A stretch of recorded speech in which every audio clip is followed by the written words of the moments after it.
Johnny Dollar. Johnny, this is Don Boomhauer down here in Sarasota, Florida. Don, how are you? Oh, great. Yeah? Now, what's the matter? Well, the last time I called you, I mentioned that pal of yours, Earl Foreman. Yeah? Told you he was out in California and that he'd left me holding down the local office of Tri-State Life and Casualty for him. Oh, yeah. I So remember. what's he gone and done? Moved on out there to sunny, smoggy Southern California, bag and back. Yeah, I heard from him a Which is few to months. say, I'm still running the Tri-State office here in Sarasota. That's bad? Be fine if it didn't take so much of my time away from my real estate business. But what I called you about, Johnny... Yeah, trouble, Don? Yes, well, no, not exactly. Well, which is it? I mean, not exactly the kind you might expect. Looks like one of our clients, an old man by the name of William Trasker, is dying. Old Bill Trasker, the fishing guy? That's the one. Yeah. Earl and I went fishing with him several times out in the Gulf. Oh, so that's how he knows about you. Well, what's he dying of, Don? I can't imagine anybody having it in for old Bill and trying to knock him off. No, it's some rare type of kidney ailment, the doctor says. Oh. Nothing suspicious about it, nothing whatsoever. Oh, well, then The amount of insurance he carries is so small as to be almost negligible. How much, Don? $2,500. Huh? I know, Johnny. It would hardly seem to justify the cost of your coming down. And if there's nothing suspicious about the circumstances... Nothing at all. It'll be death from natural causes. Well, Don, I'm afraid I don't see any During reason... his periods of consciousness, he's in a coma most of the time, he keeps asking for you. Oh? What? Well, I don't know. Not for sure, that is. But what he keeps saying, or trying to say, and it's hard to understand him, well, Johnny, it sounds like he's trying to give us the clue to a murder. Murder? That's right. Don, I'm on my way.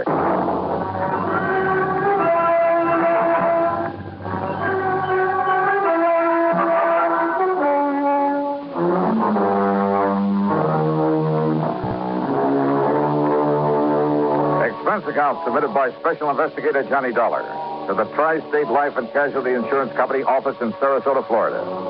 Following is an account of expenses incurred during my investigation of the Recompense Matter.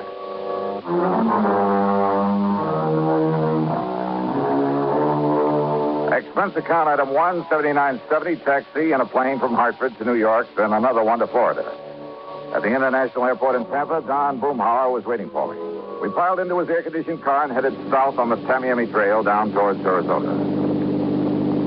That's right, Johnny. Old Bill Trasker. Dying of some kidney disease, huh? And according to Dr. Crutcher, nothing short of a miracle would save him. Yeah, it's too bad. He seemed like a mighty nice old man, a real gentleman. Well-educated, well-spoken.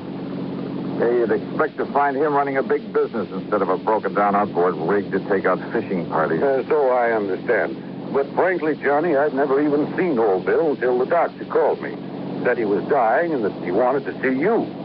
Then I looked up his policy. Yeah, $2,500, you said. Yes, to be spent in giving him a modest but decent burial. And to pay any bills he might leave outstanding. Uh-huh. Apparently, then, Bill won't be leaving much of an estate. And you'll understand why when you see the little kind of shack he lives in.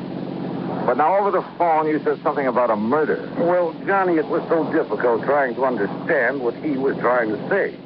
Even when he seemed completely conscious, he was very vague, except perhaps when he was asking for you, when he told us he had to see you before he goes. Well, now, Don, why... He never said the actual word murder, Johnny, but he, well, listen, there was a name he kept trying to tell us.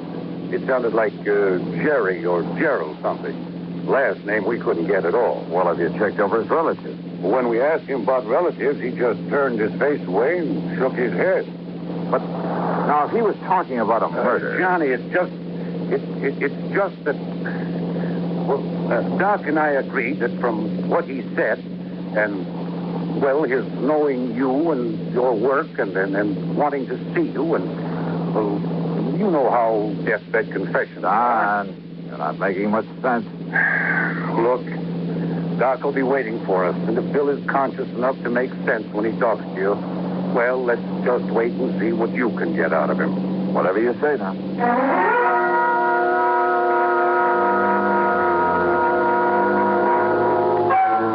Old Bill's home was was a shack, all right, on a small, scrubby piece of land near the end of one of the bayous leading out from Sarasota Bay. As we stopped in front of the the long path through the palm meadows that led up to it, Doc Crutcher came out to meet us. Johnny, I'm glad to see you. Yeah, how are you, Doc? Don? I just given him a final injection in a course of 7 that... Well, come on in. He's failing, Doc? As a last resort, I've used a new, very radical sort of treatment. One of the so-called but not fully tried miracle drugs. And? I'm just afraid he came to me too late. But, Doc, there is a chance. Oh, there's always a chance, Johnny. But in this case, a very slim one. Doctor... Here we are, Bill. And you just relax. See, Tommy. $1,000. Yeah. Well, here I am, Bill. See? Right here in the flesh. Johnny. That's right. Hey, look, if you expect to take me out fishing, you've got to get well, old man. No.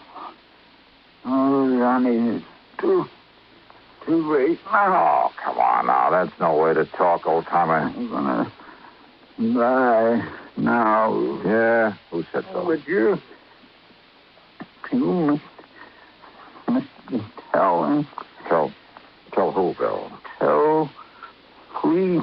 Tell what to the police? No. What? No. Murder. There was a murder? Or you mean there was no murder? Oh, tell police that I did. I did it. Easy, old man. Gerald. Gerald? Yes, John Gerald. Gerald who, Bill? Gerald. Yeah. Thornley. Gerald Thornley. Yes. He was murdered? Gerald Thornley. Yeah. So, please, I did it. I did it, Johnny. You tell. Doctor. Yes. Yes, I'll see if he's...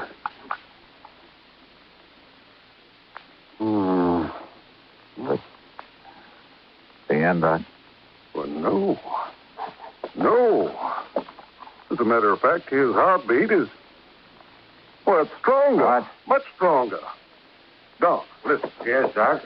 Get to a phone and get an ambulance while I make him ready. You mean that maybe you can pull him through after all? Yeah. Now, come on, Johnny. Give me a hand with him. Sure, Doc. Save him, huh? Yes, of course. Yeah, so that we can investigate this confession of his. Huh? Sure, and then see that he's executed for murder. Oh, John, for the love of Mike. Yes, call that ambulance.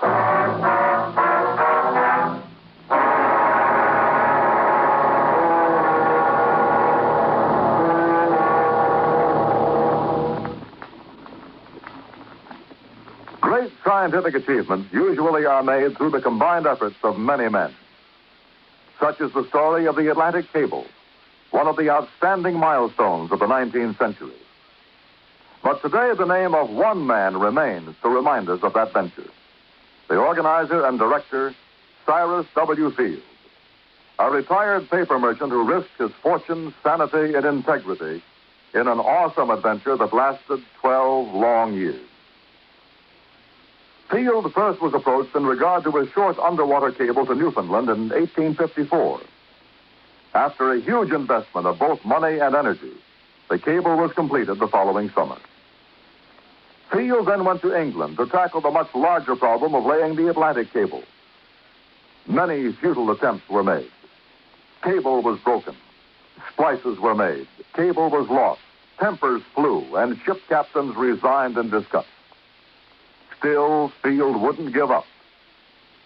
Finally, on August 8, 1858, it appeared that the project had been successfully completed. Cyrus Field went ashore and walked 15 miles to the nearest telegraph station. There he wired his wife, the Associated Press, and President Buchanan. He informed the president that Queen Victoria would telegraph her congratulations over the new cable. But before the Queen's message was completed, the line went dead. the much-hailed project was again a failure. Faulty insulation was blamed. In 1865, the largest steamboat afloat, the Great Eastern, made another attempt. Just 660 miles from Newfoundland, the cable parted. Inadequate hoisting tackle prevented its recovery. Field broke down and wept like a child. And yet, the very next year, he sailed with the Great Eastern for one more try. This time, every failure had been studied, every provision made. On July 27, 1866, Cyrus Field landed at Heart's Content.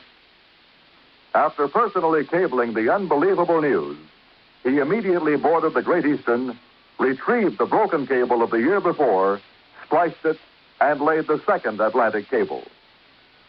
Cyrus W. Field, another American whose driving energy insisted that somehow there must be a way. Let's find it. And now, Act Two of yours truly, Johnny Dollar.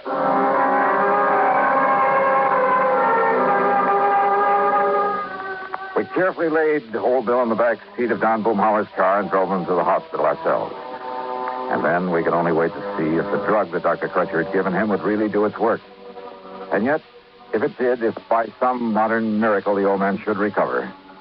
Well, Don had said it there at the shack, and he said it again that evening as we sat in the comfortable den of his home, trying to console ourselves with a couple of scotch and sodas. No, it's wrong, Johnny. There's something very wrong about it. I mean, pulling him away from death's door only so that he can be electrocuted for that murder he confessed to. But did he really, Don? What else could he have meant? So you've got to investigate, Johnny. Even Doc Crutcher has to report that confession to the police. Maybe. And so do I. We've no way out of it. None of us. Earl Thornton. Yes, the name of his victim, the man he murdered. Did he? Is that what he tried to tell us? Well, what else could he have possibly meant? And don't forget, he thinks that he's dying. Oh, I know. A deathbed confession, Johnny. Happens all the time. Oh, but look, is he the kind of man who could have killed somebody? He certainly didn't strike me that way. But how do you know? It may have happened years ago. And it may never have happened at all. And I hope that somehow you're right. But can you prove it? Well, Johnny? Pour me another drink, will you? Sure, all you want. But you haven't answered my question. I'm going to try, Don. I'm going to try.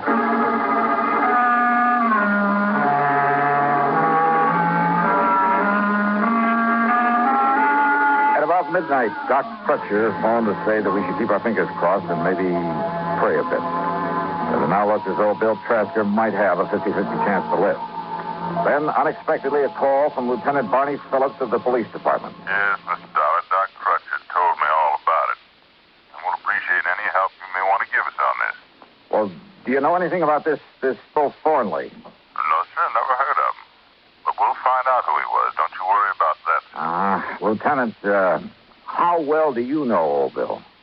Well, that's the thing that puzzled me, Dollar. Old Bill is one of the nicest, one of the most kindliest old men I've ever known. Oh? Ever since he came here to Sarasota, that's about 7 years ago, it seems he just went out of his way all the time, trying to be nice and helpful to folks. Didn't have much to give to anybody, money I mean, but whatever he had or he could do for somebody, he never would hesitate a minute. I see. But that doesn't keep us from having to do our duty, get the goods on him, see that justice is done. The law is the law, and it's our duty to uphold it. Old Bill came here 7 years ago? That's right. From where? Well, now, if we knew that, we'd know where to look for information on this man Thornley that he killed. Yes, he did. What's that? I'll talk to you later, Lieutenant. Oh, fine, Mr. Dolan. If you have any connections anywhere that can help us find out who Gerald Thornley was and why old Bill killed him. Or if I can find out that he didn't kill any such man or anybody else. Now, Mr. Dolan. I'll be in touch. Why are you so sure he didn't murder someone, Johnny? Did I say that, Don? You didn't need to. Don, I want no part of this thing. Donnie, I know this is no ordinary sort of investigation, but as a company, we have to go through with it. Why? If you can prove that Bill didn't do it, which I doubt, well, it's the least we can do for a client, or something. Yeah. And if you end up proving he did, Well, it's a public service by the company or something. Or something. Let someone else handle it. I want to put it. Why did old Bill ask for you? Well? Oh, well, I think it's because of... Well, in spite of what he said, in spite of what it sounded like... Hey, let me use your car, will you? At this time of night? Oh, well, here. Here are the keys. All right, good. What have you got in mind? Well, maybe keeping an innocent man out of the chair. Now, Johnny. I'll see you later.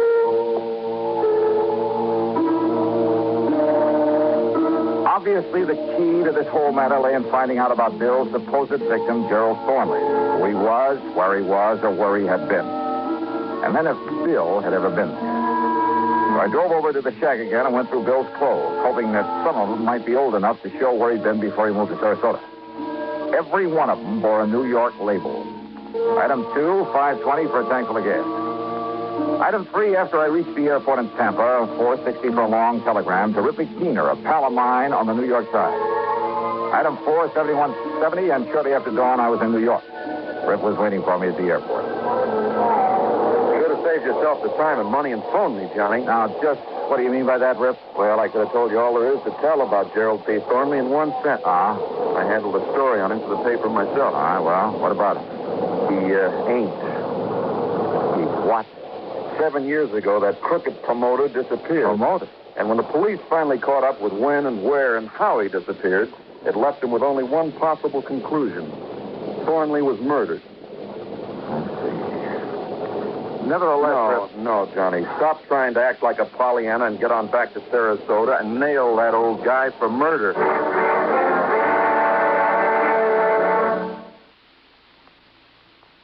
The 14th Amendment to our Constitution is one of its most important sections. It bestows United States citizenship upon every person, regardless of race, who is born within our borders or who is naturalized. And this amendment further provides that the privileges and immunities of citizenship cannot be taken away by a state, nor may a citizen be denied the equal protection of the laws. It is this amendment which makes us all equal citizens with equal rights, to the end that this country of yours and mine shall be our country under God. Now, Act 3 of yours truly, Johnny Dollar, and the Recompense Matter.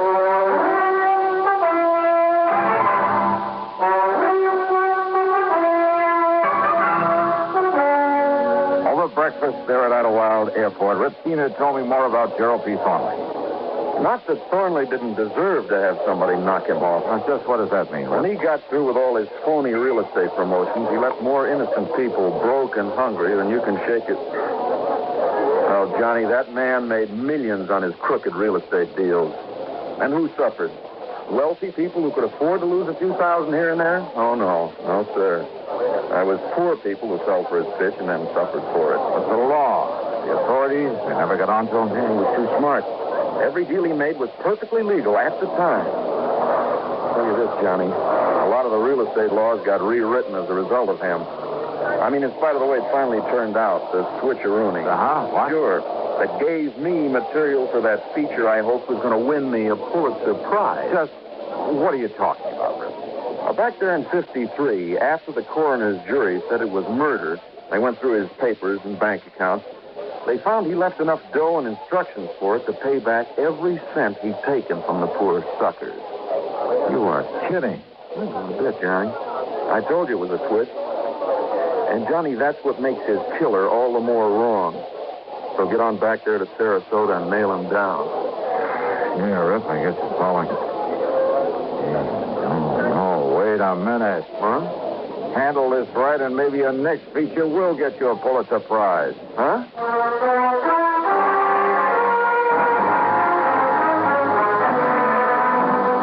Poor people who've been taken by Thornley.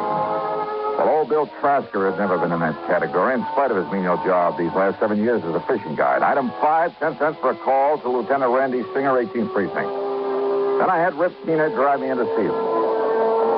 There you are, Johnny. A complete set of fingerprints on the late Mr. Gerald P. Thornley. Good. So why I should break my neck getting them in such a hurry? Yeah, all right.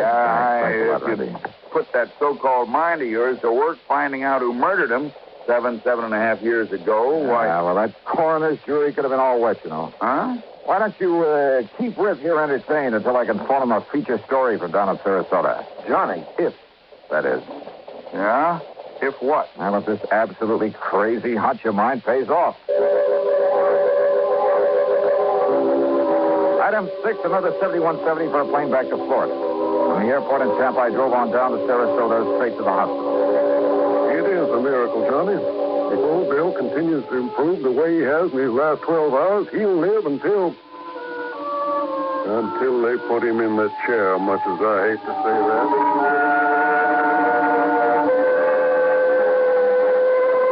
Old Bill was much better. It almost was a miracle. He let me take a set of his fingerprints, and then he broke down and told me his story. Then at police headquarters, when one of the lab men compared the prints with a set I brought down from New York, Lieutenant Barney Phillips nearly flipped. But oh, no, look, Al, I can't believe this. According to these prints, old Bill is Gerald P. Thornley. That's right. But I don't understand. But why, Dollar? Well, his dirty real estate promotions were perfectly legal at the time. But he was ruining more innocent people, causing more heartbreak and suffering. But he hadn't thought about that in his lust for money. All he cared about was getting more and more of it, regardless of whom he was hurting. Until one day this kidney thing hit him, and it scared him. And suddenly he realized that one day he'd die as one of the most hated men in the world. But simply giving back the money would never erase the stigma that he'd have to live with. So he arranged his own disappearance, and he made it look like murder, so he could quietly get away and start leading the kind of life he should have been leading and could start doing some good for people. Exactly the way he's been doing here in Sarasota, Lieutenant. There's a sort of recompense for the rotten things he'd done before. Yeah, that's right. And without having folks point him out as the crook he'd been. That's right. And don't forget, the people he'd hurt up north were all paid off. But Dollar, when he thought he was dying, he told you murder. He said no murder. Doc and Don misunderstood. He said to tell the police that he did it. That's all. And now we know what he did. Dollar, I hate to say this, but he's still in trouble. Old Bill Trasker? Gerald P. Thornley. Not anymore, Lieutenant. What's it? Thornley is dead. Legally dead. Well, I know it's only... Well, I guess you're right, Mr. Johnny. Well, you say you're right. Yeah.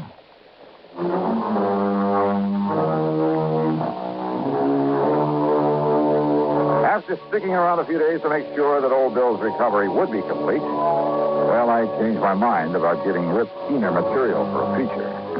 Let him wonder about it. Expense account total, including a trip back to Hartford, 200 and, no, Don, forget it. Just forget it. Yours truly, Johnny Dollar.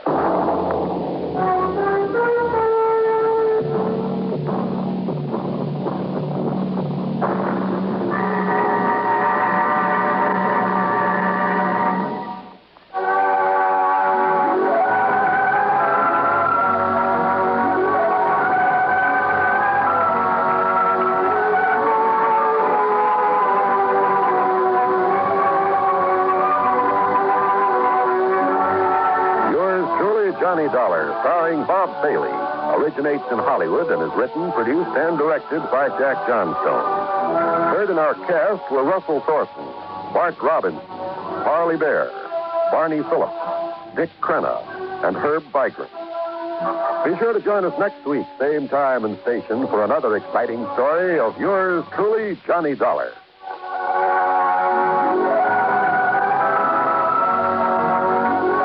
This is John Wall speaking.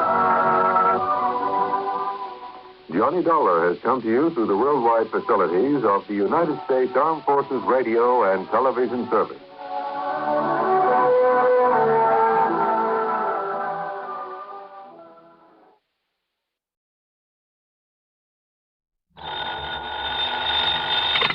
Johnny Dollar. How are you, Ralph? Well, at the moment, not too happy. One of our clients, a pretty important one, is a man named Bertram Haskell. He owns a small copper mine up near Houghton, Michigan. Where's that? Up in the Keweenaw Peninsula, where it sticks out into the middle of Lake Superior. So what's happened to Bertram Haskell? Nothing. It's one of his colleagues, a man by the name of Oliver, Ben Oliver. Well, what's happened to him? Ben Oliver's been murdered. I see. Haskell demands that you be sent up there to find out who did it. Why? What's the matter with the police? I don't know. All I know is that he wants you up there, now, right away. Well, as long as you're going to pay the freight. Of course. Because we don't dare take a chance of losing Haskell's considerable insurance business. In other words, Johnny, it's because of Haskell rather than the small policy on Ben Oliver. Oh, he was insured too? $15,000 straight life. Who's the beneficiary? His wife, but that's beside the point. Is it? The point is to satisfy Bertram Haskell, and thereby keep his account. Okay, Ralph, I'll see what I can do for you. Johnny. Yeah? That's pretty rough country up there. So? The same thing may apply to some of the people you'll run into. Especially the killer, huh? Yes, so be careful, Johnny. Sure.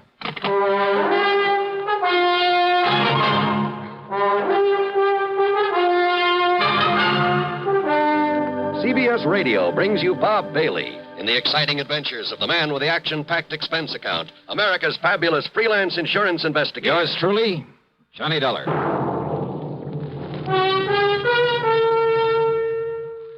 Munch, munch, munch a bunch of Fritos, corn chips. And listen, since Fritos corn chips are fresh as spring itself, well, it seemed appropriate to give you a springtime gift. So Fritos have attached a free package of flower seeds on their large bags as their salute to spring. Now, there's nothing for you to mail in. Just buy a large bag of Fritos. And there, right on the bag, is your free package of flower seeds.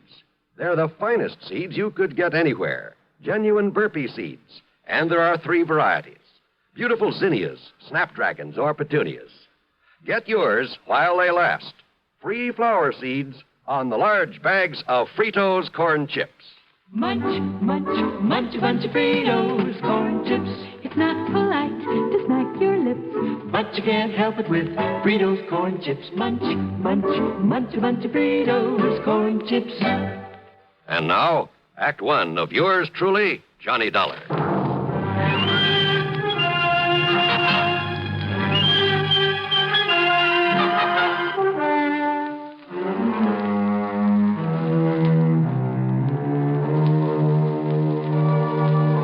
Expense account submitted by Special Investigator Johnny Dollar to the Continental Insurance Company, Chicago office. The following is an account of expenses incurred during my investigation of the Deep Down matter.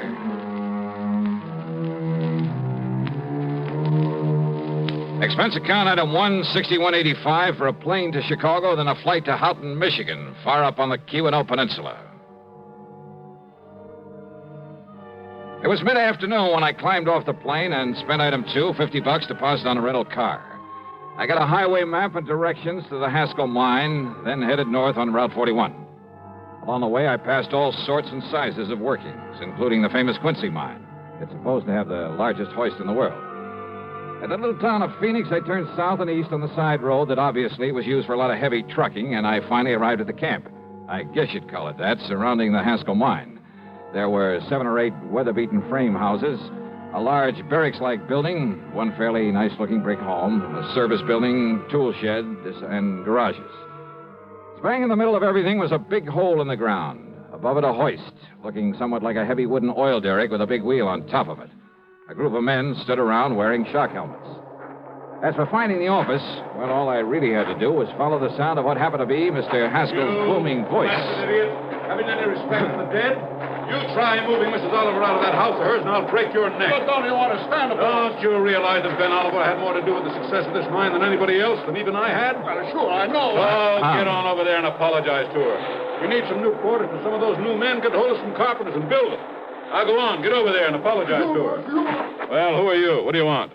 Mr. Haskell? That's right. Well? My name is Dollar. Dollar? Johnny Dollar? That's right. Well, why didn't you say so? I'm glad you got here, Dollar. You've got to clear this thing up. See that justice is done. Now, come in. Come into the office so I can tell you what's happened around here. Yeah, sure. Believe me, I won't sleep. I won't rest until whoever... well, sit down. Thanks. Dollar, Ben Oliver and I have been working over this country together for years. Ben's brains and my money. Ben picked the spot for this mine. So I understand. Dollar, I've made and I'm still making a fortune out of it, in spite of the fact it's a small operation. And Ben Oliver? Ben. I tried for years to make him my partner so that he could fully share in this thing. But he wouldn't have it. Pure scientist, Ben was. No real interest in money. So the best I could do was promise him a fat royalty for the rest of his life.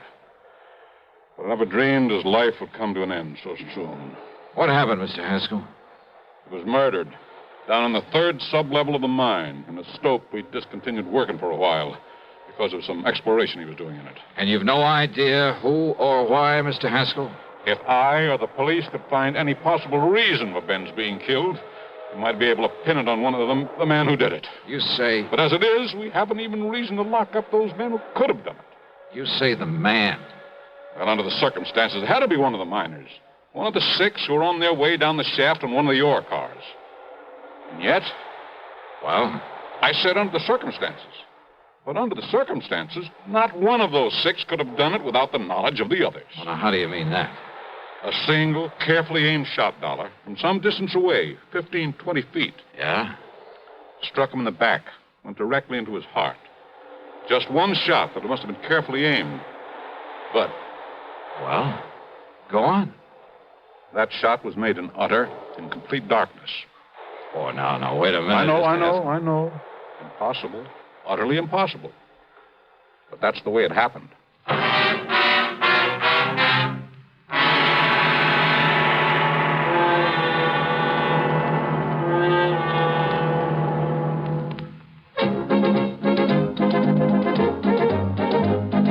Winston tastes good like a cigarette should. Winston tastes good like a cigarette should. Winston gives you real flavorful, rich tobacco flavor. Winston's easy drawing too. The flavor comes right through to you. Winston tastes good like a cigarette should. A modern filter? Sure, Winston has it. But that's only the beginning of a Winston. Up front, up where it really counts, Winston packs exclusive filter blend. Light, flavorful tobaccos, specially selected and specially processed for filter smoking. Filter blend. That's why it's fun to smoke Winston, America's best-selling filter cigarette. Winston tastes good like a cigarette should. And now, Act 2 of yours truly, Johnny Dollar and the Deep Down Matter.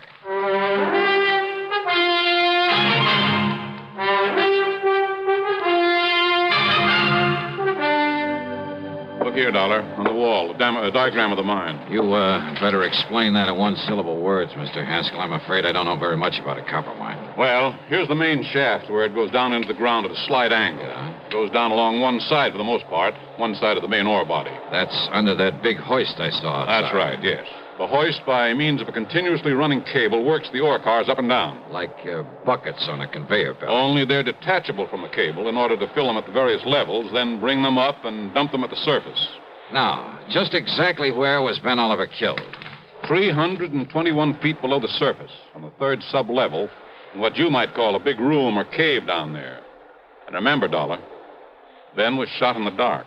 No lights down there? Ordinarily, yes. Plenty of them, all over. You better tell me exactly what happened, Mr. Haskell. Oh, better still. I'll take you down there, let you see things for yourself. And you'll see why it was quite impossible.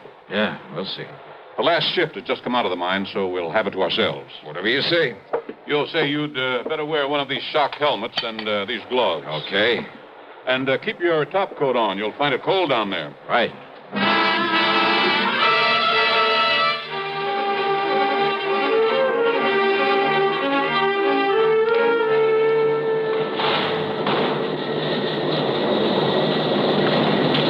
Riding that ore car down into the bowels of the earth was something I won't very soon forget. It jerked and shook and shuddered its way down the narrow tracks. The noise was deafening, and there was something eerie, something frightening about it as we plunged on downward.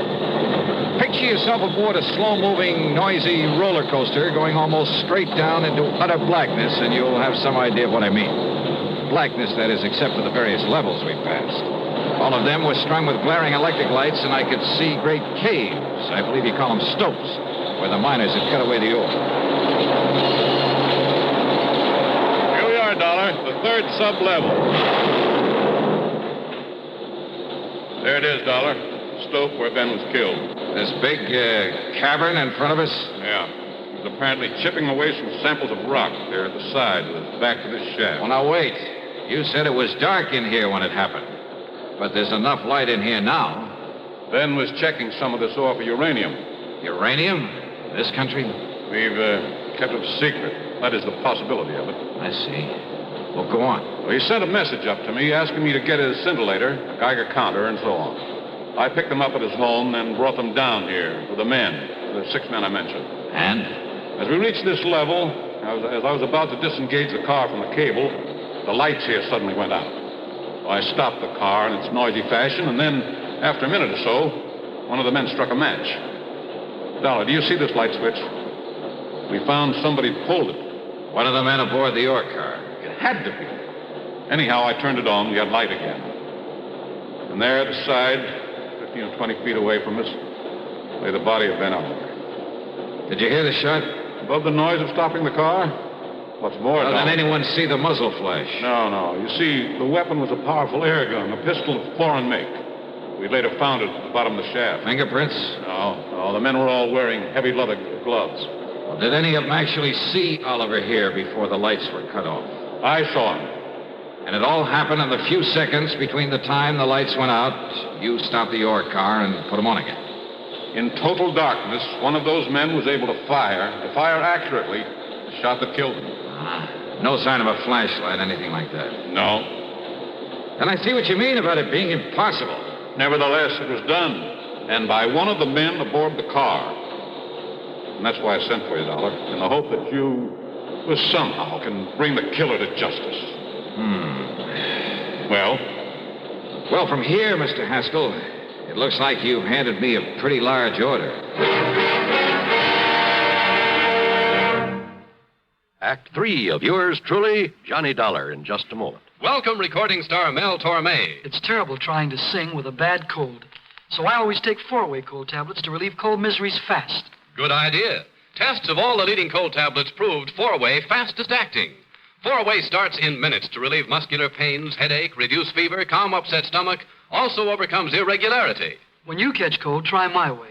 Take 4-way cold tablets. The fast way to relieve cold distress and feel better quickly. 4-way, only 29 cents. Now a word about another fine product of Grove Laboratories. To get rid of embarrassing dandruff in 3 minutes, change to Fitch Dandruff Remover Shampoo. 3 minutes with Fitch regularly is guaranteed to keep unsightly dandruff away forever. Apply Fitch before wetting hair. Rub in 1 minute. Add water, lather 1 minute. Then rinse 1 minute. Every trace of dandruff goes down the drain.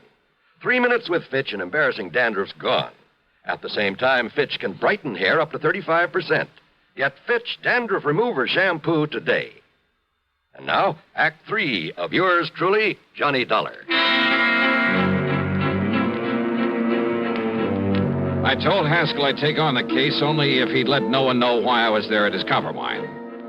I parked my bags in the guest room of his house. Apparently lived alone there. During dinner, he told me more about Ben, about their close relationship, about Oliver's hope of finding enough good uranium ore to make the mining of it practical.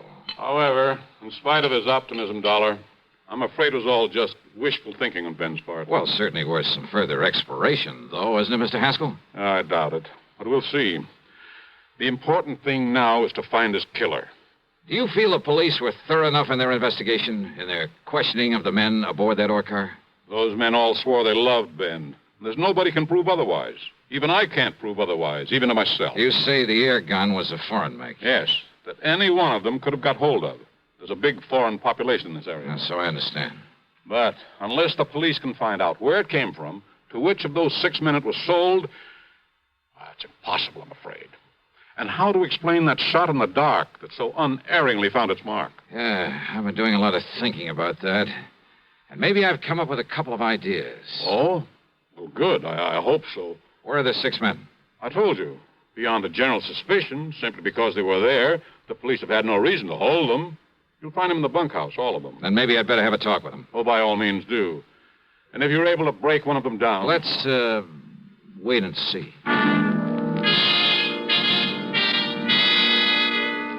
Yeah, I did have a couple of ideas about that impossible murder. I questioned the men without telling them my real status in the case. But more important, I talked to Ben Oliver's wife.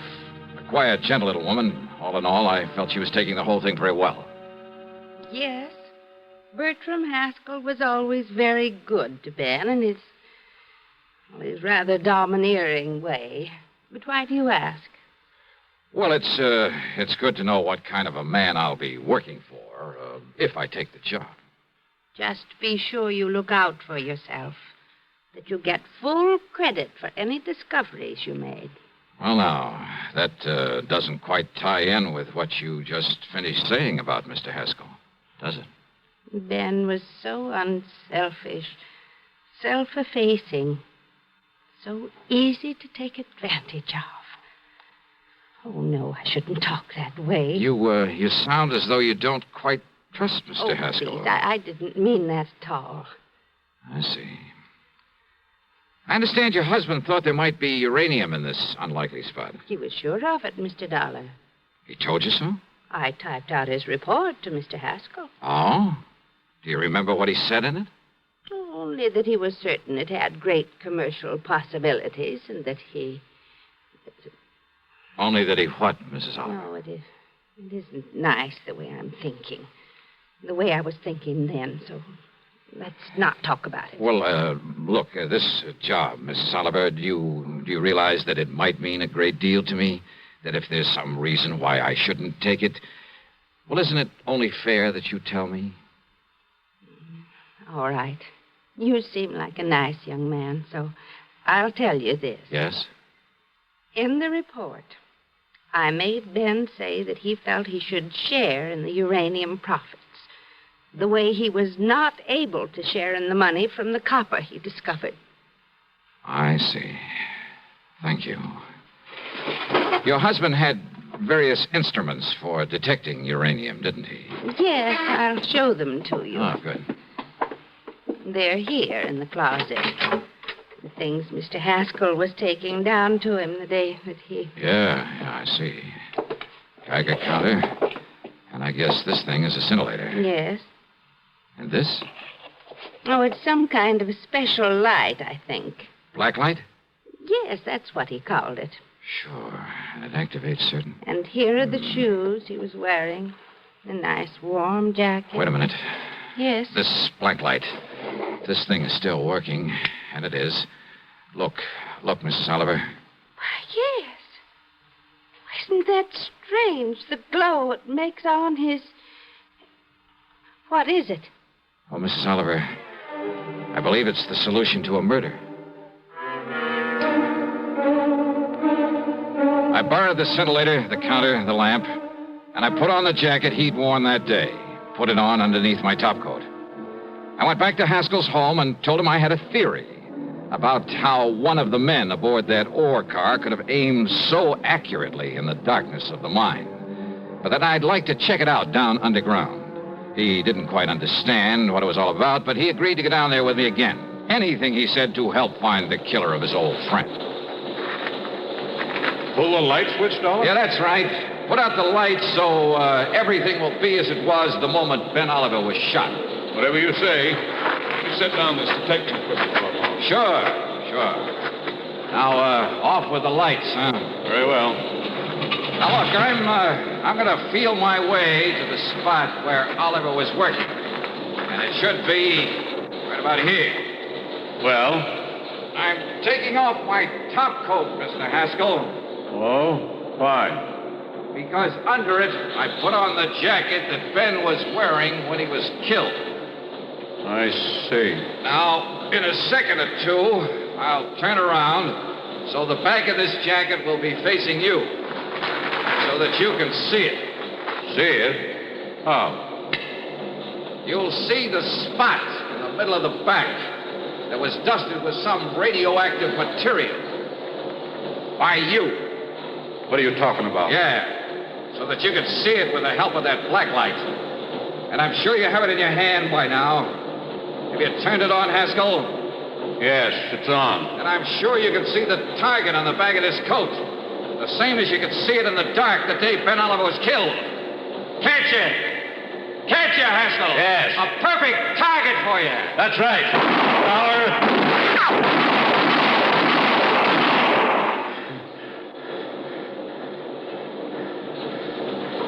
All through. What?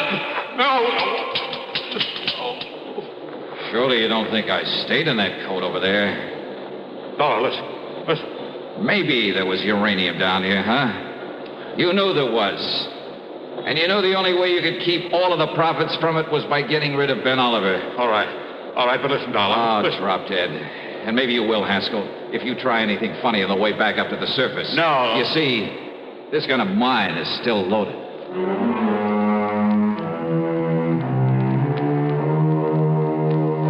An almost perfect crime. And he was so sure of it, he'd called me in to back up his story of loyalty to Ben Oliver, so that no one would ever question his taking over the uranium Ben had found. Expense account total, including transportation back home, $131.50. Yours truly, Johnny Dollar.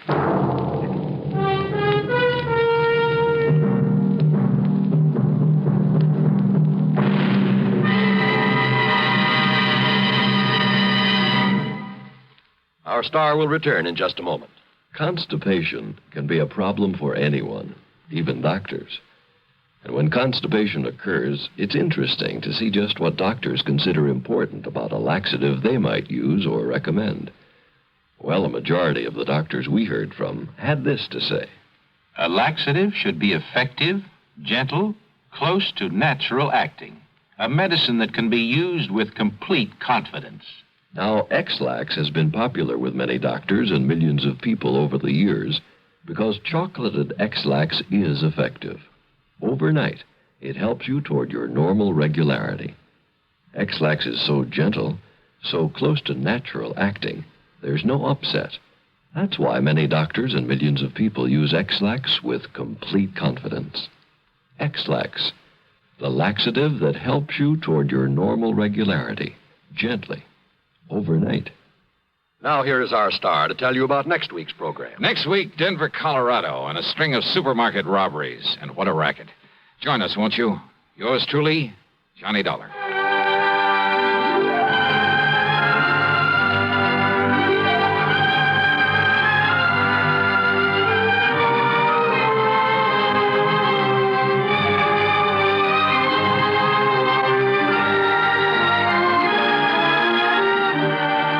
Truly, Johnny Dollar, starring Bob Bailey, originates in Hollywood and is written, produced, and directed by Jack Johnstone. Heard in our cast were Virginia Gregg, John Stevenson, and Will Wright. Be sure to join us next week, same time and station, for another exciting story of yours truly, Johnny Dollar.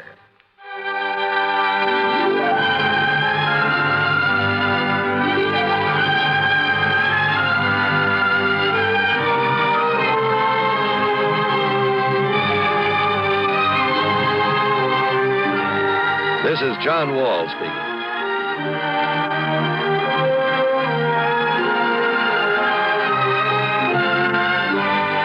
Coming next, another tale calculated to keep you in suspense on the CBS Radio Network. Let's take a walk around the block. A wonderful idea. An old-fashioned walk, arm in arm with your sweetie. But first, you buy the right car to pick up your best gal. You drive her in style to the right spot for your stroll. Art Neat of Armory Garage says, drive right to Armory Garage. Armory, the home of tested used cars and 101-time payment plans, has the lowest prices ever right now. They're Armory's special low winter prices, and Art Neat tells you why. Frankly, we'd like to sell you a tested used car right now, before the big spring rush. Pick from the largest stock in Armory's history. Drive it now. Enjoy it now, with no down payment to pay. You don't start paying till May and take up to 36 months. Well, no wonder everybody says if you can't deal with Armory, you just can't deal. Don't make a date for your old-fashioned walk till you make a date with Armory Garage for a tested used car. Central and Colvin Avenue, Albany. WROW, Albany, New York. and Slate 107B. This is Johnny Dollar for broadcast Sunday, May 10, 1959.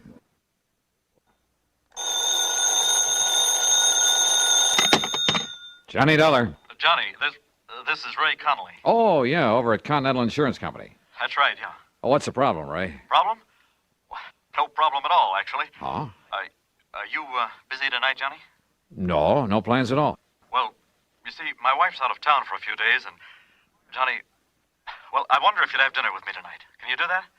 Why, sure, why not? Good. Just name the time and place, and I'll meet you there. Well, I happen to have a nice thick fillet of prime beef in my refrigerator at home, and if you like steak... Sure do. Well, why don't you run over to my place at, say, 6:30? I'll pour you a couple of cocktails, and we'll tackle that steak. Okay, Johnny? Ray. Yeah? You're sure there isn't something that's bothering you?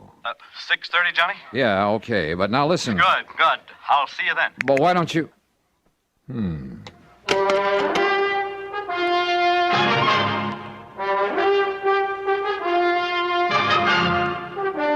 Bob Bailey in the exciting adventures of the man with the action-packed expense account. America's fabulous freelance insurance investigator. Yours truly, Johnny Dollar.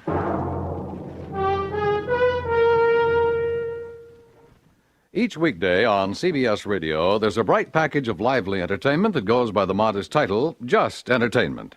It's where to find Pat Buttram, his cohorts, and his warm humor. Mr. Buttram is ably aided by lovely Marion Morgan and that singing foursome called the Halloran Quartet. Just for entertainment, sample Just Entertainment with Pat Buttram tomorrow on CBS Radio. Also on the recommended list, a fascinating fact-filled 10 minutes each weeknight with Ron Cochran. Recently, he's given the Answer Please treatment to listener queries on such topics as the Chesapeake Bay's Oyster War, the Irish Sweepstakes, Spring Fever, and underseas exploration of the Arctic. Be listening tomorrow night. Discover how you can ask Ron Cochran to give your question the answer, please. Just Entertainment and Answer Please. One for facts, one for fun. Leave your dial set right where it is now to enjoy both these entertaining programs each Monday through Friday on CBS Radio. And now, Act One of yours truly, Johnny Dollar.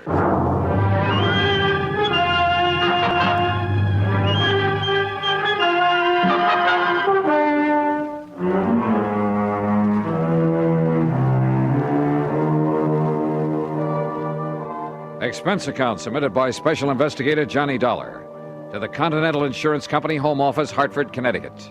Following is an account of expenses incurred during my investigation of the Fatal Filet Matter. There was something very funny about Ray Connolly's sudden invitation to have dinner with him, much less cocktails. I'd been at his office far too many times, had seen the bottles of pills that he kept in his desk, watched his secretary bring him a glass of milk at precisely 10:30 a.m. and exactly 3:15 p.m., had listened to the dull details of his ulcer-free diet more times than I can remember. So when Ray said cocktails, come on now, Dollar, stop trying to build up a case out of nothing. And yet, for reasons that will be made clear later in this report, everything goes on expense account. Item 1, $1.40 for a cab to Ray's apartment. It was 6:30 on the nose when I pushed the doorbell. Oh, and I decided that if he did have something bothering him, I'd let him get around to it in his own sweet time. I wished later that I hadn't. Johnny, I'm glad to see you. Come in. Yeah, how are you, Ray? Well, you know how it is. Those ulcers been kicking up on you again? Yeah, a little. Sit down, Johnny, sit down. Sure, thanks. Now, what would you like? Martini, Manhattan? Got a plain old scotch and soda lying around? I certainly have. Have it for you in a second. Never touch it myself anymore, of course. You mean you're not drinking with me? Maybe I'll have a glass of milk and... Let's see. Yeah. It's time for me to take one of my pills. There you are, Johnny. Thanks. But did it ever occur to you, Ray, that if you'd stop worrying so much about that gut of yours, you might not have so much trouble with it? Johnny, it's easy to see you never had an ulcer. No, sir, and I don't ever intend to. Well, if you were in my end of the business, there's something just happened that I want to tell you about. Oh? Yeah, later. Incidentally, this steak we're having is the most beautiful thing you ever saw. Well, come on, I'll show it to you while I get a glass of milk. Okay. I guess my wife ordered some groceries sent over from Morris Baines Market before she left. I told you she's away. Yes, she did. Yeah, left yesterday. Well, the steak was delivered last night, along with some other things. There. How about that? It looks like you could cut that with a fork. Prime beef. Excuse me, I'll get my glass of milk. Sure. Hey, how do you like your steak, by the way? Only one way, blood rare. Well, of course, I'll have to have mine rather well done. So I'll just cut the fillet in half, and it'll be no problem at all. Ray, what about this thing that happened in the office you were going to tell me about? Later, Johnny. Later.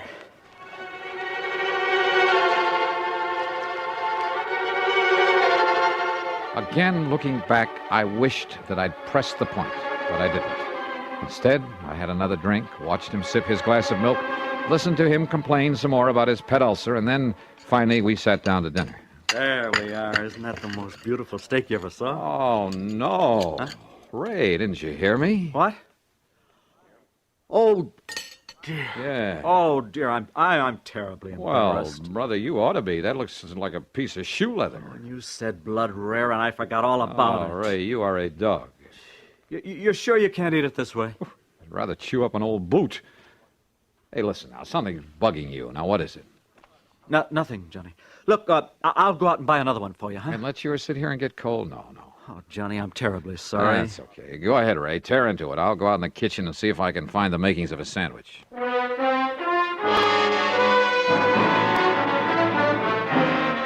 I could have killed him overcooking a perfectly good steak that way.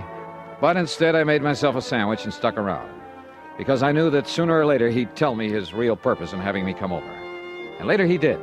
At least he started to. We had washed the dishes, then gone back into the living room. I had settled down with a third cup of coffee and a cigarette, and he was sipping at another glass of milk. It's just that I don't like being threatened, Johnny. Threatened? Heaven knows I have enough trouble keeping this ulcer under control with just the daily run of problems I have to face at the office. Oh, what do you mean by You know, people demanding more from their insurance than they deserve. People filing claims when they aren't entitled to any insurance at all, and then trying to... Oh!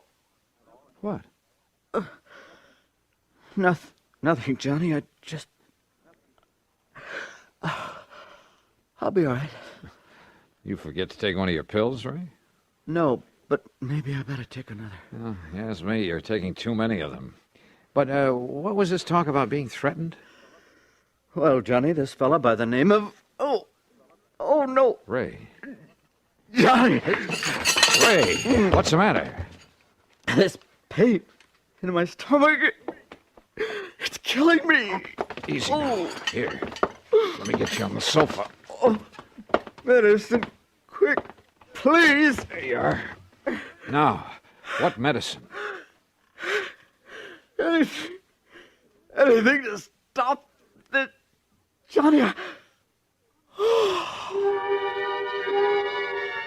I grabbed the telephone and called Dr. Ramsey.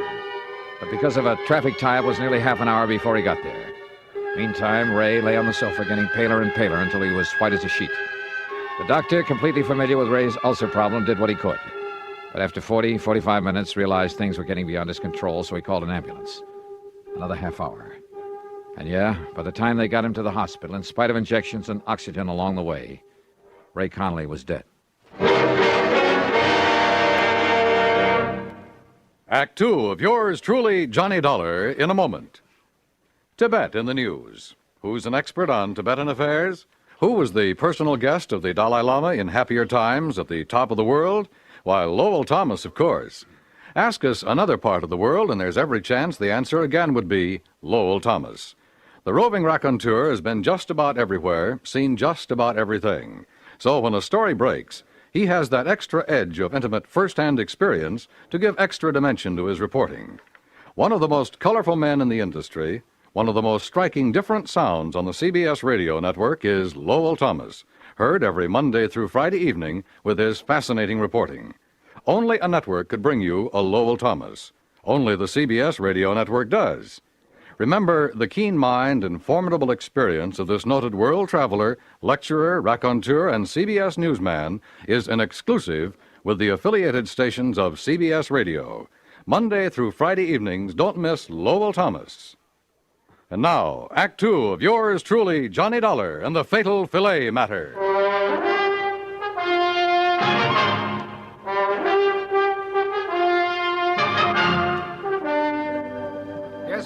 Dollar. I knew that Connolly's ulcer condition was serious. I've been treating him for a couple of years, but I certainly never believed this could happen. What it means is that he bled to death. Is that it, Doctor? Yes, internal hemorrhage. But of such intensity, I don't understand it.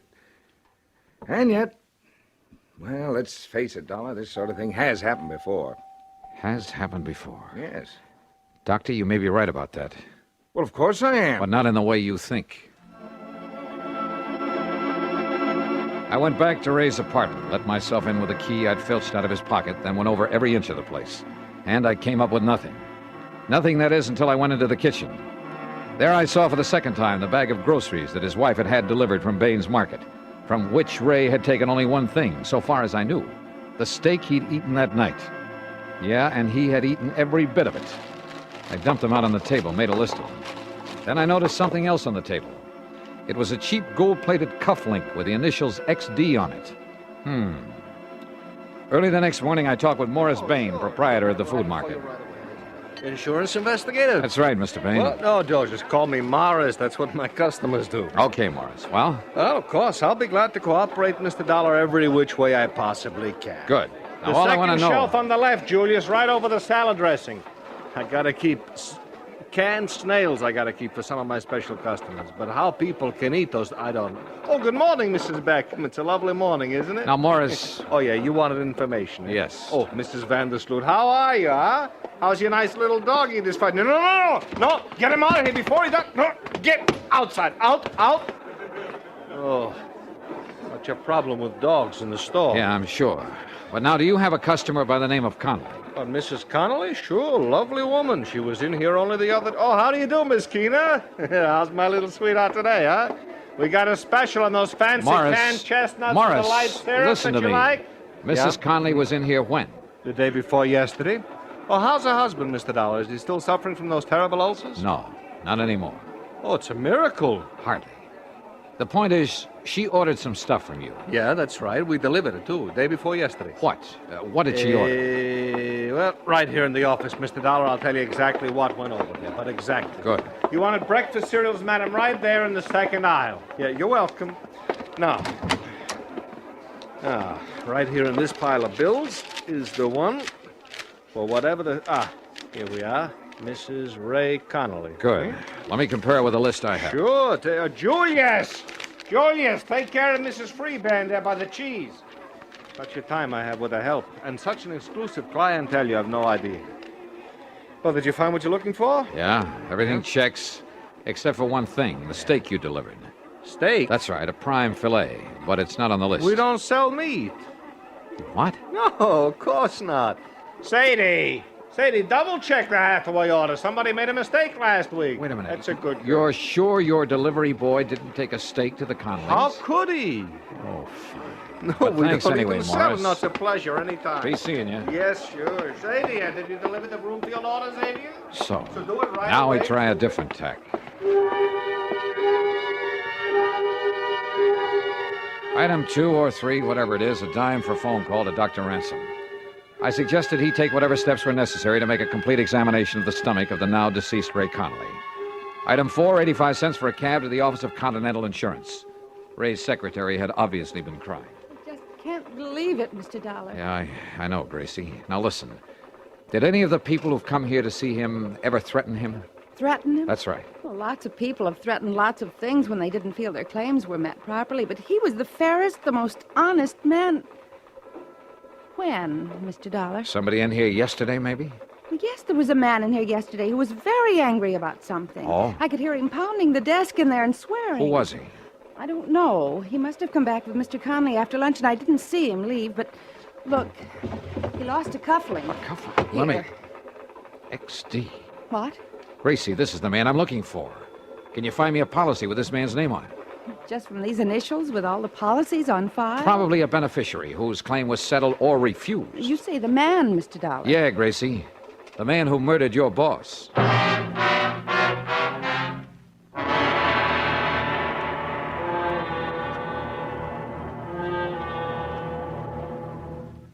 Act 3 of yours truly, Johnny Dollar, in a moment. Be sociable, look smart, keep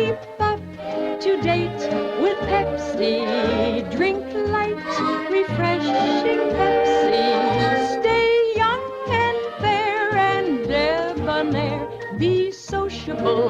Have a Pepsi. When friends drop in, let your hospitality show you're sociable in the modern manner. Pepsi, you know, is the favorite of the smart and young at heart. Be sociable, look smart, keep up to date with Pepsi. Drink light, refreshing Pepsi. Stay young and fair and debonair. Be sociable, have a Pepsi.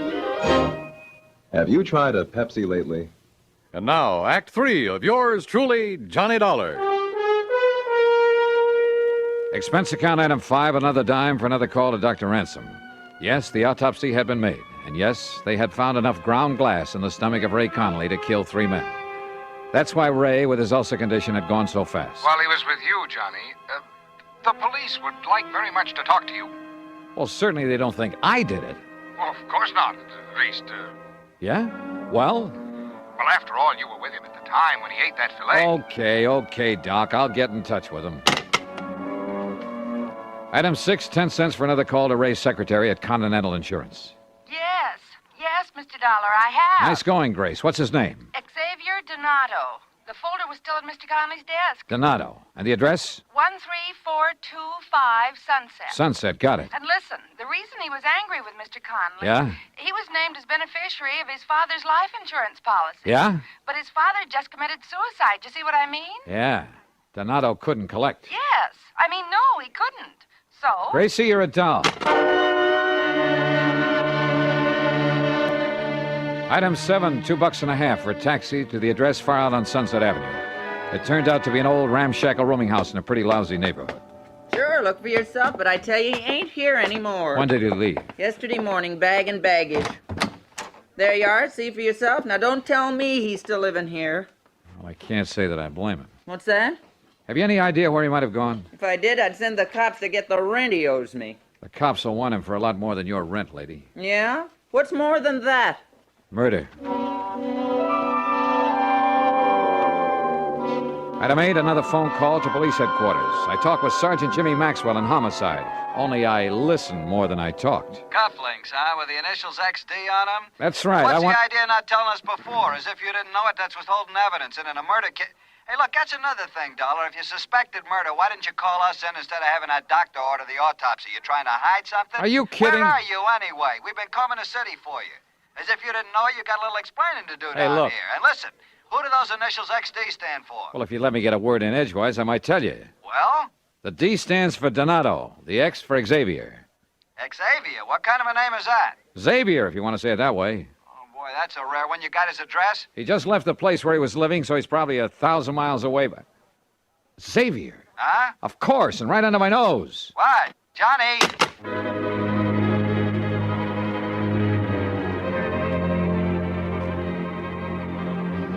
Maybe I should have told him more, everything I knew. But I didn't want to have to wait for the police or anybody else.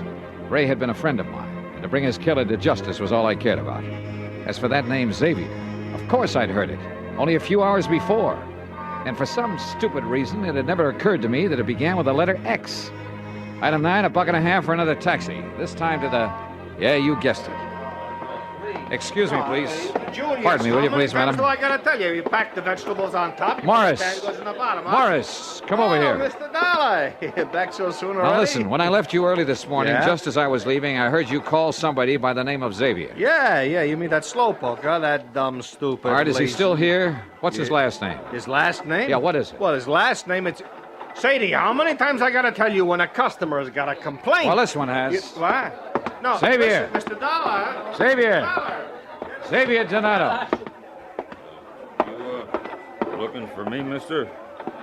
You're Xavier Donato? Yeah. What do you want? I just want to show you a couple of cufflinks. Here. Are these yours? Yeah, mine. Then don't try to pull a gun. Me? I got no gun, mister. I found one of these in Ray Connolly's office. Sure. I got mad. I slam bang on the desk at him.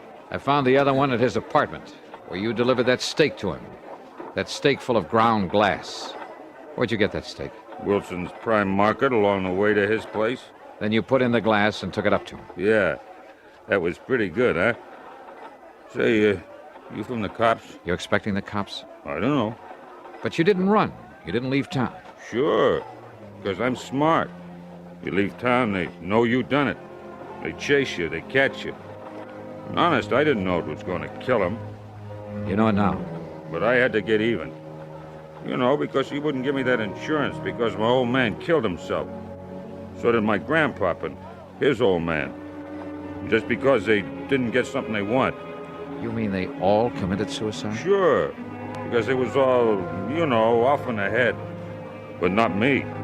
You understand? Because I'm smart. Somebody does something against me, like that insurance, well, I get even with them. You understand? I don't go kill myself. I get even with them. And you think they're going to find out? No. You think they're ever going to catch me? What do you think? Oh. You did, didn't you? Yeah. Gee. I guess you're even smarter than I am, mister. Yeah. Come on, Xavier.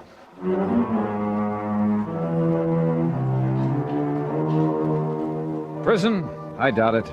Not with a family history like that. But there are institutions for his kind. I'm sure he'll spend the rest of his life in one of them.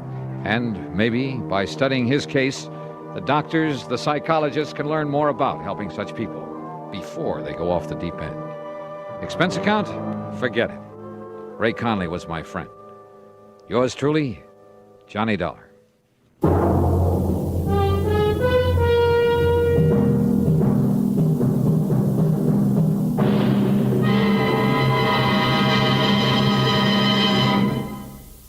Our star will return in just a moment. A good college education has a lot to do with your future. Whether you're a student, a parent, a college alumnus, a prospective employer, or just an average citizen, you have a stake in the future health of our colleges. The future security and well-being of our nation depends on them. Now is the time to help by contributing to the college of your choice. Just as our elementary and high schools have become overcrowded, so now our colleges are threatened by the increased school population. Funds must be forthcoming now to expand college facilities and hire more professors. Otherwise, our colleges will be unable to handle the millions of future students seeking entrance. If we are to keep pace with the Russians in scientific developments, if we're to improve our standard of living and maintain our free way of life, we must have greater college facilities and have them now. For more information, write for a free explanatory booklet to Higher Education, Box 36, Times Square Station, New York, 36. Now, here is our star to tell you about next week's story. Next week, a pair of twins. And believe me, they bring me a double dose of trouble. Join us, won't you? Yours truly, Johnny Dollar.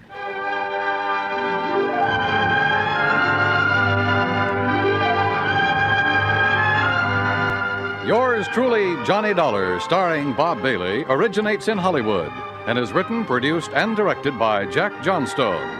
Heard in our cast were Virginia Gregg, D.J. Thompson, Jack Edwards, Marvin Miller, Larry Dobkin, Harry Bartell, and Frank Gerstle. This is Dan Cubberly speaking.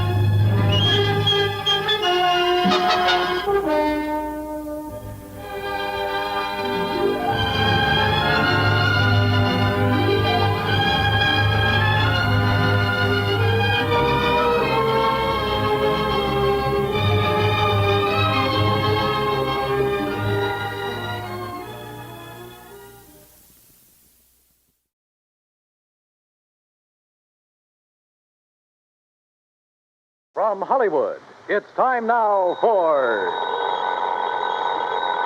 Johnny Dollar. George Reed here. Well, hi, George. Haven't heard from you in a long time. Skip the formalities, Johnny. I have a problem. You and everybody else. $25,000 problem, possibly $50,000.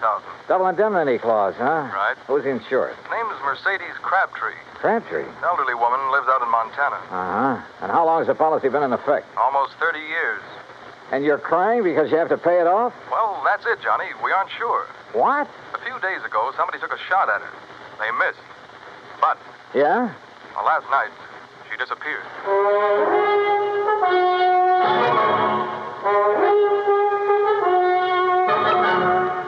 Bob Bailey in the exciting adventures of the man with the action-packed expense account. America's fabulous freelance insurance investigator. Yours truly, Johnny Dollar. And now, Act One of yours truly, Johnny Dollar.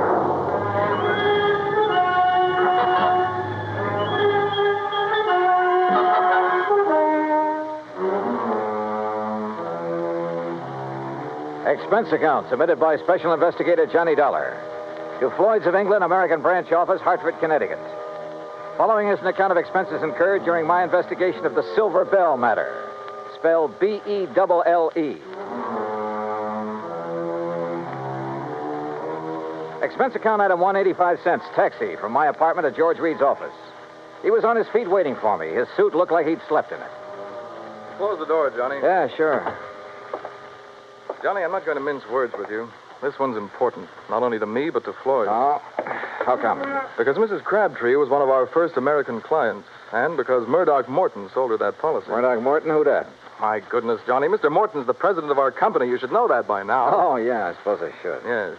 Well, at the time Mr. Morton sold her the policy, he and Mrs. Crabtree became very close friends. And where was Mr. Crabtree while all this was going on? He'd been killed in an accident in his mine 6 months before.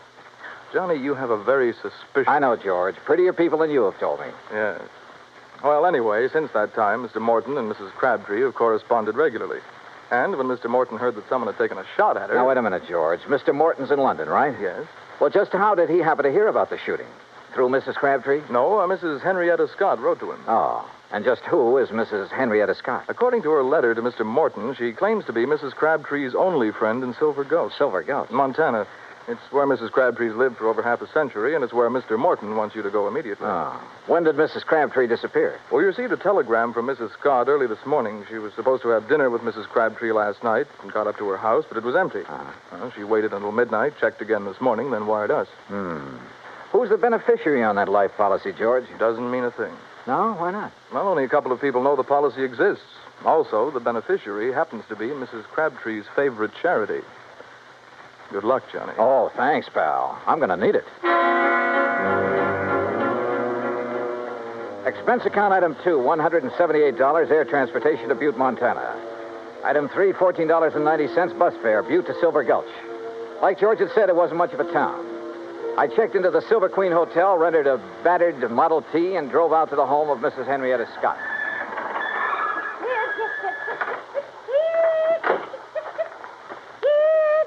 Oh, you startled me out of a day's growth. I'm sorry. Mrs. Scott? Yes. Oh, you must be from Grandma's trunk, yes. Beg your pardon? Grandma's trunk. They sent you, didn't they? Well, come along with me. It's in the house. Mrs. Scott, wait a minute. I'm afraid you've made a mistake. You mean you're not from Grandma's trunk? I don't even know Grandma. It's an antique shop in Butte. They said they'd send a man out to offer me a price for my hand-carved rosewood headboard. You're not him, huh? No. My name's Johnny Dollar. I'm an insurance investigator. Well, why didn't you say so right off? Come on inside. I suppose you're here about poor Mercedes Crabtree. God rest her soul. Yes, that's right. Is she still missing? Rest her soul. Sit down anywhere. Oh. No, not there. Well, on the settee. That's it. You comfortable now? Fine, thanks. The sheriff and a couple of men who work for Charlie Greenpaw were out looking for her most of yesterday. They're at it again today, but they won't find her. Leastwise alive. Well, can you think of anyone who might have reason to kill her? Well, now that's hard to say. Most people in this town right now, they ain't got no use for her. They say she's stopping progress. Now, just what do you mean by stopping progress? Well, Charlie Greenpaw's busy getting some of the old buildings fixed up so they're livable again. He's planning on turning the whole town into a tourist attraction. Uh-huh. Well, Mercedes, she won't hold still for it. She won't let him set foot on any of her land. Won't sell none of it, neither. Does she own very much of the property around here? Little more than half of Main Street. And the thing that Charlie wants most, the Silver Belle. The Silver Belle? Richest silver mine in Nevada. Leastways, it was once. George Crabtree discovered it. Yes, When well, the now- vein ran out, he's killed trying to find it again. After that, the mine was closed. Mrs. Scott. Of course, the town closed down when the mine did. Mrs. Scott, were you with Mrs. Crabtree the day someone tried to shoot her? No. She was walking up toward her mine, alone. Thought it was just a stray bullet. Just where is this mine? Oh, you can see it from the window right behind you. It's about halfway up the hill yonder. Here, you come over here and take... Well, I'll be first cousin to a stink bug. Why, what is it? Up there on that hill going toward the mine. It's Charlie Greenpaw and Slim Richards, the sheriff's deputy. Now, I wonder if they think she's down inside that mine. A few minutes later, I caught up with Greenpaw and Richards. They'd stopped near a large, newly painted no trespassing sign about 20 yards from the mine's entrance. I introduced myself. Mr. Dollar, you see that sign says no trespassing? Yeah? Well, folks around here take the signs Mrs. Crabtree had put up mighty seriously. That right, Slim? Sure is. You mean you're not going in there, Greenpaw? Well, now, we didn't say we weren't going in. We just thought we'd better consider it before we did anything hasty. But she could be dying in there. Providing she's in there. Right, Mr. Greenpaw? That's right, Slim. Now, Dollar, you want to go on in? Why, there's nothing to stop you. No, sir. Not a thing.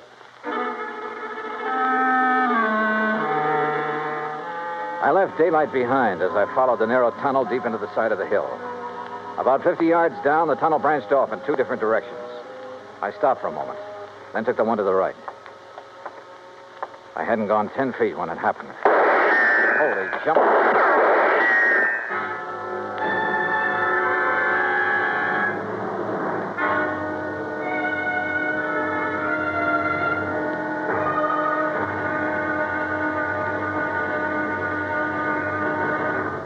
Act two of yours truly, Johnny Dollar, in a moment.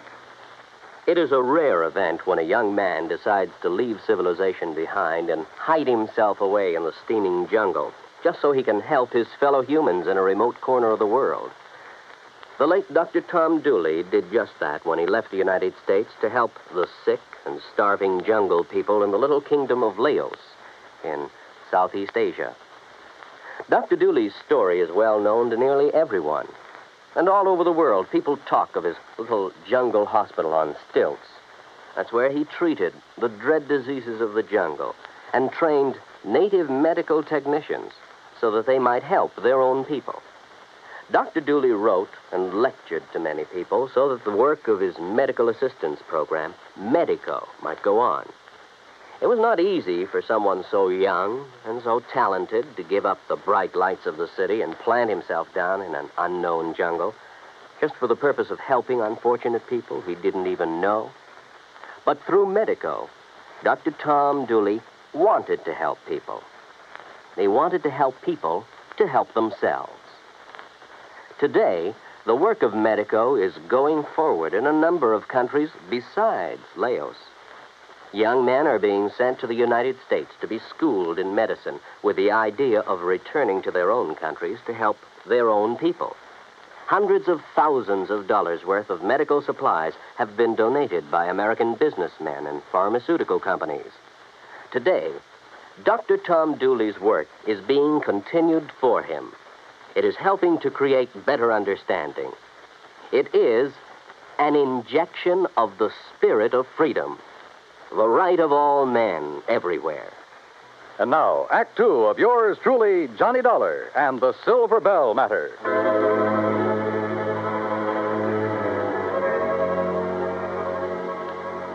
I wasn't alone in the mine, that was for sure. But whoever was in there with me wanted to be alone and resented the intrusion. I wondered if they could hear, so I picked up a rock and tossed it on down the side of the tunnel. Oh. You hurt bad, stranger? Well, I'll be him. Mrs. Crabtree, is that you? You're trying to trick me. No, wait a minute. My name's Johnny Dollar, insurance investigator. I got a bead on you now, mister. The don't you move till you can prove what you're saying. Oh, no, I don't intend to. What are you doing in my mind? Looking for you. Your friend, Mr. Morton, is worried about you. Oh. Walk up this way, Mr. Dollar, but you be mighty careful about it. Yes, ma'am, I sure will. You say my Doc Morton sent you all the way out here? That's right, ma'am. Your friend, Mrs. Scott, wrote to him. I declare. It seems forgot she even knew. You know Murdoch? No, ma'am, I've never had the pleasure. Oh, he's such a fine gentleman. I remember years ago when I first met him. Oh, he was so kind and understanding. Hey, what's the matter? Oh, crazy fool thing I did coming in here and falling. Hurt myself bad, too. Mr. Dollar, you're just going to have to carry me out. It'll be a pleasure.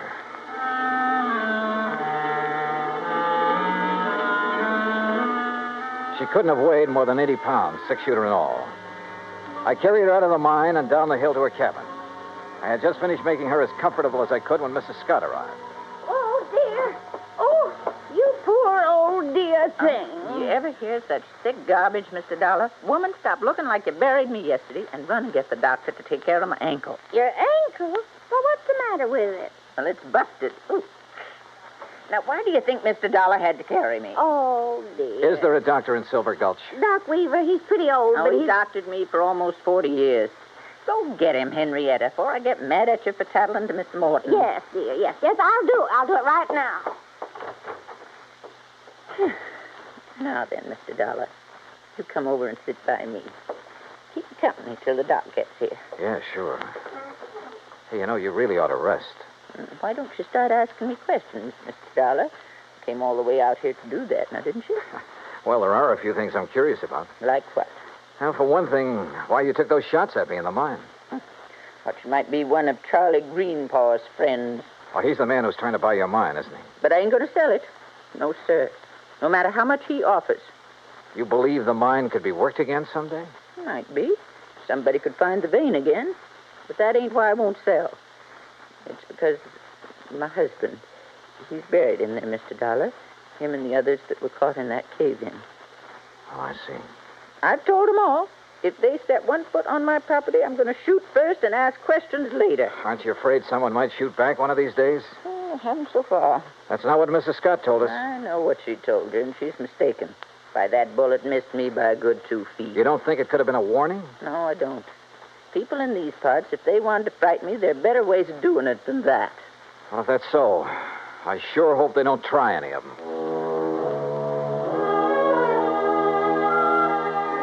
No one, at least so far as she knew, had reason enough to try killing her. Not even Charlie Greenpaw, although she refused to cooperate with the Silver Gulch Improvement Committee. I waited until Mrs. Scott returned with the doctor, then left and drove back to my hotel. I had finished supper and was heading toward my room when someone called me. Oh, Mr. Dollar. Yeah?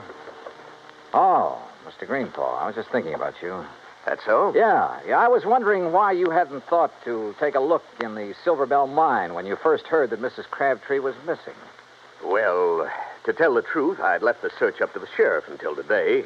Then this morning, Isabel, that's my wife, she said if something did happen to Mrs. Crabtree, it sure looked like I did it. Good thing you listened, because she was right. Yes, I know. Say, Dollar, I hear Mrs. Crabtree's taking quite a shine to you. Oh, where'd you hear that? Doc Weaver said that's all she talked about. Hey, look, if you'd like to pick yourself up a few $100s, you sure could do it easy. Oh? How's that? Just get the old lady to sell me her mine and the acreage along next to Mrs. Scott's place. I'd give her full value for both. And that'd come to enough money for her to live on the rest of her life real comfortable. Now, you do that, Dollar, and I'll give you $1,000 cash. You know something, Greenpaw? What's that? I could have been mistaken about you. You want that mine and the land around it real bad, don't you? Sure. I spent a good deal of money fixing up the old buildings here in town. If I can get the Silver Belle and enough land out there to put a dude ranch on, why, this town will be able to make Virginia City look second-rate. Now, what do you say? I don't know. I'll relay your proposition to Mrs. Crabtree. The rest is... What's all the excitement out there? Well, it sounds like... Miss Greenpaw! What is it, Slim? What's going on? Fire! Miss Crabtree's cabin. It's blazing like fury.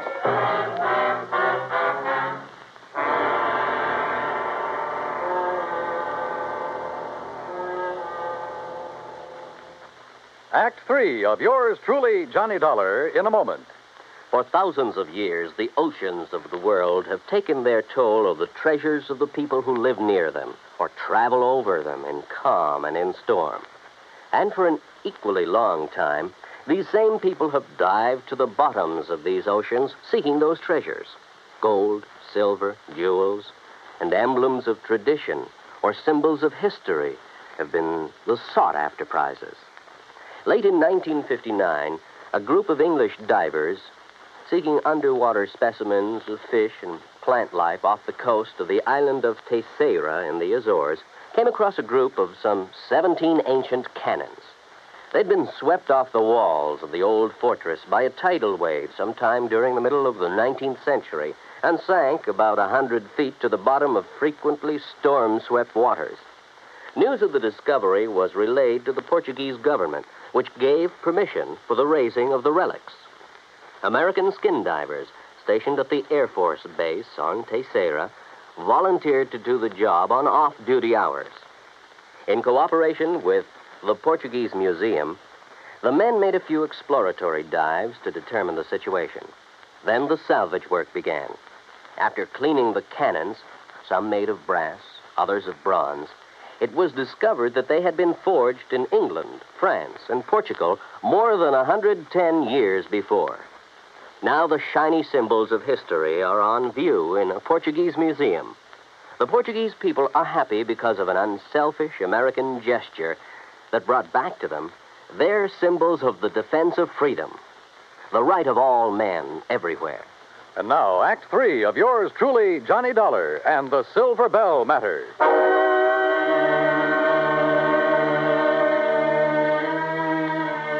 By the time we reached the cabin, it was all over. For a moment, I was afraid Mrs. Crabtree hadn't managed to escape. Then I saw her on the ground near the sheriff's car, wrapped in blankets. Hey, you! Get back over there! It's all right, Sheriff. This is Mr. Dollar. Oh, I heard you're in town, Mr. Dollar. This is Sheriff Wilkins, Johnny. Sheriff, do you have any idea how this fire started? Not yet, I don't. I asked her, but... I'd rather not talk about it now, Johnny. Maybe some other time. Whatever you say. She's pretty done in. Johnny? Yeah? You tell Mr. Greenpaw. Tell him I'll sell. Will you do that for me? Well, look, I'll talk to you about it in the morning. No. I want to sell now. Nothing to stay here for. Nothing. We'd better get her down to Mrs. Scott's place. Doc Weaver's given us some morphine. You go ahead, Sheriff. I'm going on back to town. Sure. See you later, Dollar. Oh, Mr. Dollar, is she going to be all right? Yeah, I think so. Greenpaw, do you have a map of this area, including all the land you're planning on buying? Not on me. It's down at the office. You want to see it tonight? Yeah, I sure do.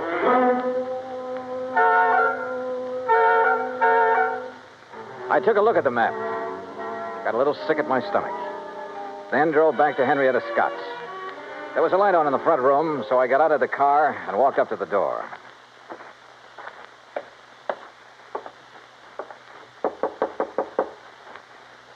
Yes, who is it?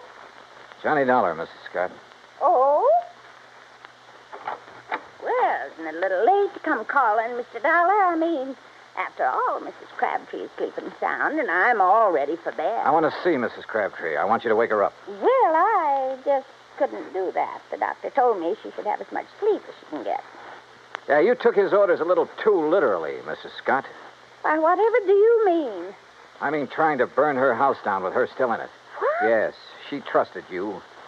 She thought you were the only person she could trust. Then when she found out different, she decided to sell her land and get away from here. Why, that's a pack of the biggest lies I ever did hear. Now, what reason would I have for wanting to hurt the poor old dear? Money. Money? You own most of the land adjoining the Crabtree property, including that around the Silver Belle. Greenpaw wouldn't buy your land unless he could buy Mrs. Crabtree's.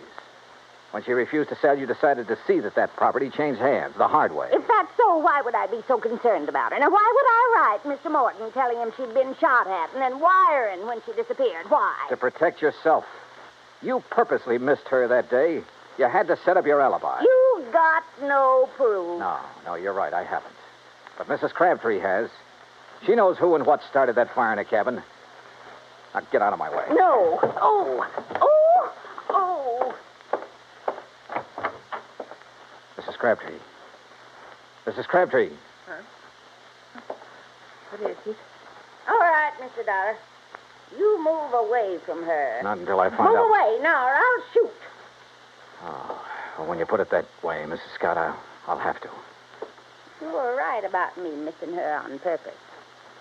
Anybody's lived up here long as I have, they don't miss with a rifle good as this one. Mr. Dollar? Mr. Dollar, she started the fire. Mercedes, you shut up. You try and make me. Maybe I will, like I should have before. You see that... Oh, no, you don't. No. Give me that rifle, No. Libby. No. Why? Why did you have to ruin it? Why? Somebody had to. You okay, Mrs. Crabtree? Yes. Did I do good getting her attention? You did just fine.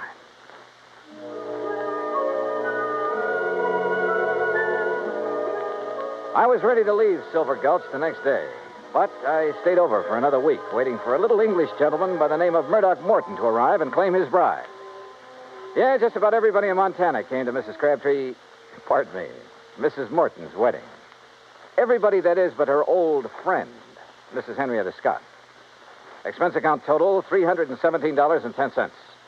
Yours truly, Johnny Dollar.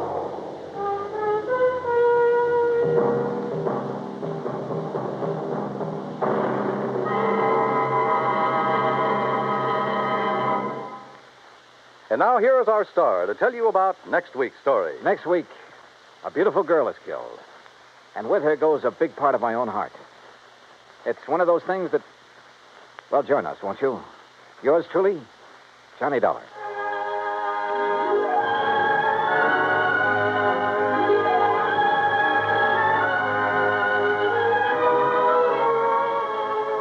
Yours truly, Johnny Dollar, starring Bob Bailey, originates in Hollywood.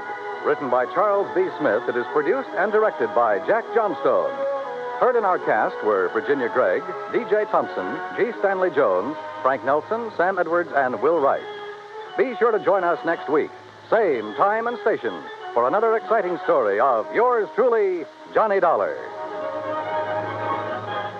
This is Dan Coverly speaking.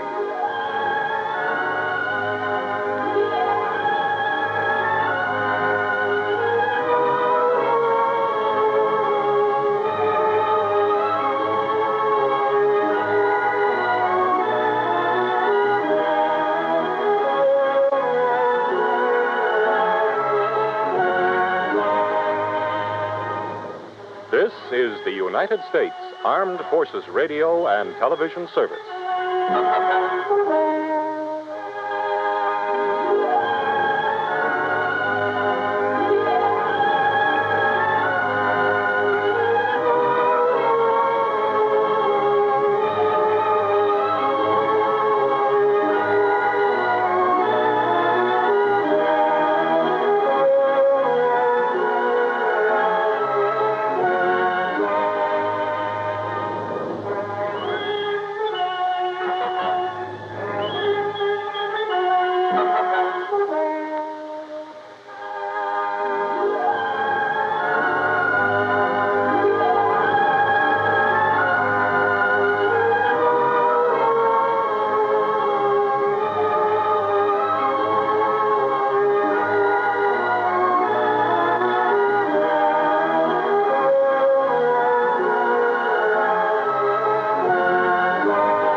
Johnny Dollar. Earl Foreman, Johnny. Oh, hi, Earl. How are things down in sunny Florida? I don't know. You what? I'm calling from Green Mountain Falls, Colorado. What under the sun are you doing out there? Fishing trip? Hardly. Because if it is, I'll join you. I want you to join me, all right, but no fishing. I got a problem, Johnny. One of my important clients has disappeared. Ah, I see. Okay, Earl, I'll grab the next plane.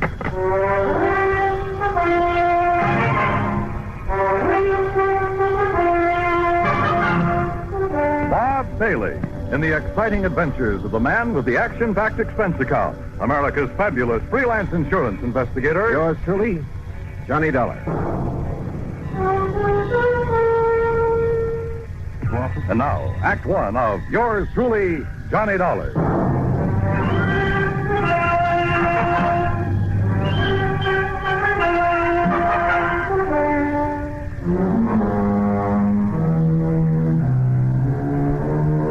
Expense account submitted by Special Investigator Johnny Dollar to the Tri-State Life and Casualty Insurance Company. Attention, Earl Foreman.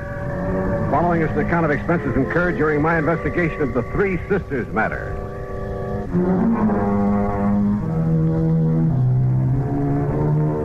Expense account item 1, $151.80, transportation to New York, then airfare and incidentals to Colorado Springs. Earl met me at Peterson Field, the municipal airport. I'm glad to see you, Johnny. Hi. Toss in your bags and hop in. Okay, sure. And where's this Green Mountain Falls you call from? A little place about 12, 13 miles east of here. I'm staying at the Lucky Four Ranch. One of the last places Rolanov was seen. Rolanov? Misha Rolanov, the concert pianist. Rolanov. Oh, sure. Yeah, I've heard of him. He has a little place up on the mountain just back of the Lucky Four where he and his daughters live when he's not on concert. Daughters? How many? Olga, Maria, Ada. Now, here's what happened. Rolanov and the girls, well, they're really stepdaughters, by the way. Oh, where's the mother? She died some years back.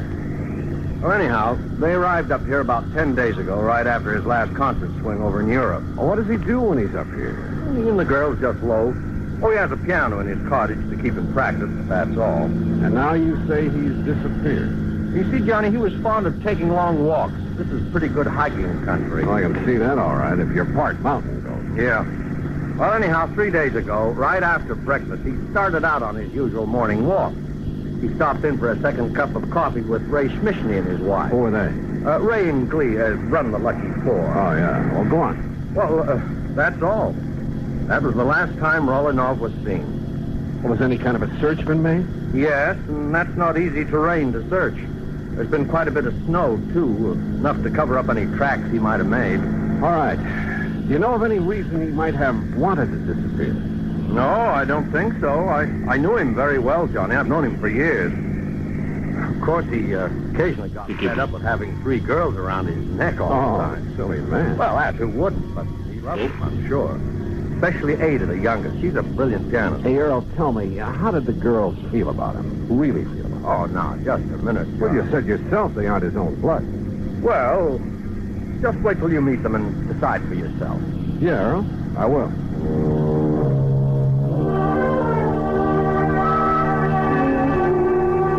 The Lucky Four was on a level spot on the side of a mountain. It consisted of half a dozen neat, modern, comfortable cottages, and from the front window of the one we shared was a beautiful view of Pike's Peak.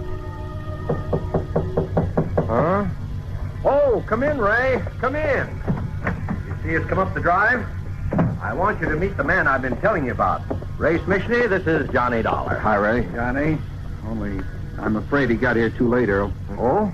Well, what do you mean? Well, just a few minutes ago, before you got back here in a gully up on the West Meadow, way up where I dumped the trash, you know where I mean? Yes.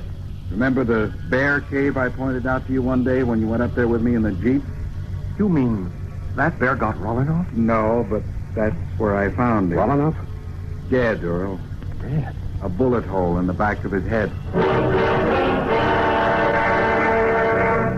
Act Two of yours truly, Johnny Dollar, in a moment. Act Two of yours truly, Johnny Dollar. Question. Was Misha Rolanov, the eminent concert pianist, murdered?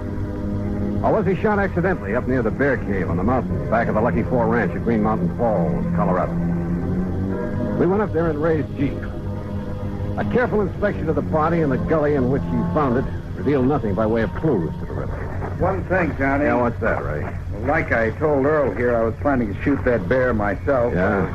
Letting him get nice and fat on the garbage from the ranch. So what? What's that? He used to come down every day, regular as clockwork, and tip over the pails and gorge himself. Well, what are you trying to say? It's been over a week now since I've seen him. Well, I don't see what you're getting at, Ray. Well, it could mean only one thing, Earl. Somebody else got to that bear before I could. And it must have been some time before Rolanov disappeared. That's right. So his being killed here couldn't have been accidental by somebody gunning for that bear. Look here, Johnny. This cartridge case I picked up. Oh, let's see. Here. 257 Roberts. Where'd you find it? Behind that tree there down the slope. You know anybody around here who shoots a 257 Roberts? All the hunters in these parts use a 30-06 or a 270 or a 30-30. Only 257 I've... Well, what's the matter, Ray? You look sick. Yeah.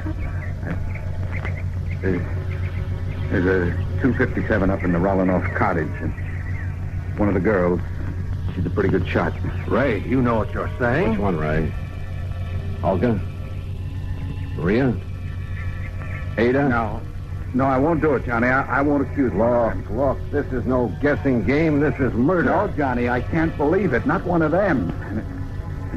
Besides, I got to drive into Colorado Springs, notify the coroner and the police. But if you know something that'll help us... No, Johnny, because if I was wrong, I'd never forgive myself. Don't you understand?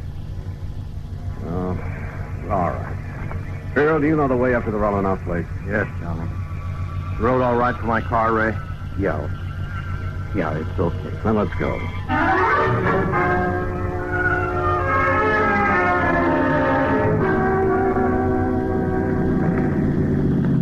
Hey, take it easy, Earl. This road isn't much wider than the car. I know it. Rollinoff Cottage is right up in that clearing, middle of that big meadow. You know those daughters, stepdaughters. You figure which one of them might have wanted to kill Rollinoff? Oh, no, Johnny, no.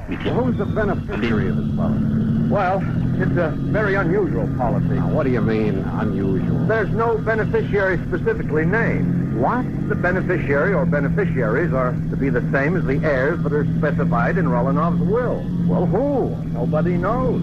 Well, where is his will? Same answer. Well, now, look here, But he Earl. always made it very clear that his will would show up at the proper time. I assume, of course, his stepdaughters will be his heirs. Oh, but if they're not... Oh, this is the Rollinoff cottage. Well, quite a lot of cottage. And just as nice on the inside as it is on the outside.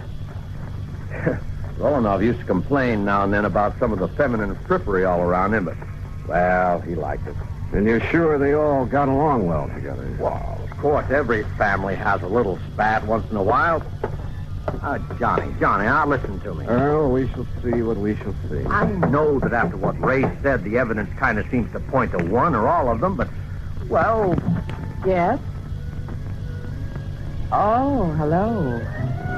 To say the girl who stepped through that door was beautiful would be the understatement of the week. Tall and striking, dressed in something that looked like Schiaparelli or Christian Dior, as though she'd just stepped out of Charles or the Ritz. And if her two sisters were anything like this... Johnny, I said this is the older sister, Olga Rollinoff. Johnny. Oh, I'm sorry. Hi, Johnny. Hi. Daydreaming? Yeah, I guess so. So you're the investigator Earl told us about. Come in, won't you? Sure, thanks. Have you found out anything about Daddy? Olga, that's what we... No, Olga, we haven't. Oh, dear, such a terrible... Oh, wait a minute, Johnny. You wait. Ada, we have guests. Oh? Hello, Earl. Oh, hello, Ada. And this good-looking man is Johnny Dollar. Hi. Hello. Well, that's a nice, warm welcome. Ada, why don't you go in and fix your hair? You look a fright. That plain old house there, really. What's that you're playing, Ada? It's the last thing Daddy wrote. He wrote it frantically the morning it was almost as though he knew something was going to happen to him. Oh, come now. And then he had to write it before it did happen. Oh? Where were you, Ada, the morning he left? Right here, Johnny. Playing this for the first time. Ever since he's disappeared, I've been trying to figure if it has some special meaning. Oh, Ada, that's such a silly idea. Is it? What did you mean by that, Olga? Oh, it's really... Well, it's like a lot of other silly ideas she gets over her music. Yeah, like what? A lot of things. As though she should be the concert artist in the family instead of Daddy. Maybe now that he's gone, I will be. I'll be greater than he ever was. Oh, sure. And I'll do it in memory of him. You'll do it for your own self-glorification. I'm sorry, son. That's all right. Incidentally, where were you that morning, Olga? In Colorado Springs. I went shopping right after breakfast. Or rather, window shopping. Oh. I need some new things so badly, and... Well, you know, I have to keep up with the styles, or I'd look like our poor little artist here. Oh, yeah. So, where was your other sister, Maria? I don't know. Oh, Ada, stop that. When I left the house, she and Ada were doing the dishes. Well, you weren't helping. I told you, Johnny, I had to go into the spring. Oh, yeah. Where is she now? Oh, Maria's probably out in the hills somewhere, camping all Maria's right here, Olga. Hello, Earl. Well. Oh, come in, dear. This is Johnny Dollar, the investigator Earl said that you was getting. Yes. So I see. Well, investigator? I saw two. And I didn't like what I saw. Maria was dressed in khaki shirt, breeches, and hunting boots. And hanging in the crook of her arm was a high-powered hunting rifle.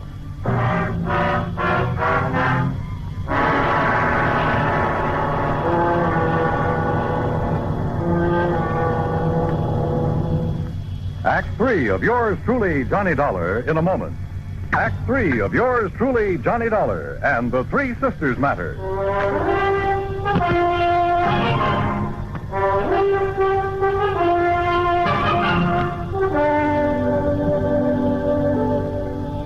How about aiming that rifle the other way, Maria? Oh, sure. I'll set it down the corner. It's empty, needless to say. Better let me see it, huh? Oh, I told you it's empty. Are you a hunter too, Johnny? You talk as if you were, dear. Are you, Maria? Do you do a lot of shooting? Shooting, yes. Killing. Oh, Tramping around these mountains, blazing away at anything that moves just for the sake of... How about that, Maria? Oh, it gives me something to do. Kind of a relief. What else is there to do in this godforsaken place? Have you any other guns? A little 22 that I use for plinking. We all use it. Why? I want to see that one you put in the corner, Maria. Sure. And please don't start waving it around the way you did. Here you are. Why are you so interested in it? Oh, 30-06. That's right. Johnny? And your only other one is a 22. That's right. But why? That's no 22 up there over the mantel. That's Daddy's son. An LT-57. Oh. Get it down for me, Maria. Why? And why all these questions, Johnny? Better tell them, Johnny. Yeah, I guess. Tell us what? We found your father's body. Body? Johnny, you can't mean that. I'm sorry. He was shot by a high-powered rifle. Where? Where is he? What happened? Oh, this is terrible, Johnny. Tell me. What are you crying for, Olga? I suppose you're glad, Maria. Because now you can do what you please. No more of those boring concert trips all over the world. No more of this godforsaken place, as you call it. All right, now I listen, suppose Maria. you're glad because now you'll have money, fancy clothes, Europe, the Riviera, South America, men. Stop! Stop talking like that. Why? Because it's true. No, because it's... Ada, for heaven's sake, stop saying that thing over and over and over. What are you trying to do? Drive us out of our minds? No, I'm trying to find out why Daddy wrote it. What compulsion made him feel he had to write it before he left that morning? Hey, wait a minute. Well, all I have to say... Wait, I said. What is it, Johnny? Ada, get back to that piano. What? Sit down. Play that thing again. Now play it, slowly. Stop. Johnny, what under the sun are you doing? Listen, Earl. The notes on the piano run from A to G like this. Don't you see? The first three notes of that thing she's been playing are A, D, A. Listen. A, D, A. Ada? Yes. Daddy wrote it as a message to me. Oh, now, wait a minute. The rest of it now, quickly. D, E, F, A, C, E, deface. E, D, G, E, edge. C, A, G, E, cage. B, E, D, bed. What is that supposed to be? Ada, deface, edge, cage, bed. The canary cage. Right. And that's exactly what I'm going to do. Tear out the base of that cage. Don't hurt the little bird. Will somebody please tell me what this is all about? Hey, look here. Look. It has a false bottom. Yes, but look what's in it, hidden there. Yeah. Last will and testament of Misha Romanoff. Johnny. Plus... What does it say, Johnny? That note with it. Daddy's handwriting. What? Well, it looks like Rolinoff put the finger on his killer. Johnny, what does it say? And my reason for deliberately omitting her from my will. Omitting whom from his will? What are you talking about? Read on, Johnny. Let me see. Is not only because of the self-centered life she's always led. Not only because of her constant, completely selfish extravagance. I'm afraid that could apply to all of it. An extravagance which finally led her to forging my name on checks. Who, Johnny? Then when I discovered that she was sneaking out and practicing with the old rifle that's kept over the mantel. The 257. It was kept over the mantel. Don't move. Oh, no, put it down. All right. So he cut me out of his will. And if I can't have what I wanted, you won't have it either. Now, look here, I'll Don't go. move. This gun holds 5 shots. I know because I reloaded after I killed him. Olga. And now you all know that I killed him. All right. 1 shot is for you, Maria. 1 is for Ada. 1 is for you, Earl, and 1 for Johnny. Olga, listen. And that leaves 1 for me. So that when I've finished, no one will ever know. Olga, you're out of your mind. Maybe so. But what difference does that make now? Because now there's no other way out for me. There's nothing else. I can't stand still. Because this is the end. All of it. No. It's empty. It's empty. The gun won't stop me. There's Maria's gun. Not for you. I'll got you. Leave me. You creature. Oh.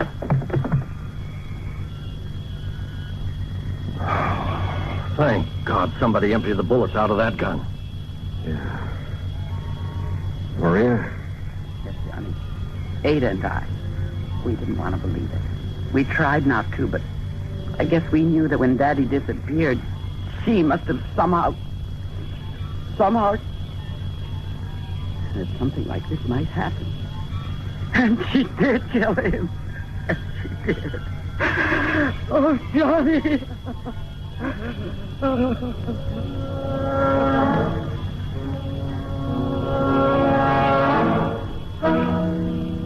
Why? What kind of a mind could be so twisted? Expense account total, including fare back to Hartford, $351.20. Remarks? None. Yours truly, Johnny Dollar.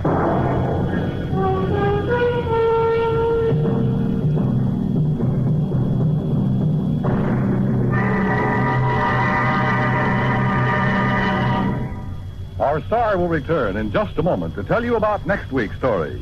Star to tell you about next week's story. Next week, a beautiful girl, a model, in fact, and unfortunately, a model crime to go with her. Join us, won't you?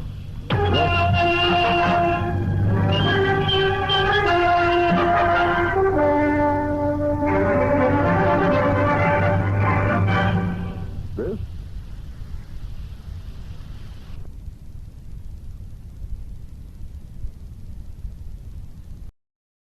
From Hollywood, it's time now for... Johnny Dollar. Johnny, this is Ed Barrett at Tri-State Life and Casualty in New York. Oh, hi, Ed. How are you? A little sick at the moment. Oh, what's the matter? I was planning to go up to the fishing lodge of a friend of mine over the weekend, Tommy Hargrave. Oh, but now you've had to call it off, and brother, I know exactly how you feel. No, Johnny, I don't think you do. Look, Ed, I'm a fisherman myself, and when something interferes with going... What was that? I just received word that Tommy had a car accident up there. Car rolled over on him. He was killed instantly. Oh, I'm sorry, Ed. Yeah. And company policy being what it is, since he carried $70,000 in insurance, double indemnity, since there was an accident involved, well, I got to order the usual investigation. Yeah, sure, I see. Who's the beneficiary? His wife, Mary. They get along all right? No, as a matter of fact, Now, look, Johnny, don't get any crazy ideas. Just go on up there and help her all you can. Oh, sure. Where, Ed? Place is called Shadow Hill, near the little town of Bethel. New York? Yeah, up in Sullivan County. The police department is a man named Skinner. Police? If everything's okay? It was Skinner who called me, that's all. Oh, yeah. Okay, Ed, I'm on my way. And if I dig up anything... Johnny, I assure you that everything's all right about this one. Oh, sure. You say that as though you don't believe it. Well, just my suspicious mind showing, I guess. Forget it.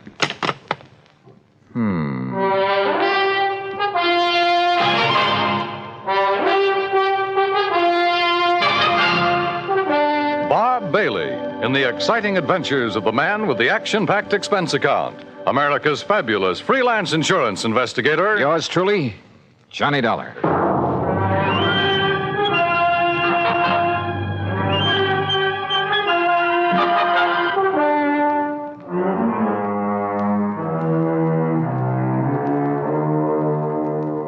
Expense account submitted by Special Investigator Johnny Dollar to the Tri-State Life and Casualty Insurance Company, New York, New York. Following is an account of expenses incurred during my investigation of the Gruesome Spectacle Matter. Expense account item 1, $620, fare and incidentals, Hartford to New York. Item 2, $50 deposit on a rental car. I swung north, crossed the George Washington Bridge, then picked up Highway 17 through Goshen with its famous racetrack, through the summer resort town of Monticello, then past White Lake, a good fishing spot, to the little town of Bethel. It really isn't much more than a crossroads, a couple of filling stations, a general store and post office, and Emmer's Hotel, where I park my bags. Shadow Hill, however, turned out to be a beautiful summer lodge sitting high above the edge of a nearby private lake. From the highway, I could see the narrow winding road that led from the lodge down to the lake shore. I could also see the spot where a car had apparently taken a corner too quickly, skidded, and rolled over to where it lay on its side. Then, shortly after pulling off the highway, I could see something else. Another car, just short of where the accident had occurred. It was half hidden in a clump of trees that bordered the road. And as I slowly pulled up to it, a man suddenly jumped out and leveled an old .30-30 rifle at me. Stop right there. Don't come any closer. Oh, well, now, just a minute, mister. Who are you? What are you doing around here? Stranger, huh? Yeah, I guess you'd call me a stranger, but look, Then maybe you're the stranger I'm looking for. Get out of that car with your hands up over your head. And don't try no funny business. Hey, what is this, a holdup? Do like I tell you to. And be quick about it. Okay, whatever you say. Come on. I can't seem to... This door doesn't seem to want to... You trying to pull some trick? No, Open that door. Well, it's stuck. I can't... Here, I'll do it. Now then. Thanks. Yeah, now I'll take that gun. Oh, no, you won't. All right. Now. All right, up on your feet. Now, just a minute, son. Turn around. Go on, turn around. You just look here, son. You just take it easy, old man, and remember I have the gun now. I'll lock you up for this. That's what I'll do. You what? Yes, sir. Interfering with the law this way. The law? You? That's right. See? Here's my badge. See? Oh, okay then. Look, Mr. Skinner. You look, you... Hey, how'd you know my name? You are Mr. Skinner, aren't you? Well, sure I am. Amos Skinner. Only it's Chief Skinner to you. Police Chief Skinner. And if you think you're going to get away with this, you... What's your idea? Oh, Chief, it looks like you're just the man I came to see. Huh? Only, maybe you'd better have your gun back. Here. Well, all right. All right, now, you just put your hands up and... Say, now, just a doggone minute. Who are you? Johnny Dollar. Johnny Dollar? That what you said? That's right. The Johnny Dollar? I'm an insurance investigator. Well, praise be to Betsy. Well, I might have known there was someone like you, the way you outsmarted me. Banging the car door against me that way. Oh, I'm sorry about that, Chief. Well, Johnny, I'm real proud to meet you. And believe me, son, I'm just mighty glad you're here. Oh? Why do you say that? Just you look here, Johnny, over the edge of this road. Look. You see it down there? That car? Is that the car in which Mr. Thomas Hargrave was killed? Oh, you know about that? That's what I came here to investigate. Well, all right then. Now, you listen here to me, Johnny. Well? I'm the one that telephoned down to Mr. Hargrave's insurance company down to New York. So I understood. I did it as a favor to Mary. That's his wife. On account of she was so broke up and all. Never did like her, but she was pretty upset. Very considerate of you, Chief. And I told the insurance company just what I told everybody else. That Tommy Hargrave took this turn in the road too fast. Now, you see the turn right above here? Yeah, that's a sharp one. Well, he took this turn too fast and skidded off the side, and the car went over and pinned him underneath it, and that was that. Killed him. Well? Well, all right. Now, Johnny, I just come over here from old Doc Walton's. It was down to Doc that I took Tommy's body yesterday just after it happened. And you know why I come back here? Well, I can think of one good reason. Yeah. From something you just told me. Yeah. And from what I can see of the car down there. Yeah, well, it was because I suddenly started thinking, how could a man who knows this road so well ever make a mistake of... Hey, what were you going to say? Well, Chief, that car was coming down the road, down from the lodge, wasn't it? Yeah, that's right. That means he made a left-hand turn right here. Correct. The car went off the road, fell on its side, and leaned right where you landed, right where you see it, right on top of Tommy Hargrave. That car is a sedan. Yeah, that's right. And even from here, I can see that the windows are all closed, except for the one next to the driver's seat. Correct. But now... And it's obvious it didn't roll completely over. No, sir. It just flipped over on its side and slid down there. And yet you say that Tommy Hargrave's body was under it. That's right. Under the right side of the car where we practically had to dig it up. Hey? Uh-huh. Can you tell me how he could have fallen under that side of the car, windows closed? Johnny. Yeah. Tommy was murdered. That's what. And the car pushed over on him to make it look like an accident. And Johnny, you proved it. A couple of other things we've got to prove, Chief. Hey? Like what? Who murdered him? And why? Act 2 of yours truly, Johnny Dollar, in a moment. Our flag now numbers 50 stars, and behind each star there stands yet another flag, representing one of the 50 states. Rhode Island's state flag is white with an anchor, first used as a colony symbol in 1647. The motto Hope was added in 1664, when the government was organized under a charter from King Charles II. A circle of 13 gold stars were added for the original 13 colonies. This is the flag of a unique colony and state, which carried out a most noble experiment in freedom. The Royal Charter of 1663 reads, "To hold forth a lively experiment, that a most flourishing state may stand and best be maintained with full liberty and religious concernments." Rhode Island's state flag, the flag of the 13th state to enter the Union, was adopted on May 19th, 1897. And now, Act 2 of yours truly, Johnny Dollar, and the Gruesome Spectacle Matter.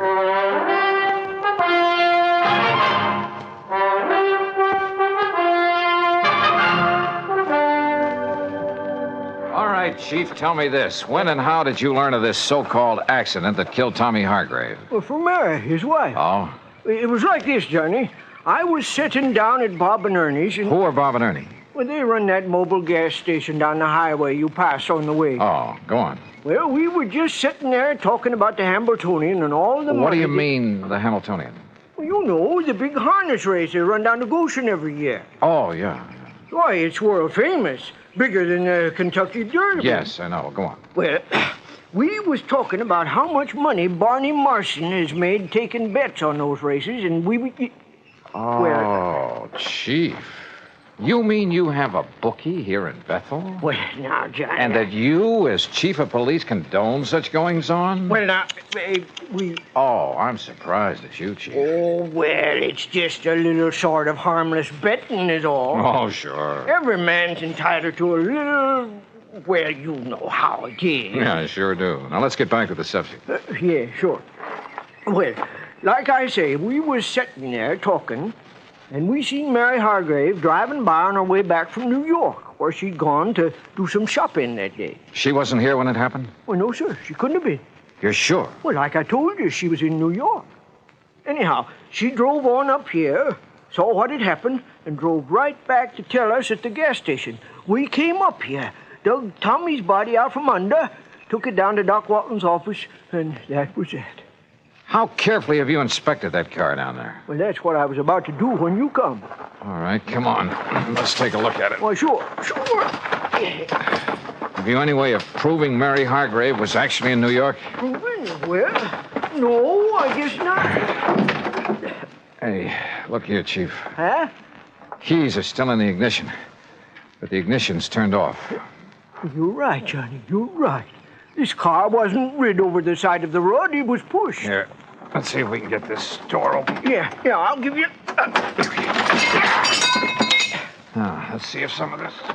Yeah, very good. Well, what are you doing with that handful of dust? Well, it's not very professional, but some of this fine dust ought to bring out any fingerprints on the steering wheel, and we'll be... Yeah. No prints there that I can see. No, you're right. Chief, this wheel has been carefully wiped off. So whoever did it... Huh? What'd you find? Did Tommy Hargrave wear glasses, spectacles? Tommy? No, sir. What? Come on, Chief. First thing I want is a look at his body. Doc Walton just say... That's right. Then let's go.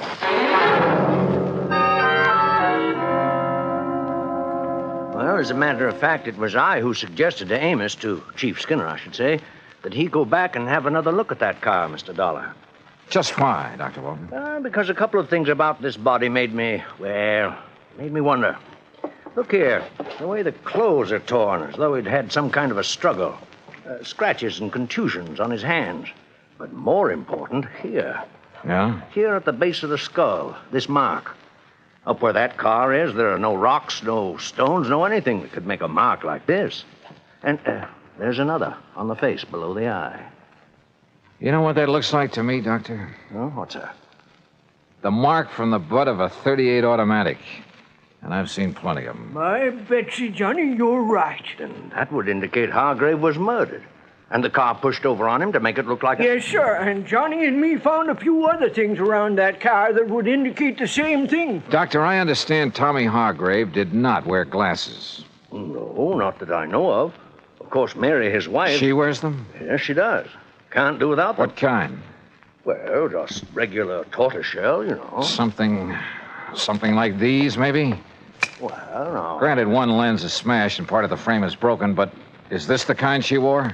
Yes, Mr. Dollar, I'd say so. Of course, a great many Johnny, surely you don't think his own wife... They didn't get along too well, did they? Well, no, but after all, when any couple's been married 10, 11 years... Also, she just happens to be the beneficiary of his sizable insurance policy. Good heavens, Mr. Dollar. Yeah, I think we'd better pay a little visit to Mrs. Mary Hargrave.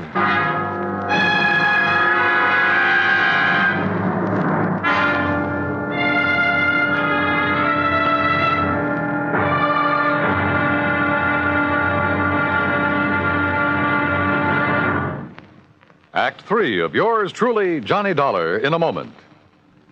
Many times in the history of mankind, nations have pooled their forces to exert a greater strength against a common aggressor. This happens not only in the face of a world war, but between such giant holocausts, as during the Boxer Uprising in China in 1900. 6 nations combined their forces to come to the aid of their citizens. In the thick of the fight, undaunted by devastating enemy fire, Chief Bosun John McCloy of the United States Naval Contingent distinguished himself by meritorious conduct above and beyond the call of duty. For his valorous action, he was awarded his first Medal of Honor. But a man of action doesn't get the job done because of possible awards. It is the spirit of his code of conduct that guides him. John McCloy was guided by that code again and again. In June 1914, during the Mexican campaign, when the government of the United States was put upon once more to aid its persecuted citizens, Chief Bosun John McCloy was constantly risking his life. Our landed troops were in danger of being annihilated on the beach at Veracruz, when McCloy voluntarily filled 3 picket launches with riflemen and led them along the seafront to draw the enemy fire. Though badly wounded, he remained at his post and gallantly directed his part of the campaign. For this action, Chief Bosun John McCloy was awarded a second Medal of Honor. But he hadn't been concerned with medals. His only concern was conducting himself as a man should, and that is according to the code of the American fighting man. And now, Act 3 of yours truly, Johnny Dollar, and the Gruesome Spectacle Matter. The three of us, Dr. Walton, Police Chief Amos Skinner, and I, drove up to the lodge outside the little town of Bethel, New York, to see why Mrs. Mary Hargrave had killed her husband, made it look like a car accident. That is, if she did it. And what little evidence we had pointed right straight at her. The obvious fact the car had been pushed over on him after he was killed. The marks showing he'd struggled for his life, had been struck with the butt of a pistol. The fact he and his wife hadn't got along too well, that she was his beneficiary. And finally, there were the glasses I'd found in the car. My Betsy, I wonder if she found out you were here, Johnny, and has flew the coop. Isn't that her car in the yard? Yes, Mr. Dollar, it is. All right, then. If she is here, well, sir, I'll arrest her right on the spot. No, let me handle this. But, Johnny... I said please, let me handle it. Yes? Oh, Dr. Walton and Chief Skinner. That's right. And this here is Mr. Johnny Dollar. Oh, yes, Mr. Dollar. Mr. Barrett at the insurance company phoned that you'd be here. Won't you come in? Well, Surely. Thank you. I'm sorry to have been so slow in answering the door, but I seem to have mislaid a pair of my glasses. Yeah, that, Johnny. I'm blind as a bat without them. Won't you all sit down? Thank you. Yes, thank you, Mary. I've been using an old pair of steel rims with an old prescription, but they look so terrible. When did you lose your glasses? Oh, I must have mislaid them a couple of days ago. Ha! Now, what do you mean by that, Amos? You know very well what I mean. You don't seem terribly upset about your husband's death, Mrs. Hargrave? Why should I, Mr. Dollar? We haven't been exactly getting along for years. All he seemed to care about was his fishing and betting on the horses day after day. Oh? And I never did care about spending every summer up in this stodgy little town with all its stodgy people and... Oh, I didn't mean you, Dr. Walton. Oh, yes, thank you. The first thing I'll do when I collect the insurance is sell this place and go back to the city where my friends are. Where there's some excitement and...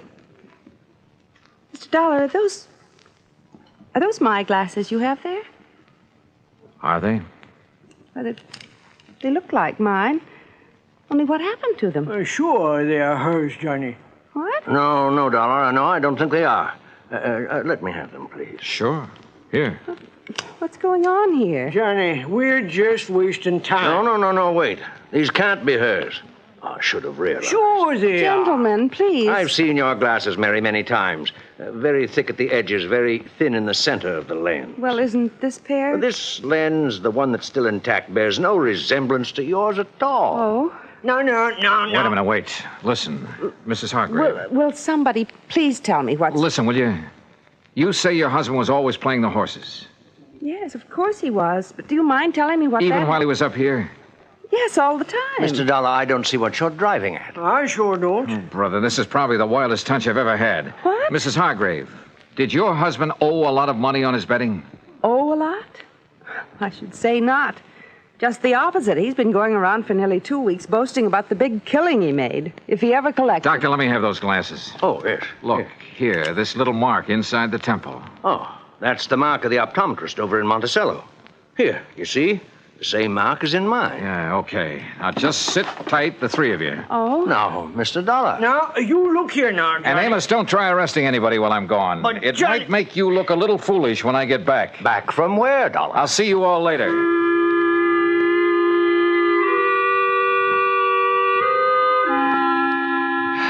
Well, that's really just about all there is to this case.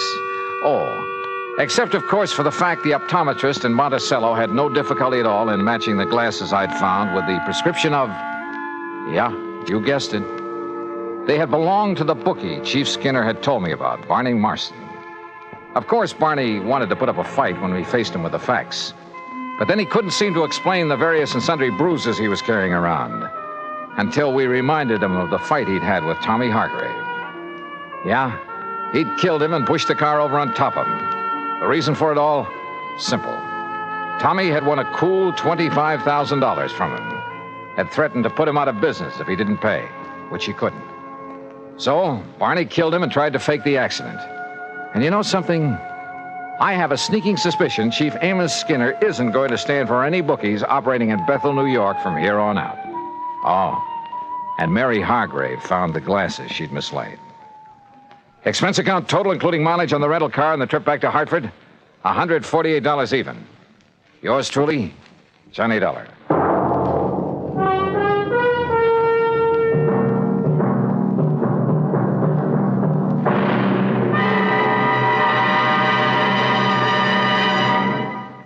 Our star will return in just a moment. Our flag now numbers 50 stars, and behind each star there stands yet another flag representing one of the 50 states. Kansas' state flag is dark blue, and in the center is the state's seal, surmounted by a large sunflower, the official state flower.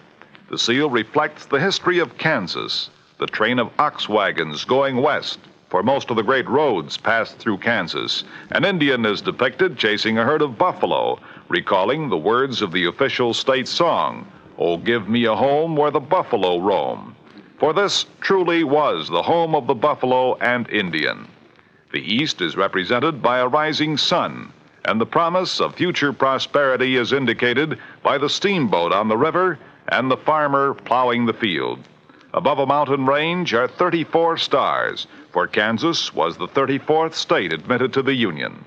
Over all is the state motto, ad astra per aspera, to the stars through difficulties.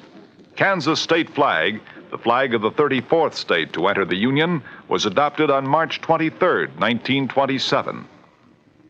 Now here's our star to tell you about next week's story. Next week, well, listen. I promise you the most unusual case and some of the most unexpected people you ever... Well, join us, won't you? Yours truly, Johnny Dollar.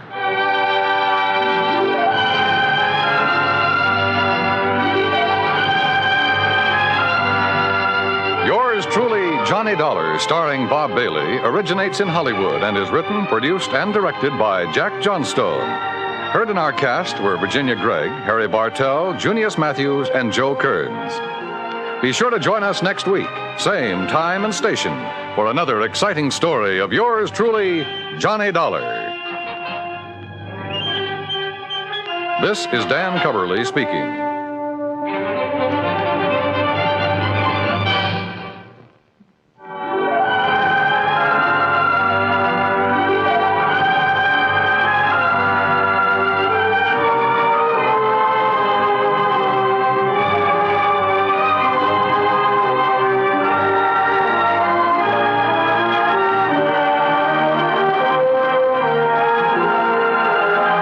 This is the United States Armed Forces Radio and Television Service.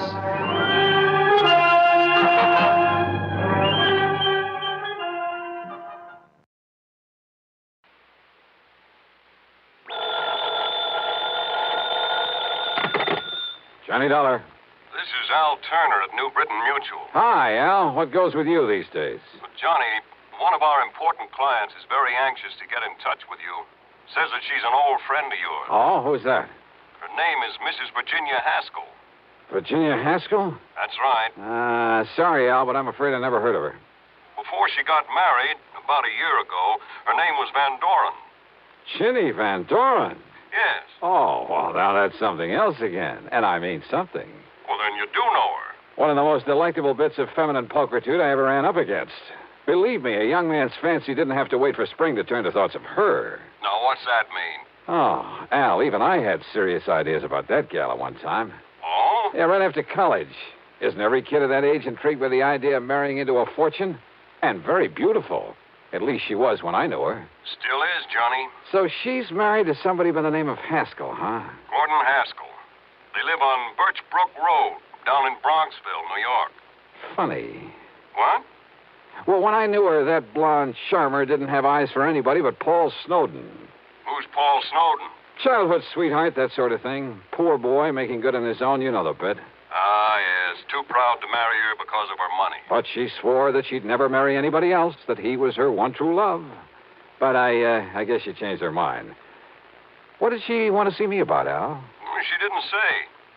She did make it clear, however, that it has to do with some of the family insurance. Well, that's as good an excuse as any. Well, Then do you want to run on down there? For a longing look at the gorgeous Ginny Van Doren?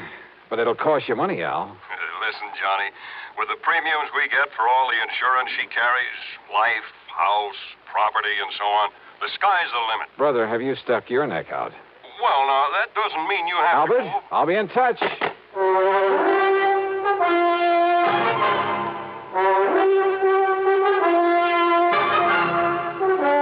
Bob Bailey in the intriguing adventures of the man with the action-packed expense account. America's fabulous freelance insurance investigator. Yours truly, Johnny Dollar.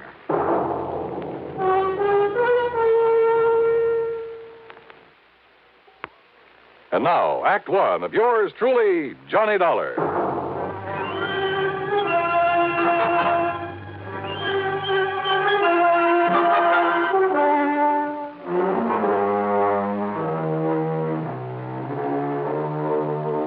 Expense account submitted by Special Investigator Johnny Dollar to the New Britain Mutual Insurance Company, Home Office, Hartford, Connecticut. Following is an account of expenses incurred during my investigation of the Wayward Heiress Matter.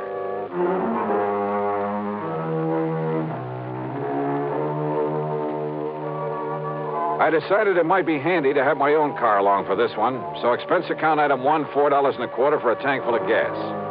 I picked up the freeway and headed south and west to fashionable Westchester County, New York. To me, Bronxville has always been one of New York's most charming suburbs. Only about 20 miles north of the big city, it's full of beautiful homes with lots of trees and expensive landscape properties. There's a lot of wealth in Bronxville. The Haskell home on Birchbrook Road was a huge English-type affair, built of stone and stucco, the kind of place that'll last 100 years. 18 or 20 rooms, I'd guess, and surrounded by well-kept lawns and flower gardens, oak and sycamore trees and neatly trimmed hedges. Yep, a big hunk of the Van Doren oil money must have gone into it, unless young Haskell was mighty rich. Virginia, looking every bit as beautiful as I'd remembered her from college back in the Midwest, greeted me like a long-lost, well, brother, darn it. And, Johnny, I'm so glad you could come. I'm worried, sick. Worried about what, Jenny? Gordon, my husband. Well, look, it's none of my business, but it kind of surprised me to learn you'd married somebody other than Paul Snowden. It's Paul who has me worried, Johnny. Oh? Yes. How? Well, back in the old days in college, I wasn't interested in anybody in the world but Paul. I mean, seriously. Yeah, I remember. The rest of us couldn't get to first base with you. I loved him, Johnny. And I hoped that as soon as he could get established in a business of some kind, he'd ask me to marry him. Well, what stopped him, Jenny? Money. When Father died and all the Van Doren money came to me, Paul suddenly changed. He stopped seeing me. He even avoided me. So then, well, I guess what I did was make a mistake. What was that? I went to see him at his little plant there in Chicago. Chicago? That's where we were living then. And, Johnny, the only reason he stayed there was to be close to me. So you went to see him? Yes. And I proposed to him. Oh? Also, well, this was the big mistake. I offered to finance the machine tool business that he was trying so hard to build up. But he didn't like that and told me so. I'm afraid there was quite a scene there. You've just been looking down your nose at me all these years. It's been nothing but pity. Paul! Yeah, poor, timid little me. Needs help. Maybe needs mothering by somebody who pities him. By somebody who can afford to support him. Paul, that isn't true. Then why do you come offering help, offering money? I don't want pity. Somebody holding up my head for me. I've got to work this out alone. It may take me a long time, but I'm not going to... Oh, I'm sorry, Jenny, but don't you see I love you? I'll never love anybody else. Then why don't you let me Don't you understand? I'll never get anywhere on your charity. You're feeling sorry for me. Paul, darling, please. All right. All right, the less we see of each other now, the better. Maybe sometime, but... Well, no, not now. Find somebody else, Jenny. Somebody who can give you the things you need and want. Uh-huh. A little too much pride for his own good, I'd say. It upset me terribly, Johnny. Especially when he told me to go out and find somebody else. But I take it you did. Then Gordon came along. Sort of caught me on the rebound, I guess. Tall, good-looking. He fell in love with me the first time we ever met. I guess he kind of swept me off my feet. But now that the honeymoon's over... He's been wonderful to me, and I love Gordon, Johnny. I love him very much. As much as Paul? Not perhaps in the same way. But we're very happy together. And there's never been any strain or tension because of this difference in our fortunes. Gordon isn't wealthy either? Well, he hasn't what I have, of course. But he manages to get along. And I'm being a good wife to him. Oh, I'm sure you are, Jenny. And don't you see, if Paul, because of his jealousy, were to kill Gordon... Jenny, you mean you honestly believe he might? Yes. That's exactly what I mean. That's why I sent for you. But good heavens, gal. And Johnny, you've got to stop him.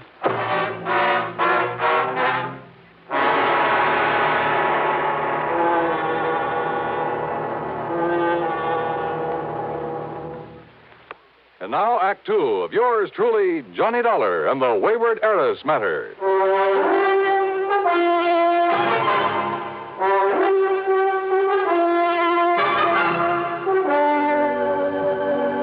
All right, now, Jenny, listen to me. It's true, Johnny. I'm sure of it. Paul Snowden has come here to kill my husband. He's told you as much? Haven't you been listening to me? Well, of course I have. Maybe my marriage to Gordon was on the rebound, on the spur of the moment. Call it anything you like, but it was Paul who turned me down. At least for the time being. I told you what he said. And simply because of a misguided sense of pride, because you had money and he didn't. Yes. Well, how did Paul take it when he learned that you were going to marry Gordon, I mean? He was terribly angry. He made all sorts of wild threats. Well, now, that doesn't necessarily... He said that he would kill anybody else who married me, and he will, Johnny. Does he know Gordon? He's never seen him. But he wants to kill him? Oh, Jenny, that doesn't make any sense. Don't you understand? It was to get away from Paul that Gordon and I came here to get married and settle down. Well, because you were afraid you might still be in love with Paul. It isn't a very nice thing to say, Johnny. But it could be true, couldn't it? Is Gordon in business here in the East? Well, I've helped him to start one, Johnny. A little importing business. What did he do before? Jenny? Well, his family had quite a bit of money once.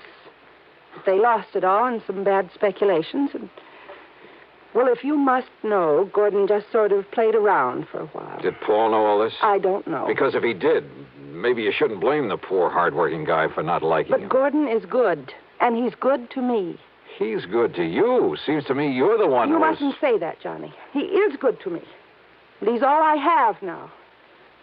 If only Paul hadn't found out where we've come to live. Oh, look, Jenny, I'm an insurance investigator, not a love counselor, and... Oh, what's the matter? Don't you believe me?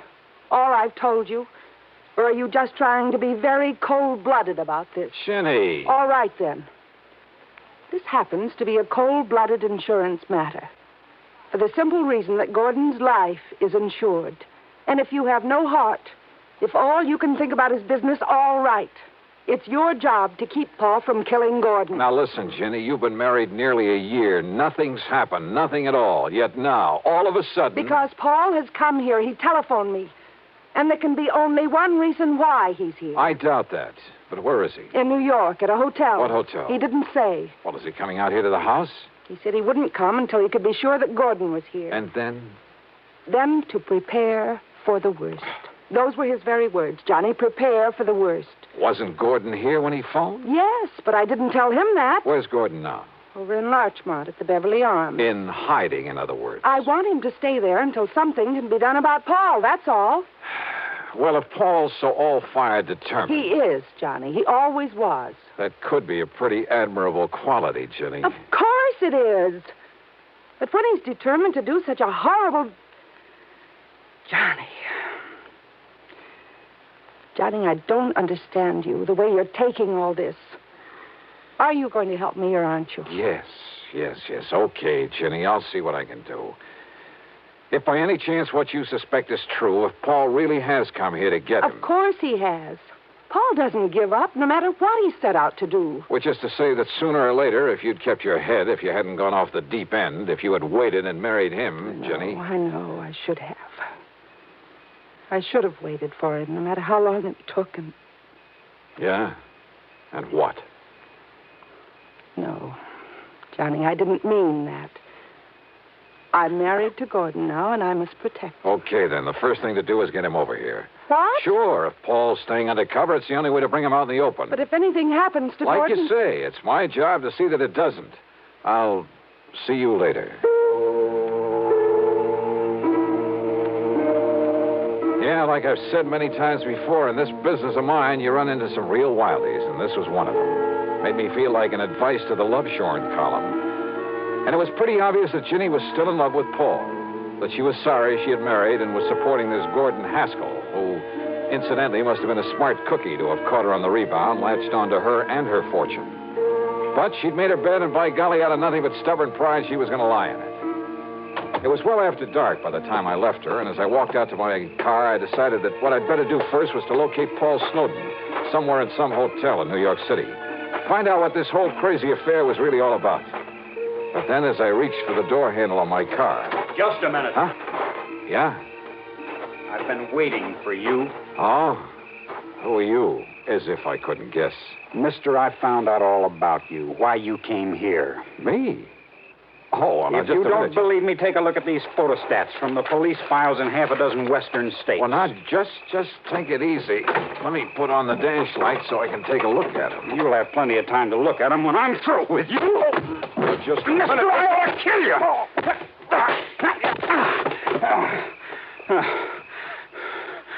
All right, now.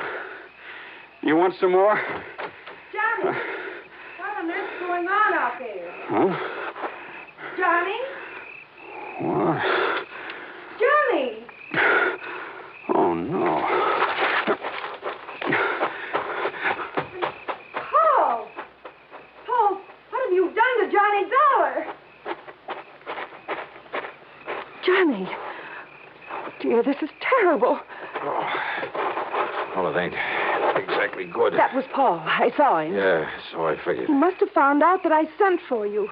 Why, if I hadn't come out of the house to see what the noise was all about, he might... Don't you see, Johnny? Don't you believe me now when I say he's come here to kill Gordon? Jenny, I guess if you didn't convince me, Paul has.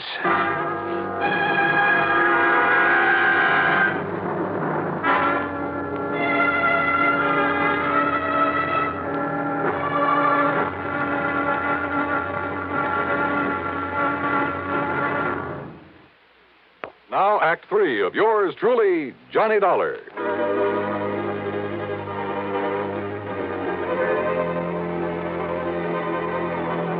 I went back into the house with Ginny's help, and a good stiff drink plus her tender menstruations brought me back to normal.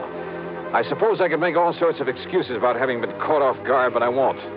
Paul Snowden had a good pair of fists, and he knew how to use them. My plan had been to call on the New York City police for help in locating Paul, but now this had suddenly become a personal matter. And yet, wait a minute. Ginny. Yes, Johnny. Are you feeling... Listen, didn't you tell me that Paul and your husband Gordon didn't know each other, had never met? Yes. What about those papers, the photostats? Papers? And we've been thinking that Paul jumped me because he'd found out you'd called me in to protect Gordon. Of course. Well, it just happens we were wrong. Oh, Johnny, I don't understand. Listen, I'll be right back. But, Johnny, he may still be out there somewhere. I wouldn't be at all surprised. Well, but, Johnny, don't you... I found no sign of Paul or the papers he'd shoved at me. But I was certain that he was still in the neighborhood, waiting. But not for me. I jumped into my car, drove away, then circled around the block, parked, and sneaked into the house the back way. Johnny! I thought it was Gordon coming in this back door. I phoned him that Paul had been here. Yeah? What'd he say? Only that until Paul is taken care of, he'd better get out of town. But, Johnny, that's such a... Oh, great. And yet, if he plans on being away for any length of time... Excuse me a minute. Yeah, there was a chance, a bare chance, that this whole thing could come to a head very quickly, with a bit of luck. I opened the front door, then called out into the darkness beyond the porch. Paul? Paul Snowden. This is Johnny Dollar. If you're out there, stick around. Now, listen. I'm leaving this front door unlocked, so use your own judgment. I went back into the library. Standing there with Ginny was a man, a few years older, slightly gray around the temples. He had a worried, furtive look about his eyes. He was momentarily startled when I walked in on him. Johnny. Gordon, this is Johnny Dollar. Hiya, Gordon. He sneaked in the back way, Johnny. But I'm not staying around to get killed. Now, listen, Virginia. Gordon, it'll be all right now. No, I don't know who Dollar is or why you've called him in, but I'm not staying around here with Paul Snowden gunning for me. You're afraid of him, Gordon? Wouldn't you be? Come on, Virginia. Open up the safe. You've got plenty of money in it, I know. But look, darling... Come on, get it for me. Give it to me. But to run away like this... Oh, because Paul wouldn't run away. You know that isn't what I mean. Give me the money, Virginia. Or do you want a dead husband on your hands? Well? Now, listen, Gordon. You listen. This is none of your business. I wouldn't be too sure of that. Well, I am, Virginia. Now, just a minute. Will you keep out of this? No. Oh, yes, you will. You see what I mean? Gordon, that gun... You... Give me that money so I can save my life. Put that thing down, Gordon. Stand back, Dollar. I'll pull this trigger. Brother, that's what you think. Yes? Oh, I'll kill you.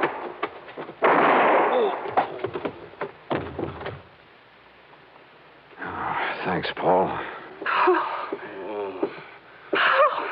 I aimed low, Dollar. I'm afraid he'll live. Yeah, he'll be okay. Should have killed him, I guess. But I'd rather see him face the courts. Oh, what are you talking about? Those photostats you have? Yeah. Police files all over the West. He has a record as long as your arm, under various names. Wealthy women. Married them, took their money. Oh, no. Yes, Jenny. And some of them... Well, he killed them. Paul, I didn't know. I didn't know. I'm sorry, Dollar, about what happened outside earlier, but in the darkness, I thought you were Gordon. It's, okay, Paul. You've, more than made up for it.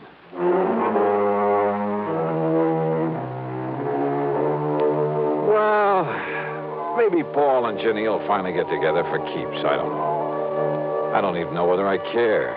I'm just glad I wasn't involved. That is, any more than I was. Expense account total, including mileage of my car back to Hartford, a lousy $10. Yours truly, Johnny Dollar.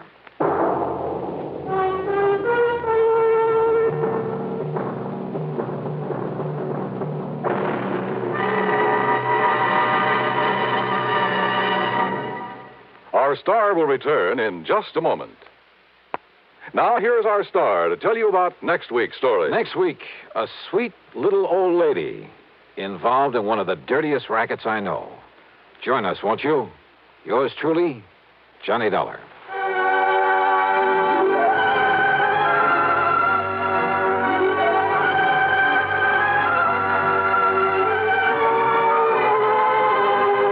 Yours truly, Johnny Dollar, starring Bob Bailey, originates in Hollywood and is written, produced, and directed by Jack Johnstone.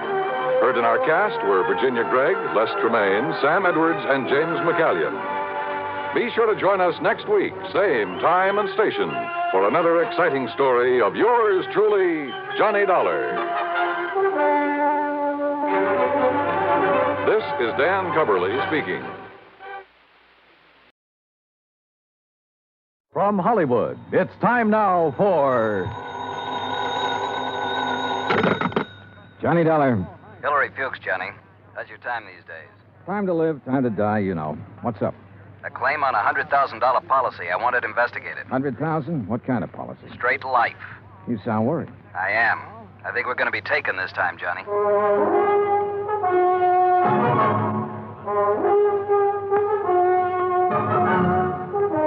Bob Bailey in the exciting adventures of the man with the action-packed expense account. America's fabulous freelance insurance investigator. Yours truly, Johnny Dollar.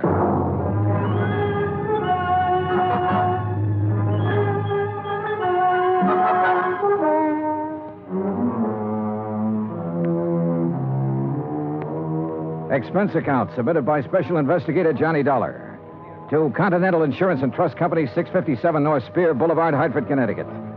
The following is an account of expenses incurred during my investigation of the Desalles Matter. I'd heard of Dave Desalles. I guess everybody in this country's heard of him at one time or another. Desalles Television, Desalles Radio, Desalles Electronics, Desalles Appliances, racetracks, theaters, Desalles this and that.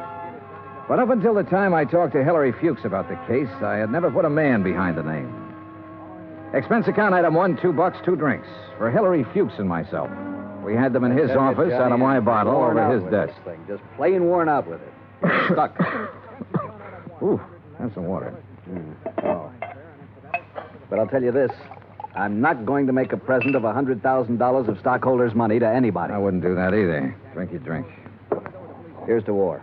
Salute. Now, while that's settling, maybe you'll settle down and tell me what it's all about. Dave Desalles. Know him? I've heard the name, yeah. Well, he's dead. Drowned 4 days ago out on the coast. So? Did you ever see our K policy series? I've heard of it. Well, the premium's about triple a normal life policy. It's designed only for people with big money. Sure. But it's got a feature that makes those people with money look at it a long time. Uh-huh. This clause isn't anything more or less than the old accident clause paying double indemnity. Broken down, we aren't taking much of a chance. The incident statistics are with us. All right, I'll look it up if I need it. Okay. 3 months ago, we insured Dave Desalles on one of those K policies. 4 days ago, he fell off the back of a yacht and drowned, and we're hooked for $100,000. What? Accidents happen. You betcha, all the time. But I'm not sure it was an accident. At least there's not enough proof in this coroner's report to convince me. You say it happened 4 days ago? Yes. Has a claim been filed yet? Yes, and the beneficiary is the deceased's widow. Inquest? Inquest, burial, everything. Was there an autopsy? No, there was not. Investigation? Yes, it was handled by the local police in San Ladillo. San what? San Ladillo, a little place about 30 miles south of Los Angeles. 4 days ago. Why didn't you put someone on it then? I did. Bert Kenyon. Here's his last report. No evidence available to dispute coroner's verdict of accidental drowning. Recommend claim be honored. Kenyon.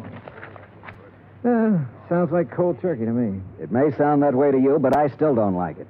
I want it warmed up. Now, look, Bert Kenyon knows his way around. And he can miss like anyone else. I want you to go out there and work with him. Cover it all again. Get at Desalles' widow. She stands to gain most by his death. Maybe the two of you can come up with something. Well, what do you do about the claim? Deny liability on the grounds that the accident is not proven. Hillary, you will be sued. I'll take that chance. Fuchs was an old chance taker who had been raised in the insurance business. The kind of man who gave a claim every kind of test, and if it still passed, he sat down and smelled the paper it was written on. And if he didn't like that, he'd take his chance. Expense account item 2, $138, plane fare to Los Angeles.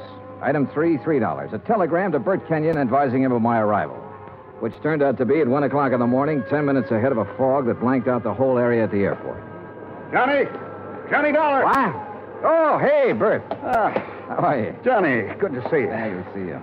Come on, I got a car. Well, have you got a cigarette? I ran out 2 hours ago. Sure, man. Here you go. Good to see you. Good to see you, boy.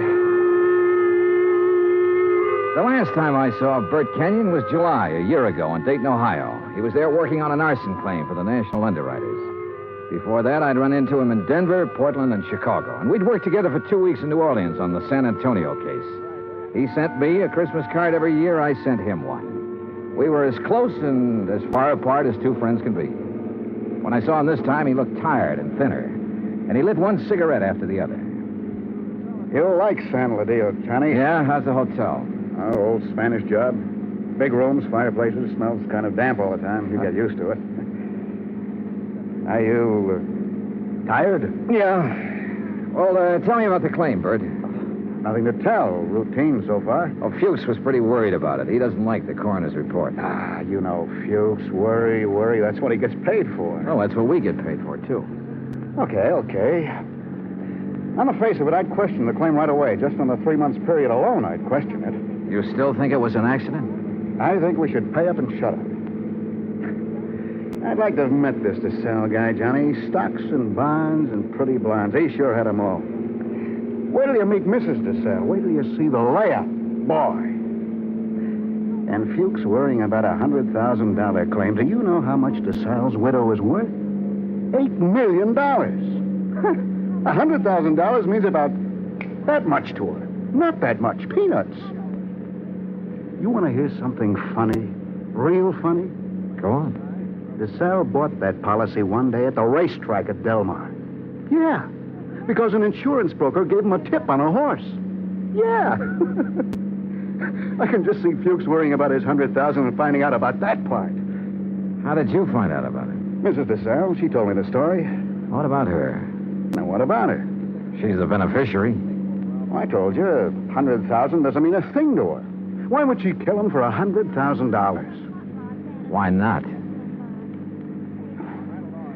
Fuchs sent you out here to take over because he thinks I lost up, didn't he, Johnny? He sent me out to see if I could give you a hand. He wants us to cover the whole thing again. Wouldn't kid an old pal, would you? I'd never try, Bert. I bet you wouldn't. I just bet you wouldn't. In another 10 minutes, we were in San Ladillo, a sprawling little town built around a natural harbor. The houses looked expensive, the boats even more expensive.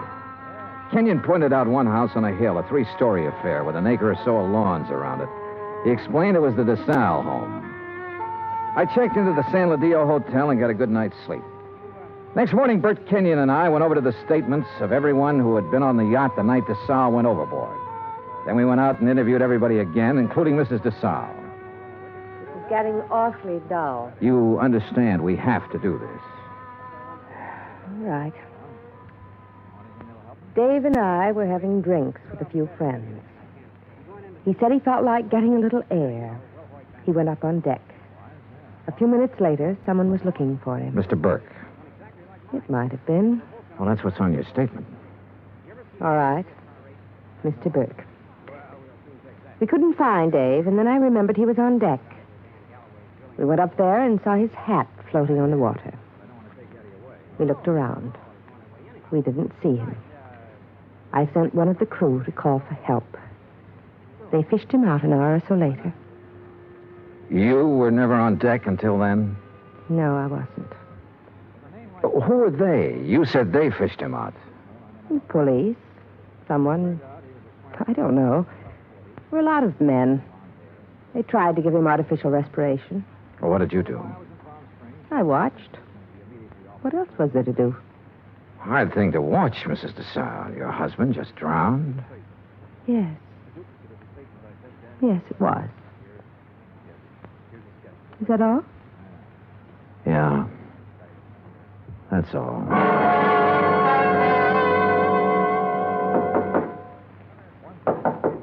Come in. Hi. Oh, what's all this? Thought you'd be in bed. Just going over the reports again. Well, what do you think? Oh, I don't know. I'm trying to make up my mind, Bert. About Mrs. Desalles, the way she looks, the way she acts. I told you she was something. Yeah, sure. 50 men would sell their souls to be tied up with her one way or another. She had help, Bert. What? She had to have help to kill him. A dozen people swear she was below drinking martinis with him, so someone was up on deck waiting for Desalles. What have you got to go on? Desalles swam the English Channel 20 years ago. He should have been able to swim 20 feet to a gangplank. Drunk or sober, he should have been able to do that. I knew about that swimming business. Expert swimmers drown all the time. We both know that. What else? Well, why didn't somebody hear him yell? Maybe he didn't. Everybody lets out a yell in a situation like that, falling or in the water. There were a dozen people aboard. One of them should have heard him yell. Yeah, I guess you're right. All right, suppose he didn't yell. But suppose this coroner made a mistake about the bruises on the side of his head. Suppose they happened before he went over the side. Well, it'd be hard to prove now, Johnny. Oh, look, she's got a boyfriend somewhere, Bert. She had to have one. The servants can be gone over. Somebody at the house has seen him. He's called her, sent her messages. He's our boy. We can bring him out in the open. We'll get help from Los Angeles. We'll call the legal department and get them busy. Get permission to exhume the body and have an autopsy. We'll bring... What? Let this one go, huh? What? Drop it. It's just lousy enough to get by, Fuchs. We got a good case, Bert. I know. I've known it all along, Johnny. A sellout? Mrs. Desalles offered me the whole 100,000. The whole 100,000, Johnny, to let it get by. Who helped her do it? I don't know. I wasn't interested anymore when she came up with the offer. Look, what does Desalles mean to you and me? Nothing. He had a whole life, the best it could give him. We can't bring him back. I'll split the 100,000 with you, Johnny. We'd have a little chance for some things, too. Johnny? Bird. No deal? No deal. You're a good dick, Johnny. Stand up. Oh, put that thing away. I've been looking a long time for a mark like this. Now you've lost it up, and I have to beat it. Turn around. Bert. So long, Johnny.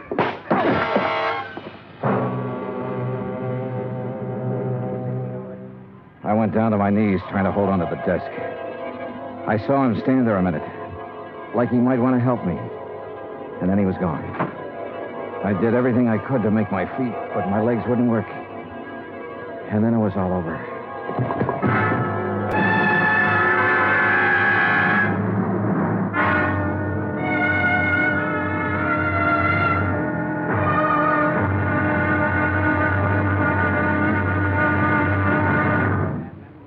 Act two of yours truly, Johnny Dollar, in just a moment. Democracy. What does it mean? The word itself is of Greek origin. Demos meaning the people, and kratos meaning authority. Thus, in a democracy, the people have the authority to rule themselves. But where does the authority come from? The authority comes from the people themselves. They put it in their Constitution, and the Constitution can't be changed by anyone except the people. That puts the supreme power of the government of a democratic country right in the hands of the people, and the people elect their representatives to run the government. In that manner, democracy gives everyone equal representation in the government. Democracy provides mankind with its greatest legacy of freedom. Now, Act two of yours truly, Johnny Dollar, and the Desalles Matter.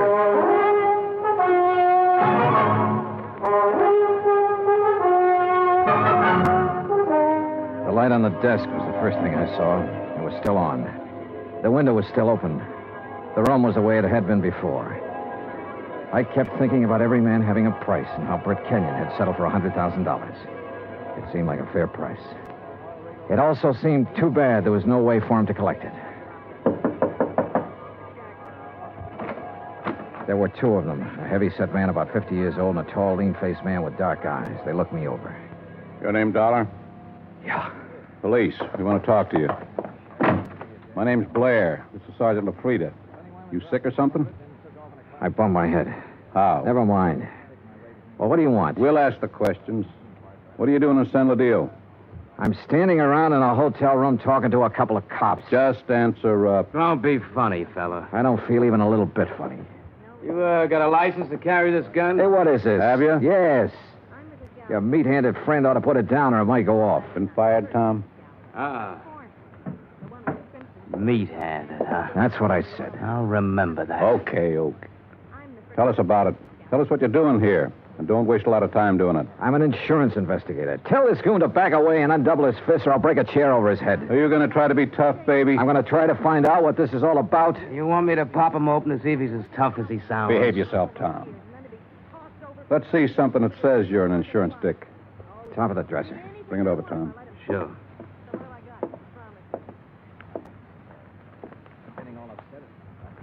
Yeah. Okay. Now tell us what you're doing in town. The Desalles case. Now you tell me You know what Bert Kenyon? I know him. I've been working with him. Well, he's been around town 4 or 5 days. We haven't seen you. I only got here this morning. You could prove all that, could you? Oh, sure. With a plane ticket, with a hotel clerk downstairs, with a bellhop who brought up my luggage, with a dozen people or more I've talked to today. And tonight? What about tonight? Right here. You could prove that, too? Try the clerk downstairs. Ask Kenyon. Where is Kenyon? I don't know. You ought to know. Why don't you sit down, Tom? Okay. Now, when did you see Kenyon last? A couple of hours ago. Now, tell us what you talked about, and don't forget anything. We talked about the Desalles case. Kenyon have something new on it? No. Don't hold out on me, boy. This is police business. Tom here's pretty edgy for a cop, but I'll turn him loose on you if I have to because I haven't got a whole lot of time to waste being sweet. Tom worries me to death. One more minute. Just one more minute is all I'm going to take off this guy. Oh, shut up. I'll ask you again, Dollar. What's new on the Desalles case? What did Kenyon tell you? The way we look at it, you came out here because something new popped up that might take 2 guys to handle it. Look at it any way you want to. Blair, you going to take this stuff? Never mind. Okay. Get your hat and coat, Dollar. We're going to see a fella. Not unless I know why. And I mean that. Dollar, your buddy's been killed. What? Kenyon. Somebody shot him up an hour ago.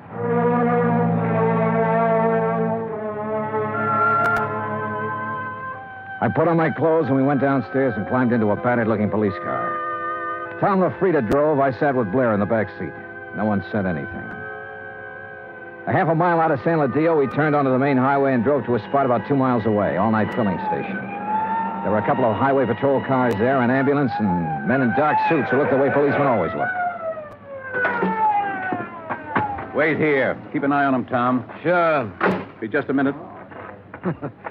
He's a soft old gink. I suppose you're hard. I know how to handle pinballs like you. Before we're through, you and me, we'll have it out. Okay, Dollar. Get out. Yeah, sure. Tom, put the spotlight on him. Okay. Good. Now, Posey. Posey, take a good look at this man. You ever seen him before? No. Look good. Take your time, boy. No, man I saw was shorter by this much. He wasn't as husky. Okay. You go in back of your place there and get some sleep, boy. That all? There'll be more by morning. Go along now. Sure. Night. What was all that? Tom, get out. You stick around here with Dick and Wally. Okay. You're the boss. You get in the front, Dollar.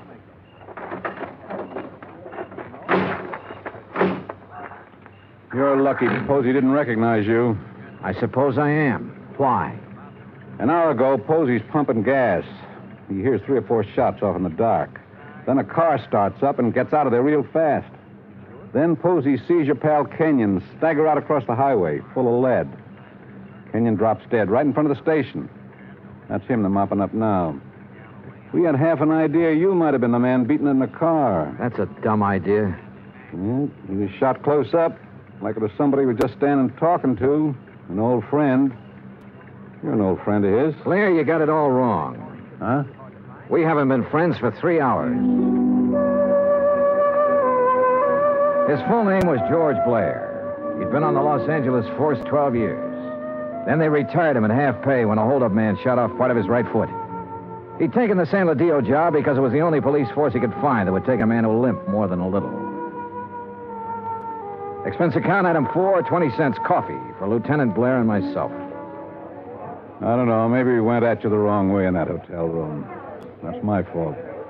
But a man's been murdered, and I get excited about things like that. I don't blame you. No hard feelings. No. As long as I don't have to do business with your boy, Tom. Yeah, I got Tom LaFrida and 3 other boys. None of them worth the press in their pants. I need help, Dollar. What? This town's popping open tonight. Your buddy got it, and it's tied in with this Desalles thing somewhere. You're sure he didn't have anything new for you? No. You wouldn't want to tell me about that bump in your head, would you? Not right now, no. My boys are so green, they tromped all over the boat the night Desalles drowned. They loused up anything that might have helped me to find out how he went over the side. They banged his head against the dock a few times, bringing him in. I couldn't tell if the bruises were there before or after he was in the water. You don't think Desalles was accidental? I was murdered. She had somebody do it. Well, why didn't any of that come out in the coroner's report? My coroner runs a drugstore when he isn't being a coroner. If you feed him enough scotch, he'll tell you whether somebody's dead or not. He don't know from nothing. You know, the thing that kind of got me was this Kenyon. He went along with that coroner's report. I know that. You both know that. All right, I'll lay it on the line. I need help, Dollar. If I'm going to get anything done, find out who killed Kenyon, and get at this Desalles thing, I need help. All right, I'll help you. I was hoping you'd say that. More coffee? No. Dollar. What? You can start by telling me about that bruise in your head. Kenyon. He sold out, did he? Yeah. To Mrs. Desalles. He covered up for her in the reports he sent in. A man back in Hartford got suspicious and sent me out to make a recheck. Yeah, I guess something like that. No dummies, those claims men. Look, who'd he say was in on it? He didn't say. I don't think he really knew. At least not any more than you and me. No wonder you didn't want to talk up that kind of news. Kind of hurts, doesn't it? Like having a bad cop around. You should know. I know. Well, how do you feel? Mister, I feel lousy. A friend of mine's been shot. What's more, he died a bum. Well, I'm talking about dropping in on people while the smoke's still hanging around. Mrs. Desalles? Yeah. Let's go. It was about 6:45 in the morning when we left the diner. By 7:30, we were winding up the driveway to the Desalles mansion overlooking the ocean. Blair mumbled things about the fog lifting and what a nice day it would be. I smoked cigarettes and looked and watched the contented smile he kept on his face. Well, what do you know? Tommy LaFrida's car. What does that mean? Well, let's find out. Tom's off duty at 6 o'clock, as far as I know. I told you it was going to be a nice day. Yeah, you did it then.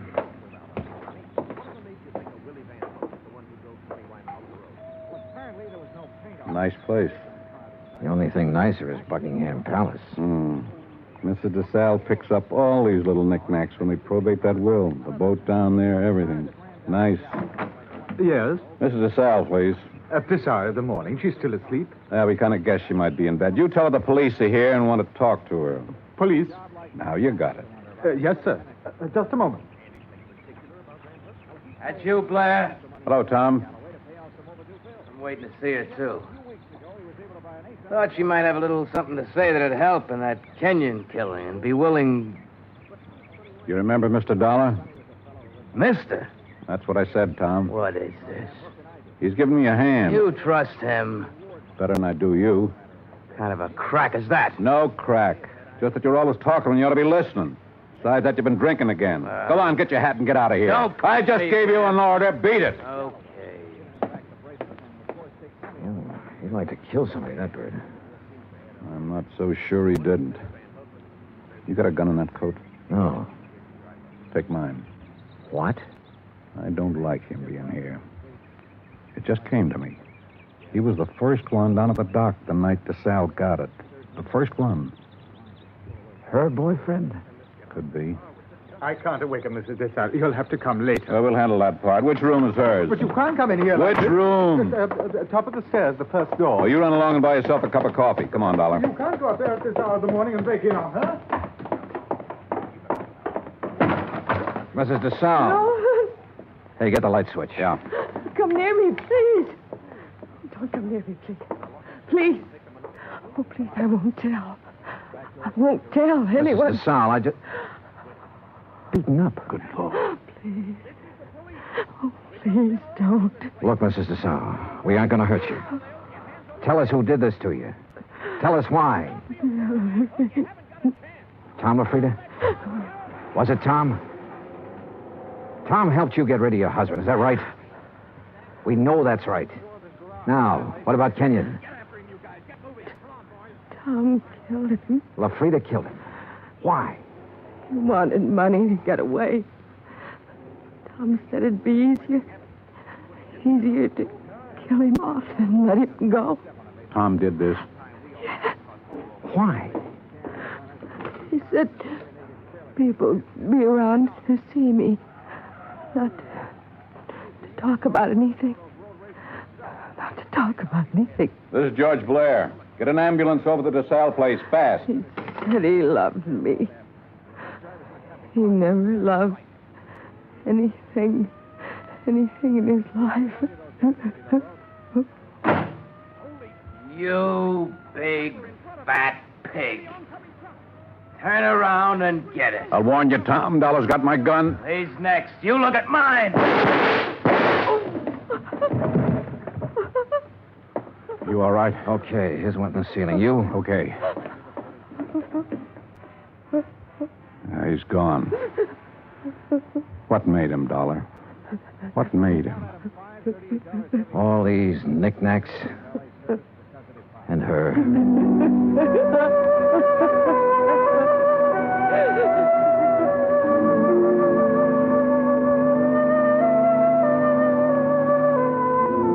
Expense account item 5, $25. One phone call to Hartford.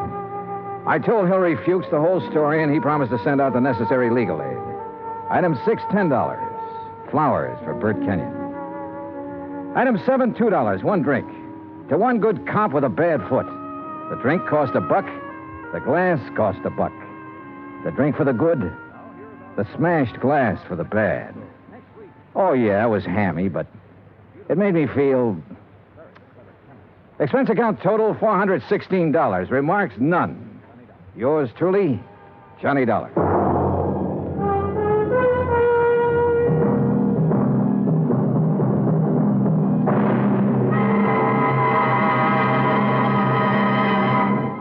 Now, here is our star to tell you about next week's story. Next week, one of the sweetest old characters I ever met. And with him, one of the cleverest killers. Join us, won't you? Yours truly, Johnny Dollar.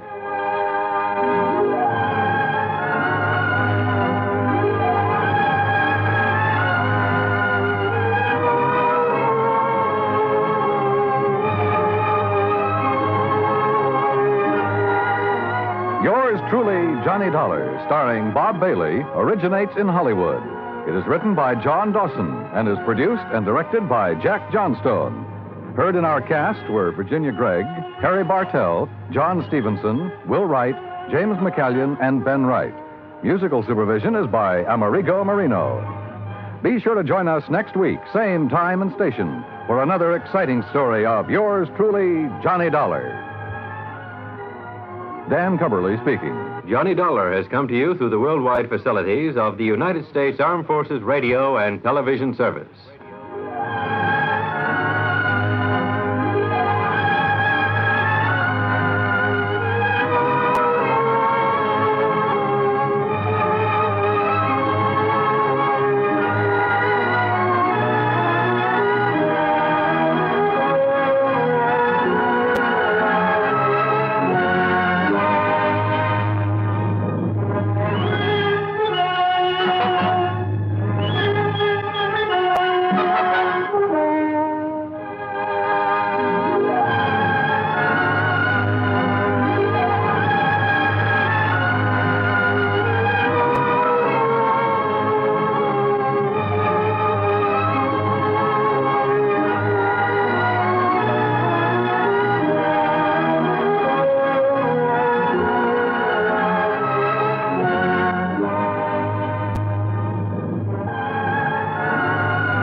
From Hollywood, it's time now for... Johnny Dollar. Perry Jameson, the Paramount Insurance Adjuster, Johnny. Hi, Perry. It's been a long time. I'd begun to think you're neglecting me. Oh, how you talk. Matter of fact, I've just been waiting for a nasty enough case to come along for you. Yeah, you do have a habit of handing me the dirty ones. What is it this time? 4 states, out in Denver. Oh, yeah, I've heard of them. Well, they're a small outfit. By contract, all their claims are routed through us. Damage appraisals, payment disbursals, and so on. So what's happened? Well, we've had to pay a lot of claims for them recently. Too many. What's more, they've all been big ones and on fairly young policies. Well, Perry, you know as well as I do that things will average out in the long run. Unless something's wrong. $60,000 on one policy, $35,000 on another, $70,000, and a cool $150,000 on one just last week. Shoot. And the beneficiary in each case has been the same man. Then no wonder you... Just leave the door open, Perry. I'll be right over.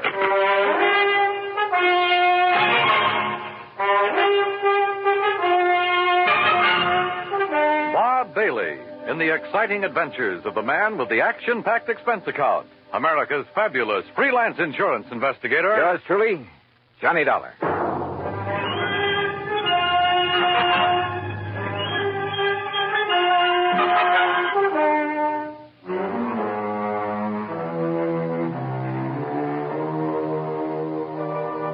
Expense account submitted by Special Investigator Johnny Dollar to Paramount Insurance Adjusters, Home Office, Hartford, Connecticut.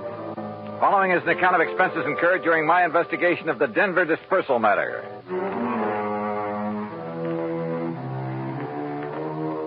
Expense account item 1, $1.10 for the cab that took me over to Perry Jameson's office at Paramount. True to form, the door was wide open for me. I kind of thought this thing might get you down here in a hurry, Johnny. Sit down. Yeah, thanks.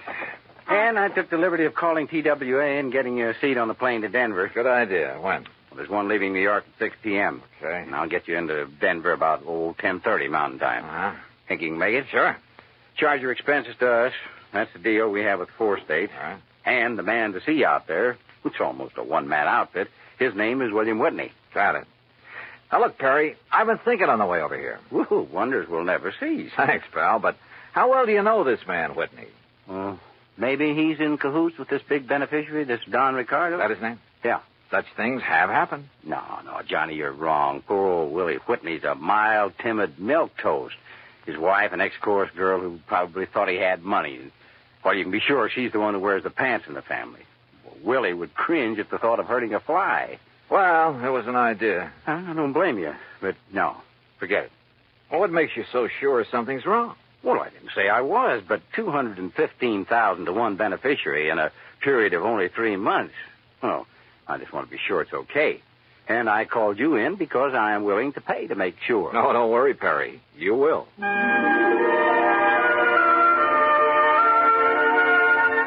Expense account item 2, $141 even, plane fare and incidentals, Hartford to New York to Denver. Originally Indian country, the mile-high city is now a maze of oil refineries, steel companies, grain mills, chemical and manufacturing plants. A huge downtown shopping area and beautiful tree-studded residential sections. No wonder it's one of the big insurance centers. Item 3, $2 even for a cab into town where I park myself at the world-famous Brown Palace Hotel. Item 4, 10 cents phone call to an old newspaper pal from back east who is now working on the Denver Post. Pete Packard. Johnny Dollar, Pete Packard. Okay, what's the story? Johnny Dollar. Well, hey, how are you, Keith? Great. You gonna be here long? We gotta get together. Where you staying? The Brown Palace. Now, look, you want us to dig up a couple of dates? We'll go out on the town. Remember the last time we tied one on together? Ooh, are you kidding? I had such a headache the next morning, it hasn't left me yet. Well, hey, look, listen. Keith, I get away from the desk at 2 a.m. No, you look. Huh? I'm out here on a job, insurance investigation. Did you ever hear of a man named Don Ricardo? You know Don Ricardo? No. What do you know about him? Well, they say, now mind you, I don't know for sure, Keith, but don't forget I did a hitch on the Chicago Sun-Times a few years back. What's that got to do with Don Ricardo? It was back in the days of the Capone mob. Oh. And Don Ricardo, well, mind you, nobody was ever able to pin anything on him. Yeah, I see what you mean. Where does he live, Pete? 20, 30 miles east, the other side of Golden, a little place called Millville. Uh-huh. Now, mind you, Keith, I don't want to really say anything against him. I mean, if I don't seem to be really telling you anything about him... Pete, I think you've told me plenty. Well, now listen, Keith. Thanks, and I'll be talking to you. It was late, and I was tired, but I went downstairs to the cocktail bar, and with the help of a big fat tip for a nightcap, got some more lowdown on Don Ricardo. The bartender talked plenty. Yeah, it seems Ricardo was living the life of Riley in the little town of Millville. Lovely home, expensive cars, threw a lot of big, gaudy parties. And always for people from out of town, mostly Chicago or Miami Beach. Yeah, the bartender talked plenty. Until he spotted a lean, well-dressed, rather too well-dressed man sitting alone at one of the tables watching him. A man who'd somehow forgotten to take off the light gray hat that shaded his features and slightly narrowed eyes. The bartender clammed up. I paid for my drink, that's item 5, and was conscious of being watched closely as I casually sauntered out and took the elevator up to my room.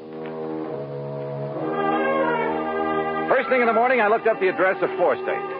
Instead of the striking new mile-high center as I'd expected, it was a dingy old office building on South Broadway. William Whitney looked a little old and dingy himself. Johnny Dollar, the special investigator? That's right, Mr. Whitney. Oh, well, sit down, won't you? All right, thanks. Just here on a visit? I'm here because the insurance adjusters are concerned about some recent claims they've had to pay on policies issued by you. We've been very unfortunate lately, Mr. Dollar. Yeah. $215,000, unfortunate. On only 4 policies. Yes, and all paid to the same beneficiary by some odd coincidence. You sure it was coincidence? Who were the policyholders? Why, some old miners living over near Golden. Old miners insuring for those amounts? Yes, sir. They were all able to pay the premium. Give me their names. Yes, sir. Unless I'm cockeyed, there's something wrong with this whole thing, and I intend to find out what it is. The policies were issued in good faith, and the premiums paid. But I agree with you, sir, and I'm terribly concerned. I'm glad you're here, sir. It will not only save the company a lot of money, but it will take a great load off my mind. Here's the list. Yeah. Do you know the beneficiary, this Don Ricardo? Only through seeing him when I've given him the checks. Barno, Mulligan, R. Smith, and J. Smith. Did any of these insured have families? Well, I don't know. You see, the beneficiary in each case... Yeah, I know. Better let me see those policies. Whitney left me alone while I plowed through his files. Satisfied, at least, that the policies themselves were okay, I finally left him, hailed a taxi, and told the driver to head for the town of Golden. As we pulled away from the curve, a small black foreign car in the next block swung around and appeared to follow us, and I wondered. But then it cut off at an intersection, and I decided I was imagining things. Until we pulled up at one of the addresses Whitney had given me in Golden, a ramshackle, unpainted old frame house on the edge of town. I told the driver to wait for me and walk up to the front door.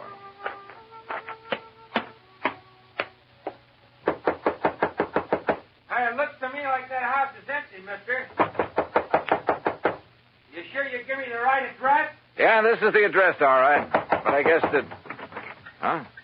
Hey, that door open by itself? I don't know. Hello? Hello? Anybody? No! Mister! Act 2 of yours truly, Johnny Dollar, in a moment. Our flag now numbers 50 stars. And behind each star there stands yet another flag representing one of the 50 states. Vermont's state flag, in its early form, imitated our national flag, uniquely bearing 17 stripes and 17 stars, with only the inscribed word Vermont to distinguish it. The good people of Vermont assumed, as did our national government, that stripes as well as stars would be added as each new state entered the Union.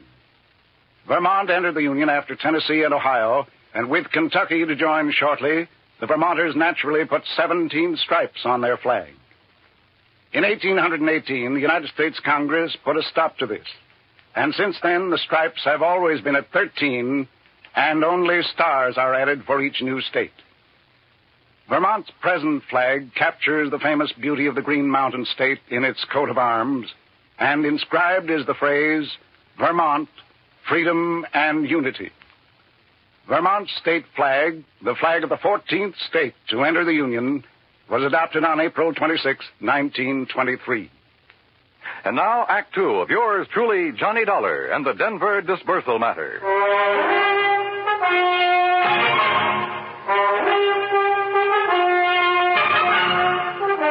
The old house at the edge of Golden, Colorado looked empty, but I knocked anyway.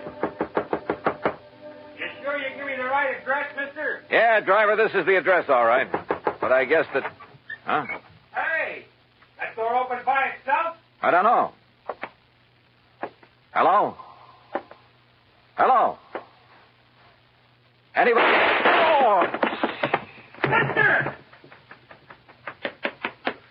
Mister! Go back. Get away from this open door. But you're hurt. Your neck, you're bleeding to death. Stay down. Barely nicked me. I'm all right. Holy cow. I thought you was a goner. Here, let me help you. You'll need help if you don't stay out of his line of fire. Well, who was it? You see anybody? Hey, listen. Yeah, that's a car pulling away from the back. Get a look at it. Well? I can't tell. That dusty side road back there. Looks like a little one, though. Foreign car? Too far away now. I can't tell. But it's black. All right, come on. We're getting back into your cab. Yeah, I'll get you to a doctor. No, I'm okay. You know where Millville is? Sure, a few miles east. It's an old mining... Come on. Do you know where Don Ricardo lives? For sure. You want to go there? Does he own a small black foreign car? Yeah, real expensive job. I've seen him in town. But, mister, Come on, because I'll lay odds he's the one who fired those shots. You mind if I drop you off a few blocks away from his place?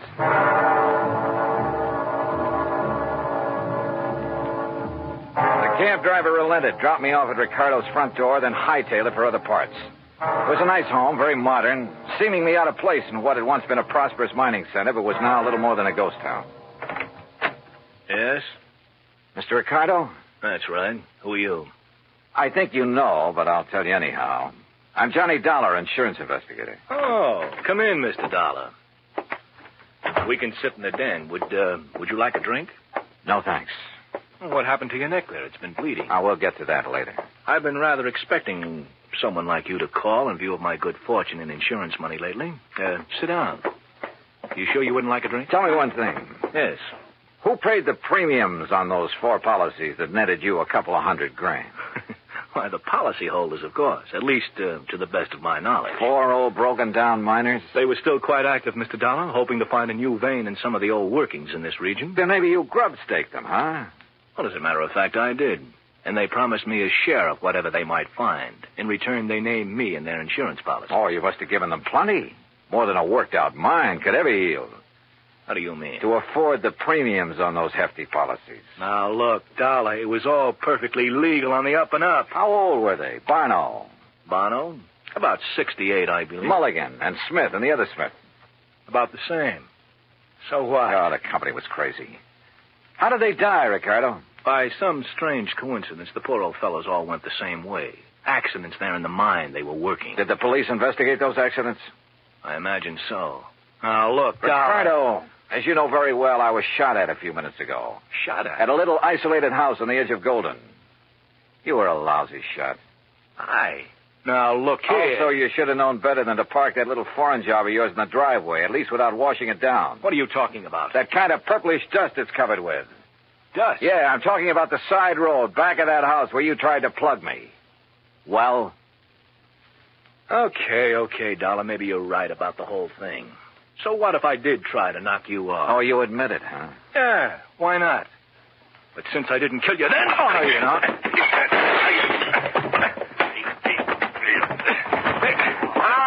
All right. Put him up. Face the wall, Ricardo. Hands off of me. Come on, get your hands Officer, off. I've never seen a prettier uniform in my life. What is this? We've been waiting a long time to nail you, Ricardo. Get him out of here, boys. All right, take it easy. Pete! So help me, Keith, I knew if anybody would bring Ricardo out in the open, you would. You mean to say that... Yeah, I figured I'd better bring these state police out here. Oh, Pete, you're a doll. Now, let's you and me go out and tear the town apart, huh? Later. After I finish this job.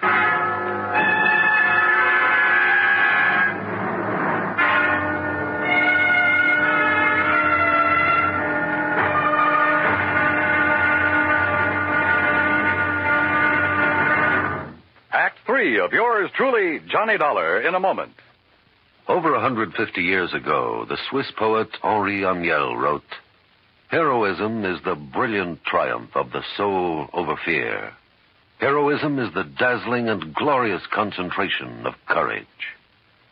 During the Korean campaign, Corporal Ronald Rosser was attached to the heavy motor company of the 38th Infantry, 2nd Division, United States Army. Rosser, a veteran of World War II, rejoined the Army and shipped to Korea when he heard that his brother had fallen in the winter assault of the Chinese Communists. One day, Rosser's company moved into enemy territory. At the time, the corporal was a forward observer and carried a radio. Suddenly, in the midst of an enemy attack, Rosser handed his radio to a buddy, slipped the safety off his carbine, and filled his shirt with hand grenades. He charged at the enemy through fierce mortar and artillery fire, shooting from the hip. Straddling a bunker, he riddled its occupants. Still advancing, he accounted for 2 more of the enemy, shooting one through the head and clubbing another to death. Continuing his one-man charge, he jumped into a trench full of enemy soldiers, opened fire, and forced his way relentlessly down the length of the trench, killing right and left with grenades and carbine fire.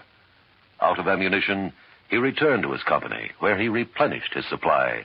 Then he charged the enemy again and again. Finally, he returned to his own area, and taking the radio back from his friend, he moved out with his company. Corporal Ronald Rosser was awarded the Medal of Honor for his action. Action which had shown the enemy that his personal code of conduct wouldn't let them push around either his kid brother or his country. And now, Act 3 of yours truly, Johnny Dollar and the Denver Disbursal Matter. It took hours, even with Pete Packard's help, and he finally had to go back to his job at the Denver Post. But there in Don Ricardo's house, carefully hidden away under a drawer lining and a sideboard, I found what I was looking for. A handful of canceled checks. It was well after dark when I appropriated one of Ricardo's fancy cars and drove back to Denver, to a little house in the south end of town, not far from the office of Four State Insurance Company. As I pulled to a stop, a big fancy truck nearly sideswiped me. Good. It covered the sound of my stopping there. As unobtrusively as possible, I walked up to the front door of the place. Even above the sound of passing traffic, I could hear voices, loud ones, coming from somewhere in the rear of the building. Cautiously, I edged my way around the side to where I could see the lighted window of a bedroom. All right, I hate you. Only why don't you tell me why? Stop asking questions. Get the things packed. Make sure it's only enough to put in the car. We're traveling light and fast. All right, Willie. All right already. Boy, you're bossier than Don ever was when you want to be. Forget Don Ricardo and collect your stuff. If it wasn't for me, you'd still be working in one of his nightclubs in Chicago. Lucky you never talked this way down to that insurance office of yours. Stop that. I thought we was going to stay in Denver until you made a lot of dough at the insurance racket, huh? I left this happy domestic scene to walk slowly back to the front door. Yep. My original hunch at the office in Hartford had been right. What's that? Somebody at the front door. Well, why don't you go answer it? Huh? Willie? Oh, Mr. Dollar. That's right. Oh, my, I'm glad you're here, sir. Well, you look upset, Mr. Whitney. I am, sir. I am terribly upset. Handbags, they're in the hall? Yes. Going somewhere? It's that Don Ricardo. Oh? I thought you didn't really know him. I didn't. Oh, if only I'd done it before.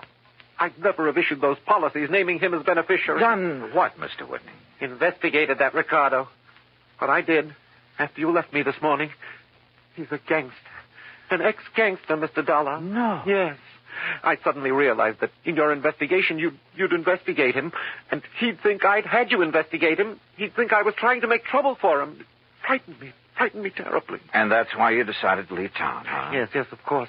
Until this whole thing blows over. He's a dangerous man. He'd stop at nothing. He might even try to kill me.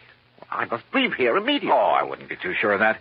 Where did you plan to go? Far away, anywhere where he couldn't find me. And where maybe I couldn't find you? Of course. What? Why did you say that? Well, I was just thinking. This morning when I was going through the files at your office, you left me alone for a while. Yes, I recall that I did. Why? To make a phone call, maybe? To Don Ricardo? What? Is that why he just happened to be waiting in his little foreign car a block or so up the street about the time I left your office in a cab? Oh, Mr. Dollar. Pretty good theory, isn't it?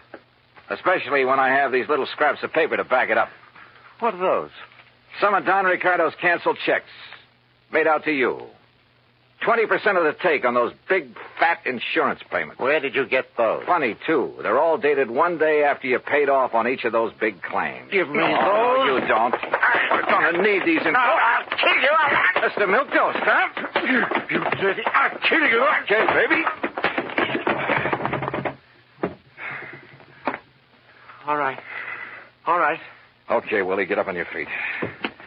Yes, sir. Anything you say, Mr. Dollar. But please, you must believe me. Oh, I'm cut an it. innocent That man. timid soul pose of yours may have sold insurance to a handful of suckers, wouldn't he? But it hasn't sold me a thing.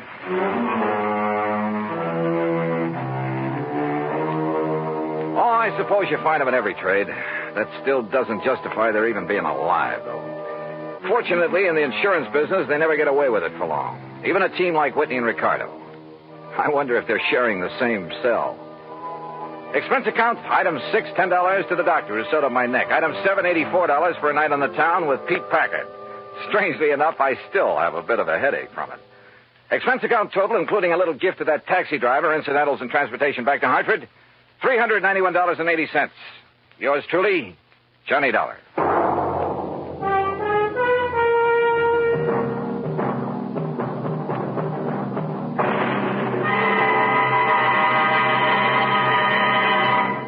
Our star will return in just a moment.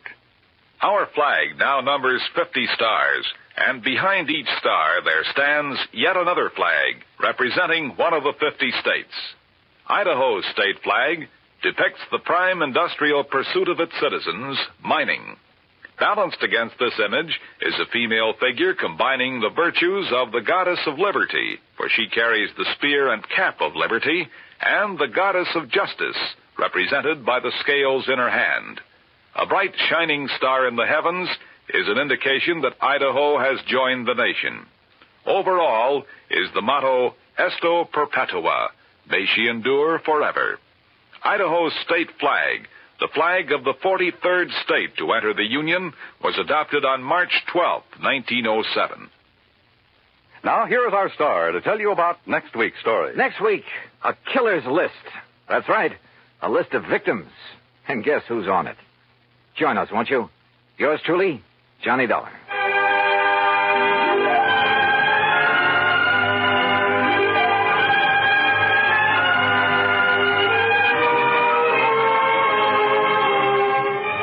Truly, Johnny Dollar, starring Bob Bailey, originates in Hollywood and is produced and directed by Jack Johnstone, who also wrote today's story. Heard in our cast were Virginia Gregg, Forrest Lewis, Barney Phillips, Edgar Beria, Frank Gerstle, and Peter Leeds.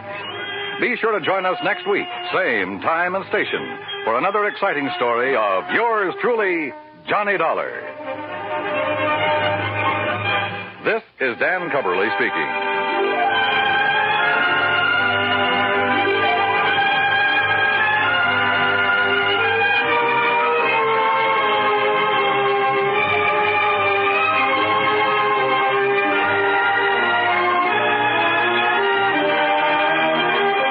This is the United States Armed Forces Radio and Television Service.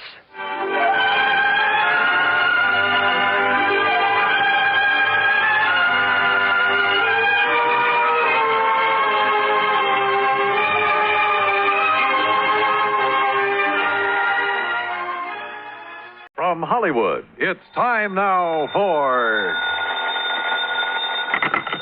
Johnny Dollar. George Reed here. Oh, hello, Georgie. How's Floyd's of England doing these days? If payments keep on the way they started this morning, the company will go broke. What's that mean? One of our old clients, quite a character, by the way. Oh, now, wait, George. For just once, give me a case involving some nice, ordinary, normal person. No, Johnny. First, it was that old fuss-budget Jediah Gillis. Yes, but now... Then big bad Michael Meany, who thought he owned half the state of Louisiana. Well, yes, I know, but compared to them, Durango Laramie Dalhart is as normal as they come. Durango what? Except for one thing, of course. The payment of his insurance premium this morning. What was the matter with him? $4,500, Johnny, in $100 bills. They're still here on my desk. $100 bills? You call this character normal? Listen, will you? Every one of these bills is counterfeit. Oh. I'll be right over.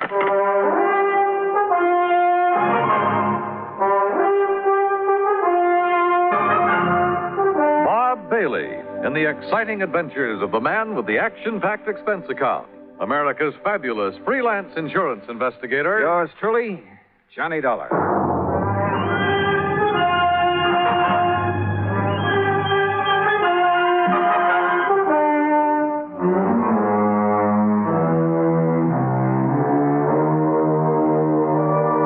Expense account submitted by Special Investigator Johnny Dollar to Floyd's of England, North American offices, Hartford, Connecticut. Following is an account of expenses incurred during my investigation of the funny money matter. Expense account item 1, $1 even, taxi from my apartment to George Reed's office. I found him sitting, staring grimly at a pile of paper money spread around on the top of his desk. Well, there they are, Johnny. 45 $100 bills, and every one of them as phony as I've ever seen. Look at them. Yeah, I see what you mean. Whoever turned these out didn't even have sense enough to use the proper kind of ink. Yeah, it looks like he must have diluted it. Yeah. Have you ever seen such washed-out-looking money in all your life? Good tough paper, though, just like the real McCoy. Yeah, it's real crisp and new. But, Johnny, look at those colors. Even the black isn't really black. Yeah. You'd think they'd at least have tried to wrinkle them up a bit and dirty them. Yeah. This is the most obviously flagrant... What are you looking at, Johnny? Well, this is unusual. For counterfeit, that is. What? Well, they've all been printed up with different serial numbers. See? Here. And here. Huh? How about that? Pretty smart. Funny, isn't it? The thing that usually makes this stuff easy to spot is the same number on all the bills. Sure. And whoever made these was clever enough to think of that. Had sense enough to use good paper, too. Uh-huh. But he certainly slipped up when it came to the color and quality of the ink. As for the press work...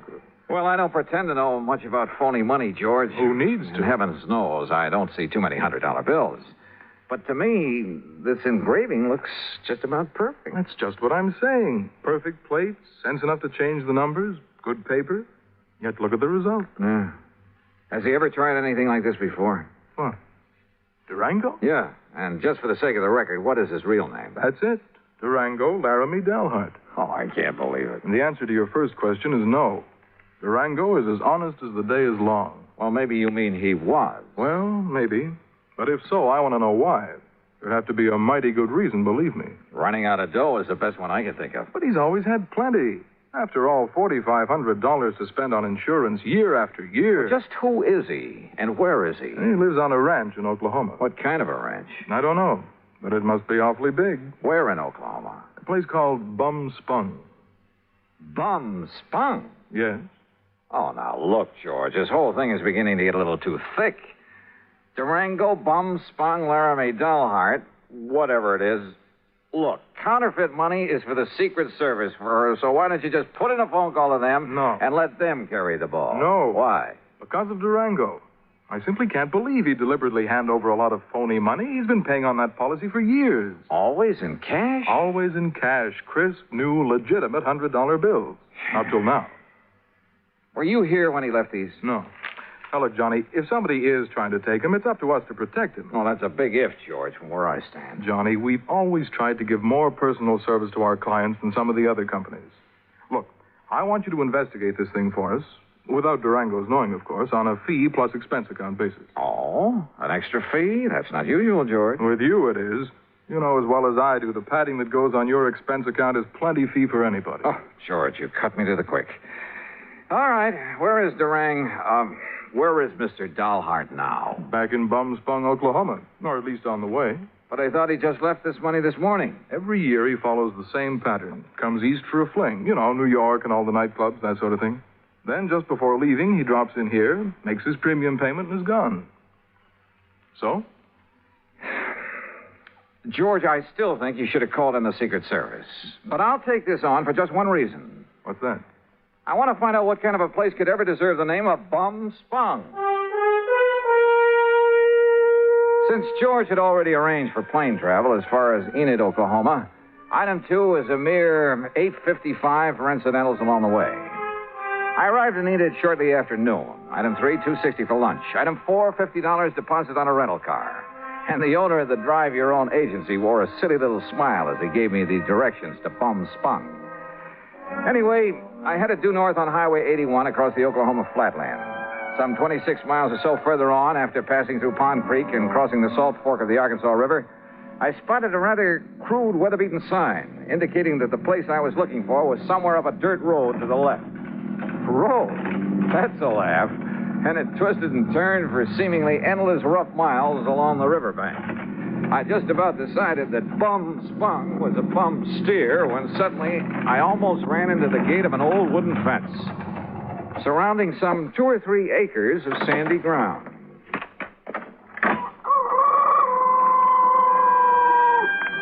And there they were. A huge, ramshackle, unpainted building that passed for a house. An even more dilapidated affair, propped up with timbers that probably served as a barn. There were a couple of broken-down outbuildings, too. And on a small irrigated plot in the back, 2 cows. Steers?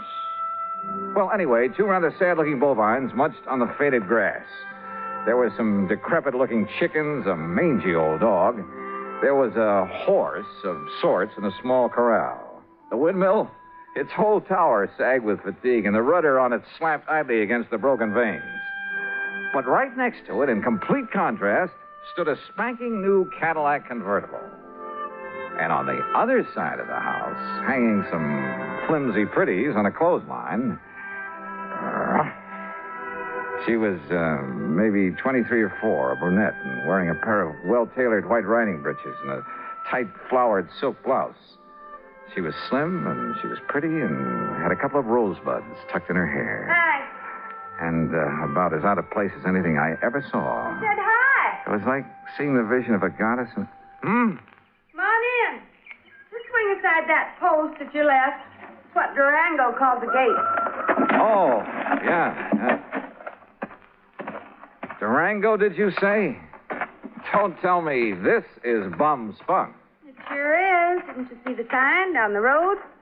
The vast acreage within this broken-down fence is the cattle ranch of Durango Laramie Dahlhart, who happens to be my uncle. I'm Carol Dahlhart. Who are you? Why, my name's Johnny Dollar. Dollar? That seems to me I've heard that somewhere. Oh? What are you doing out here? Oh, just driving around, summer vacation. You look like a city man. I was intrigued by that sign down the road. Curious about what Bum Spunk could mean. Bad water. Bad spring, so the Indians called it Bum Spunk. Ah. Durango liked the name, so he bought up these 2 acres and settled here. And this is all there is to his ranch? What's the matter with it? He likes it. But I'd had an idea. Well... Yeah? Nothing. From what you've told me, I think I'd like to meet Durango. Is he around? You trying to kid me or something? I haven't told you anything about him. Now look, Johnny Dollar. Yeah, look! Suddenly she turned, drew an old Colt 45, and as I ducked, she let go with it. Holy! I got him, see? She got him all right. A small snake that had poked up out of a hole in the ground some 25 feet away. And she got him right through the head with both shots. Oh, God darn rattlesnake? Rattlesnakes? That looks to me like a poor old gopher snake. What's left of him. So, what's the difference? Could have been a rattlesnake. Hey, you were plenty fast with that gun. Yeah, gotta be. Or old Durango wouldn't have me on the place. There's no use for anybody to... Hand me a couple of those clothespins, will you? I gotta get these things hung up. Yeah, sure. Here. You said you're his niece. That's right. Only one left to take care of the old buzzard. You live here with him? Part of the time. Well, enough to look after him, make sure he don't get lonely, that he's got enough food in the house, that kind of thing. And I stick around when he goes out on the West Coast or back east for a fling. That's where he is now. Yeah, and he's due back. Hand me that slip out of the laundromat. Sure. Here you are. I take it that convertible's yours, huh? Yeah, that was my birthday present. Oh, your family must be pretty well heeled. Family? Me and Durango, we're all that's left. Give me them stockings now. Sure. But certainly Durango... Why not? He gives me a new one every year. And this ranch is all he owns? Except for his money. Says he has a barrel of it. Well, he must have. Or else, Or else what? Nothing. Go on with what you were saying. More clothespins. Yeah, here. And when he kicks off, I get it all. And I can give up the filling station. Filling station? Well, you must have passed it, just the side of Enid. Durango says a woman's no good unless she's got a job, so I got a filling station. Let somebody else run it for me, though, and Durango don't know the difference. Or at least he don't care. The main thing is I'm around to keep him happy and give him somebody to cuss at now and then. And say, why am I shooting off my face to you this way? I don't know, but don't stop. There. Them clothes will be dry in an hour, and if you're still here, you can help me take them down again. Okay. Carry that basket for me, and I'll give you a cool drink in the house. Hey, great. You say Durango is due back here, huh? Mm-hmm. Why, don't save yourself time traveling by plane instead of train, I'll never... Johnny, if you're just around here on vacation, I'll eat my shirt. Why'd you come here? And don't give me any guff. All right, come on. Pour me that drink and I'll tell you. Now, I'll tell you. If you're here to pull something on... Oh! What's it? Son of a dog blasted gopher. Oh, Easy now. Easy. Don't you easy now, me. I busted my ankle. Oh, it's just a little sprain. Here, arm over my shoulder. Okay. Dang fool that I was to kill that gopher snake back there. Oh, Johnny, it hurts. Then I'll carry you. Here now. Oh, that's better. And hey, boy, you got muscles. Here now. Huh? What the? Well, take me over to the sofa. What's the matter, John? What stopped me was the inside of the ramshackle old house. Clean, modern, well-furnished. Even the kitchen with its gleaming porcelain, electric range, huge refrigerator, and freezer. Modern in every way. Well, don't just stand there staring. Get some water, hot and cold for this ankle. While you're at it, pour us a drink at the bar over there in the corner. I could use a good, stiff snort.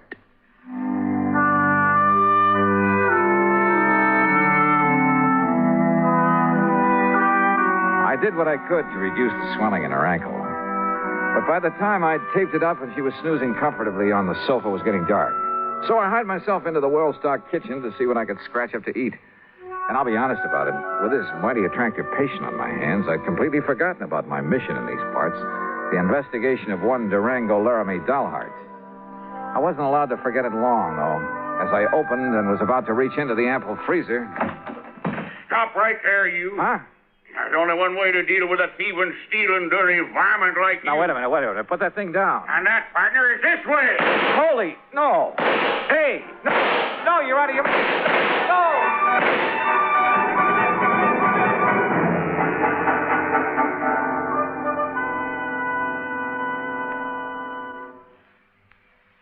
Act Two of yours truly, Johnny Dollar, in a moment. A number of years ago, it was said that, in spite of the large population of this planet, men and women remain the most inaccessible things on it. Today, we see this lack of understanding among peoples of the world reflected in headline stories. But it isn't because the people of the world are enemies. All people want to be friends. Long before the termination of World War II, Reverend Eugene Wood, a Methodist minister from Oceanside, California, went into a Scottsdale, Arizona camp where German prisoners of war were interned and offered his services to the imprisoned men. Among other things, Reverend Wood taught the men English, and he taught them about the United States of America. During the following years, after the men had been repatriated to their native Germany, nearly half of the internees corresponded frequently with Reverend Wood.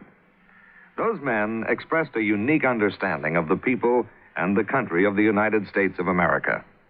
This great feeling of friendship and understanding prompted the minister to make a pilgrimage to Europe to seek out the men he had befriended in the prisoner of war camp in Arizona. This gesture on Reverend Wood's part gained him a fantastic welcome everywhere he went.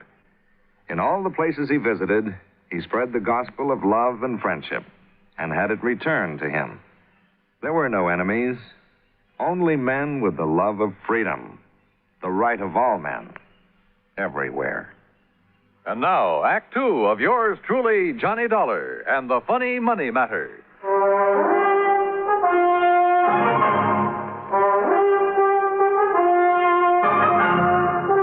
Robbing my house, you thief. Now, wait a minute. Not my old Durango's around. Durango, you old maverick! Watch it. Cut out that shooting while I'm trying to sleep.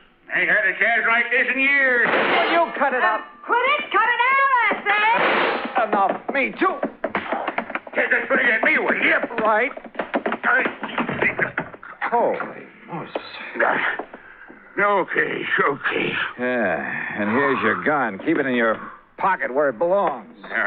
Sure. Now, what was the big idea? Well, whenever you bring one of these fancy boyfriends of yours around to my house, I got a right to have a little fun with them, ain't it? Fun? Is this your idea of fun? Crazy gall darn fun. Look what you did to the stove. You blowed it full of holes. An old wood stove would have held up. Here, buy yourself another one. There's $500 nice new dollars. Hey, wait, let me see Now, what about that window and the jars on the shelf? Okay, here. You should have saw him when I started throwing that lid all around him. Sure. Here, Johnny, let me wipe off some of that jam that fell on your head. Johnny? Johnny who? Johnny Dollar. And I take it you're Durango Laramie Dollheart. I sure am. Fastest shot in the country, too. My pa learned how in Durango, my ma learned how in Laramie, and I'm better than both of them was. Only thing is, I get no chance to show off no more. Durango, you crazy idiot. What's the idea? No harm, man, no harm. Yeah, take a slug of this. You forget all about it. I'll get a glass. Glass, a man drinks out of the bottle. Go ahead, Johnny. Oh, well, thanks. Bad enough a he-man has to live around all this feminine fripsy and lace curtains and rugs all over the floor and You know stuff. dad blame well you like the way I fixed up this old dumpy ears Durango. Yeah. Now, wait a minute. Look, you two. Yeah, you know dang well a man gets tired just sitting around, no matter how pretty it is. Why else do you suppose I got to get away every now and then to San Francisco or New York or some of them places where they got some noise and excitement? Is that right, Johnny Dollar? Just leave him out of this. Why? What's he doing here, anyhow? Well? Well, Durango, I'll tell you why.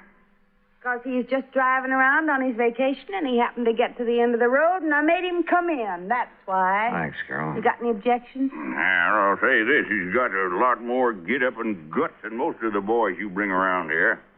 That larrup on the chin he give me is... Yeah, well, I'm sorry about that, Durango. Sorry for what? Because you didn't act like some of them lily-livered kids she brings around and run for home? No, sir, boy, you're all right. You're... Carol, what the Sam Hill you got on your foot? Well, it's high time you noticed. Well, what happened to it? I like to have busted my ankle and I go for a hole, and if it hadn't been for Johnny, I'd still be laying out in the yard howling with pain. Yeah. Me, I'd seen that happen. I thought she'd broke her leg. I'd liable to took her out and shot her. But Johnny, boy, you done a real good job on my little ticket. Here, honey. I have to get back on the sofa. No, now, let Johnny. He's a lot gentler. And besides, well, I kind of like him. You hear that, Johnny? You better look out when a pretty girl starts talking to you like that. You're sure fixing to get lassoed and thrown. Well, I can think of a lot worse things. Durango, you just shut up and fix us up some victuals. We're hungry. Yeah, sure. No sooner than I get back here and some woman starts giving me orders. Take it easy now, Carol. Oh, I don't need help. I'm feeling fine now. I just wanted to talk to you. Hey, you should have stayed on that sofa. What, missed all the fun? Fun? You too? Here now. Oh, thanks. Hey, sit beside me, Johnny.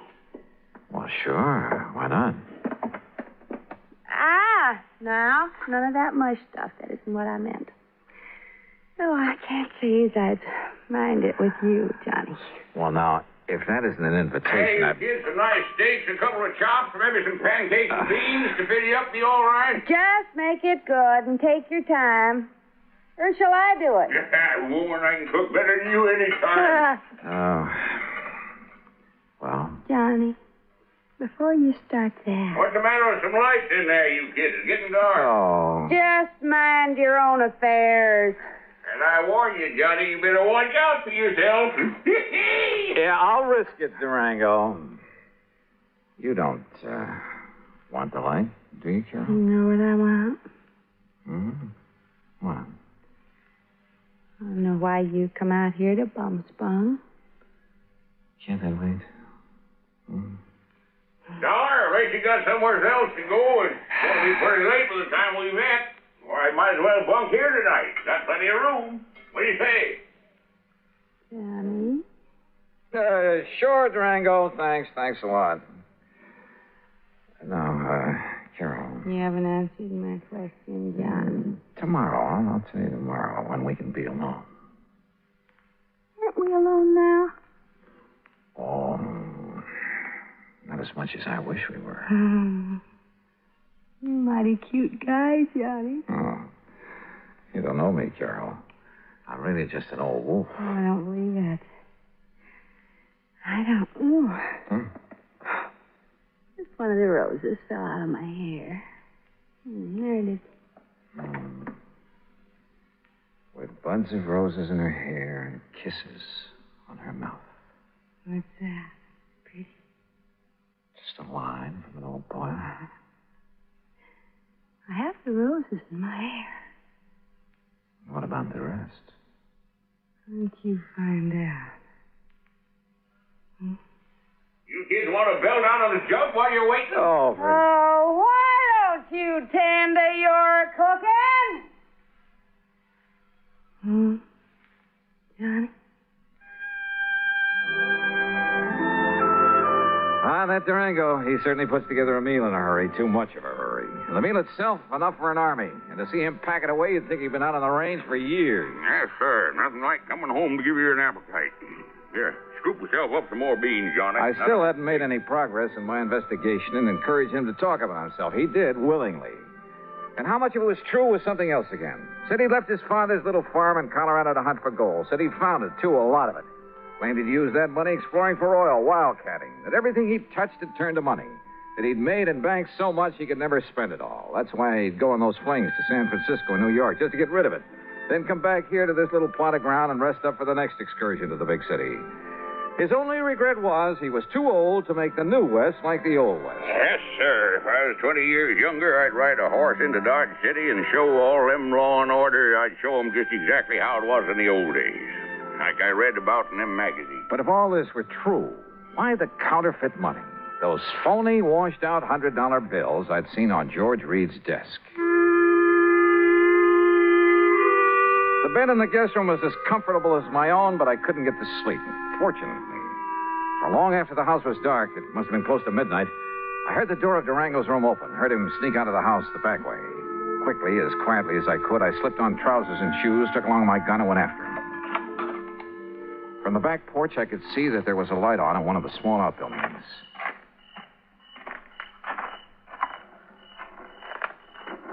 With my ear pressed tightly to the side of the little shack, I could hear it only too plainly. The printing press on which Durango was turning out the phony money. No question about it. And I was sorry. Kind of begun to like the old character. To say nothing of his beautiful... Johnny. Huh? Carol. What are you doing out here? If it's a walk in the moonlight you want, why didn't you ask me to come with you? Carol, listen. I'll lay my cards right on the table. What I really came to this place for was to find out... Well, it was right here inside this little shack. Oh, no. And now that I've found out, I've... Johnny, you'll break his heart. He thinks nobody knows about this. Oh, of course he does. He's been doing it ever since... And he thinks that even I don't know about I'll it. bet. Oh, Johnny, please, you'll spoil everything. Why not? It's about time, isn't it? But he means no harm to anybody. What do you mean, no harm? Are you kidding? Or maybe you're in this whole thing with him. Are you? Oh, no, but I don't see what difference it would make. Johnny, baby, Oh, don't pull that stuff. It's time for a showdown. Harry, what's the racket? What's going on? Oh. Snoop, huh? Why, you ornery, low-down, sneaking coyote. All right, Durango. Just cut it and stand where you are. Well, what are you doing with that gun? I only hope you won't make it necessary for me to use it. Johnny. Open up that door, Durango. I want to see what you've got inside there. Go ahead now, open it. Yeah. Now, look, son, there ain't no harm in what I'm doing in there. No harm? That seems to be a pat phrase around here. Well, it's just that well, ever since I made my pile, everywhere I'd go, I'd spend a lot of money. So you told me at great length. Always, maybe it was sort of showing off a bit, but when I'd draw it out of the bank, I'd make them give me brand new money. You know, to impress the folks. Like a big shot up in Hartford where I pay my insurance for Carol here every year. In brand new $100 bills, supposedly. That's right, and no supposedly. But this last insurance payment to Georgia. Yeah, I know. But, Johnny, it wasn't my fault. The bank didn't have some nice new ones for me. And they couldn't get them in time either, so I had to... Well, this was the next best. Oh, that's a likely Johnny, story. please. Open that door. Oh, God, I kept hoping nobody'd find Come on, open it. Okay. There you are. What under the... That's the washing machine there. And that's the soap and plenty of strong bleach and the starch to make them nice and crisp. Oh, no. And that there's the ironing board where I press them out real nice and flat. They'll never believe it. But it does make them look real pretty and new. Honest, Johnny, I didn't think there was no harm in it.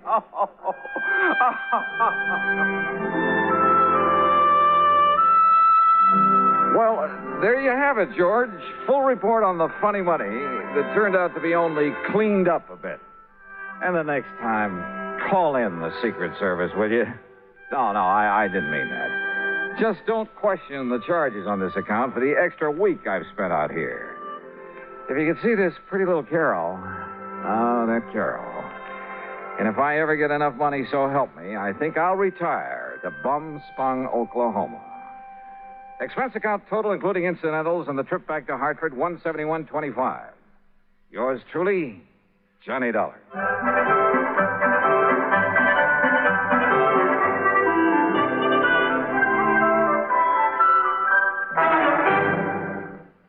Now, here is our star to tell you about next week's story. Next week, well, just remember one thing. That old saying about a cat having 9 lives. And be sure to join us, won't you? Yours truly, Johnny Dollar.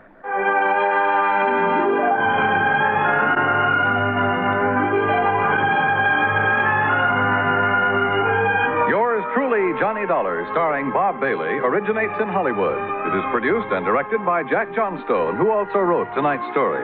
Heard in our cast were Virginia Gregg, G. Stanley Jones, and John McIntyre. Be sure to join us next week, same time and station, for another exciting story of yours truly, Johnny Dollar. This is Dan Cubberly speaking.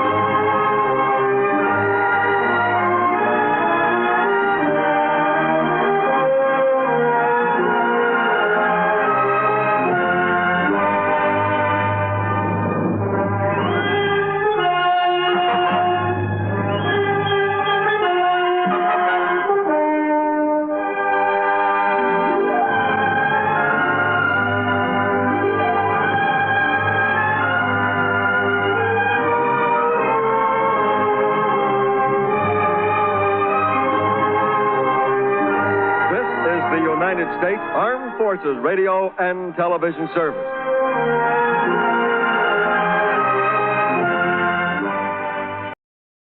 From Hollywood, it's time now for Johnny Dollar. Bert Major, Johnny. Masters Insurance and Trust. Oh, hi, Bert. You know anything about spacemen? Never saw any, if that's what you mean. Neither have I.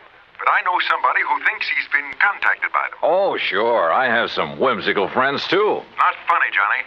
The company is betting $2 million that this man is either a liar or pulling one of the biggest hoaxes in history. $2 million? That's right. Conrad Billings. Ever hear of him? Billings. Texas Oil, one of the richest men in the country? Right. Presently of California, where he's holed up in an isolated mountaintop lodge. Minus a $2 million collection of diamonds he took up there with him.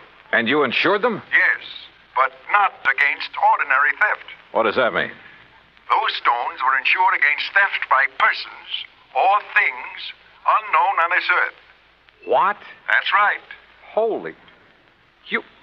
You're serious, aren't you? You bet I'm serious. Okay, Bert, I'll see you at your office.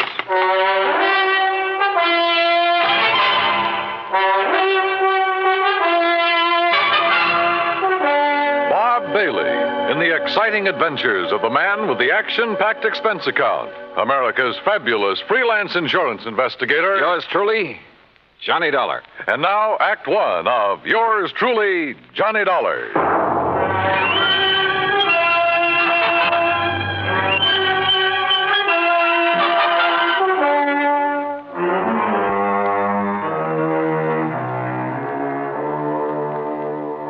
Expense account submitted by Special Investigator Johnny Dollar to the Home Office, Masters Insurance and Trust Company, Hartford, Connecticut. Following is an account of expenses incurred during my investigation of the Diamond Dilemma matter.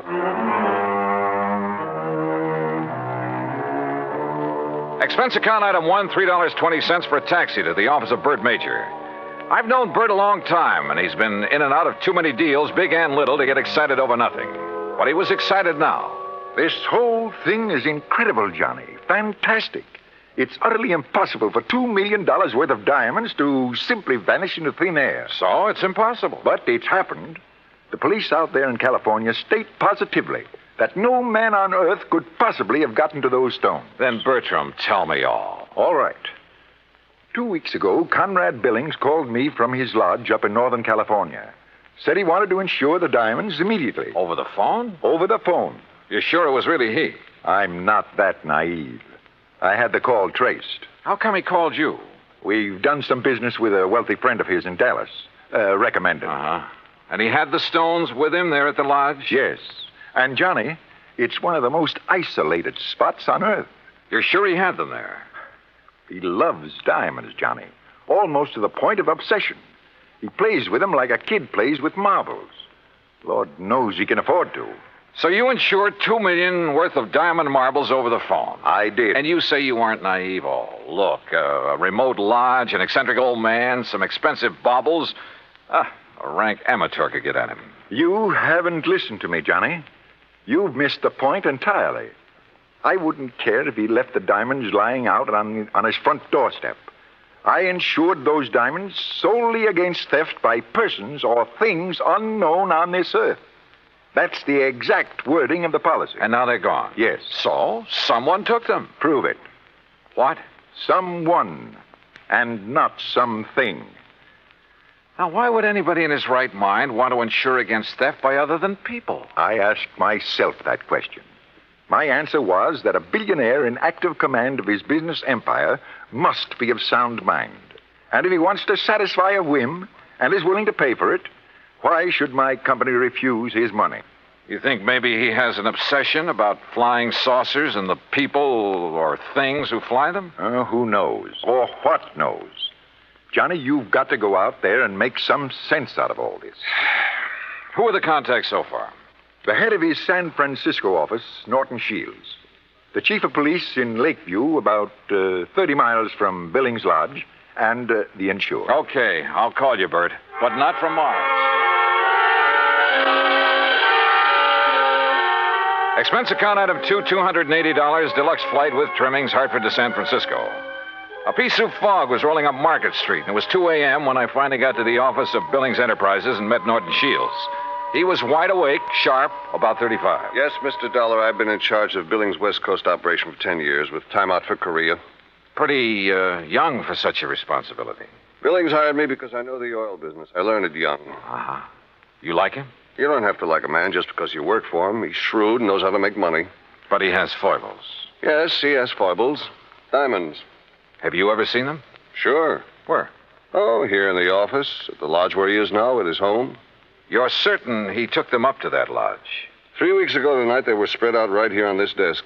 He put them one by one in a chamois bag, put the bag in his pocket. I walked him to his car, and he was driven straight to the lodge. All right. What about the flying saucers, the spacemen, or whatever it is? No, that's a new one. I learned of it when Mr. Major called, disclosed the terms of the insurance, and the fact that the diamonds had been, that they were gone. You haven't talked this over with Billings himself? No, I haven't. Don't you think you should? Why?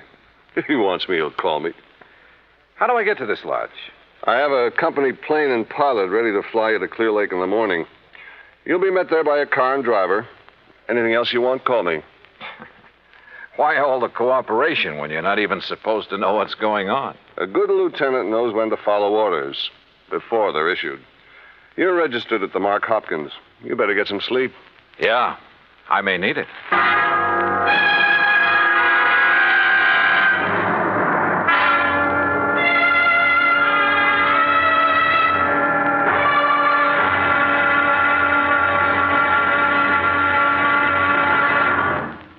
Act 2 of yours truly, Johnny Dollar, in a moment. And now, Act 2 of yours truly, Johnny Dollar, and the Diamond Dilemma Matter.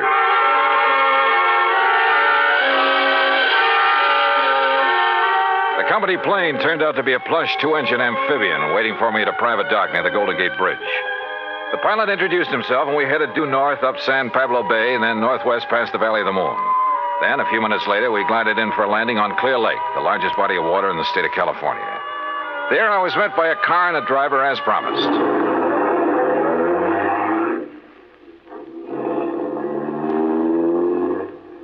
How far is it to Mr. Billings' lodge, driver? About 30 miles. What do you do when Mr. Billings isn't here? Wait for him. Do you, live at the lodge? Nobody does. Just Mr. Billings. No caretakers, housekeepers, anything like that? Just Mr. Billings. Well, surely there must be someone to look Look, after. mister, I'm hired to drive a car. I do it. And that's all. The car twisted and turned through some lush country, then left the highway and climbed a narrow mountain road with signs every couple of hundred yards marked private in big letters. After several miles of this, during which we passed through a couple of gates that had to be opened manually, we came to a high steel wire gate with equally high fencing stretching out in either direction. A small redwood blockhouse squatted inside. The driver made a U-turn, stopped in front of this gate, then reached around and opened the door. This is it, mister. This is it? Yep. Okay, if you say so. But if this is a millionaire's idea... Hey, wait a minute! Huh. Well, if this really is the place, I may as well get... Can't you read? You touch that gate and you will be electrocuted. What? Your name, Dollar? That's right. Who are you and what's the idea? Speak up. Where were you at exactly 2 o'clock yesterday afternoon? Well, if it means anything to you, I was talking with a man named Bert Major in Hartford, Connecticut. Come in. The big gate swung open, and I gingerly walked through it, as per instruction from the loudspeaker nestled in the wall of the redwood blockhouse. You drive, don't you? Yes. Then get in that car you see there and follow the road. The car referred to by the voice was parked against the blockhouse on the far side. I did as I was told. After a while, the road narrowed to a single track and continued on up the mountain. At one point, there was a solid granite overhang, a sheer drop of 1,000 feet or more, and another gate that opened as I approached it and closed behind me. Finally, I rounded a turn where a fill had been made, and a moment later came out on top. A few hundred yards away, across the terrace top of the mountain, was a charming rustic lodge. I drove over to it.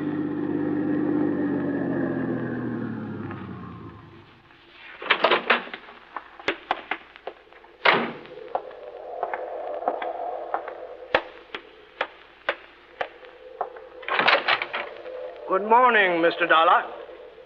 Mr. Billings? Come in. Hearing about this man was strange enough. Seeing him was even more of a shock. About 5'2", flashing gray eyes, bullet bald. He was wearing a baggy old jacket that hung nearly to his knees. This way. I want you to see my view of the lakes below. Well? Beautiful. What was that? I said beautiful. Yes, it is. Now, Mr. Major has informed you of the insurance on my diamonds, which disappeared 2 nights ago. Yes, sir. He told me that... Speak up! He told me you insured $2 million worth of diamonds against theft by persons or things unknown on this earth. Exactly. And I wish to collect from your company on that basis. Well, Tell me, where did you keep them? Right here on this table in front of the window, right here. You mean to say you didn't lock up such valuable property? Mr. Dollar, let me show you something. Look here, on my control panel. Do you recall the series of gates you passed through after leaving the main road? Yeah, very well. Well, by means of my electronic devices, I followed your progress every inch of the way. Well, I'll be darned. I watched your arrival at the main gate on this video screen. Ingenious, eh? That's putting it mildly. What did you say? I say that's putting it mildly. Yes. As I'm sure you noticed, this mountaintop is completely encircled by a 12-foot electrified fence. Between it and the inner fence is a maze of photoelectric cells. This panel controls floodlights with which I can cover every inch of ground between the 2 fences. These viewers are geared to the floodlights. All of this equipment is automatically activated on contact. In short, Mr. Dollar, I can detect and follow any person or thing which moves through or between these 2 fences. Anyone who knows electricity could cut your fences and come right on up the road. I did not say this mountaintop was impregnable. I said no one could reach it without my knowledge. Why did you take out such limited insurance on your diamonds, Mr. Billings? I've made my money by leaving nothing, absolutely nothing, to chance. Now that man has projected objects into outer space, it is reasonable to assume that other planets may be ahead of us in technical endeavors. Diamonds would be of tremendous value to an unknown civilization. Well, look, how do I know this is not just an elaborate scheme to collect $2 million? A fair question, Mr. Dollar. What would prevent you from hiding those diamonds somewhere on this mountain?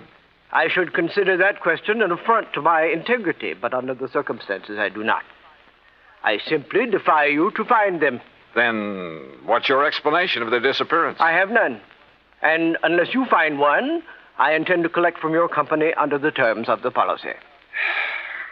Mr. Major mentioned the chief of police in Lakeview. Do you mind if I talk to him? Andy Prentice? Not at all. I have a direct phone to his office and he's home. Would you care to talk to him now? No, thanks. But I would like to use your car. By all means. I'll open the gates for you on your way down. Just one point. There must be no publicity on this matter. Understood? Mr. Billings, if I can't prove that your diamonds were taken by a person, those space cats are going to get a lot of publicity. Act 3 of yours truly, Johnny Dollar, in a moment. And now, Act 3 of yours truly, Johnny Dollar, and the Diamond Dilemma Matter. While I drove down the mountain with gates electronically opening and closing behind me, I did some thinking. Billings had bought and paid for his privacy at tremendous cost. I couldn't see any loopholes in the setup.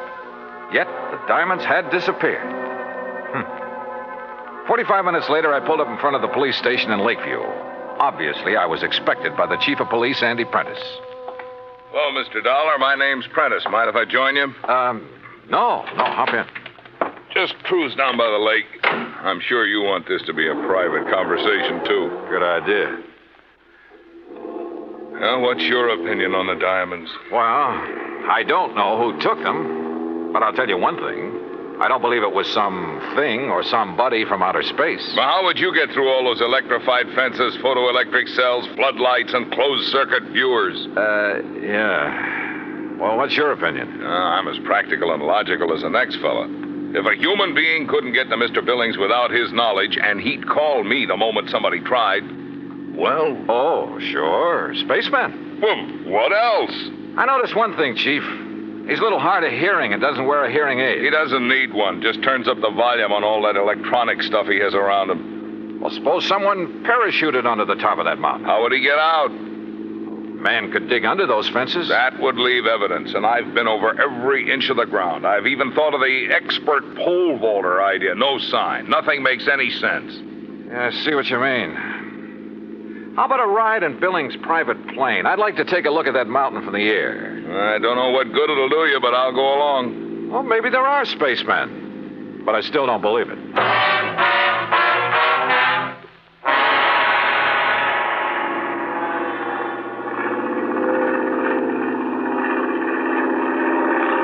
We're coming to it now. See the road winding up? And there's the lodge. Yeah. I asked the pilot to circle around the top as close as the air pockets will permit. Good.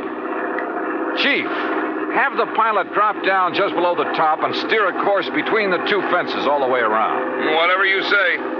Oh, pilot! For the next few minutes, I studied the top of that mountain from all possible angles. The road leading up to it, the terraces, the lodge itself. Suddenly, an idea hit me. And a few minutes later, I left a somewhat puzzled chief of police at the landing dock on Clear Lake.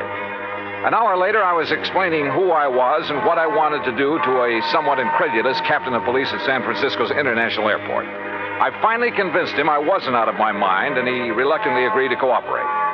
Then, about dusk, I found myself exactly where I wanted to be, on top of Billings Mountain, calmly walking toward the lodge.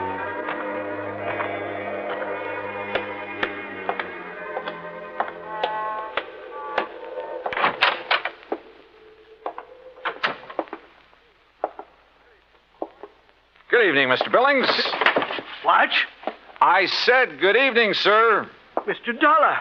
Why, I don't understand. See? No spacesuit. Why, I can't believe it. How did you do it? How did you get here? The same way as the man who stole your diamonds. But this is impossible. Impossible. My electric system gave me no warning. That's because you have it located in the wrong place. What?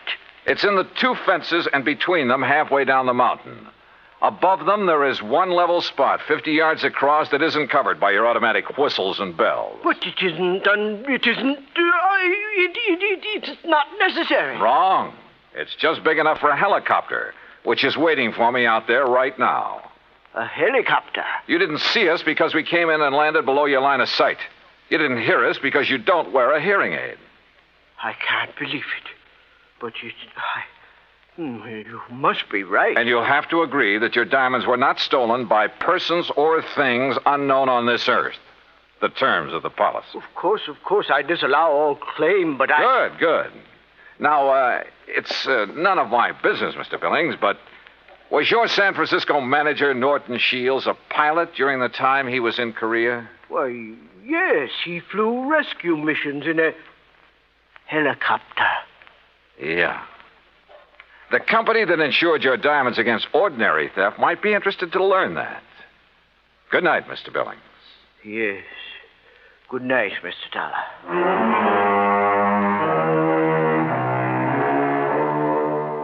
You know, in some ways, I felt sorry for him. He'd spent millions of dollars to insure his diamonds and his privacy. Came a real showdown, and it turned out he had neither. Oh, he'll get his diamonds back, sure, and probably buy some more. But privacy, with or without money, is a pretty hard thing to come by. At least in this man's world. Expense account total, including incidentals and transportation back to Hartford, $284.30. Yours truly, Johnny Dollar.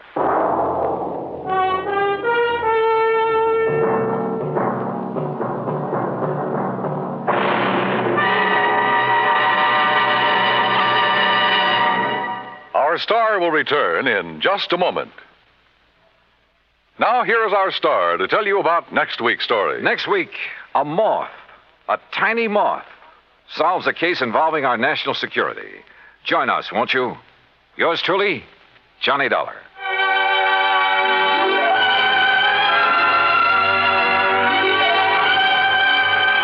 Yours truly, Johnny Dollar, starring Bob Bailey, originates in Hollywood and is produced and directed by Jack Johnstone. Today's story was written by Alan Botsey. Heard in our cast were Edwin Jerome, Paul Dubois, Frank Gerstle, Junius Matthews, and Marvin Miller. Be sure to join us next week, same time and station, for another exciting story of yours truly, Johnny Dollar. This is Dan Cubberly speaking.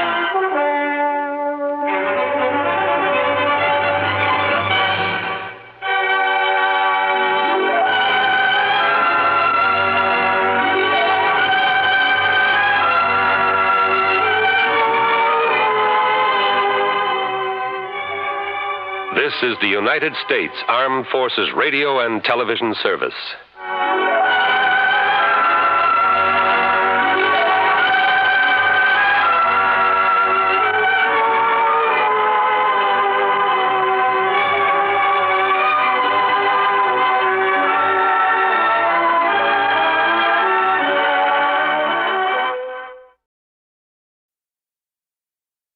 From Hollywood, it's time now for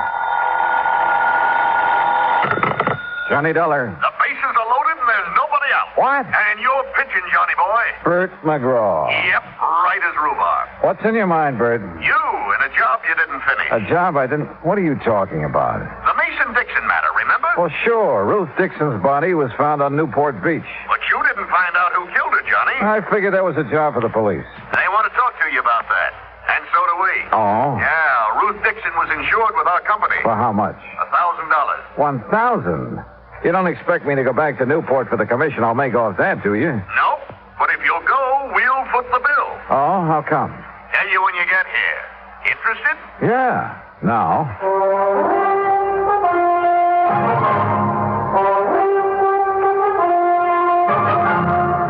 Bob Bailey in the exciting adventures of the man with the action-packed expense account. America's fabulous freelance insurance investigator. Yours truly, Johnny Dollar.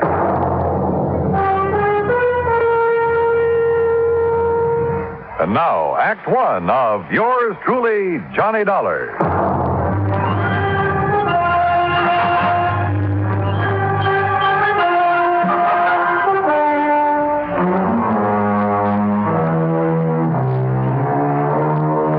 Expense account submitted by Special Investigator Johnny Dollar to the Providential Assurance Company, 393 Dewey Avenue, Hartford, Connecticut. The following is an account of expenses incurred during my investigation of the Dixon Murder Matter. Expense account item 1, $1.20 taxi from my apartment to the Providential building. Along the way, I did some thinking. A week ago, a girl's body had been found on Newport Beach. The Masons and the Dixons had each identified it as the body of their missing daughter. I managed to locate the Mason girl. That meant that Ruth Dixon was the girl on the beach. Who had killed Ruth? Well, I didn't figure that was my job. But evidently the brass at Providential did. Why? Well, I hope Bert McGraw would tell me. Oh, Johnny, come in. Morning, Bert. About this Dixon matter. I suppose you're wondering why I was so anxious for you to go back to Newport. Well, I am kind of curious, Bert. Well, I told you, Ruth Dixon was insured with our company. But for only $1,000, you'd save money by paying it off and forgetting it. Maybe. But it isn't that easy. Oh, why not? Because of the Newport police, for one thing. Well, what have they got to do with her insurance? Well, not a thing. But they have got plenty to do with our company and its representatives. And last week, you were one of them. So, the Newport police, Captain Lewis of Homicide to be exact, called here this morning. Who's Lewis? Miller was the man I worked with. Lewis took over because Miller didn't follow up on you. And he's very unhappy with you, Johnny. I can't imagine why. No? Well, Captain Lewis says you left Newport without giving his office all the information you had on the Mason girl. The Mason girl? What's she got to do with the Dixon investigation? Well, how should I know? Darla Mason didn't even know Ruth Dixon. Lewis says different. But that's beside the point. We can't afford to have any police department in this country feeling the way the Newport boys do about our investigator. Oh, come on now, Bert. It isn't at all that serious. Johnny, we have to have police cooperation. And we can't force them to cooperate, so we try to build up a sufficient amount of goodwill. But, Bert, No, it's too late to apologize. Who's apologizing? Captain Lewis chewed out my boss. My boss did it to me, and I have orders to do it to you. Okay, so get it over with. Well, I'm almost through. Except that no matter what it costs us, it's going to be worth it to have goodwill restored. You understand? Sure. And whatever you do in Newport, please keep Captain Lewis informed. If you stumble onto something that might lead to the Dixon girl's killer, tell Lewis about it. Okay, Bert, whatever you say. No hard feelings, Johnny. No. Everything's just fine. Oh, good boy. Glad to see you understand. For an expense account like the one you're going to get, I can understand the theory of relativity.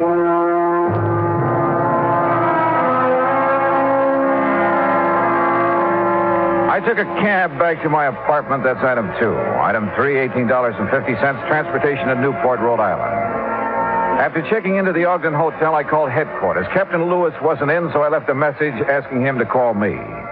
Then I called the girl in question, Darla Mason. Johnny! Hi, what are you doing back in Newport? Oh, just winding up a little unfinished business. Nothing to do with me, I hope. No, not a thing. Darla. Yes? If you're not busy tonight, why don't you meet me for dinner? Why, Johnny, I'd love to. Fine. You say where? Well, how about the yacht club at 8? Good. I can take the cruiser from our dock. And after dinner, we can go for a ride on the bay. Sounds great. See you at 8:10, Johnny. Bye. Bye. Expense account item 4, $15 worth of American Beauty roses for Ruth Dixon's mother. I rented a car and drove out to the Dixon home. The moment I stepped into the house, I could smell the heavy, sweet odor of oriental incense. While Mrs. Dixon put the flowers in water, I located the source of the incense. It came from an ornate burner on the mantel in the living room. Behind the burner, draped in black, was a large photograph of Ruth Dixon. And on each side of the photograph were 2 lighted candles. Oh, Mr. Dollar, these are the most beautiful roses I've ever seen. Well, I'm glad you like them, Mrs. Dixon. Oh, yes. Ruth will, too. Beg your pardon? I said Ruth will like them, too. I'll take them to her in the morning. That is, if you don't mind. Oh, no, not at all. Mr. Dollar, I don't know how you feel about such things, but I believe those who have passed on never really leave us. What do you think? Well, I haven't given much thought to the subject. But you should. Ruth will appreciate these roses as much or more than she ever would have. Do you believe that? Well, I didn't know Ruth when she was alive. When she was here, Mrs. Dixon. Oh, that's right. You didn't. Well, she's still here. And if there's any doubt in your mind, why, you just come with me and visit Madame Desalles. Madame Desalles? Yes. She's been such a help and comfort to me these past few days. Well, without her and her teaching, I'd have been completely lost. This Madame Desalles, what is she? She's just an ordinary person, but she has wonderful occult powers. She can see beyond the veil, Mr. Dollar, and she's promised to let me speak to Ruth as soon as the conditions are right. Do you know when that will be? Lucille? In here, Henry. Oh, excuse me, Mr. Dollar. I have to put out these candles. Henry doesn't believe like we do. My, you've been at it again, haven't you, woman? Now, Henry. Open the windows. Get the smoke and the smell out of... Oh, Mr. Dollar. Afternoon, Mr. Dixon. What are you doing back in Newport? He's trying to find the man that caused our girl to pass on. Oh, she didn't pass on, Lucille. She died. Henry, really? Well, anyway, I wish you luck, Mr. Dollar. I have a hunch I'm going to need it, Mr. Dixon. Mr. Dollar, wouldn't you like to stay to dinner? We aren't having anything fancy, just leftovers and boiled cabbage head. Oh, my. Now what? Why, I just remembered why I burned that incense. And it wasn't what you thought, Henry Dixon. It was on account of the cabbage. It covers the smell. That's not the truth, and you know it. Oh, now, Henry. Look at that mantle, Mr. Dollar. She's made a regular shrine out of it. Looks like a heathen altar. Henry. Well, it's the truth. And I wouldn't blame Mr. Dollar if he was afraid to stay to dinner with a woman like you around. You aren't afraid to stay, are you, Mr. Dollar? No, of course not, but I do have another engagement. Oh, well, anytime you can come, you just let us know. Yes, thanks, I'll remember. Well, now, if you men will excuse me. You will. And you open the windows in the back. Yes, Henry. Oh, Mr. Dollar. Yes? When Madame Desalles arranges... That fraud. When Madame Desalles arranges for me to talk to Ruth, I'll let you know what she says. Good evening. Poor dear. She hasn't been the same since Ruth's body was found on the beach. Mr. Dixon, according to the medical examiner, Ruth's body was in the ocean for approximately 6 weeks. That's right. Do you remember if Ruth was going with anyone in particular just before the time she disappeared? The police asked me the same question. I couldn't answer it. You mean you don't remember? I mean that Ruth wasn't a girl to be tied down to one man, and any more than she's content to live like she had to after my health failed. Did she date very often? Well, you know, she worked as a hostess at the yacht club. Yes, sir. She met a lot of rich young men there. And if you ask me, she dated too much. Of course, her mother took Ruth's side, said she had to if she was ever going to get herself a husband. But she went with no one in particular. No. She never settled down enough.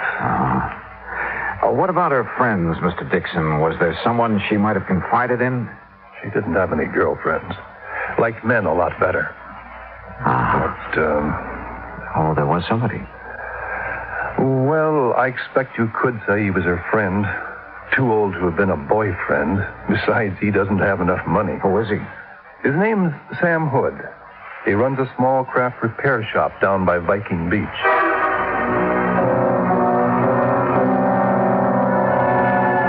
Viking Beach is on the Atlantic side of Newport, approximately a mile from Land's End, where the Dixon girl's body had been washed ashore. Once there, I didn't have any trouble locating Sam Hood's repair shop. It was on the end of a large wharf. For a moment, I thought the wharf was deserted. Then I heard it. Below the wharf, sitting low on the water, was an old converted PT boat, and standing on deck, tinkering with the controls, was a heavy-set man wearing thick glasses and greasy dungarees. I was about to call him when he looked up. Afternoon. Hi. Can I help you? Yeah, I hope so. I'm looking for Sam Hood. He ain't here. Gone on his vacation. Oh, fine. Can I do anything for you? I'm his brother, Leroy. Wow, yeah, Leroy, maybe you can. You want me to come up or you going to come down? I'll come down, but how do I do it? Stairs over to your left there. Oh, sure. You're a stranger around here, ain't you? Yep, that's right.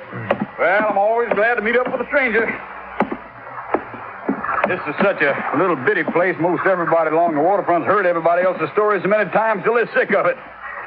What'd you say your name was? It's Dollar. Johnny Dollar. Well, welcome aboard the Connemore, Mr. Dollar. Connemore? That's an odd name for a boat. Sure is, ain't it? But I found it in a book. Sure fits her, and me too. What's your line, Mr. Dollar? I'm an insurance investigator. Well, now, that must be mighty interesting work. Yeah, sometimes. You chew tobacco? No, thanks. Oh. Well, I got a brand new plug of brown mule here. Ain't had it out of the wrapper. So if you want some... No, thanks, Roy. You sure missing something? Yeah. Ooh, man, my tooth. You want to take a look around? Go ahead. Of course, the Connemore ain't no fancy yacht. Excuse me, what did you say? I said the Connemore ain't no fancy yacht, but she's all mine and Sam's, and I'm proud of her. Oh. Where did you say your brother was, Leroy? Sam? Oh, he's visiting our folks down in Augusta. I would have gone too, but somebody had to stay in mind the store. Yeah. You know when he'll be back? Not for sure. But anything Sam knows about, so do I. We got real runny mouths in our family. Tell me, Leroy, did you know a girl named Ruth Dixon? No one just to tip my hat to. But Sam did. Yes, sir. That gal and Sam, they used to sit up there on the wharf looking out toward Gooseberry Island, and they talk. You know what about? Nope. Get off that railing, you whitewash brother! Leroy, you told me a moment ago Sam couldn't keep a secret. Well, he said she was full of dreams. Man, you asked me, she wasn't nothing but another two-timing, just like all of them. Oh, that's not a very good opinion of her, Leroy. I can't help it. Sam was crazy for her, but she didn't even let on like she knew it. How did your brother take the news of her death? Oh, just awful. That why he left town? Yep.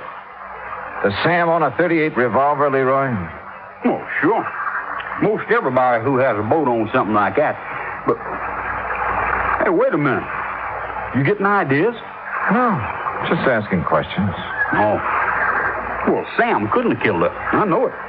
What makes you so sure? Well, because he's my brother. And how he was so broke up when he heard about Ruth. Why would you suppose anybody'd want to put a bullet in a pretty gal like that? I don't know, Leroy. I don't know. I asked him a few more questions, watched him chase the seagulls off the railing once more, then left. At 7:45, I was sitting in the yacht club bar waiting for Darla Mason. At 8:30, I was still waiting. And at 9:30, I gave up and went back to my hotel. I hadn't been in my room 10 minutes before someone started pounding on the door. Dollar, you in there? Yeah, who is it? Captain Lewis, open up. Well, good evening, Captain. Nothing good about it. Huh? Fine thing you pulled. You come over here to help, then you go gallivanting off where nobody can find you. I called your office as soon as I hit town. Because the people you're working for in Hartford told you to. Now, look, that insurance agent said you were skeptical about there being a connection between the Mason and the Dixon. I still am. Now, you won't be when I tell you what happened early this evening. Okay, so what happened? Darla Mason was shot, and the bullet came from the same gun that killed Ruth Dixon.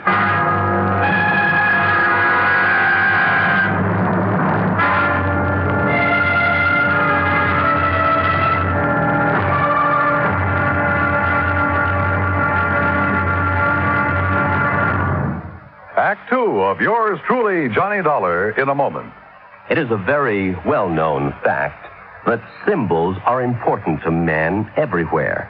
Whether they be symbols of country, religion, or honor, they're a cherished part of the culture and tradition of all peoples. As in almost all countries of the world, the people of Spain are very religious.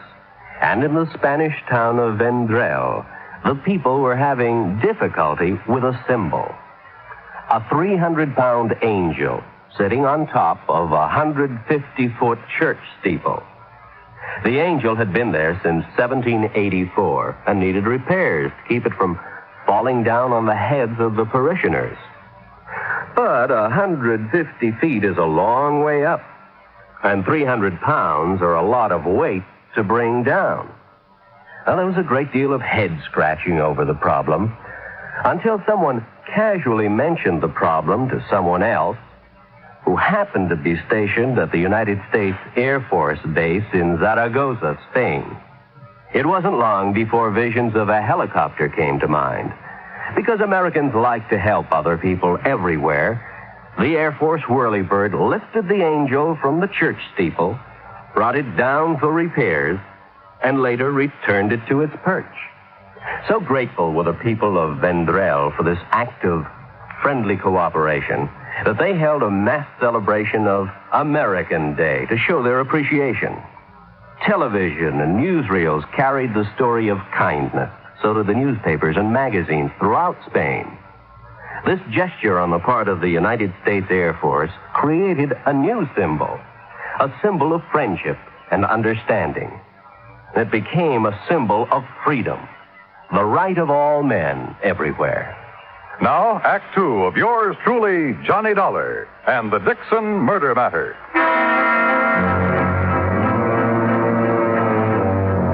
Expense account item 6.20 for 2 cups of coffee at the Eat Right Cafe near my hotel, where Captain Lewis proceeded to give me the details surrounding the shooting of Darla Mason. She had been on her way down to the Mason boathouse, where she'd planned to take the cruiser across the bay to the yacht club. As she neared the boathouse, someone had fired at her, and the bullets that wounded her came from the same gun that killed Ruth Dixon. So there was a connection between the Mason and Dixon girls. And if you want more proof, I have it. Like what? Well, they both spent a good deal of their time at the yacht club. Yeah, but for slightly different reasons. Ruth worked there before she was killed. But she must have known Darla Mason. No, that's no good, Captain. You go to the district attorney with that kind of evidence, and he'll throw you out of his office. He'll want proof they knew each other, and how well. Yeah, I suppose. What about Darla? When can we see her? Well, the doctors tell us we can. She still hasn't regained consciousness. Hey, Captain, do you know where the Masons have the work done on their cruiser? Yeah, and that's another thing. That's Sam Hood's place. Have you questioned him? Never had a chance to. According to his brother, he's away on some sort of vacation down Georgia. Left the day the Dixon girl's body was identified. Are you sure he's still in Georgia? Well, I can ask the Augusta police to check up on him. If he is, have them tell him about Darla being shot up and find out if he knew her. Okay. Well, you ready? Yeah. No one was seen prowling around the Mason place tonight, huh? Nobody else was down at the boathouse. Thanks, Johnny. Sure, Captain. And stop being so formal. My name's Pete. Okay, Pete. Well, I guess we've done all we can for a while. I'm not so sure. No, what do you mean? I'm not sure about that either. But I have an idea. Or maybe I ought to call it a hunch. About what? Well, I'd like to sleep on it first, if it's all the same to you. Have I anything to say in the matter? No, not a bit. It was late and I was tired, so I did the obvious thing and went to bed. Early the next morning, I called the hospital. Darla Mason had regained consciousness and would recover. But she couldn't be questioned for another 2 or 3 days. So I finished dressing and went down for breakfast. I was crossing the lobby when someone called me. Mr. Dollar. Mr. Dollar. Oh, Mrs. Dixon. I've been waiting to see you. Well, you should have called. I'd have come right down. Oh, no, I was afraid I'd wake you up, and I didn't want to do that. Oh, that's very thoughtful of you. Mr. Dollar, is there some place we can go and talk? Well, there's my room. Oh, no, I mean, well, it wouldn't look right, you know. Oh, yeah, well, then, how about over here? Looks like a nice, quiet corner. Yes, this will do nicely. Mr. Dollar, remember I told you about Madame Desalles? Yes, I remember. Would you like to sit down? Oh, no, I'm too excited to sit. Excited? About what? Well, I've been trying to tell you about Madame Desalles and what happened last night. What did happen? The conditions were right. I beg your pardon? The conditions. They were right.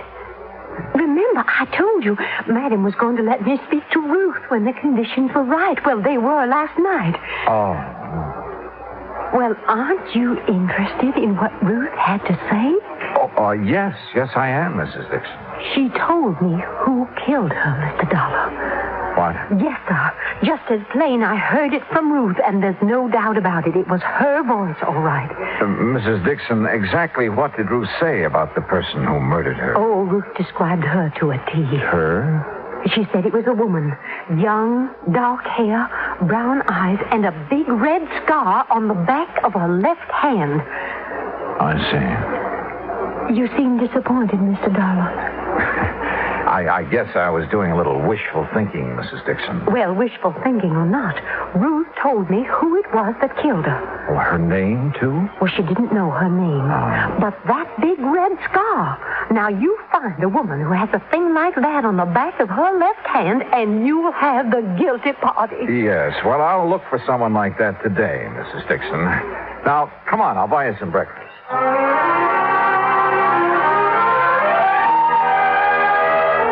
An hour later, back in my room, I put in a call to Captain Lewis.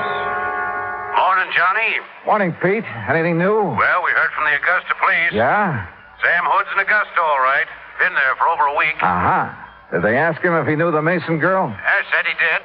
Said the Masons used to let him and his brother service a cruiser. Uh-huh. Johnny, when are you going to stop playing games and tell me your idea? Hunch, you mean, Pete. And I'll tell you just as soon as I get back from the library. The library? Oh, and while you're waiting, call back the Augusta police. Have them get hold of Sam Hood again. What for? Ask him who named his boat. What? Yeah, ask him if it was his idea to name it the Connemore or his brother's. Johnny, are you feeling all right? Never felt better. And I'll see you in about an hour.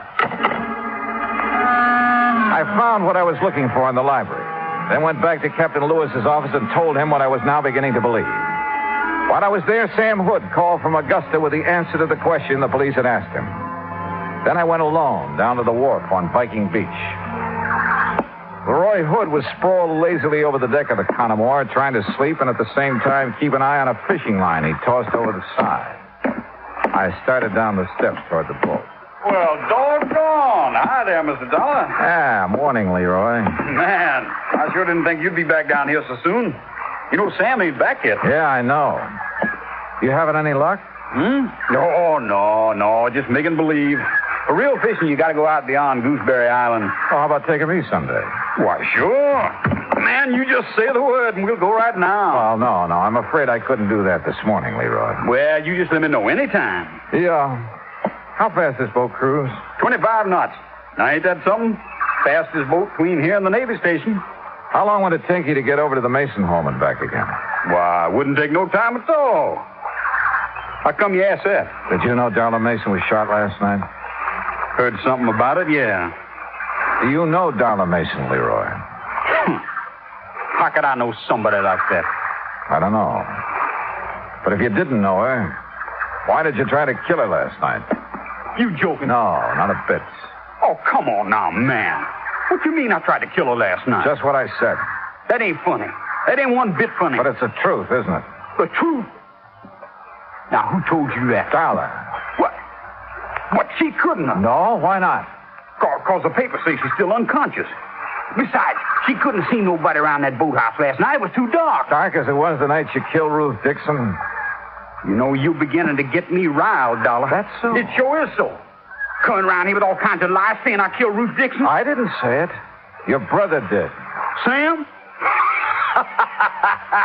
Oh, man, now you really lying. Sam's in Augusta. You ain't seen him. We talked to him on the phone this morning. He told us about you and Ruth Dixon and the Mason girl and every other woman who comes around here. Well, just because I try to make a little time with him, that don't mean I killed nobody. Sam told us different, Leroy. He told us that you can't stand to have a woman laugh at you. Every time a girl has, you've tried your best to make her sorry for it. You really did talk to Sam? What do you think? But why would he tell on me? Why? He never has before. He didn't want to, Leroy. That's why he left here when he did. He needed time to think. Decide what to do about his brother. About you. What you gonna do about it? What I have to do. Take you in. No. Nobody's taking me anywhere I don't want to go. And anybody cries, they're going to be sorry. Leroy, come out of there. I'm coming. You look out, dog. You look out. You don't try stopping me. Leroy, come back. No!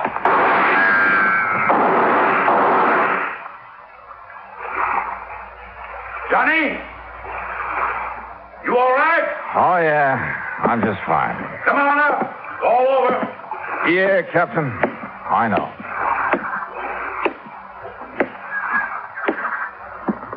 Tell me something. If I can. What put you onto him in the first place? Two things. You see, he liked the girls, wanted to be a lady killer, but they'd only laugh at him, and he couldn't stand that. I see. But the big thing is, what he named this boat, Connemore. I don't get it. Well, a man like Leroy, not much education, he'd have to have a real reason for wanting to name it that. But why? What's so special about that? You ever hear of Bluebeard? A lady killer? Sure, who hasn't? Well, Connemore was his real name.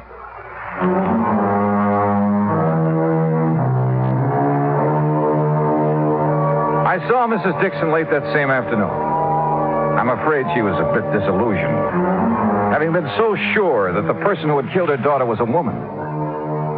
But there was one funny thing. On the back of Leroy's left hand was a long red scar. Expense account total, including car rental, hotel bill, and transportation back to Hartford, $968.20. Yours truly, Johnny Dollar.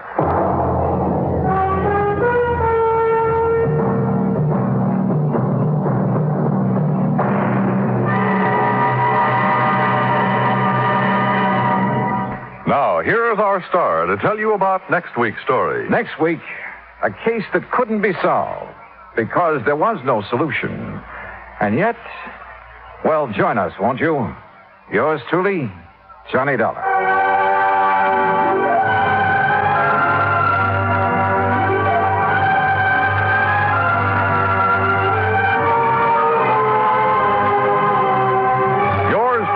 Johnny Dollar, starring Bob Bailey, originates in Hollywood.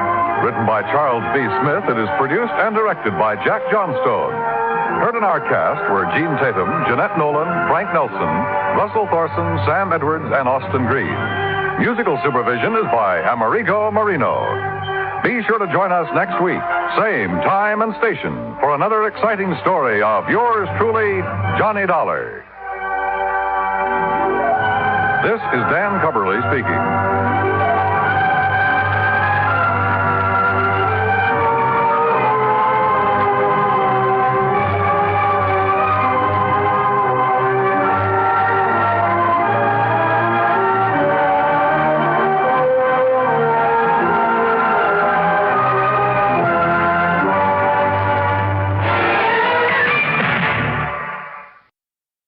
From Hollywood, it's time now for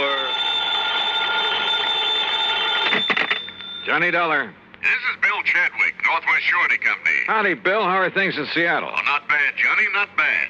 Tell me, have you ever fallen for the spell of the Yukon? What are you trying to do? Sell me some mining stock? No, but there's a mine I'd like to have you take a look at. Up in the Yukon? Well, actually, it's across the border in Alaska. It's a gold mine, a big one, sitting on top of a rich vein. Why don't you fly on out here and let me tell you about it? Why not? Shall I bring my own pick and shovel? No, Johnny. Huh? Just be sure you bring your gun.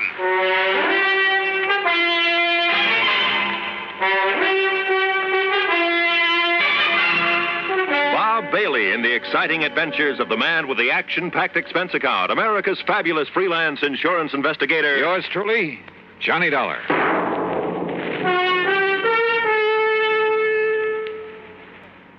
And now, Act One of yours truly, Johnny Dollar.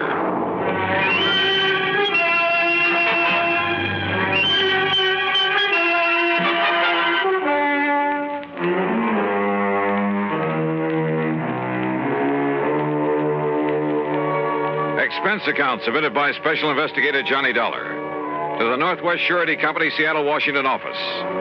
Following is an account of expenses incurred during my investigation of the Midnite Sun Matter.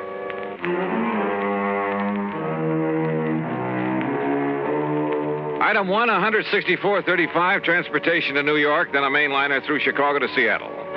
The pilot gave us a beautiful view of Mount Rainier and Puget Sound before we set down, and at 4 p.m. I was in Bill Chadwick's office at 2nd Avenue and Yesler Way. I'm glad to see you, Johnny. It's been a long time. Yeah, hiya, Bill. Yeah, sit down. Okay. Now, what was that crack over the phone about bringing along a gun? Well, the men who moil for gold are a pretty tough bunch, Johnny. And sometimes it even goes for the management of a big mining operation. Like what, for instance? Like Universal Consolidated Mining Corporation. Where's that? It's north and east of Fairbanks. Alaska? Yes, even north of Fort Yukon. That means above the Arctic Circle. And what's happened up there?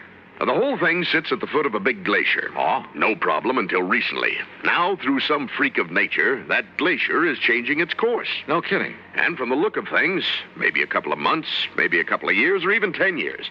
Anyhow, they seem to think that glacier is going to sweep down over the mines, the town, everything. I see. In which case, our company would have to pay for the whole loss. An all-coverage policy, huh? Yeah. And it's occurred to me, Johnny, suppose they've suddenly run out of that rich vein they found up there. You mean that somehow they deliberately caused that glacier to destroy the whole operation? It's a possibility, isn't it? Well, a pretty far-fetched one, if you ask me. Change the course of a glacier? A few sticks of dynamite carefully placed. Oh, come off it, Bill. Did you ever see a glacier? Well, why should one that's been following the same path for thousands of years suddenly decide to head for a few $1 million worth of well-insured property? Look, go up there and take a look, will you? Okay, how do I get there? One of the company's planes is taking off from here tomorrow morning. They have their own airplanes? Oh, sure, a lot of them. Big 2-engine Speedcraft transports. How else do you think they'd get men and supplies up there? Anyway, you can go along with him. Okay? Okay, why not? Who knows? Maybe I'll strike it rich, come back loaded with nuggets.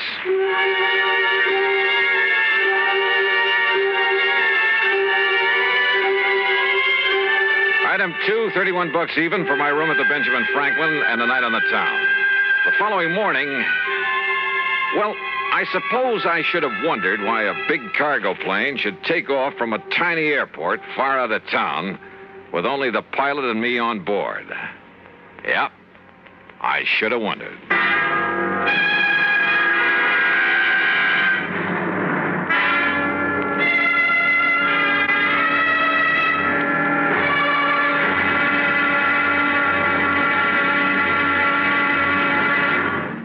Act 2 of yours truly, Johnny Dollar, in a moment. And now for another episode in the life of Sergeant Donald Bellwether, my husband.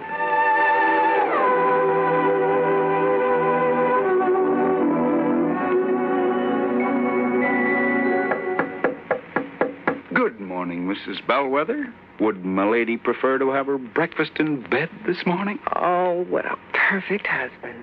Thank you, darling. Here's the tray with the coffee, the toast, and the orange. Oh, fine. I forgot the orange juice. Hold the tray, honey. I'll be right back. Oh, darling, what happened? I stubbed my toe in the corner of the dresser. The National Safety Council was right. The what? Last night I read something in a National Safety Council pamphlet. Oh, Reba, how can you sit there talking about a pamphlet when I'm dying a slow, tortuous death? Oh, come over here, darling. I'm sorry. All right. Now, what's this about the National Safety Council? Did they predict I would stub my toe this morning? No, silly. It's just a coincidence. Only last night I read the statistics that prove that more home accidents occur in the bedroom of all places. Yeah? Not the bathroom or the kitchen or the home workshop. The bedroom. Okay, from now on, when I walk around the bedroom, I'm going to wear my combat boots instead of these open-toed huaraches. Well, that might help, dear. But what everyone should be most careful of is taking medicine in the dark. Okay, my living safety encyclopedia. I will now fetch your orange juice. Oh, you're sweet.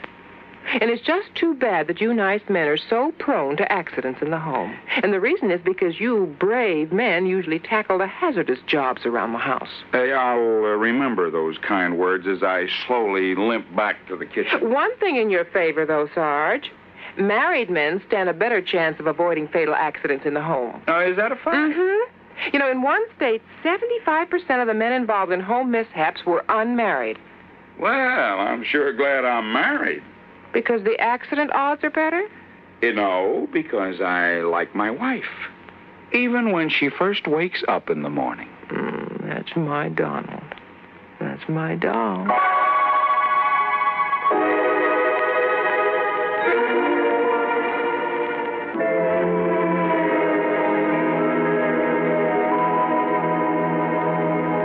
And now, Act Two of yours truly, Johnny Dollar, and the Midnite Sun Matter.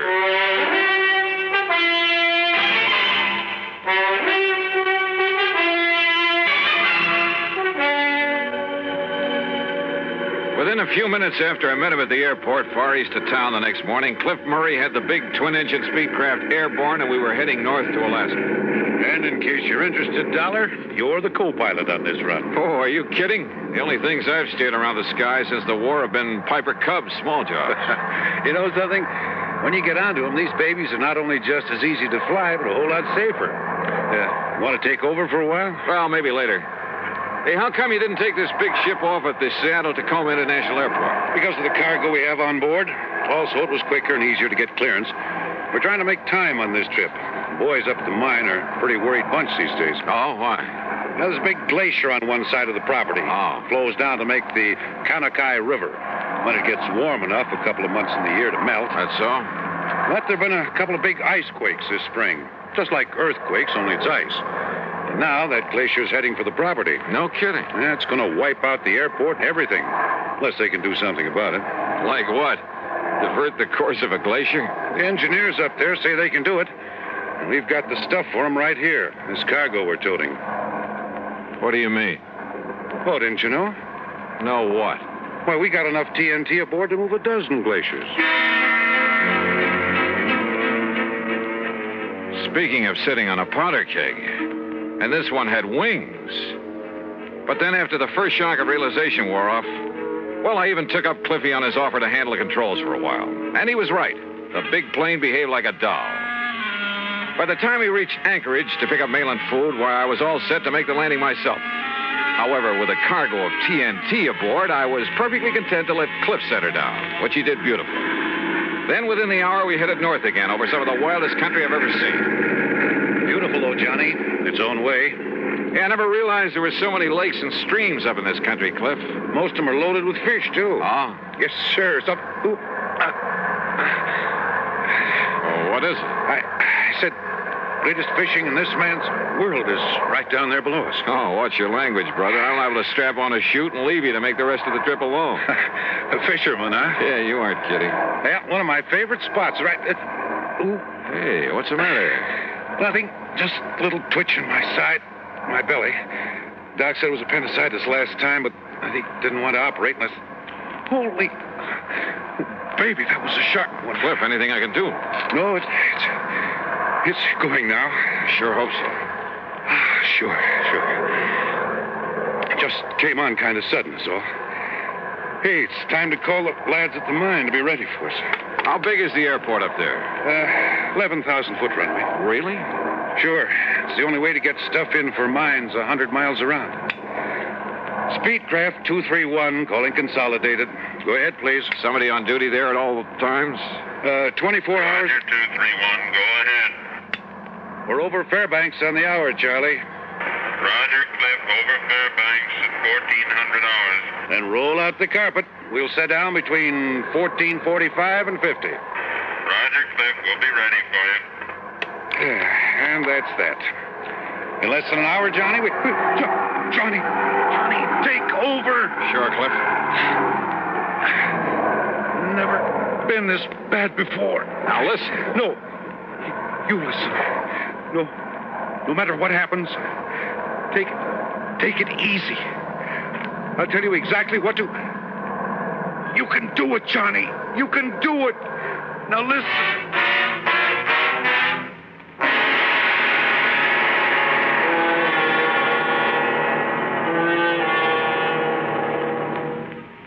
Act 3 of yours truly, Johnny Dollar, in a moment.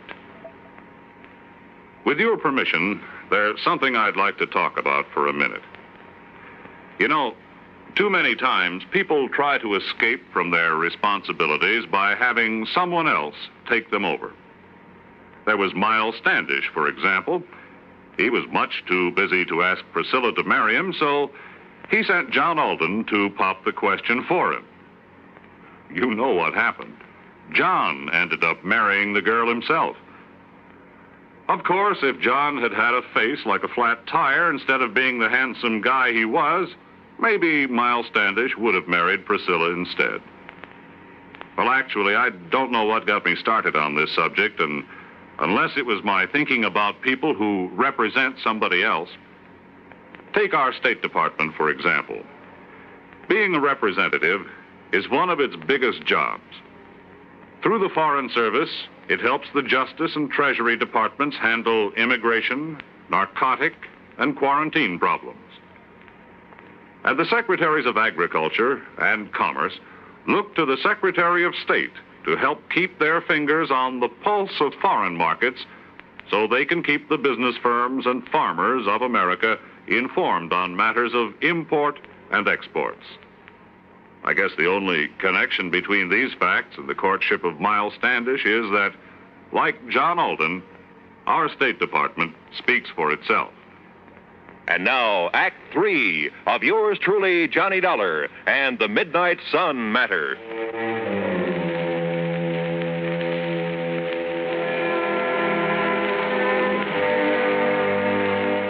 The rest of this report will have to come to you from the records of the airport there at Universal Consolidated Mining Corporation, far above the Arctic Circle.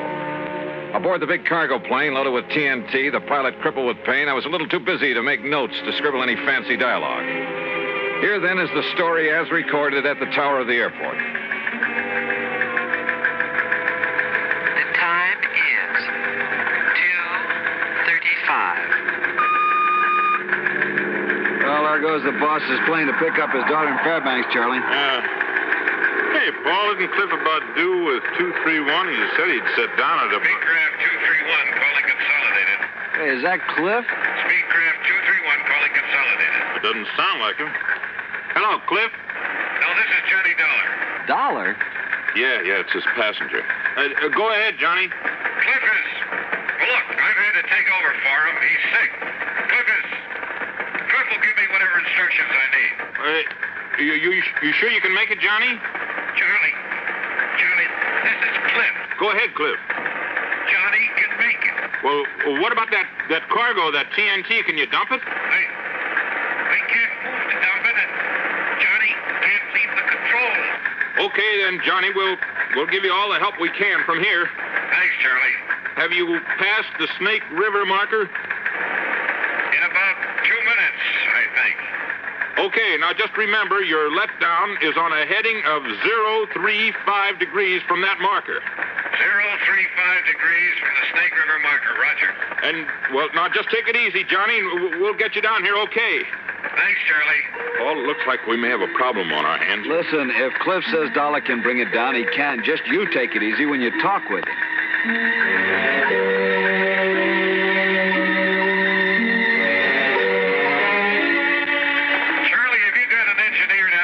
Yeah, sure, Johnny. Stand by. Take it, Paul. Johnny, this is Paul Foster. Go ahead. Paul, we're having some trouble getting our landing gear down. So I'm going to make some steep banks and try to get it down by centrifugal force. Yeah, good. You might get the ground crew to stand by, though, because if we can't get the gear down that way, I guess we'll have to make a belly landing gear up. Oh, okay, Johnny, I got that. How much fuel have you got on board? About 2,000 pounds. Johnny, this is Charlie again. Now listen. Easy. Oh, yeah. Johnny, I saw you make your pass.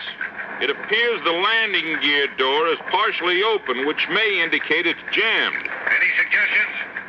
Paul again, Johnny. The only thing I can think of is try to snap the gear out by a sharp pull-up to give it centrifugal force. I've tried that, Paul. Results are negative. All right. Then before we consider you coming in for a belly landing with all that TNT aboard, I'd like to use up some of that fuel. Maybe some of our brains down here can think of something that'll help you out. Okay, we'll go ahead with the regular procedures and whatever else we can think of, and then we'll give you another call. Okay, Johnny. The time is 2:41. Johnny, this is Paul again. Have you tried to shear the lock pin on that landing gear? Go ahead. Negative. No, we haven't tried that yet. We want to make sure the doors were not jammed partially closed and perhaps make it impossible to get all the gear up again. You know, if we do have to make a belly landing. Yeah. Okay. Johnny, have you got full hydraulic pressure? Okay. Now, the crew chief isn't up here at the moment, but I'll ask him to come up and he can discuss it with you. Right. Johnny, if it does become necessary to make a belly landing because of the setup they have for handling accidents, you might be better off to do it at Fairbanks. Have you thought about that? I talked to Cliff here. He doesn't think they'd want us to try it with this TNT we've got aboard. Well, we'll radio to him and see. Meanwhile, if anybody comes up with any idea at all, we'll pass it on to you right away. Okay. I'll give you a gas check in a few minutes. Okay. The time is 2:50. Johnny, Don Wilkins, our chief engineer, would like to talk to you. I'll put him on the horn. Johnny, this is Don Wilkins. Have you tried the landing gear handle up and down quite a few times to see if it extends any further at any time? Yeah, we've tried it several times. Well, I think I'd try it as many times as possible, Johnny. There could be something binding that may break loose. Now, there's something on it. Well, it comes off the gear door latches, all right, so it isn't a latch. I'll try it a few more times. The time is 3 o'clock. Exactly.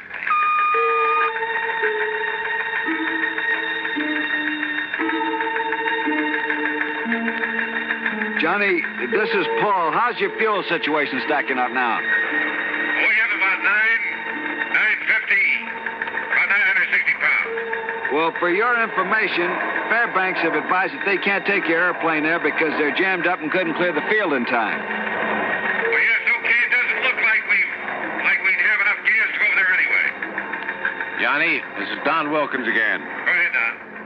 If you feather the number 2 engine, and then just as you unfeather it, slam the gear handle down, well, maybe the additional torsion that you get may free the gear. Okay, Don, we've already tried that and we came up negative. I think we're stuck with that belly landing. Johnny, this is Paul. We'll get everything ready for you. Are you VFR in this vicinity? You know, under visual flight rules? Yes, affirmative. Johnny, there's one more thing we'd like to have you try. And that is completely unload your hydraulic system. And then try free-falling your landing gear. Did you get that? I did that twice, Don. No luck with it. But we'll try it again. All right, Johnny, fine. The time is 3:28. Johnny, we're going ahead with preparations for a belly landing down here. I see you buzzed the field a couple of times, so you know how much room you've got. You think it looks like much from up here? Now listen, we're going to foam the runway for you. You hear me? Put foam on it.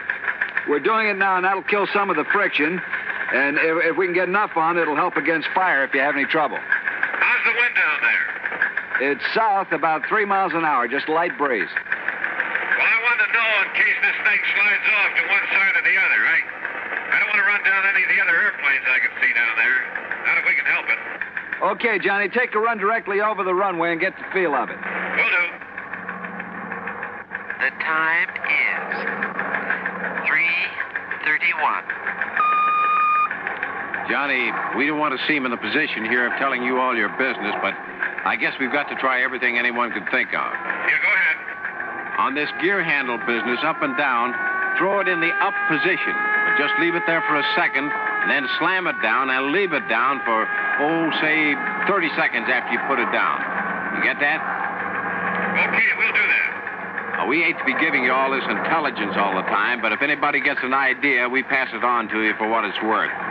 But you've got to be the judge. We're glad you fellas are with us.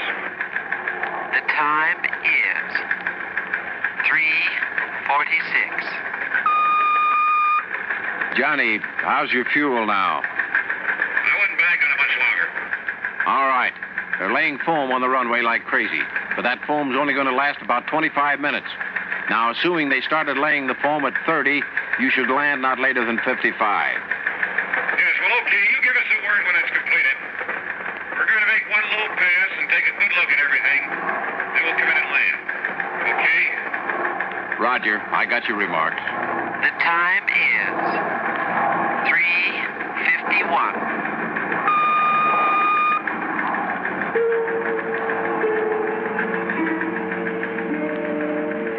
Hi, Johnny. I I just wondered how you are and how things look to you. Okay. You got a doctor standing by to take care of Cliff? Sure. Everything's ready for you. One comment. Listen. Do not, repeat, do not feather the engines when you sit down. Got it. We'll comply. Okay, Johnny. Okay, we're all set, Don. We're going to make a practice pass over the field prior to the final landing. Okay, Johnny, I won't be talking to you anymore. Paul will take over on your approach and get you down. We're all set for you when you arrive. Good luck. Yeah. Okay. The time is 3:54.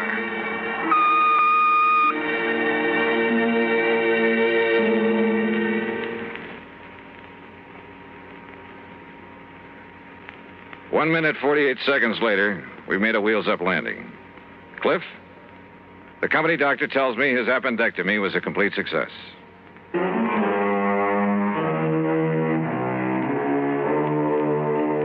A hard-bitten bunch of miners, did you say? Listen, those boys up in that lonely outpost are the salt of the earth.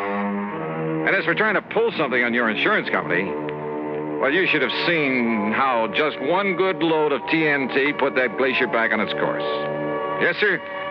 I hope the vein of gold never runs out for those boys. Expense account total, including gifts for the lads who really brought that plane down, $600 even. Yours truly, Johnny Dollar.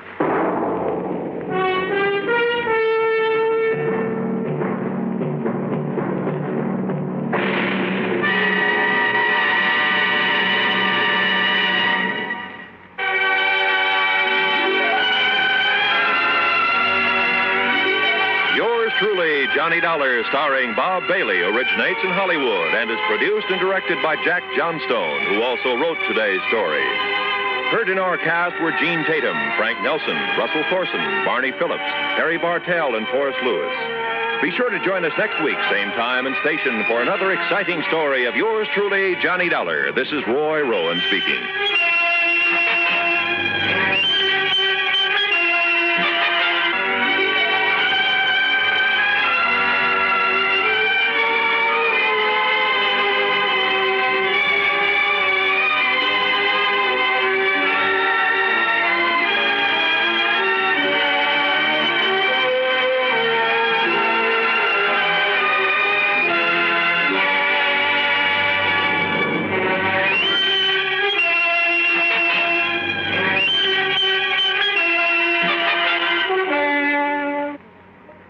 Johnny Dollar has come to you through the worldwide facilities of the United States Armed Forces Radio and Television Service.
From Hollywood, it's time now for Johnny Dollar. This is Jim Paris at Worldwide Mutual. Don't tell me, Jim. Let me guess. Hmm?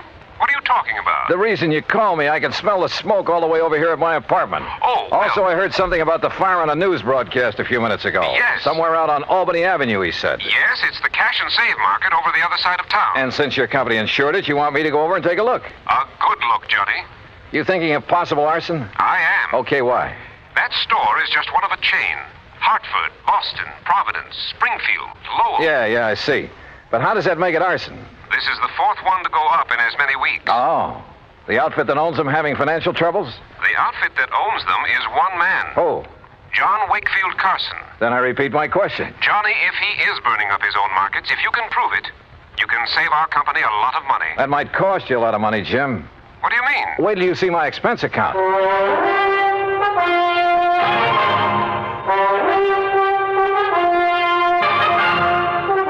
Bob Bailey in the exciting adventures of the man with the action-packed expense account. America's fabulous freelance insurance investigator. Yours truly, Johnny Dollar.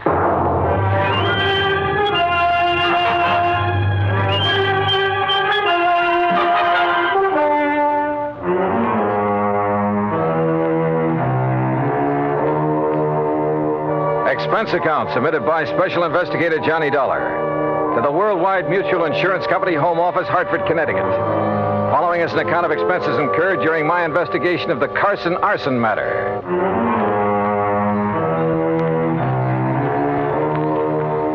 Expense account item 1, $1.25 for a taxi from my apartment to the offices of Worldwide, where I hoped Jim Paris could give me a little more to go on. He did. Very little.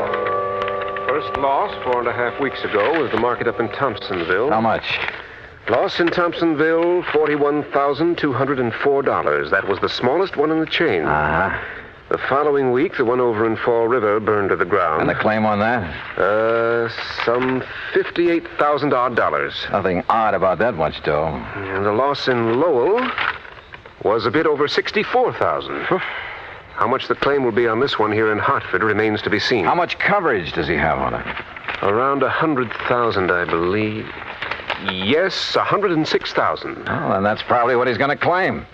Look, you can still see the smoke out there. Yes, and the telephone report I just got says it looks like a total loss. Will you go over and take a look at it? John Wakefield Carson. That's right. His office is up in Boston. That's where his newest, biggest market is. Oh, how much insurance on that one? Nearly $500,000. It's one of the largest, most modern supermarkets. And I'd better get over and see him in a hurry. You want me to get there before that one goes up, don't you?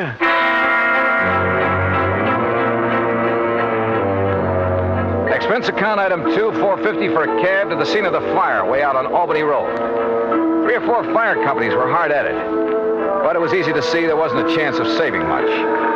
It struck me that this location, part of a brand new residential area, was about as far from an established fire company as it could be. I wondered for a moment if this was deliberate. I finally ran down Hal Gibbons, an old pal, and one of the best men an arson squad ever had. Stick your nose up in the air and take a deep one, Johnny. You smell it? Well, it's not kerosene, Hal. I don't think it's gasoline either. No, but it's something highly inflammable. The boys of that chemical truck could get it out. Might learn something. First, these stores always stock a lot of cleaning fluid, stuff like that. Most of them are not inflammable. Well, how about... Johnny, look out!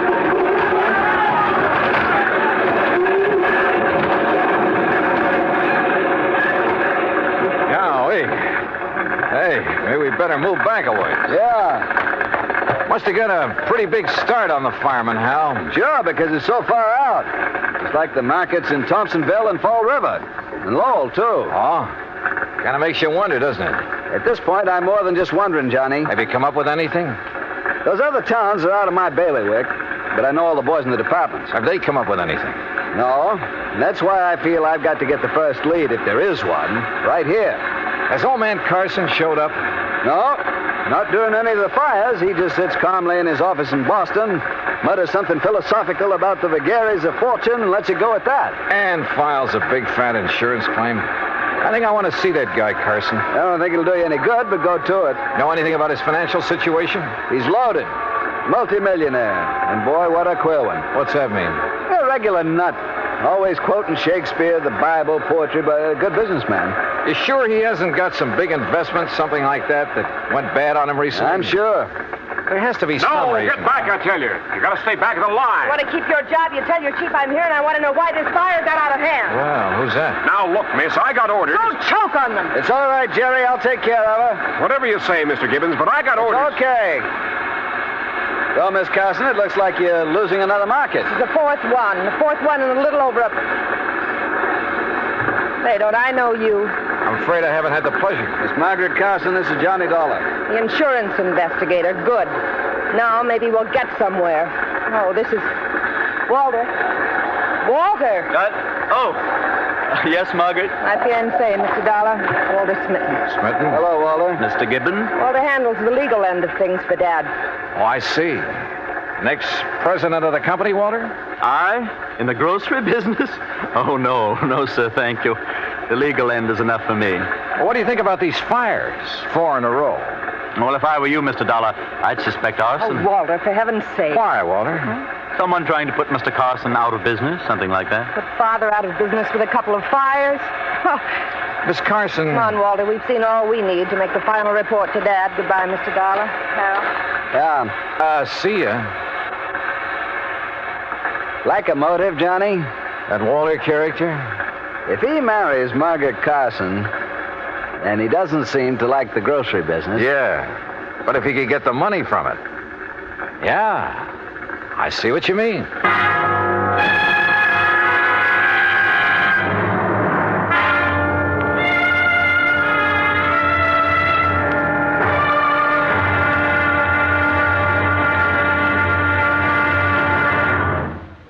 Act 2 of yours truly, Johnny Dollar, in a moment. Our flag now numbers 50 stars, and behind each star there stands yet another flag representing one of the 50 states. South Dakota's state flag was inspired by a song. South Dakota is the Sunshine State.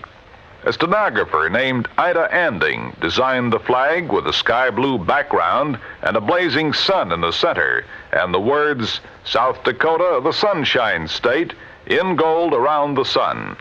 Later, the state seal was inserted over the sun, a seal representing mining and agriculture, the prime pursuits of the state. The state's banner also carries the motto, Under God, the People Rule. South Dakota's state flag, the flag of the 40th state to enter the Union, was adopted on March 8, 1909. And now, Act 2 of yours truly, Johnny Dollar and the Carson Arson Matter.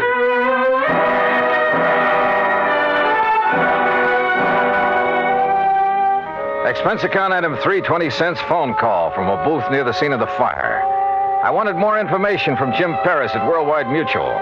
Information about the policies covering the 13 cash and save markets, 4 of which had recently gone up in flames. I waited in the phone booth until Jim called me back. Johnny Dollar. Jim here. Oh, good. All right, here's the list of markets, Johnny, in the order of insurance coverage, starting with the smallest amount. Go ahead. Thompsonville, Fall River, Lowell, Hartford. That's the same order in which they burned. Exactly. Okay.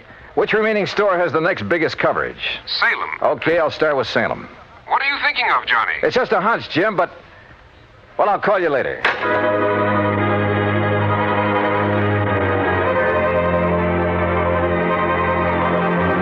Item 4, $5.25 for a cab back to my apartment. Item 5, $21 even. Mileage of my own car, Hartford to Salem, Mass. Despite burning up the highway, it was almost dark when I pulled into Salem. It was well after dark when I finally located the cash and save market. Again, the store was far outside of town, and it was a long way from the nearest firehouse. I don't know exactly why I went there instead of the main office in Boston. After all, it was the same day as the Hartford fire, and the others had all been about a week apart. As I said before, call it a hunch. But as I pulled up in front of the place, I saw the shadow of a man dart furtively around the back of the building. As I reached the far corner of the building, I stopped. But with only the sliver of a crescent moon, I could see no one. Somewhere ahead of me, I heard a door open. Then silence again. But somebody had entered that building. Slowly, cautiously, I felt my way along the wall. And then I came to it. An open door. Storeroom. But inside it was pitch black. I drew my gun and carefully, quietly felt around for a light switch. After stumbling gently against a big packing case, I found it. I hunched down behind the case and flicked it on. All right, where are you? I heard you. I saw you come in here. Now, look, I got a gun, so don't try anything funny. You hear me? Where are you? Right over your head!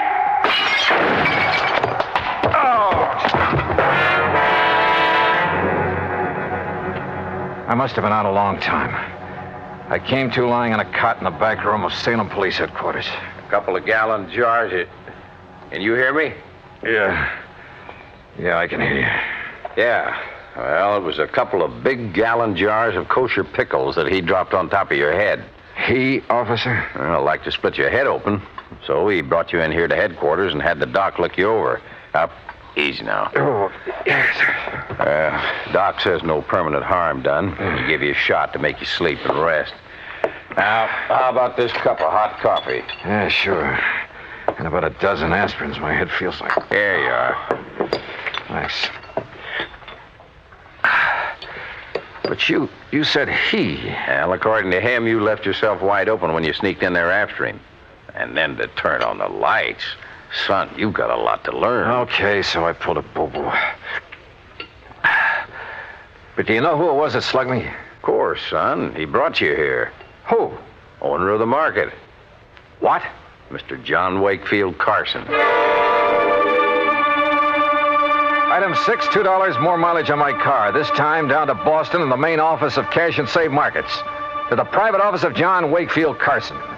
Please be calm of mind, all passion spent, Mr. Dollar. What? That's from Milton.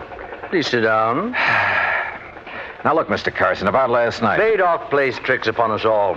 It did so in bringing us together last night. How did you know I was going to investigate that market of yours up in Salem? Well, I didn't know. But look, you young man. Yeah? The fires which destroyed those 4 markets did so in order their value to me. So I found out. And possibly then the next to go would be the store in Salem. For that indeed is next in order of value. It figures. Or perhaps 'twas mere coincidence those accidents occurred in that order. Accidents? Remember, coincidence breeds further coincidence. That's a quotation from Brescott. Now listen to me, Mr. Carson. For that reason, I decided to inspect the Salem store myself. Inspect it, huh? To make sure there'd be no possibility of spontaneous combustion there. Let's get one thing straight right now, Mr. Carson. Yes? I think those fires were set. And if you'll come down to earth. Possible, I suppose. It was Shakespeare who said, fire answers fire. Through their paly flames, each sees the other's umbered face. Listen to me, will you?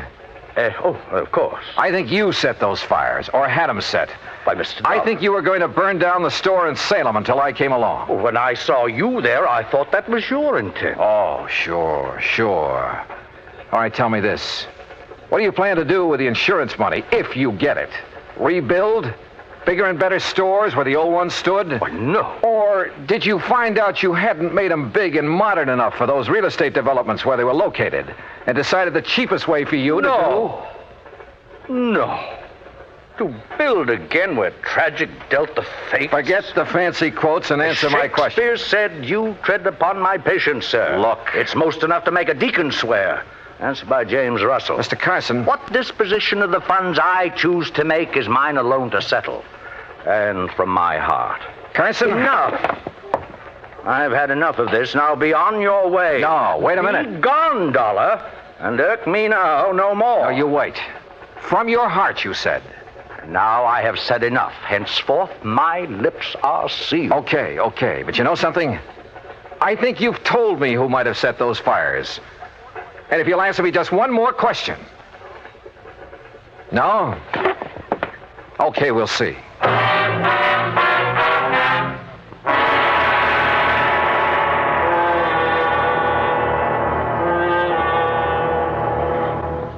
Act 3 of yours truly, Johnny Dollar, in a moment. Sometimes we may wonder why a football team doesn't quit playing and walk off the field when it finds itself 50 points behind with only a few minutes of play to go. What is that indomitable spirit that fills men with hope and keeps them going in spite of terrific odds? Keeps them going just to play the game according to the rules, just to get the job done as well as they know how.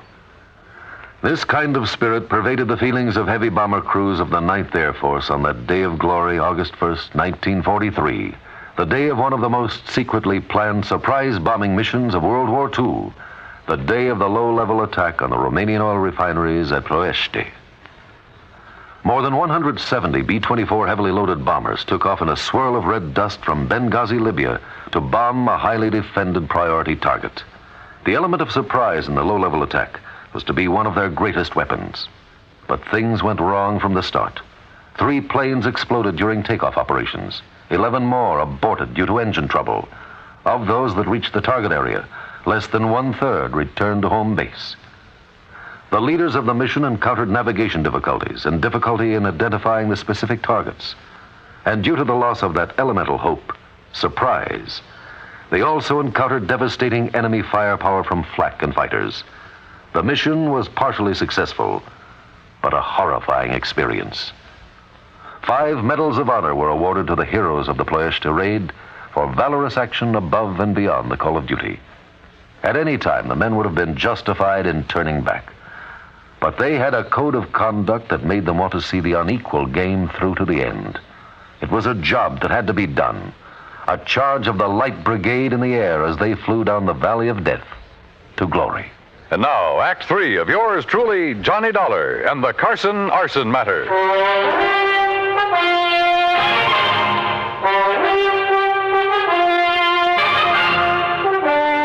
Expense account item 780 cents, phone call to Hal Gibbons and the arson squad back in Hartford. Yeah, Johnny, I finally found plenty in the remains of that fire. Then it was arson. By some rank amateur. That's why it was hard to spot. What do you mean? When a pro sets ablaze, we know what to look for. I see. And what about the other 3 fires? I called the boys in those cities immediately. Heard back from them this morning. Same story. All right. Have you checked on Walter, what's his name, the fiancé of Carson's daughter? You mean stepdaughter? Stepdaughter? I have, and that's what stops me. Alibis, huh? Perfect.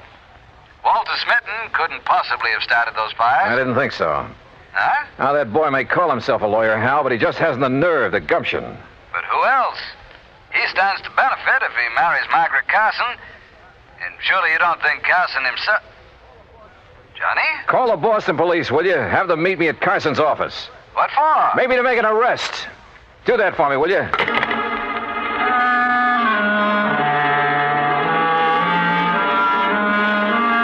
Hunch? Maybe it was more than a hunch now. Sure, I know there was no real clues in the case, but maybe for once I could get along without them. I went back to Carson's office and, I must confess, tried a little bluff. Court? You'd hail me into court? That's right. Unless you open up and tell me what I want to know. Very well. Speak to me as to thy thinkings, as thou dost. And you can forget the quotations. Walter Smitten is your lawyer, isn't he? A timid but an eager lad who saved me many a fall. You like him? Like a son. I would he were my son. For as the Bible says, a wise son maketh a happy... All right. Oh, yes. You have a stepdaughter, Margaret. Alas, I have. Okay. Now, who is to get the insurance money you may collect? Well, that, sir, is none of your concern. You going to talk now, Mr. Carson, but or in it's court? A family matter. Who gets it? I pledged to my wife before she died that Margaret would have all monies from any profit, any monetary gain of any kind, of any of my ventures. That would include the insurance money. I see. That, Mr. Dollar, was my pledge, and oh, how I have rued it. Why do you say that?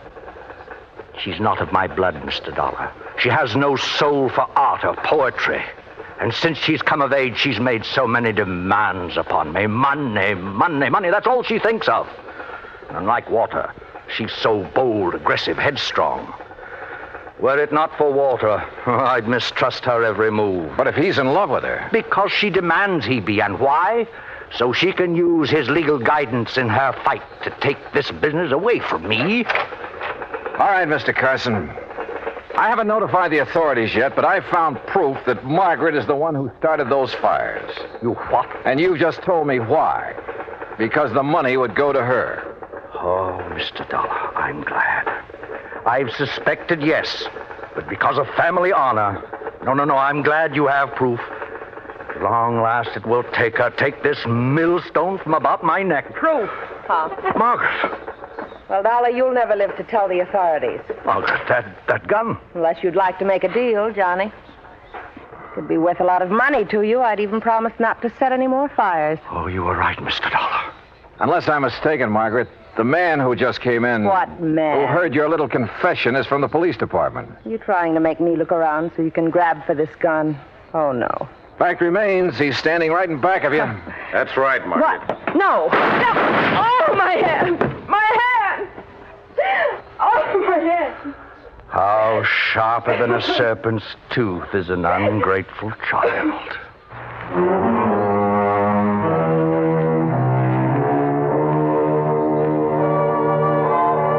Yeah, the company will have to pay on those 4 markets. And the courts will have to take care of Margaret. I'm sure they will. And next time, well, give me something clean to work on, will you? I hate this kind of stuff. Expense account total, including the trip home, $56.90. Yours truly, Johnny Dollar.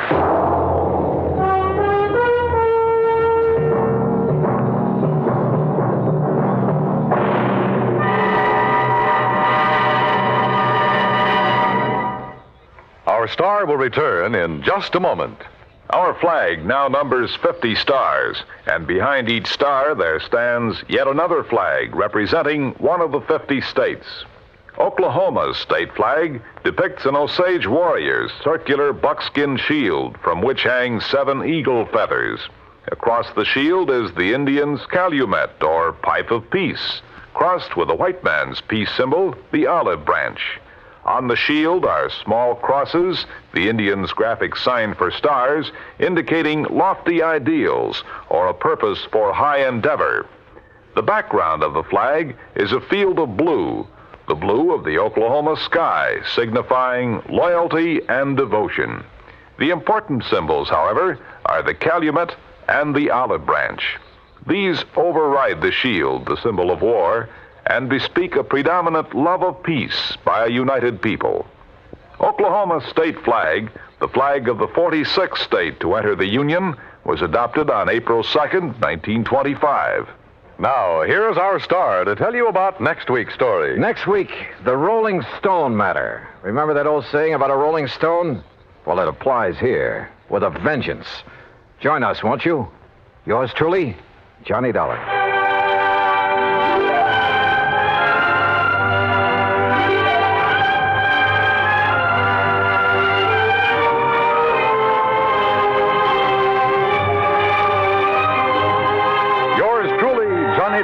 Starring Bob Bailey, originates in Hollywood and is produced and directed by Jack Johnstone, who also wrote today's story. Heard in our cast were Virginia Gregg, Byron Kane, Harry Bartell, Jack Edwards, Joe Kearns, and Forrest Lewis. Be sure to join us next week, same time and station, for another exciting story of yours truly, Johnny Dollar.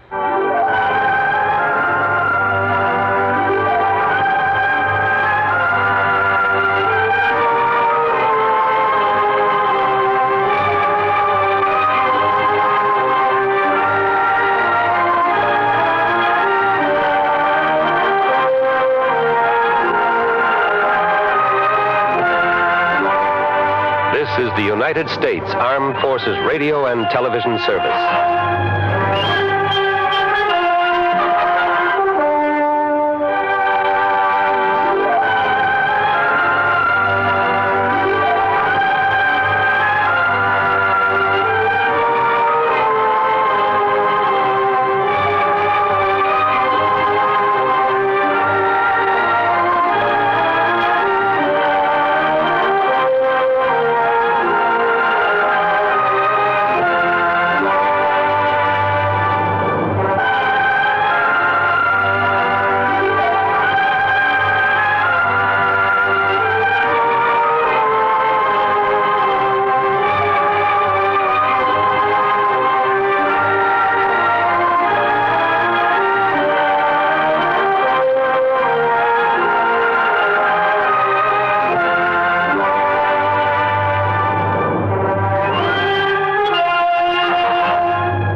Johnny Dollar. Johnny, you better come flying out here just about as fast as you can. Ah, who's that? Johnny, this is Red. Yeah, Red who? Well, you know, your favorite fishing guide. Red Barrett? That's right. Lake Mojave Resort out in Arizona? Yes, sir. Well, Red, you old scalawag. How are you, and how's the fishing? Just great. That is, if you know where the good holes are. And believe me, you do. Now, that's really a fact, Johnny. I really do. I guess I'm the best fishing guide this country ever saw. Yeah, and I suppose you think it's time I made another trip out there and tangle with some of those beautiful lunker bass. Well, now, Johnny... it's no good, Red. I just can't do it. Now, you listen. The way the work is piled up on me, I'm just about going crazy. I've been trying to get away for some kind of a vacation for weeks now, but I just can't do it. Sounds to me like you need it to. Yeah, it's been a tough year, no let up at all. Pat McCracken over at Universal Adjustment Bureau, half a dozen of my other contacts. They've been begging me to take some time off, but I just can't, Red. I'm not on a regular payroll. I'm a freelance, so I have to take on every assignment that's handed me, whether I like it or not. Look, you mentioned Mr. No use, Red, so don't make me feel any worse by talking about it. Me? That was your idea. Huh? Did I say anything about fishing until you did? Oh, now, wait. You mean there's some insurance matter I ought to look into out there? It was this Pat McCracken you mentioned that said I better call you. Oh, great. And he's the one who's been after me to take a rest. So, what's happened out there? That's the thing. It ain't what has, but what's going to happen. Yeah? Like what? Come on, get to the point, Red. Well, Johnny, when it does happen, well, it's going to be pretty tragic for Lake Mojave Resort. You mean somebody's trying to wreck the place? Something like that? Much worse, Johnny. Much worse. Well, what is it?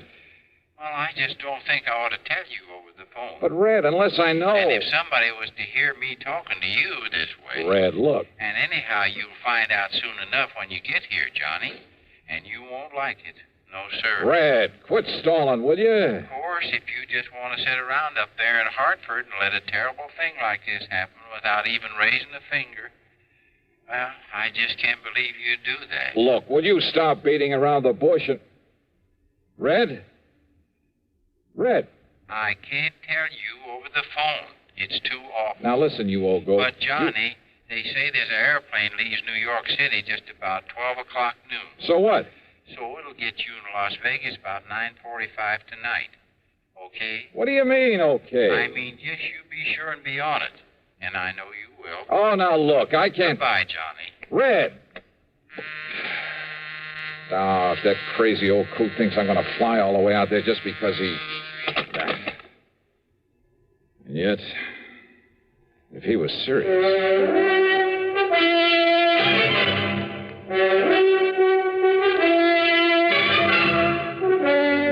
CBS Radio brings you Bob Bailey in the exciting adventures of the man with the action-packed expense account, America's fabulous freelance insurance investigator. Yours truly, Johnny Dollar.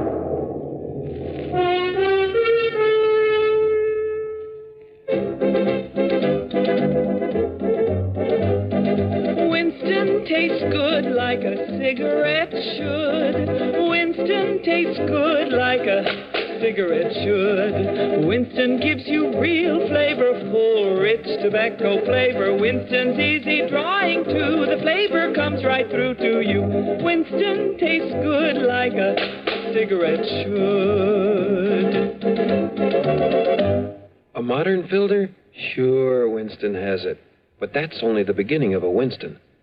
Up front, up where it really counts, Winston packs exclusive filter blend. Light, flavorful tobaccos, specially selected and specially processed for filter smoking. Filter blend. That's why it's fun to smoke Winston, America's best-selling filter cigarette. Winston tastes good like a cigarette should.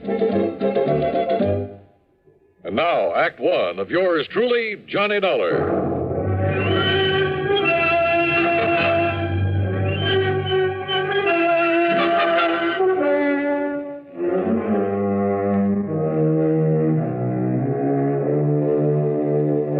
Expense account submitted by Special Investigator Johnny Dollar to the Universal Adjustment Bureau, Hartford, Connecticut. Attention, Mr. Pat McCracken.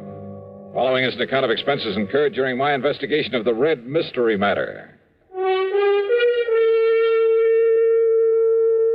That crazy phone call from Red Barrett. I know that wild old character pretty well. I'm fully aware of his faculty for stretching the truth, making a couple of mountains out of a molehill or two. And once or twice before, I'd wound up making the trip across the country just to wet a fishing line with him. And yet, those other times I'd fallen for his gag, I'd run headlong into serious insurance matters. Trouble with a capital T. And if he really meant what he said about something terrible impending at Lake Mojave Resort, well, there was one way to find out. Expense account item 1, $153, plane fare, Hartford to New York to Las Vegas, Nevada.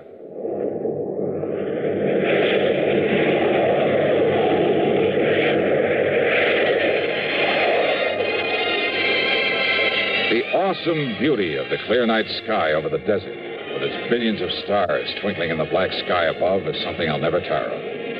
The stars seem close enough to reach out and touch them.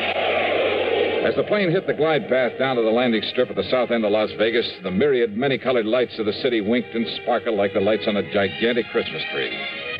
Yeah, from the air, Las Vegas, the fabulous city of chance, is just plain beautiful.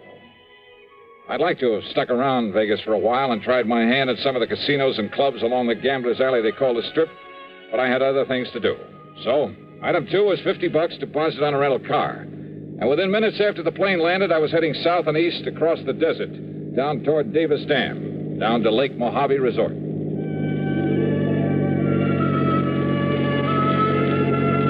The desert, mile after mile of nothing but sand and sagebrush and Joshua trees, of tumbleweed and cactus, of high plateaus and broad windswept mesas. Here and there, the skeleton of some animal who's perished in the remorseless, terrible summer sun.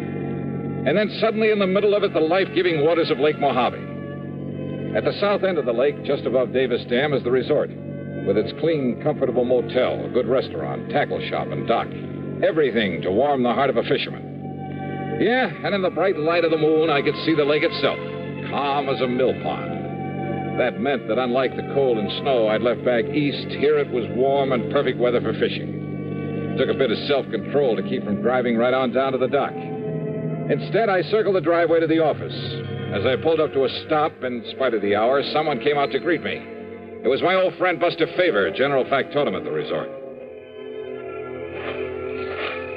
Yes, sir? Can I help you? Yeah, Buster, I think you can. What?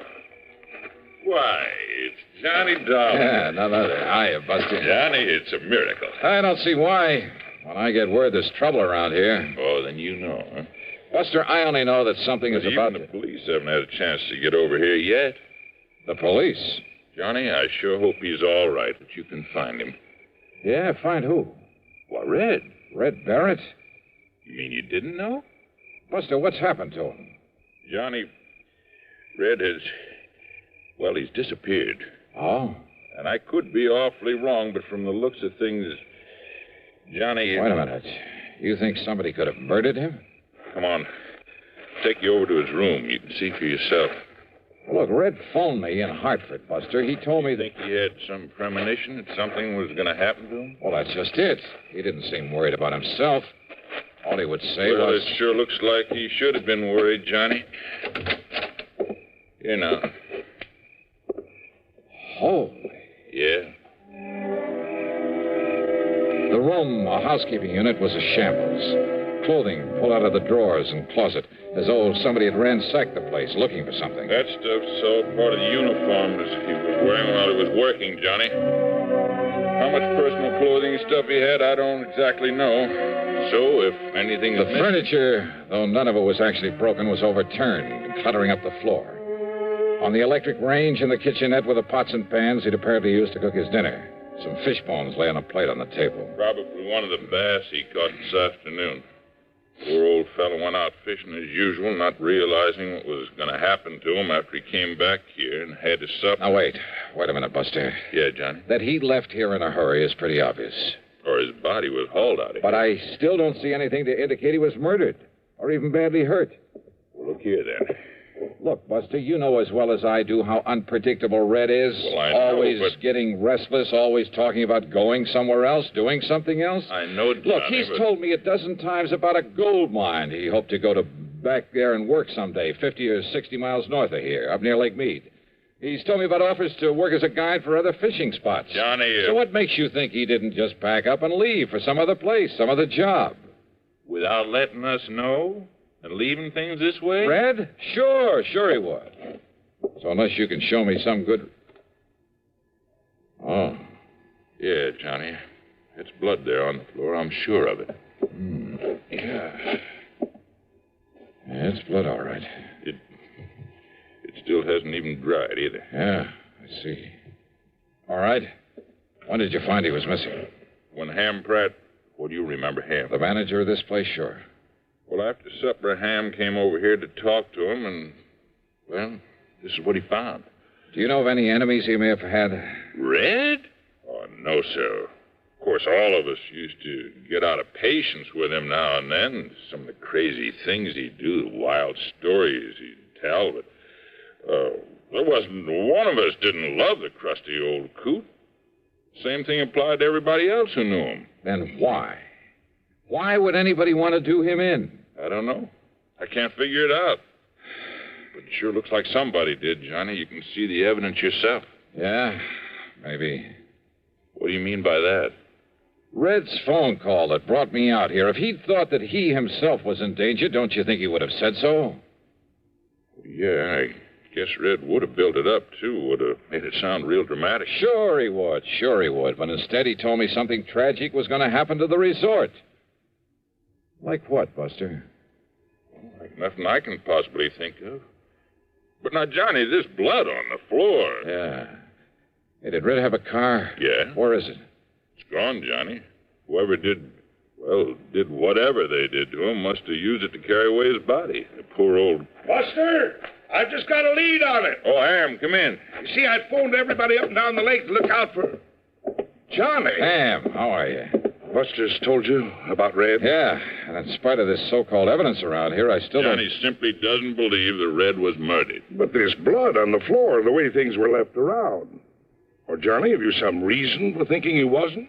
First, I want some definite reason why he was. But look... Now, Johnny... If you want the truth, I think you've both gone overboard about this. Are you kidding? Give me a reason. A reason for killing him, for anybody killing him. Just one good reason. Well, now, Johnny... Johnny, this blood on the floor. Yeah. Yeah, this. What is it, Johnny? Johnny? You, haven't called in the police yet? Oh, I was just about to when you arrived. Don't you think I'd better call them then right away? Well, yeah, Johnny, why don't you do that? No. I've done something better, Johnny. I spread the word up and down the lake, all the way up the Colorado River by telephone. And listen, it's paid off. And that's what I came in here to tell you about. Well? I just got word that a car, same description as Red Barrett's, that it was seen pulling off Highway 93 about 33 miles this side of Boulder City. Oops. What, Johnny? You want me to find poor old Red, huh? Well, of course, if the poor old fella's still alive. Then maybe I will. And when I do, I have a sneaking suspicion I may have a score to settle with you two. Now, just a minute, Johnny. If you mean to imply that either of us did him... I didn't say that. Well, Johnny, what do you mean? You don't know, Buster? Well, if you think you can find Red, and if I can be of any help to you... No. That's exactly what I don't want. Well, now, Johnny... Just let me work out this little mystery myself. Well, of course. No help, no interference from either of you. Johnny, this isn't like you. I don't understand. You don't, huh? I swear it. Yeah? We'll see.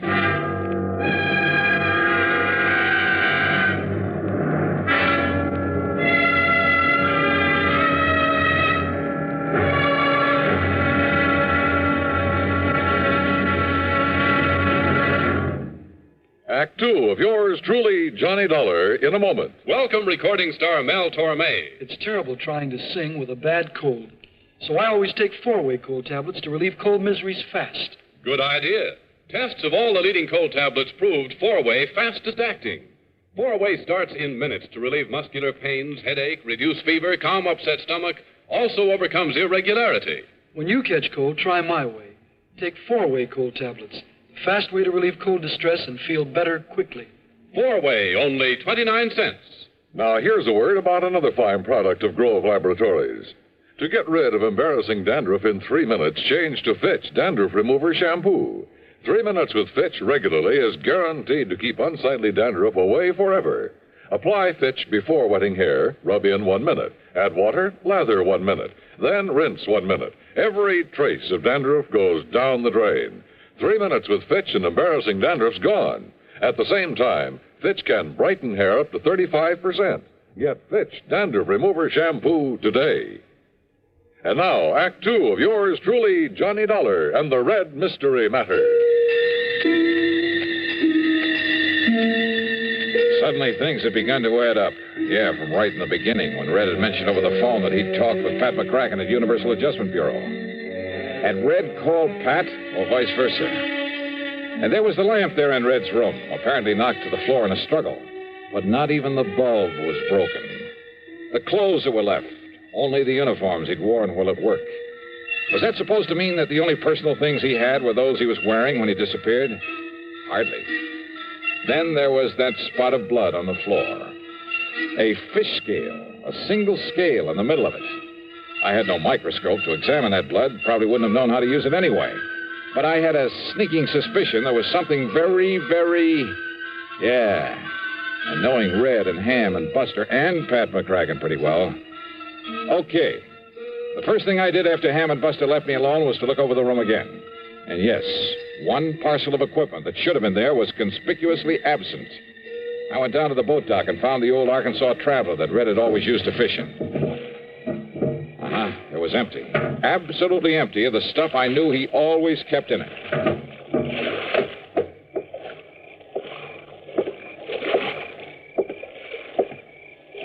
Johnny? Wow. What are you doing up and around this time of night, Ham? Oh, just sort of checking up on things. Yeah? Or checking up on me? Oh, now, Johnny. You hoping to find some lead on Red there and his boat? I found exactly what I expected, Ham. Nothing. I don't understand. Don't you? Johnny, what goes with you? You've certainly been acting kind of feisty this trip. Yeah, well, I'm sorry. Now, if you feel you have some lead on Red, on what may have happened to him, well... Yeah, I think I have. And you helped to give it to me. I did. But there's no point in following it up till morning.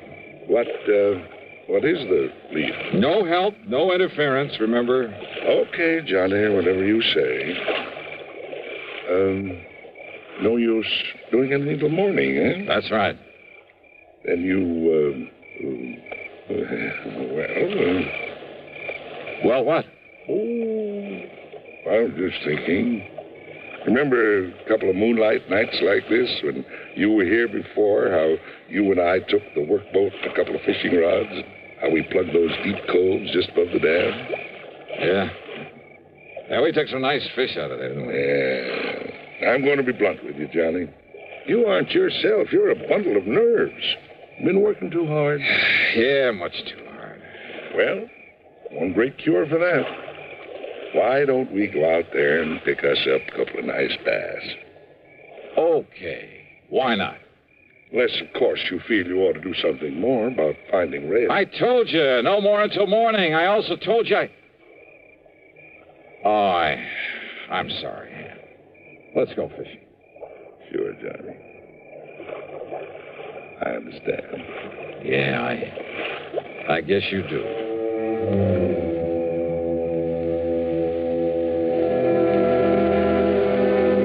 Maybe I had been a little feisty, as Ham had put it. And he was right about the fishing out there in the smooth black water with the bright moonlight overhead. When those 2 6-pounders hit my lure and I carefully played them into the boat, believe me, they did more to bring me back to normal than anything else in the world could have. That night, for the first time in weeks, I slept like a baby. Then, first thing in the morning, well, the whole thing really wasn't too hard to figure out. Red was a fisherman every day of his life. But I'd found no sign of his tackle there in the room or in the boat he'd always used. In other words, no matter how or why he'd left, he himself must have taken those things with him. Also his personal clothes and stuff, but naturally not the uniforms that belonged to the resort. The blood on the floor from one of the bass he'd had for dinner, carefully put there after he'd turned the room inside out. As for his whereabouts, Ham had given me the clue when he told me Red's car had been seen at the highway turnoff 33 miles south of Boulder City. That turnoff led to only one place, a fishing camp at the lower end of Lake Mead, known as Temple Bar.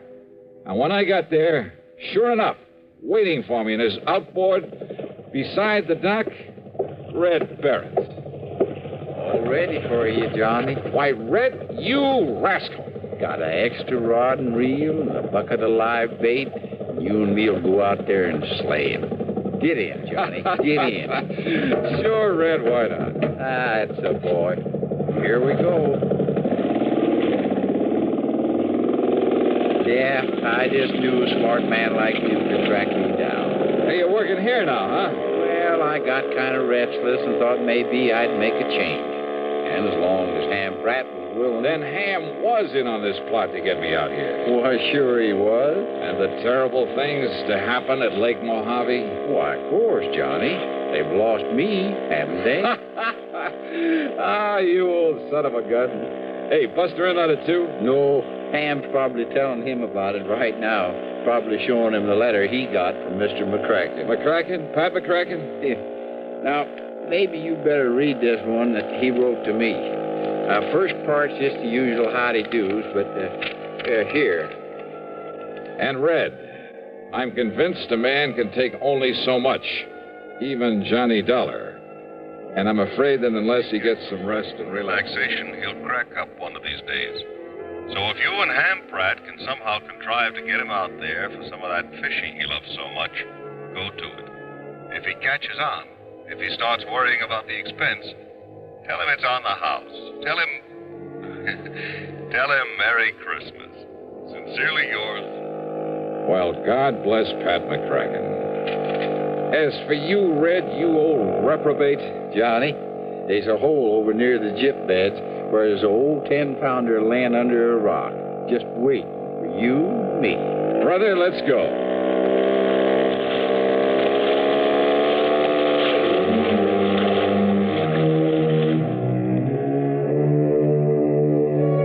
A very wise man once said that the time a man spends in fishing is never deducted from his lifespan. And you know something? I, for one, am convinced that he was right. So, well, Merry Christmas to you all, too. All of you. Yours truly, Johnny Dollar.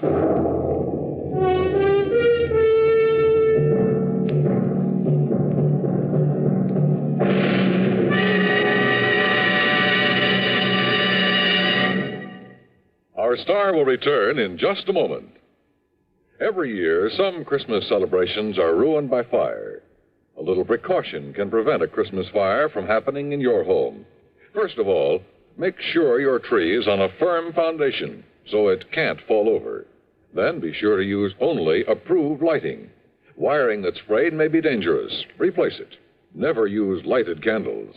Let all the glow of Christmas come from within, not from fire. With a safe Christmas plan, here's an idea for Christmas giving. Almost Christmas, no time to lose. Lots and lots of gifts to choose. Give him, Give her a gift set by Yardley. For her, an array of all new Yardley gifts, $1.50 to $13.50. A Yardley Red Roses Spray Mist and Soap Set, $3.50.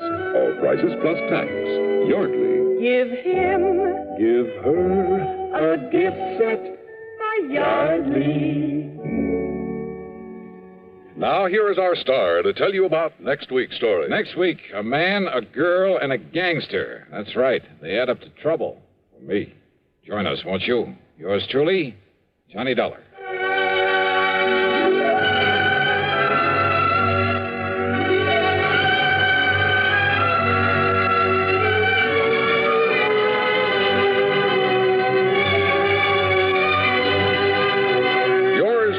Johnny Dollar, starring Bob Bailey, originates in Hollywood and is written, produced, and directed by Jack Johnstone.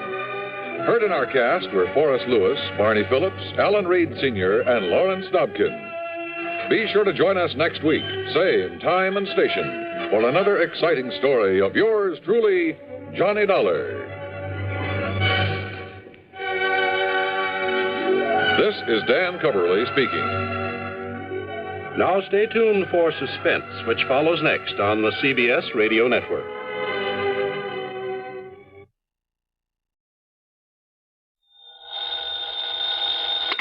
Johnny Dollar. Henry Bascom, Johnny, at Four State Insurance Company. Well, hiya, Hank. It's been a long, long time. Yeah, I know. Johnny, are you free to come down here and look into something for us? Henry, as long as somebody pays my expense account, and of course a nice fat fee, I'll go anywhere. Johnny, for once, you're not going to be able to pad that freewheeling expense account of yours. Any bets? Why not? Because the investigation I want you to make is right here in New York City. Oh, well, there's always the fee to fall back on. How much? Usual percentage of the face value of the policy. Okay, only how big is the policy? Johnny, hold your hat. It's about 200...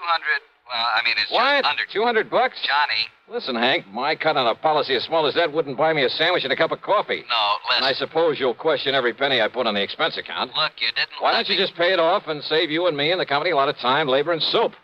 What kind of a policy is it? Straight life. Huh? But listen, you didn't let me finish. The face value of this policy is a little under $200,000. 200... Oh? Yeah. Well? Hank, my buddy, my bosom pal, for an assignment like that, for the nice commission it's going to pay me, I'd walk to New York. Only maybe you better grab a plane or a train instead. Right. I'll be there.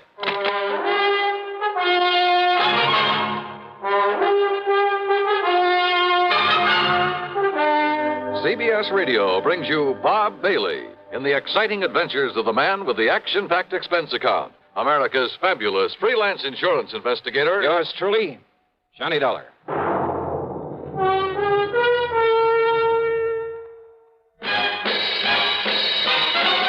Are you smoking more now, but enjoying it less? Have a real cigarette, have a Camel. The best tobacco makes the very best smoke.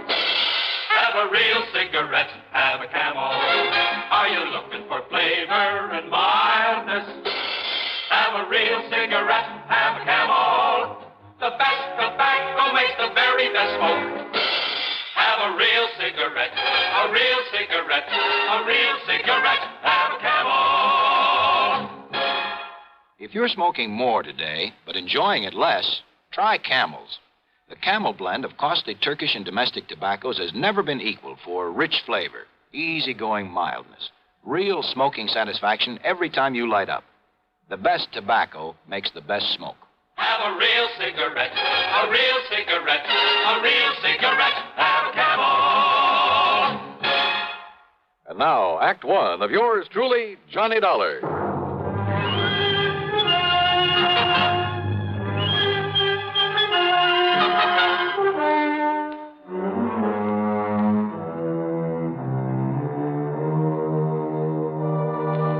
Expense account submitted by Special Investigator Johnny Dollar to the Four State Insurance Company, New York City office.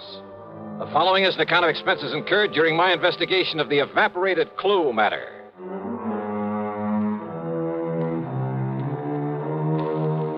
Expense account item 1, $5.25 for a taxi out to Bradley Field. Item 2, $13 even for a plane to New York and a limousine to Grand Central Station. Then I walked over to Henry's office at 500 Fifth Avenue at the corner of 42nd Street. Johnny, you really made time. Sit down. Yeah, thanks. That's because of the tempting offer you made to me over the phone. A policy worth $200,000. $189,000 to be exact. Straight line. Mm-hmm. On whom? Mr. Jonathan R. Kenworthy. Kenworthy? Very, very wealthy. Retired some years ago after selling off the Kenworthy copper mills. Oh, yeah, sure. Been living here in New York for the past 20 years. Big fancy apartment overlooking the East River. 714 East 52nd Street. Expensive neighborhood. Oh, I told you he was loaded. So what happened to him? He was murdered, Johnny. Oh? Yeah. And who's the beneficiary of this nice, juicy hunk of insurance? His grandson, Carlton M. Kenworthy. And that's the answer to your next question, too. Now, what do you mean by that? I was going to ask you if you or the police have any idea who might have killed him. Yeah, that's right. And I told you, this young Carlton Kenworthy, his grandson, who is also the sole heir to all the rest of his estate. Oh, no, wait a minute. That's a pretty strong accusation, Hank. You have any proof? None whatsoever. Nor have the police. But I take it you figure that Carlton had the motive and the opportunity. And a perfect alibi. Oh? Yeah. Then what makes you think he did it? And the police, too? And the police, too. Well? Motive, Johnny. It's as simple as that. All right, keep talking. It's simply that nobody else in the world could possibly benefit by old Mr. Kenworthy's death. Well, now, Hank... Plus the fact that he had no enemies. None whatsoever, Johnny. You sound pretty sure of that. I am.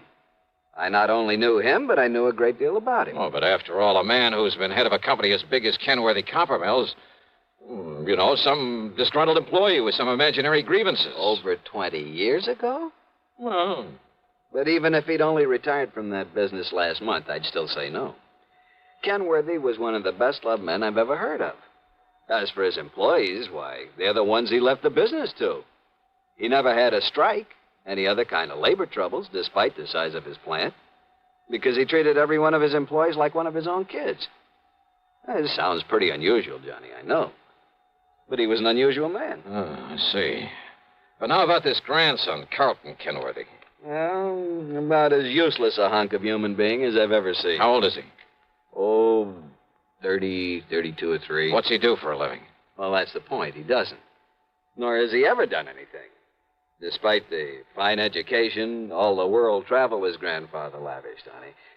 Johnny, if you want a perfect definition of a playboy, I can give it to you in 3 words. Carlton Manson Kenworthy. And he gets the whole estate as well as the insurance. He's known in every nightclub on Manhattan Island. He and that leech Allen something or other who pals around with him. Allen?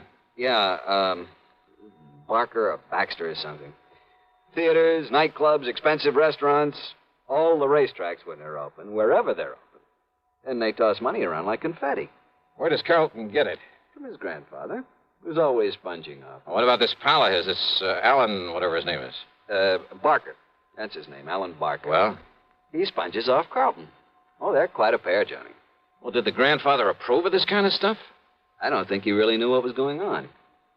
According to the old man's attorney, who was a friend of mine, he was led to believe that Carlton was investing in various business ventures. Oh. The point is, the boy needed money. And the surest way of getting it, plenty of it, was by having his grandfather dead. Yeah, well, you've built up quite a case, Hank, but it still isn't enough to hang him, not by a long shot. Have the police been able to pin anything on him? Not yet, apparently. I told you he has a perfect alibi. When did it happen? Last Tuesday. Who's handling the police investigation? Lieutenant Randolph Singer at the... Randy Singer? Great. Randy just happens to be one of the best homicide men in this fair city of yours. Well, he certainly hasn't impressed me. If they've got him working on it, and if you have got a case against Carlton Kenworthy, Hank, I'll see you later. Where are you going, Johnny? Over to see Randy Singer.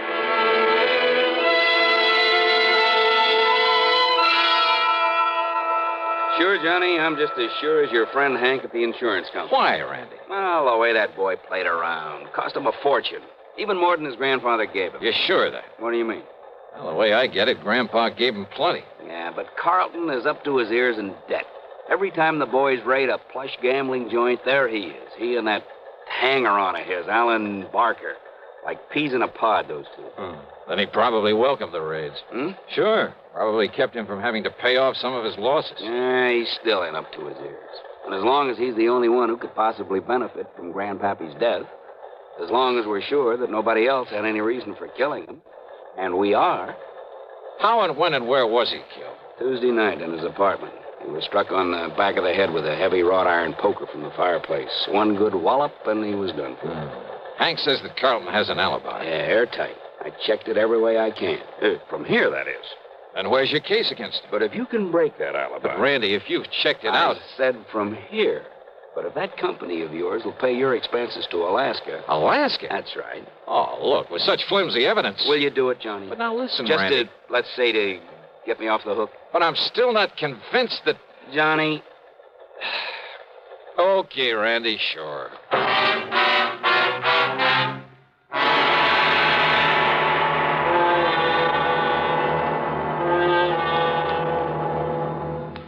Act 2 of yours truly, Johnny Dollar, in a moment. Meet star Stuart Irwin. Nothing's worse for an actor than a nasty cold. To feel better quickly, I take wonderful 4-way cold tablets. The fast way to relieve cold distress. Right. Tests of all the leading cold tablets proved 4-way fastest acting. 4-way starts in minutes to relieve muscular pains, headache, reduce fever, calm upset stomach, also overcomes irregularity. Take my advice. For your next cold, take 4-way cold tablets. The fast way to relieve those cold miseries. 4-way, only 29 cents. And now here's a word about another fine product of Grove Laboratories. To get rid of embarrassing dandruff in 3 minutes, change to Fitch Dandruff Remover Shampoo. 3 minutes with Fitch regularly is guaranteed to keep unsightly dandruff away forever. Apply Fitch before wetting hair, rub in 1 minute. Add water, lather 1 minute. Then rinse 1 minute. Every trace of dandruff goes down the drain. 3 minutes with Fitch and embarrassing dandruff's gone. At the same time, Fitch can brighten hair up to 35%. Get Fitch Dandruff Remover Shampoo today. And now, Act 2 of yours truly, Johnny Dollar, and the Evaporated Clue Matter.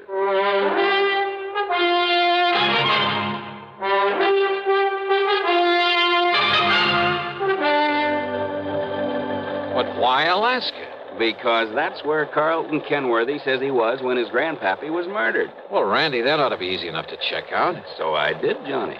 He made the airline reservation. He was aboard the plane. He got the Juneau on Monday afternoon. He got himself a room at the Baronoff Hotel. You checked that with the hotel? By telephone. Why was he up there? Who knows? But the hotel says he was. Well, what did he do with himself? Apparently took in some of the night spots and flew on back here on Thursday morning. Checked him all the way through. And his grandfather died on Tuesday.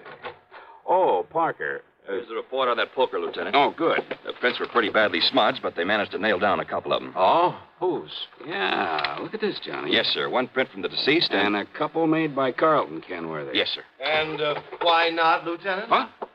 Kenworthy. After all, as I told you several times, I've often made up the fire for my grandfather there in his apartment. So is there any reason why my fingerprints shouldn't be on that poker that was used to kill him? He's got a point there, Randy. Well, listen. Of course I have. The fact remains... And didn't this officer say the prints of both myself and my grandfather were badly smudged? Yes. So, whoever did it wiped off his own prints and part of ours. Quite possible, Randy. The fact remains, The fact Kenworthy... remains that I was in Alaska when my grandfather was murdered. Why, Carlton? Just a little trip, a little fun, just... Who are you? Johnny Dollar, investigator for the insurance company. Well, Dollar, I certainly hope you can accomplish more than these stupid police have. Listen of all the to me. stumbling, bumbling. Well, That's all, Parker. Yes, sir. Well, Lieutenant, that silly look on your face. Because I think you killed him. Because you're the only one with any reason But I to. didn't, of course. How could I? Hey, tell me this, Carlton. I'll tell you anything I can, Mr. Dollar, if you'll get this incompetent flatfoot off my neck. Kenworthy... And, of course, help to solve the murder of my poor, sweet, kind old grandfather. Okay. Did you make that trip to Alaska alone? Yes, that's right. Okay, thanks. That's all? That's all. For now. Very well. And will you keep me advised, Lieutenant, if by some stroke of luck you should happen to make some progress for a change? Get out, Kenworthy. Gladly. Just be sure you stay around, that you don't leave town. Don't be silly, Lieutenant. Why should I? Johnny, so help me if that guy... If I have to... Okay. Just give me one thing, Randy, an address. Huh? Yeah.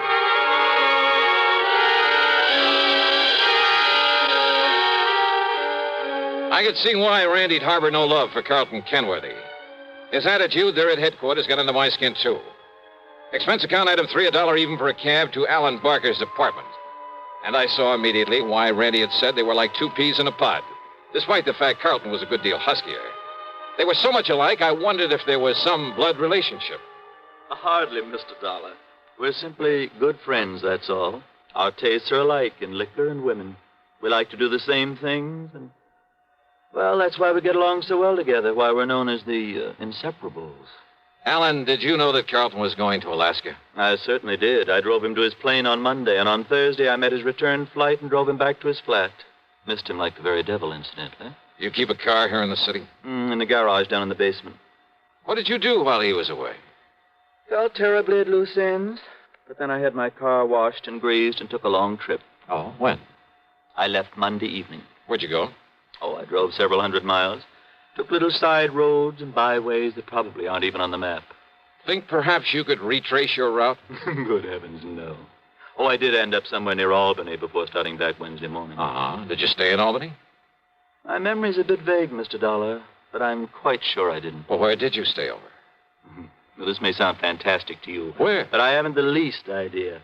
I took a couple of bottles with me. And they, coupled with the fact I was in completely unfamiliar country and that at night one little roadside motel looked as good as any other, well, I just don't know. You know, you make things sound pretty bad for yourself, Alan. I beg your pardon?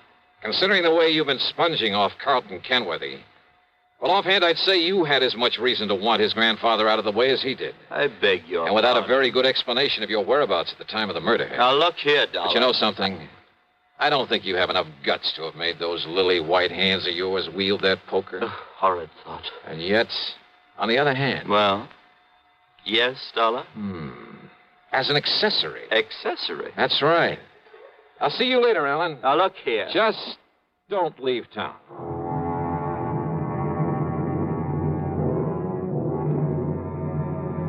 Carlton? Possibly. Alan? Well, I don't know. I don't pretend to be an expert judge of character. But I'd swear that Alan wasn't capable of killing a man. And yet, as Randy had said, unless we could somehow break Carlton's alibi. And then I got an idea. It would take time. It would be expensive. But with $189,000 of insurance involved, yeah, I decided to take a flyer. Stick my neck out all the way. We'll return to yours truly, Johnny Dollar, in exactly 1 minute. Constipation is something people don't talk about much, but it can be a problem for anyone, even doctors. And when constipation occurs, it's interesting to see just what doctors consider important about a laxative they might use or recommend. Well, a majority of the doctors we heard from had this to say. A laxative should be effective, gentle, as close to natural acting as possible, and a medicine that can be used with complete confidence. Now, X-Lax has been popular with many doctors and millions of people over the years because pleasant-tasting chocolated X-Lax is effective. Overnight, it helps you toward your normal regularity. X-Lax is gentle. Next morning, it gives you the closest thing to natural action. And that's why many doctors and millions of people use X-Lax with complete confidence. X-Lax, the laxative that helps you toward your normal regularity gently, overnight. Is X-Lax in your medicine cabinet? And now, Act 3 of yours truly, Johnny Dollar. Expense account item 4, $489.54. That's a round-trip plane ticket to Juneau, Alaska, by way of Seattle, Washington. It wasn't until we got there that I suddenly realized I'd been pretty stupid. In spite of the fact that Alan looked very much like him, I should have taken along a picture of Carlton Kenworthy. And certainly I should have taken along a set of his fingerprints for comparison with any I might be able to pick up. Or even a sample of his handwriting. But I didn't, so I'd have to work things out the best I could. Item 5, $10 for miscellaneous taxi fares. Item 6, $10 for a room at the Baranoff Hotel. And yes, I got the same story Randy Singer had about Carlton's having been there, having spent plenty of time at the bar and the bubble room, at nightclubs all over the town. But then it was item 7, $8.50 for some drinks and dinner in the main dining room that finally did the trick. Yeah, that pointed out the one small, seemingly insignificant way in which I could either prove or disprove Kenworthy's alibi. Believe me, seldom has the solution of a murder case hung on such a slender thread. Anyhow, less than 36 hours after I'd left New York, I was back at Idlewild Airport. Item 8, 10 cents for a phone call to Randy Singer. Item 9, $7.50 for a fast taxi into 18th Precinct headquarters. Johnny, where you been anyway? Did you get in touch with Carlton? He's right here in my office. Good boy, Randy. Well, hello, Carlton. Ungodly hour to drag a man out of bed and over here. Yeah, have a bad night of it? Well, Alan and I did do the town a bit. Have you found some lead, I believe you call it, on the killer of my grandfather? Yeah, maybe. Do you mind if I sit down? Maybe you'd better. Where were you when your grandfather was murdered? Why, I've told you, Juneau, Alaska. You know Alaska pretty well? I know nothing about it. This is my first trip and a very brief one. You stayed at the Baranoff Hotel? That's right. Check with him, and you'll find I was there on Monday, Tuesday, and Wednesday. Did you eat there at the hotel? My dinners, yes. But I fail to see what that could Just answer my questions, will you, please? Why not? Okay, now. Monday night. Cocktails in the bubble room? That's right. But what difference could that possibly... And what did you have for dinner? Now, that's a stupid question. Yeah? But if I can prove you weren't where you say you were when your grandfather was killed... If you can, Dollar, and I know that you can't, but if you could, I would gladly confess to this murder, regale you with gruesome details, tell you anything you like. Wise guy. I asked you what you had for dinner Monday night there at the Baranoff. Oh, I see. You think if I say I had something that wasn't on the menu that Just night... answer my question. Or perhaps you'll check to see if the dinner was put on my bill, so I'd have to sign for it, leave a sample of my handwriting. But I paid cash for everything. I asked about your dinner. Well? Dollar, of all the asinine, idiotic... shrimp cocktail, a salad, a steak, and some coffee. Get that stuff anywhere. But now, Dollar. Mike? What? The coffee. Really, if this is detective work, if this nonsensical questioning... Well? No, Mr. Dollar. I had my coffee with cream and sugar. Oh, you ordered cream? I used the cream that was on the table. Look here, now, of all the silly, absurd, childish Cream was on the table? Of course it was. Real cream? Yes, and the sugar was real sugar. That's beside the point. But what you hope to gain by all this, stupid... Oh, you mean you solved this heinous crime without knowing about the sugar, little boy? That's right. Because you'd already told me you were never there. What? Because Alan went up there instead, didn't he? Using your name to establish an alibi for you. Now, what miraculous deduction leads you Because of your certainty about that cream on the table. Of course I'm certain. Doesn't any decent restaurant put cream on the table? No, not up there. What? What's that, Johnny? But he didn't tell me that. I don't know why, Randy. Maybe no big dairy farms yet. Maybe just plain habit. Maybe they like it better. Dollar, how did you find out But about on that? every table, even in the best places, you'll find no cream. But a little can of evaporated milk. Like to check on it? Well, I'll be doggone. It was Alan. Did Alan tell you that? Did Alan give me away because he thought he could get the money if I knew he was my friend only because of the money I could give him, but listen, he's as guilty as I am, Mr. Dollar. Is he? Of course he is, because he helped me kill my grandfather. Well, isn't he? I'll prove it. I'll prove I couldn't have killed him without his help. Do you hear me, Dollar? Do you hear me? You think that's going to help you in court?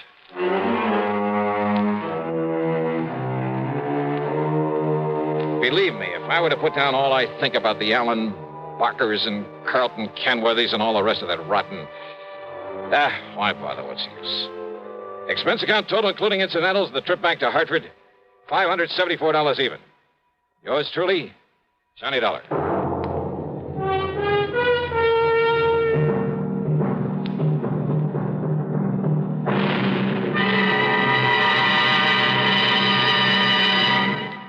Now, here's our star with a word or two about next week's program. And a welcome to a couple of more stations that have joined us. WBRK in Pittsfield, Massachusetts, and WKNY over in Kingston, New York. We're glad to have you with us. And, man, how this network grows and grows. As for next week, well, I wonder just how you'd feel sitting on top of a nuclear explosive device, knowing the darn thing may go off any second and blow you to kingdom come. I know how I feel. And I'll tell you all about it on my program next Sunday, as usual, right here on the CBS radio station that brings you all the best in programming. The story's a real cliffhanger, and I'm sure you'll like it. Join us, won't you? Yours truly, Johnny Dollar.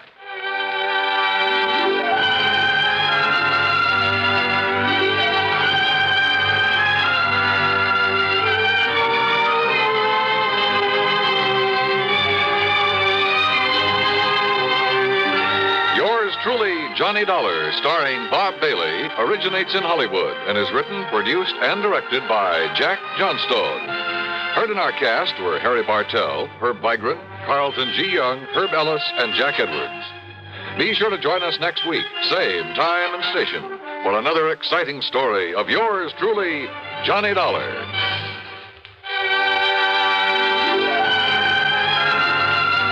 This is Dan Cumberly speaking. Suspense follows on the CBS Radio Network. Better buys are your reward, and Orange Motors for a Ford. Get your orange guarantee from the largest dealer in Albany. In the heart of Auto Row, Orange is the place to go. Orange Motors has the parts that's true, plus 44 years of experience too. Orange Motors, if you're wise, for better service, better buy. It's easy to have a new Ford Falcon in your garage. Orange Motors has an excellent choice of Falcons in all colors, automatic or standard shift, 2-doors or 4-door. For a nominal down payment, you can own a Ford Falcon for as low as $50 a month. Think of it, a new Ford Falcon for only $50 a month. Want one? Come to Orange Motors in Albany. Better Ford buys, used or new, at $7.99 Central Avenue. Orange Motors, if you're wise, for better service, better buy. Radio 59 WROW, first on the dial in Albany, Troy, and Schenectady.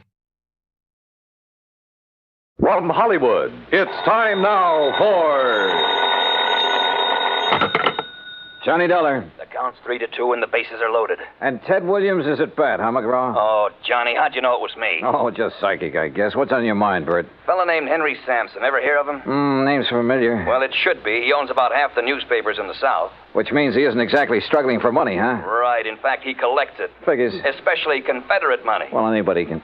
What? Yes, sir, Johnny. He has one of the largest collections of old coins in this country. Oh? And a Confederate $50 he owns has disappeared. Bert, Confederate money isn't worth its weight in salt. That's where you're all wrong, Johnny. Huh? This particular $50 is insured for $20,000.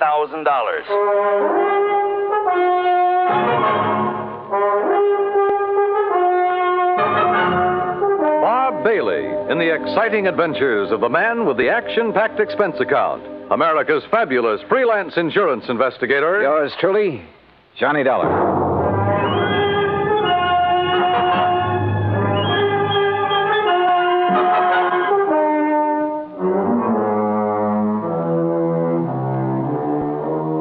Expense account submitted by Special Investigator Johnny Dollar to the Providential Assurance Company, 393 Dewey Avenue, Hartford, Connecticut. Following is an account of expenses incurred during my investigation of the Confederate Coinage Matter.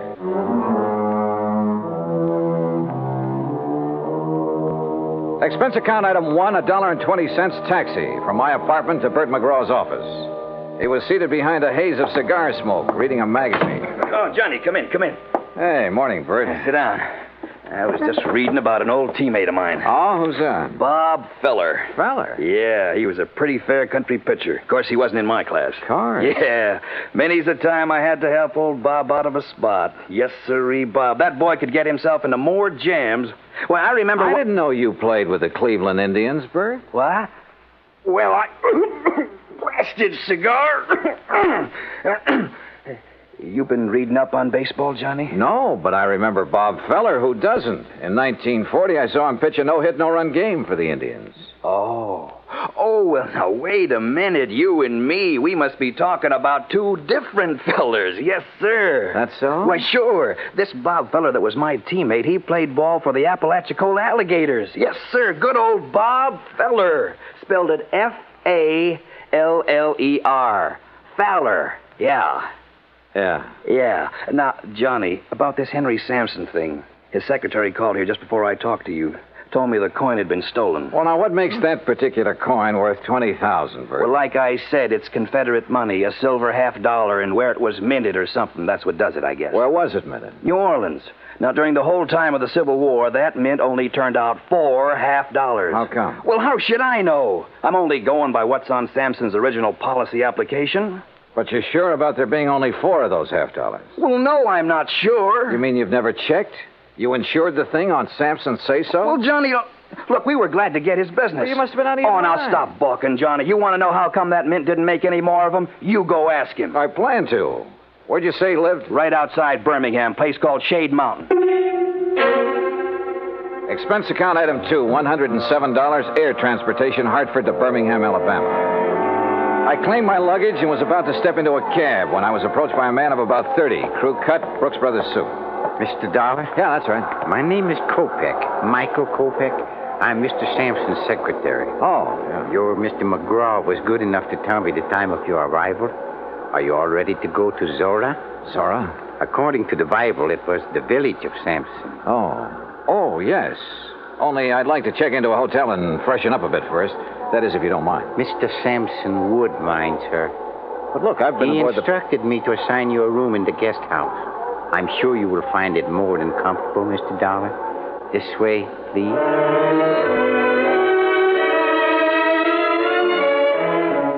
Just outside, standing in a no-parking zone, was the Sampson limousine. A uniformed chauffeur took my bag, and about 40 minutes later, we passed through the gates of Zora, Sampson's private domain. Beside the main house, there were 2 guest houses, 2 swimming pools, a private zoo, stock farm, turkey ranch, and a number of cottages for the servants and maintenance people. Inside the main house, Kopek led me down a long hall lined with statues and oil paintings and other art objects. Finally, he stopped and opened a heavy door. Henry Sampson was seated behind a large desk. And standing near him was the most beautiful woman I had ever seen. Mr. Dollar, sir. Thank you, Michael. I'll call when I need you. Yes, sir. Well, Johnny, come in. Come in, sir. You had a pleasant journey down, I hope? Yes, fine, thanks. Good, good. Would you like a sample of our southern hospitality, Mr. Dollar? Well, Forgive me, my dear. Johnny, this is Mrs. Sampson. Delilah, Mr. Dollar. Mrs. Sampson? In case my question confused you, Johnny, I meant, would you like a drink? No, thanks. Not just now. Let the man catch his breath, Delilah.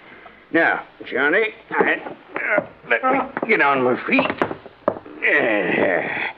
I can't give you more than 10 minutes of my time. So, let's get right down to business.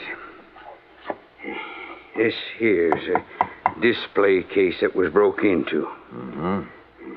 None of your other coins were taken, huh? No. Whoever did it knew what they wanted. They got the most valuable one. What about this lock? Was it tampered with? Wouldn't have done them no good to tamper with it. It's the biggest and strongest that Yale makes. Reckon he knew that. That's why he broke the glass.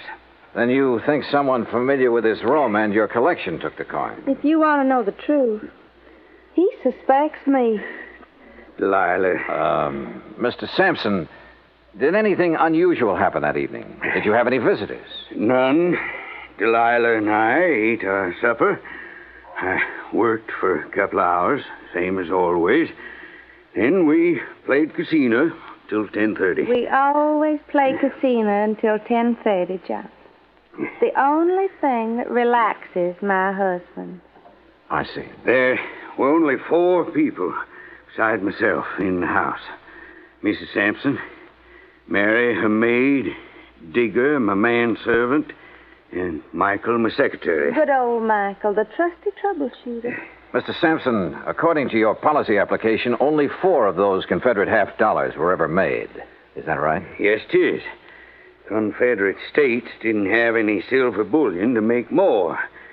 Dirty Yankee blockade. Yeah. Could you give me a description of the coin, sir? Sure. Originally, it was a regular Union 1861 piece.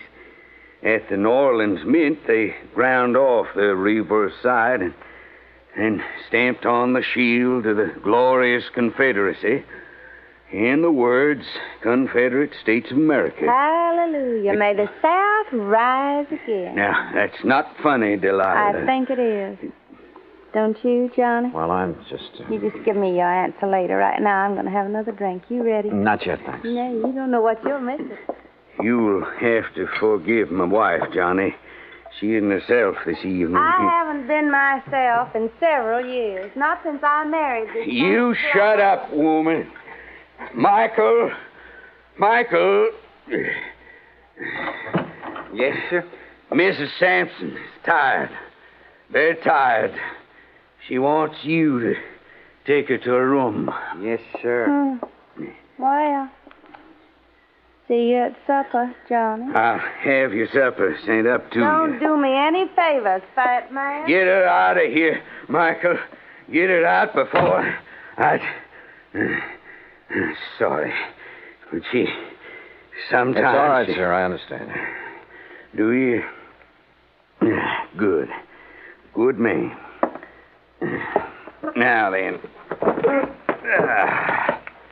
Oh, that's better. Now, about the coin. President Jefferson Davis gave it to my great-grandpappy for his service to the cause. Are you sure of its value? Sure it's worth $20,000? Why, shoot, boy. My grandpappy turned down 10,000 for it back in 1879. The way things are now, it's got to be worth 4 times that. Well, what's the matter? Don't you believe me? I didn't say that. Well, then what are you looking at me so suspicious for? Well, Mr. Sampson, I have a hunch you're holding out on me. Johnny, you're getting paid money to find the person that took it. Now, you earn your pay. I'll try to. Only I'd appreciate some help. I'll give you help. In fact, already have. Like how? Like the gates to Zora. I've kept 'em locked ever since it happened. And until you find that coin, nobody leaves here. Those gates stay closed.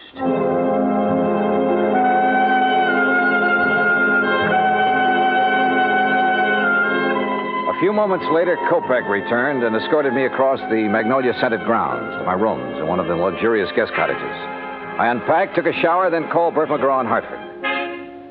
Well, how's it going, Johnny? It is not. Oh, come on now, boy. Sorry, Bert, but it looks like a real toughie. You don't want me to send in a pinch hitter, do you? Nope. But how about getting the dust off your pants and doing some legwork? All right, what kind of work? Find out for sure how many of those 1861 half-dollars were ever made and what their value is today. Wait a minute. What'd you say, John? Not you, Bert. Somebody at the door. You check on that coin. Got it? Like the Yankees have the pennant. Good luck, boy.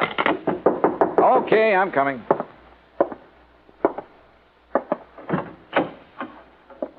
Yeah? Mr. Darr. Yeah, that's right. I'm Mary Williams, Miss Sampson's maid. And I'm Digger. Everybody just calls me Old Digger. He's Mr. Sampson's man. We snuck off and come over here to see you. Oh, well, come in, please. Thank you, sir. Oh, yes, yes, yes. Thank you. Sure hope nobody saw us come in here. Well, what's this all about, Mary? Mr. Dollar, being an insurance investigator, you work for a company instead of the police, is that it? Yes, the company I'm working for now is in Hartford, Connecticut. Way up north. Oh, that's good.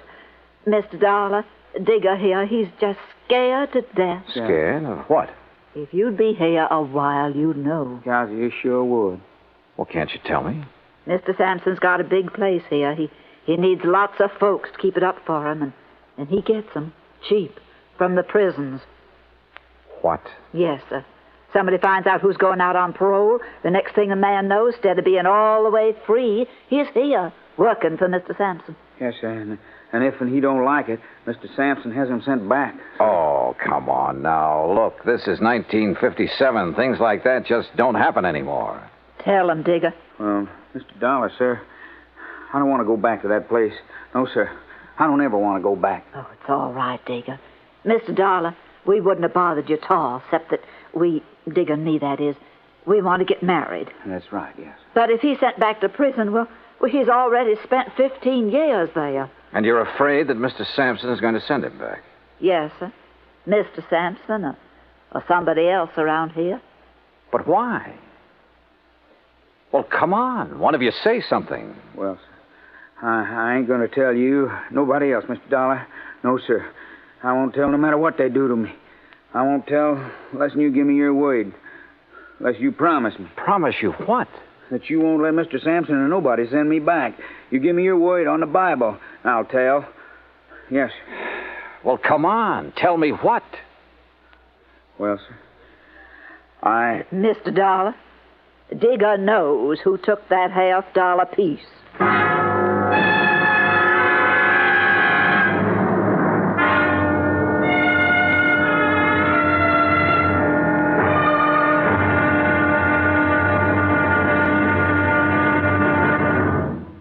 Act Two of yours truly, Johnny Dollar, in a moment.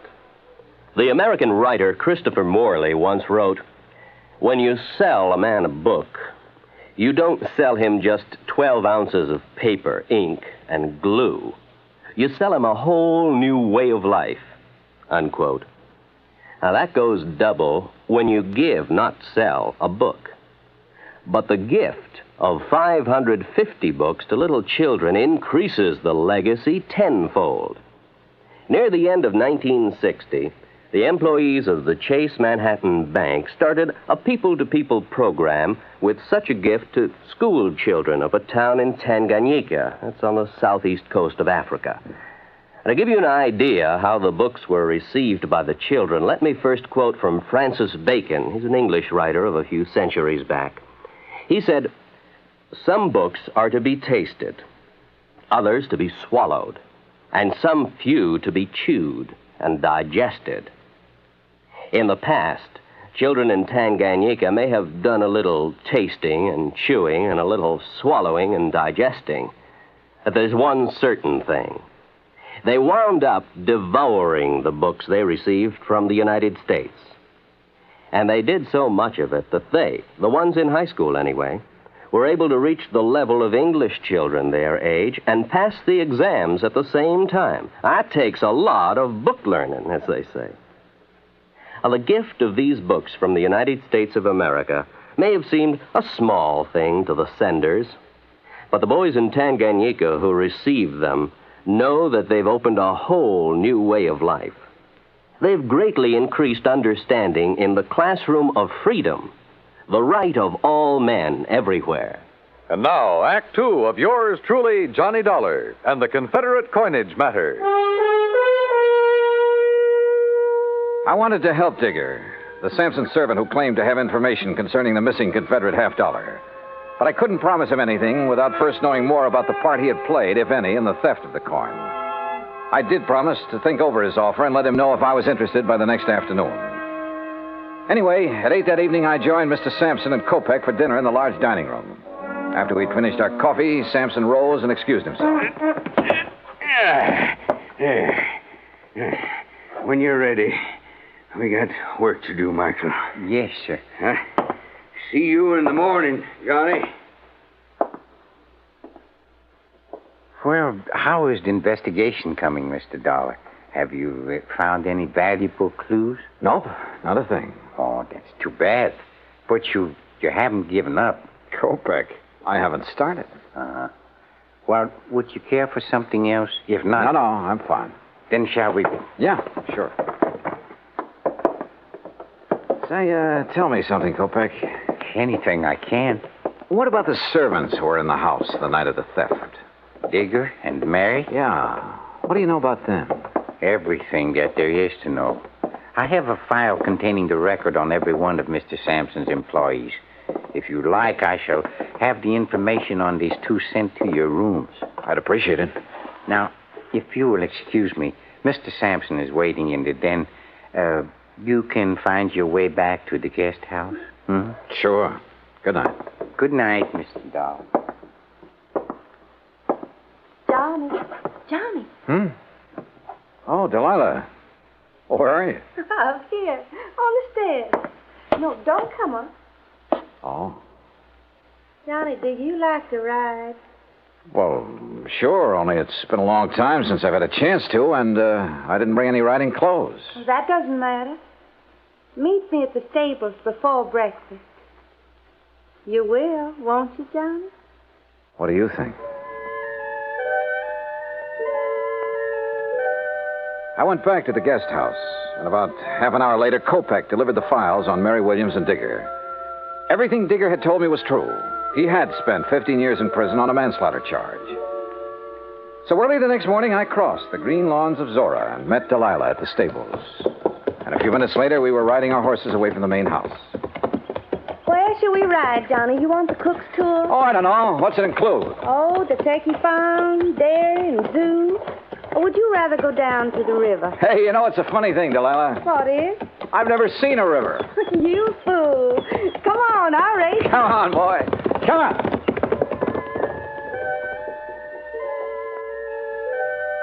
Finally, when we reached the river, we dismounted.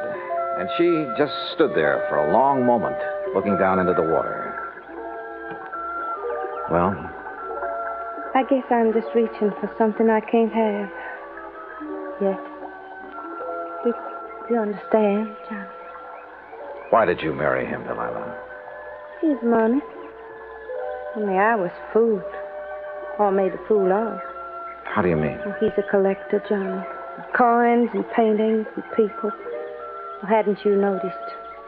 I'm just another one of his possessions with all the rights and privileges of a statue.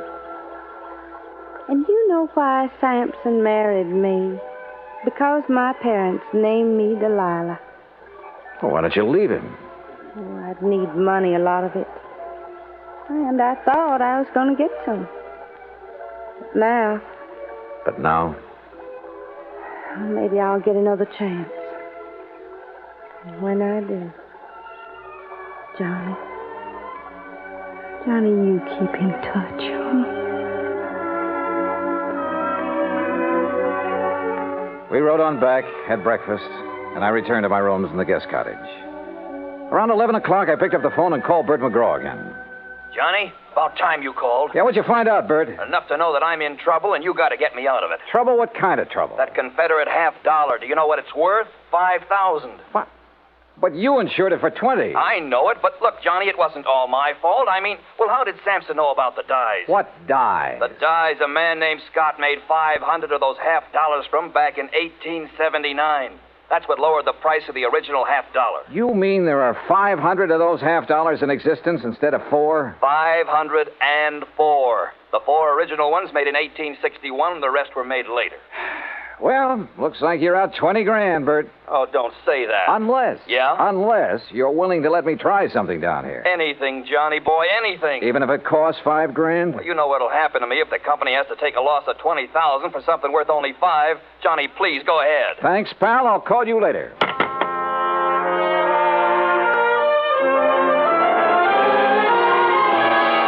As soon as I could, I sent word to Digger and Mary, the 2 servants, asking them to come to the guest house. It was almost 3 o'clock before they arrived. Miss Doll, have you decided on what you're going to do? Yes, Mary, I have. Digger. Yes, sir? I can't promise that you won't be sent back to prison. Well, then I ain't going to tell you nothing. Now, wait. Sir. Let me finish. But I can promise that I'll do everything possible to help you. Well, sir, I have to ask Miss Mary. You know, she's the one who talked me into coming to you in the first place. I did it soon as he told me what he'd done. I didn't know about it till afterward, Mr. Doll. All right. Just what did he do, Mary? Well, it wasn't his fault. He just had to break into that case and take that $50. Yes, sir, that's right. I had to. Why? Because she said that she'd tell Mr. Sampson something real bad about me. Something that'd cause him to send me back to prison. She? Mrs. Sampson? Yes, sir. That's the truth, Mr. Dollar. I swear it. All right, Digger, go on. What happened after you took the coin? Well, sir, it all went like she said it would. I got hold of the $50 and ran on down to the river. Late that night, I was on my way back to where I was supposed to meet Miss Sampson and give it to her. Well, sir, then I tripped over something and doggone if I didn't lose it. Oh, wait a minute. Come on now, Digger. You don't expect me to believe that. But it's the truth. Yes, sir. I had it in my hand, and when I fell, it flew out. And you can't find it? No, sir. No, sir. And I looked and looked. There's a good reason why he can't find it, Mr. Doll. Oh? Yes, sir. And you come with us. We'll show you. They showed me, and I had to agree there was a good reason. I told Kopek I wanted to see Mr. Sampson. While I was waiting for him, Delilah came down the stairs from her room. Johnny, I saw Digger take your suitcase out to the car. You aren't leaving. I will be in a few minutes. Well, Johnny, have you found the coin? No, not quite. But I know where it is. And I know how it got there. You do? Why did you do it, Delilah? Why did you make him do it? You ought to know by now, Johnny.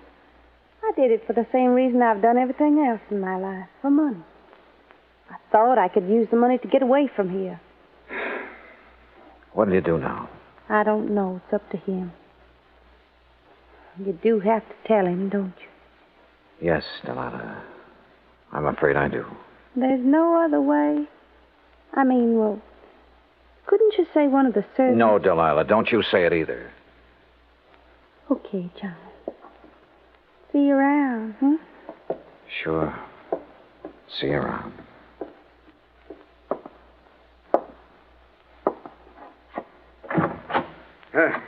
Come in, Johnny. Come in. I hear you have news for me. Well, boy, start in. Tell me. I told him as simply as I could. When it was over, he got to his feet and stared out the window for several minutes. When he turned back, he ordered Kopek to find Digger and take him to the place where the coin had been lost. A few minutes later, we joined him there.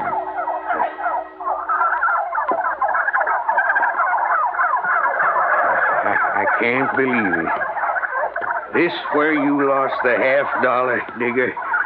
On the turkey farm? Yes, sir. Yes, Mr. Sampson, sir. They're right over there. Well, why didn't you get in there and find it? Well, I told Mr. Dollar. How come I couldn't, sir? Well, Dollar? He couldn't find it because when he dropped the coin, one of those turkeys swallowed it. Dollar, what do you mean, one of those turkeys swallowed it? Well, sir, just what I said. Turkeys will eat anything that glistens or shines that's dropped near them. And since Digger was cutting across this field when he dropped the coin... But, boy, do you realize there are 2,000 turkeys in there, and any one of them could have my $50? The $50 Jefferson Davis, president of the glorious Confederacy, gave my grandpappy.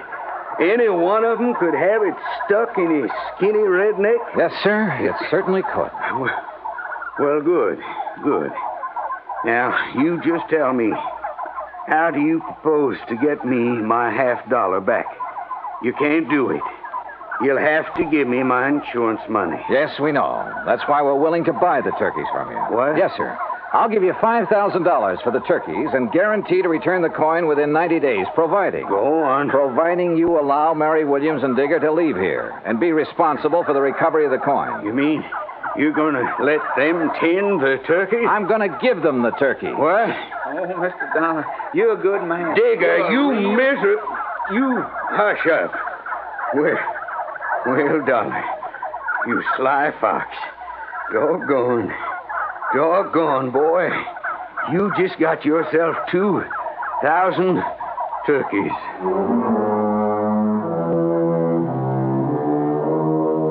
A couple of weeks after I left Birmingham, I received a letter from Mr. and Mrs. Digger telling me that they'd found the coin in the craw of the bird they'd killed for their first Sunday dinner together.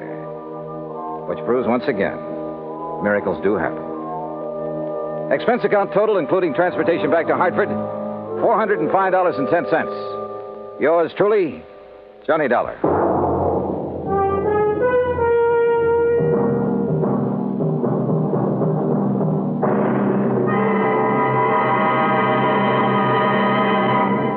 Now, here's our star to tell you about next week's story. Next week, the story of a tragedy that befell a sweet old widow and the very surprising results. Join us, won't you? Yours truly, Johnny Dollar.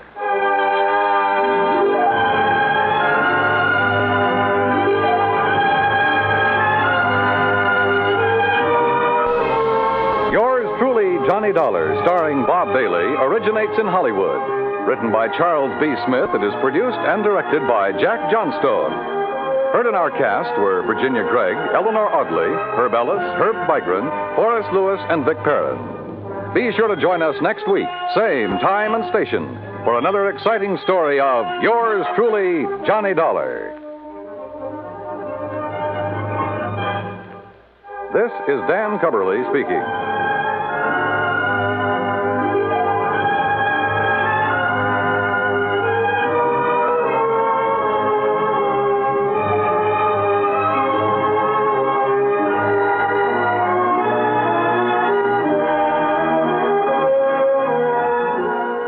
This is the United States Armed Forces Radio and Television Service.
From Hollywood, it's time now for...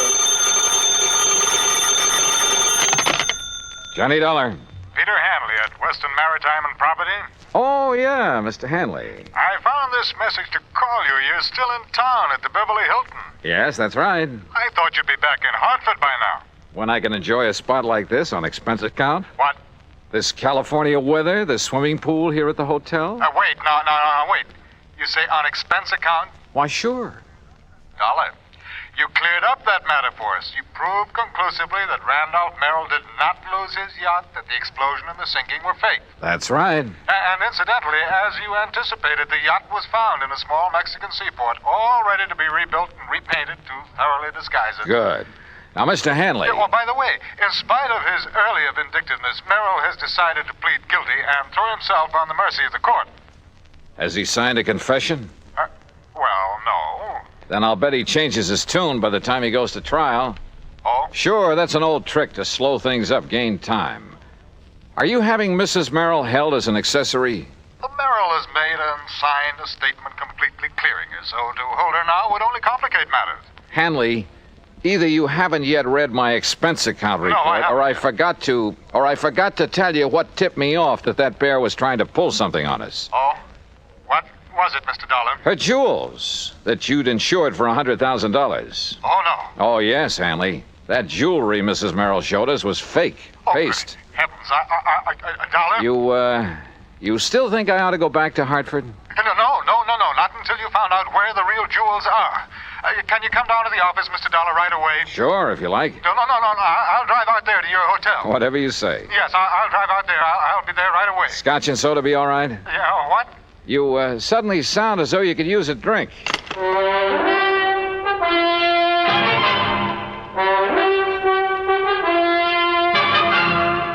Bob Bailey in the exciting adventures of the man with the action-packed expense account, America's fabulous freelance insurance investigator. Yours truly, Johnny Dollar.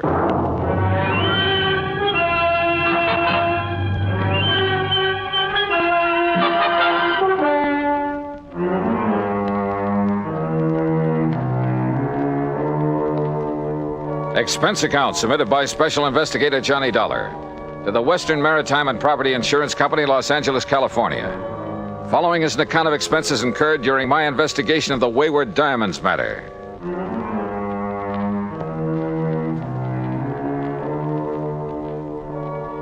Expense account item 1, $2.25 for drinks in my room at the Beverly Hilton.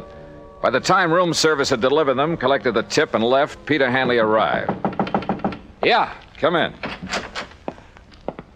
I make no bones about it, Mr. Dollar. I had completely forgotten about those jewels at Mrs. Merrill's. Yeah, well, I can't say that I blame you. We were so intent on exposing the so-called sinking of that yacht. Exactly. All right. Relax. Here, come on now. Sit down and relax while we map out a plan of action. Thank you. After you hung up, I suddenly remembered that you had mentioned the fact that those jewels were fake to Mrs. Merrill herself. Yeah, that's right. All right. Well, how did you know that they were fakes, Mr. Dollar? You remember when we sat in their living room out in Westwood while they gave us that cock and bull story about the yacht going down? Yes, I remember. All right. She handed me the jewels to look at. I kind of absent-mindedly dragged one of the so-called diamonds across the glass top of the coffee table and realized it didn't scratch it. Oh. Nor did any of the others, which proved they weren't diamonds at all, but some kind of imitations. Look, why kid about it, Hanley? Up to that point, they'd had me believing their story about losing that yacht. You weren't alone, Dollar. You weren't alone. But now I suppose we'd better call in the police about that jewelry. Why the police? Well, to see if they can find the originals. Now, look. The Merrills are a clever pair. They proved that when they almost got away with a $150,000 claim against you for a boat that didn't sink after all. Very true, Dollar. Very true. So you can be pretty sure they didn't take the diamonds out of that jewelry and just hand them over to some fence around here. Yes, you're right. Later, I suppose she figured to lose the fakes, have them stolen, and then claim the insurance. Yeah, probably. If we hadn't nabbed the old man for the yacht fraud. You say she hasn't been held? No. But I see now that she should have been, in spite of her husband's statement that she was completely innocent of any complicity in the whole scheme. Yeah, I think she should have. You know, it's going to take a lot of money to defend him. And with him in the clink, she's the logical one to raise it. With the diamonds. The real diamonds. Uh-huh, that's my guess. Very well, then. I'll go over to police headquarters right away, charge her with fraud. Because of the diamonds themselves, and see that she is held until she tells us where we can recover them. Hadn't you better get evidence of fraud first? Well, the mere fact that she substituted paste for the real diamonds in that jewelry, Dollar. Well, a lot of people do that. Never wear the real stuff in public unless they have a lot of guards around. Well, even so... No, Hanley. You've got to prove that she's actually got rid of the real ones. Or tries to. You see, I don't think she's had a chance to yet. Why not? No, listen. I'm running up a nice fat item for you on my expense account. What kind of an item? Well, so far it only amounts to $100 and $150. What for? Fee to a private detective agency. Somebody to tailor 24 hours a day. In the hope of finding out what she's doing with the genuine stones? More important, to find out how she'll try to dispose of them. But she may have done that some time ago. No, I doubt it. Why? It's only recently they've needed dough. Granted. They had two plans. The phony sinking of their yacht, and later, if that worked, a phony loss of their phony diamonds. But why later? Well, to run them both together would look suspicious. What's more, apparently saving the jewels made the yacht accident look legitimate. Yes, I suppose so. Sure. And remember this. She made a big thing of having saved her jewelry. When we still believed the wreck was legitimate. That's right. She made a big point of displaying those phonies to us because she wanted to be sure we'd not only see them, but believe they were the originals. That we'd be witness to the fact she still had them. Yes, I see. But you must recall that you finally recognized them as paste. Yeah, but like you and I almost forgot about it simply because they had nothing directly to do with the matters at hand. Yeah, and she may think that we have forgotten. I doubt it. The point is, now she needs money. He saw to it that she stayed free to raise it. And the diamonds are probably her only way of getting it. Which is why I put a detective on her. Oh, excuse me. Johnny Dollar. Yeah? What? Well, how did... Yeah. Well, look, I'll be right over. What is it, Dollar? Oh, that detective I was talking about has just lost his job. I don't understand. He just came to. Came to? Yeah, at the home of Mrs. Merrill. He's in her home? Yes, but she isn't. She's gone.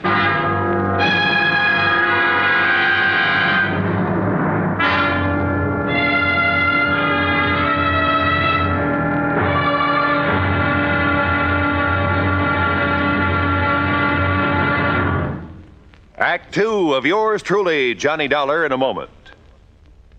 Although most men by nature don't feel in a combat mood much of the time, there are some who just can't get enough of a good fight, particularly if there's a good, sound reason for it. In July 1900, when American fighting men were protecting the rights and liberty of their fellow countrymen during the Boxer Uprising, the battle was a furiously fought affair. Army Private Robert H. von Schlick, serving with Company C of the 9th United States Infantry Division, was in the thick of the fracas. Although he had been wounded previously while carrying a wounded comrade to a place of safety, he rejoined his command, which partly occupied an exposed position on a dike. Private von Schlick remained there after his company had been withdrawn and, in spite of the hail of bullets around him, single-handedly continued to fire into the enemy ranks. Oblivious to the fact that he was a conspicuous target, he refused to leave the fight until he was literally shot off his position by the enemy. Private Robert von Schlick earned the Medal of Honor for valiant devotion to duty and added heroic background to the code of conduct of American fighting men. And now, Act two of yours truly, Johnny Dollar, and the Wayward Diamonds Matter.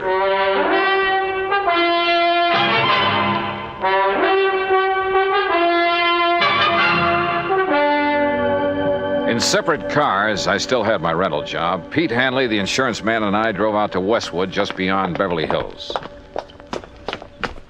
You're sure that detective was here at the Merrill home when he called you? Well, that's what he said. But if he was supposed to simply tail... Come on.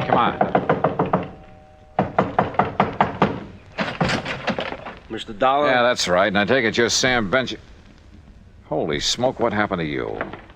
Where's Mrs. Merrill? Well, like I told you on the phone, Mr. Dollar, she's gone. Any idea where? Oh, sir. Hey, you mind if I sit down? I don't feel so good. No, go ahead. Go on, sit down. All right, you all set? Yeah. Now, what happened? Well, I was walking up and down the street. Huh? You know, real casual so as not to rouse no suspicion. You've been walking up and down in front of this house all morning? Oh, yeah, all morning. But like I say, real casual so Where as not... did you ever learn to be a detective? Some correspondence course? Oh, now look, Dolly, you shouldn't talk like that. I resent it. Okay, all right. Go ahead and resent it. But prowling up and down in front of the house... Well, my brother runs a very good detective Your agency. brother? Yeah, and if he didn't think I was a good operator, if he wouldn't... Okay, all right. What happened? Well, I see her come out the back door. You know, Mrs. Merrill? Wow. And I see her go out and she opens up the garage. And where were you? Well, by good luck, I just happened to be in front of the driveway about then. So, real casual, I lean over and I start tying up my shoelace, Yeah. you know, so she won't get suspicious of me, you see? Go on. Well, when she gets in the car and she gives me a look, but that's all. So I figures me being so casual and all, she's not wise to what I'm doing around here, you know? I bet she wasn't. But that's where you're wrong, Dollar, because somehow she must have figured it out, even with me being so casual. All right. What happened? Yeah. Well, Dollar, she comes barreling out of that garage so fast, I didn't have hardly And time to maybe she even... casually ran you down. So I was casual about it. By the time I picked myself up and to find out I got any busted bones, she's down the street and around the corner. What kind of a car was she driving? Gee, no. What was the license number? I don't know. You don't know? Well, then how it happened so fast? Hey, look, whoever assigned you to this job ought to I have told you, their... my brother. And don't you go say anything about my brother. How did you get into this house? Well, my order said if she made any move, I was to phone you. I figured nearest phone was in here. How did you get in? Well, I looked around and see one of the back windows was open. You have so any authority to enter this house? A warrant, maybe? No, but I have my orders to phone you just as soon as I could. And like I said, I figured the nearest phone... You want to see my orders? No, I don't. Well, look, see here. Now, you here. look. You can take those back to your office and shove them in your darling brother's face. Oh, And now when you're saying things against my just brother. don't forget to tell him you're fired. Oh, now look, Dollar. Anybody can make one little mistake. You asked me, you made them all. Now, go on. Get out of that chair and get out of here. Oh, now listen. Oh, will and you... I suppose that car that's parked right across the street, I suppose that's yours. Well, sure. Oh, no. So as if she made a move, I could follow without wasting no time. Real casual, huh? Sure. So she wouldn't know you were following her. Of course. All right, go on. Get out. Oh. Now, look, you wasn't really serious about About you what being said about... fired? You bet I was. And you can tell your brother he and his agency are... Oh, go on. I'll settle with him later. Look, I'm not used to being treated like this. And when I told my brother... Oh, brother. Well, Hanny, it looks like I called in the wrong detective agency. I'm sorry. I'm afraid so. And I suppose you and I have no more right to be in this house than that idiot had, so perhaps we'd better leave. Yeah, sure. But not until you get on the phone and call the Department of Motor Vehicles. Oh? Find out from them the year, make, and model of Mrs. Nancy Merrill's car. Oh, better still, I can call my office. Your office? Yes, we issued the insurance on that car. Well, good. Meantime, rather than just sit here and twiddle my thumbs, I'm going to have a look around. But, Dollar, if our simply being here is illegal... Will you stop worrying about it and get on that phone? In the bedroom, I found the jewel box, all right, but no sign of the jewels. However, in a desk, I did find a receipt. A receipted bill for some work done by a jeweler in Westwood Village. The amount of the bill? Yeah. It was more than enough to cover the substituting phonies for the diamonds in that jewelry. So when Hanley got the description of Nancy Merrill's car, I sent him over to West L.A. Police Headquarters to have my pals over there put out an APB on it. Then I hopped into my own car and headed for the jewelry store in Westwood. And you know something? If I'd had any idea of what was waiting for me there, believe me, I'd never have gone alone. Act 3 of yours truly, Johnny Dollar, in a moment. Our flag now numbers 50 stars, and behind each star there stands yet another flag representing one of the 50 states. Kentucky's state flag is dark blue, with the seal of the Commonwealth encircled by a wreath of goldenrod, the state flower.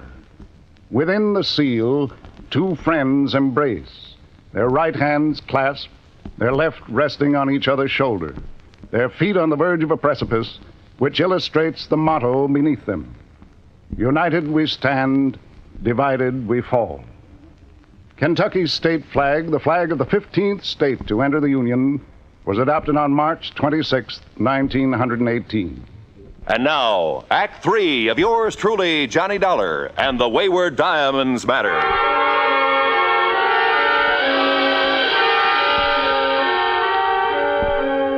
Howard's Hillcrest Jewelry is a small but very exclusive shop on Weyburn Avenue in the Westwood Village section of Los Angeles. There, with the help of a receipt I'd found in Nancy Merrill's desk, I hoped to get on the track of the missing diamonds. I entered the snooty little shop and asked for the owner. I'm sorry, my good man, but Mr. Howard is engaged with one of our important clients. Well, I'm here on rather important business. Well, if you care to leave your name and he wishes to see you, perhaps we shall call you. Ah, Mrs. Smythe Kenworthy. Hey, look, Buster. How delightful to see you again. And did little Chi-Chi like the jeweled collar we selected for him? Chi-Chi. Such a lovely puppy. You know, he's the favorite of all my doggy friends. Just as you're my favorite. Maybe I'd better look for this Howard myself. Mrs. Smythe Kenworthy, you have no idea how it brightens the day to have you drop in. Oops, now, wrong department. What can I show you today? Some little trinkets for your pussycat, right? We have some perfectly privacy things and real emeralds. No. But you must please. Oh, Nancy, my dear. Yes, Howard. My pet, when I removed the genuine diamonds from your various pieces and replaced them with paste, it was with the distinct understanding. I know, dear, I know. But now I have to have the real stones put back. Why? As I understood, it was in order to have the fake gems stolen so that you could collect on the insurance. Oh, of course it was, of course. Not so loud, Nancy, please. Howard, our plan to claim that the yacht exploded failed. Randolph is in jail. He didn't involve you in that, I must say, rather foolish plot. Oh, no, but I have to go through the motions of getting him legal help. Excellent, my dear. I hope they keep him in jail. Howard. Randolph has stood in the way of our romance too long, my pet. Howard, please, listen. Because of the yacht, they sent an insurance investigator out here. Investigator? Yes, a Mr. Johnny Dollar. Dollar? Good heavens. You know him? I know about him. I don't like this. And he found that these jewels I have now are paste. Now, you've got to put the original stones back so that when he sees them again, he'll think he was mistaken. Impossible. I've already disposed of them through various connections. Why did you show him those fakes? Well, I thought... You thought wrong, you stupid wench. Oh, Howard. Don't you see? You may have opened the door to investigation of some of the other favors I've been doing you and other customers to beat your insurance companies. Oh, but I didn't think... Oh, of course you didn't. But if Dollar ever connects me with those imitations... Oh, dear. Oh, I know. And if they ever find out that the loss you faked here in the store that you collected so much on... Nancy, if they ever discover that that was faked, I'll go up for life, thanks to you. Oh, no. I could kill you for being such a fool. Oh, but darling, I didn't know. I didn't realize... You don't know anything. Howard, please. Oh, shut up. Shut up and let me think. Oh, if there's anything I can do... I said shut up! Howard... Will you be quiet? I've got to think this thing out. I knew from the beginning that stupid trick with the yacht wouldn't work out. I told you so. But it fooled the police and the Coast Guard. How are we to know the insurance company would send that Johnny Dollar out here? Will you stop talking about him? We've got to figure our way out of this mess. Now, who else besides Dollar knows about the phony jewels I made up for you? No one, Howard. Except my husband, of course. Are you sure? Well, how could they know? Well, what if your husband talks? Oh, he doesn't dare. Don't you see? He's the one who sent me here to get the stones back. So the Dollar can't prove he saw the imitations. And I tell you, I can't get them back. They're probably scattered all over the country by now. But don't you see? Unless we can show them to him, the real ones, I mean, show them to this Johnny Dollar. No, it's impossible. So, that means only one thing, Nancy. Replacing the fakes with some other genuine stones? No, that would take months. No, Nancy, it means that I have to get rid of this man, Dollar. That gun! That's right. You'd kill him? Yes, Nancy, I'll kill him if I can find him. I'll save you the trouble of looking for me, Howard. What? Dollar! And is that the gun you plan to kill me with? Yes, that's right. And I think I'd better kill you right now. Oh, Howard, darling, please. Oh, put that thing down, Howard. You're not going to shoot with customers out front. My private vault is just outside this back door of my office, Dollar, and it's open. In there, the sound of a shot won't be heard out front. No kidding. No kidding. All right, walk. Out that little door. Walk. Well, you don't really leave me much choice, do you? Now, open it carefully. No tricks. Tricks? With a gun on my back? All right, open the door. Go ahead. Well, it seems stuck. Maybe you'd better open it. I said no tricks. You open it. Oh, Howard, you don't know what you're doing. You bet I do. Go ahead, Dollar. You may be sorry for this, you know. Will you quit stalling and open it? Whatever you say. Mr. Howard! Oh, now what? Mr. Howard, there are some men here to see you. Nancy, go out there. Tell them I'm not to be disturbed. I'll see them in a few minutes. Oh, please, dear. Go ahead, go on. Mr. Howard, these men are from the police. The police? Well, bless Peter Hanley. Oh, no, you... Yes, I do. Dollar, are you all right? Those shots, Johnny. Hiya, Pete. Huh? Oh, thank heavens. Thank heavens. Yeah. Looks like he's okay, Mr. Hanley. But, Dollar, what under the sun did you do to our friend Howard here? Well, we had a little argument, Sergeant. I'll tell you all about it, and then you can haul him off to the clink. Oh? Hey, listen, if you've got something on Howard, you'll be our friend for life. Sergeant, I've got plenty. Good, because, brother, we've been trying to catch up with him for years. Oh, incidentally, have you got a cell for Mrs. Merrill, too? You bet we have.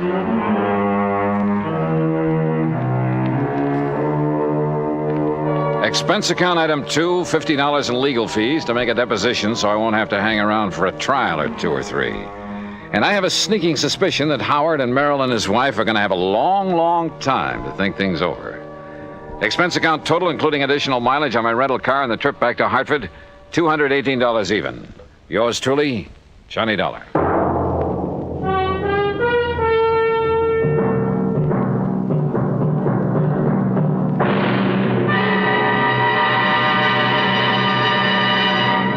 Our star will return in just a moment.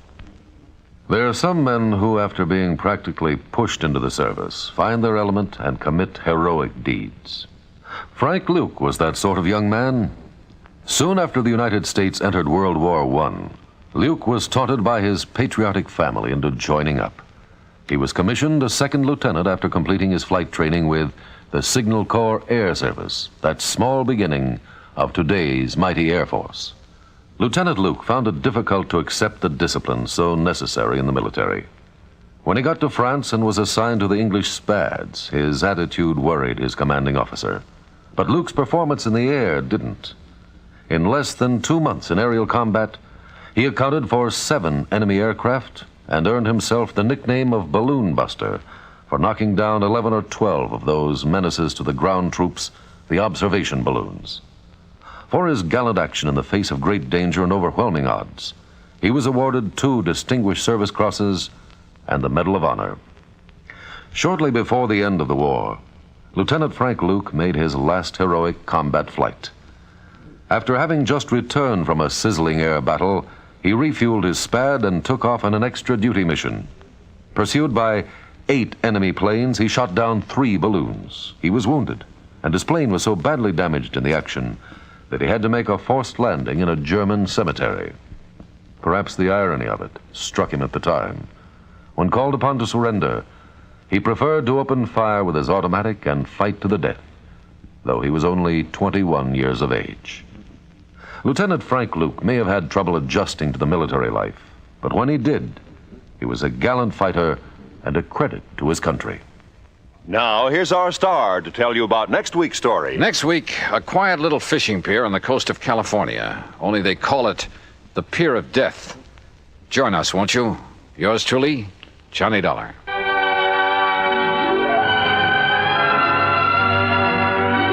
Yours truly, Johnny Dollar, starring Bob Bailey, originates in Hollywood and is written, produced, and directed by Jack Johnstone.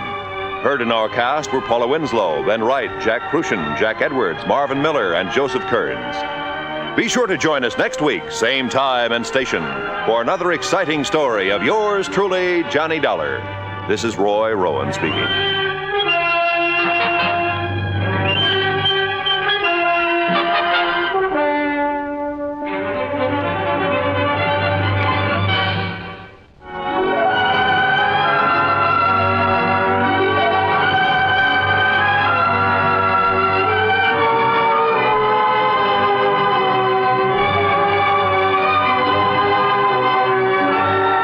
This is the United States Armed Forces Radio and Television Service.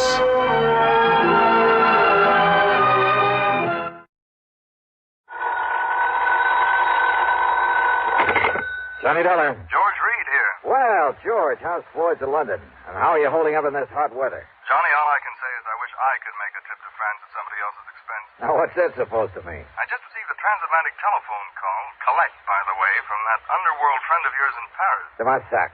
Louis de Marsac. Yes. Calls himself Le Chagris. That's right, the Gray Cat. Why he ever chose to call himself that, Because at night all cats are gray. So he's hard to see in the dark. Well, figure it out for yourself. Paris after dark. And de Marsac knows more about the dark alleys and sewers and back streets. But what did he call you about, George? He wants to talk to you about the Olney diamond. The what? $750,000 worth of diamonds, a necklace that was stolen from the Earl of Olney during a recent visit to the United States. Le Chagris has a lead on him? He wouldn't say, but if he has, you can get them back. Believe me, we shan't quibble over your expense account. Including whatever may be necessary to grease the palm of de Marsac?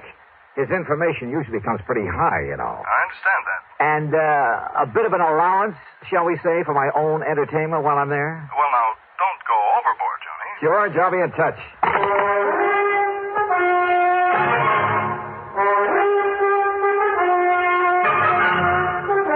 CBS Radio brings you Bob Bailey in the exciting adventures of the man with the action-packed expense account, America's fabulous freelance insurance investigator. Yours truly, Johnny Dollar.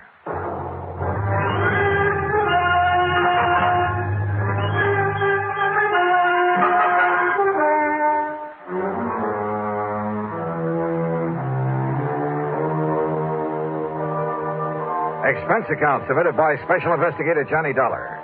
The Floyds of London, North American Office, Hartford, Connecticut. Following is an account of expenses incurred during my investigation of the night in Paris matter.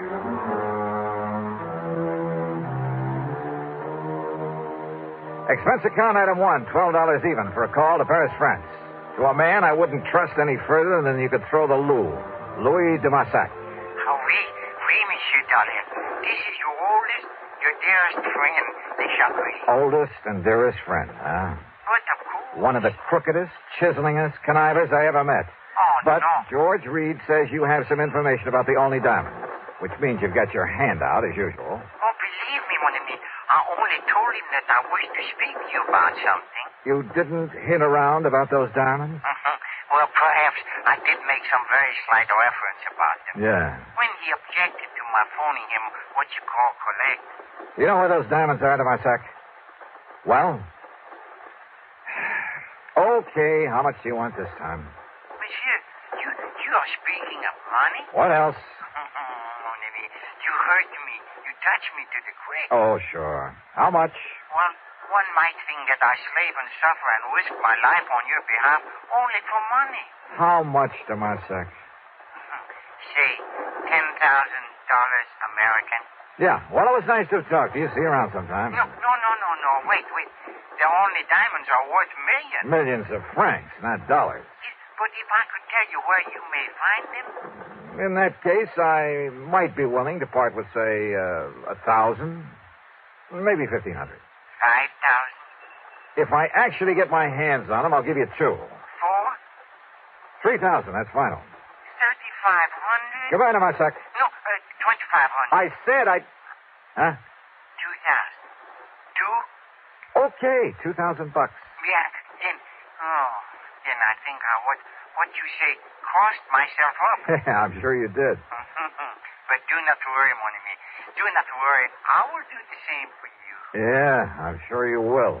Now listen, if I take a plane out of New York a little after 9 tonight, I should get there tomorrow at 5:45 p.m. Paris time. Maybe. I'll hang my hat at the Hotel of Bois. You know where that is? But of course. Then I'll pick you up at that hovel of yours at the end of the, Rue de Pas de la Moule. Yeah, the Rue de Pas de la Moule. And you bring the money for me? I'll be there. Expense account item 2, $1,000 worth of American Express traveler's checks. 428 of it went for plane fare, Hartford to New York to Paris. The flight was uneventful, except for the person who occupied the seat next to me. Annette was her name, Annette Duboff. And brother, well, she's 25 or 6, I guess. Tall, brunette, and beautiful. Apparently has money of her own. I decided this trip to Paris wasn't a bad idea at all. Johnny Dollar? Yeah. Oh, I know who you are. You're the insurance investigator I hear about all the time on the radio. Well, don't look so shocked about it. Shocked? I'm thrilled. Tell me all about you. Oh, I'd a lot rather talk about you. Plan to be in Paris long? Oh, a couple of weeks, I guess. Just sort of a vacation. And I'm all alone, so I don't have any definite plans. Ah. Have you, Johnny? I have now. You certainly don't beat around the bush, do you? You know something? I like that. Well, good. Where'll you be staying? The Joy-Sang. All right, then as soon as I get things cleared away, I'll call you. Are you over here to work on some kind of a case? No, just to see an old friend of mine. Are you by any chance staying at the Joy-Sang? The Lavoie. It's over on... I know where it is. And as soon as you're free, you'll call me, too? Are you kidding? Well, about that time, the stewardess, bless her heart, came around with a champagne. So, what with one thing and another, the time passed quickly.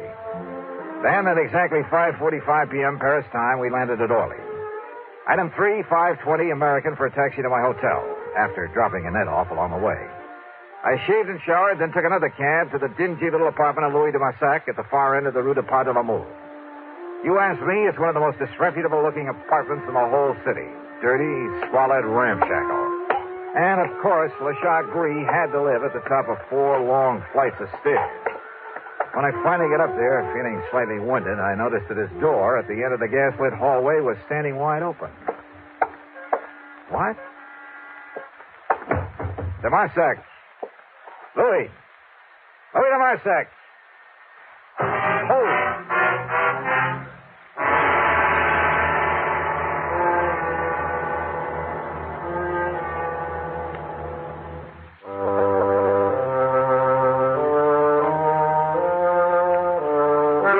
The dingy, dark apartment of Louis de Massac looked like a tornado had struck it.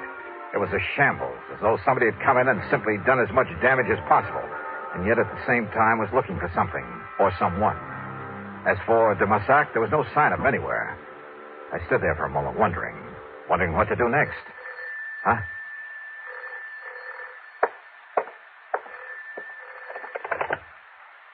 Hello.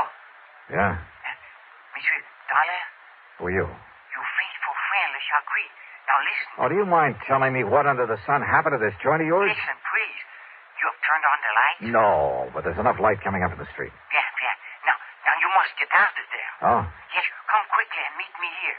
Now, please, you will do that? Well, where are you? You're alone? Yes, I'm alone. Then you must leave before somebody finds you there. Like who? There is no time to talk when you meet. Come, please, and meet me here. But where? I'm at the cafe chez Macabre. Chez Macabre. Yes, it's in Saint-Germain-des-Prés. What you call beatnik. Okay, I'll find it. Do not delay now. You may be in danger. Yeah, sure. I'll grab a taxi. Huh?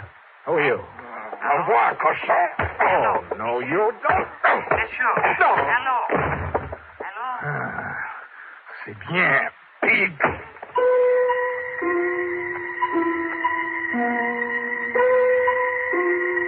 When I came to, I found myself propped up in the remains of a chair.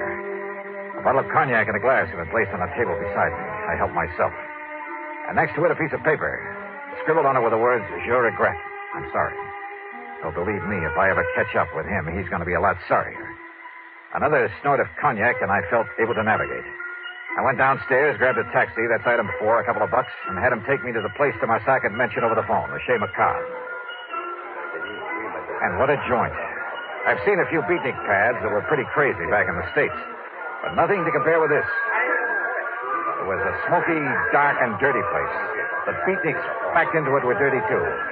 Characters who made a business of being characters, including a gaunt chick chanting some poetry in a corner.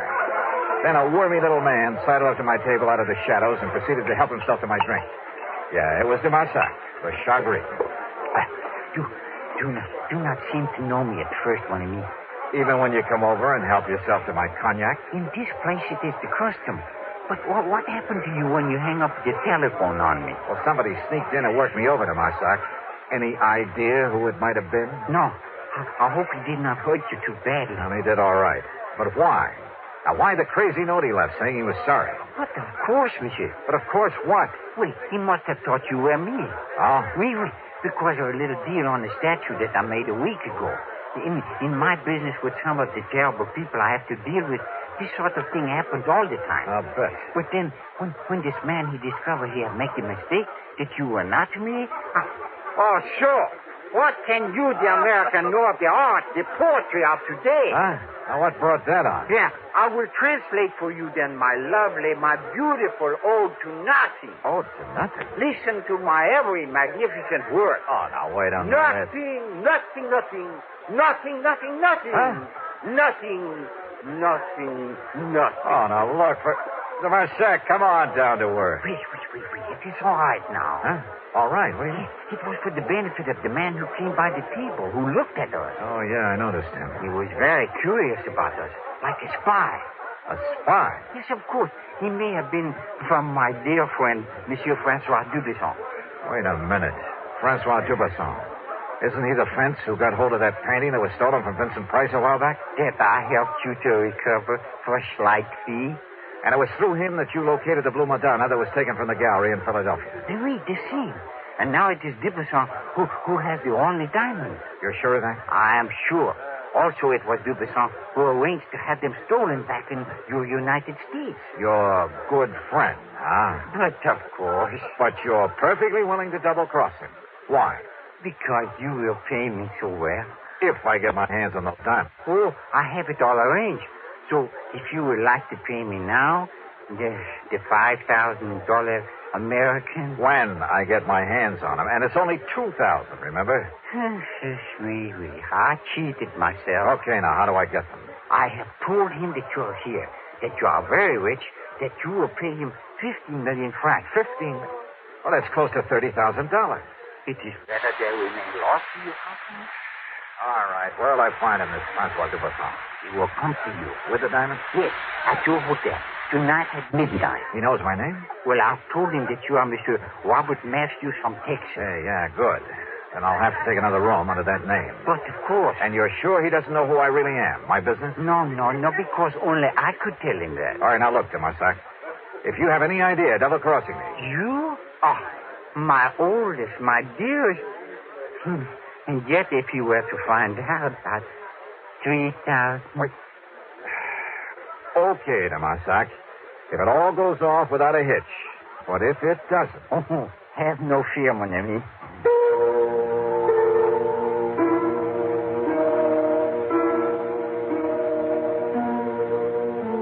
Sure, it was a kind of shady deal to have to make. But under the circumstances, what else? And people simply don't realize how most of the crimes in this world are solved. Not by Sherlock Holmes type of detective work, not by the kind of stuff you read in the mystery magazines, but through informants. And one way or another, they all have to be paid off. Otherwise, well, look at this case. If Dubisson were to know who I really am, I'd stand a chance of not only losing the case, but my life as well. On the way back to my hotel, I began to wonder again about the man who'd attacked me there at Demasac's apartment, who'd apparently been there before, looking for someone, or for me. Did he really think I was Demasac? Or was it all just a warning to leave this case alone? There was only one way to find out.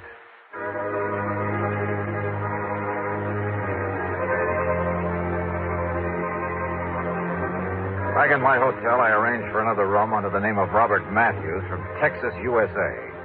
It was a room adjoining my own with a connecting door. In it, using my best Texas drawl, I'd meet Francois Dubisson when he came at midnight with the only diamonds. 15 million francs, Demasac had told him. Little enough for a necklace worth $750,000. But I've never yet paid a thief for the return of stolen goods, and I had no intention of doing so this time. I settled down to wait for midnight.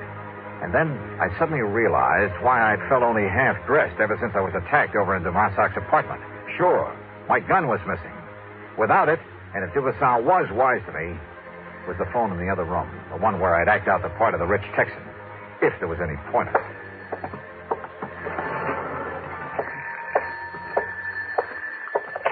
Hello. Monsieur Matthews? Yep. My name is Dubisson. Francois Dubisson. Say, I've been waiting to hear from you. You are alone, monsieur. Don't think I'd let anybody else in on our little deal, do you? I hope not. I can be there in 5 minutes. Yeah, anytime you say. I'm just laying here in bed reading to myself. You have the necessary money with you? In cash? Just finished taking it out of the hotel safe. Monsieur Matthews, if we are able to make what you call a deal... Sure we can, man. Oui, but I must inform you I will come to your room prepared for any, shall we say, exigency. Huh? Now, what's that? The gun I carry, it has a silencer. 5 minutes. I'll be here. I suddenly had an idea that might possibly work. Out of a small rug, a pair of shoes, and a couple of other things, I fashioned a dummy, laid it carefully in the bed in the other room, after making sure the head of that bed was toward the door. I piled up a couple of pillows so that even if there really been someone in it, only the outline under the covers would be visible. I left a cigarette burning in an ashtray, propped up a magazine. From the doorway, then, it looked like someone lying there, reading and smoking. I hoped. I unscrewed a light bulb, then stood behind the slightly open adjoining door. Come in, man, come in. You were very foolish, Monsieur Dollar, to say you obtained the money from the hotel safe. The night clerk has informed me otherwise. Also, he confessed it was you who took both of these rooms. Well, have you anything to say? I told you Dollar was here because of the jewels, Francois. Annette. Oui, ma chérie. So, Annette, you may dispose of him once and for all. Close the door. No! Look, there's a dummy in that bed. Oui, you're right. But Dollar has no gun now. And if he's here, Francois... Take care, ma chérie. Don't worry. First, we try that other room. I nudged open the adjoining door, and with everything I had, I pitched the light bulb across the room at the far wall. No, he's in here! Then I dove in low at the first of them I could reach. Annette! Annette! A bad mistake, Johnny. Because I have the gun. Yeah. I suppose I should have known, Annette. Your last mistake. Because with this silencer, nobody will ever know. Oh, I'm sorry, mademoiselle. Oh, dear. Oh, thanks, Tomasak. Like the U.S. Marines. But such a pity, monsieur. Huh? That I should stoop so low as to strike a beautiful woman. Of course, the fact that it saved my life. 5,000. Sure. 5,000.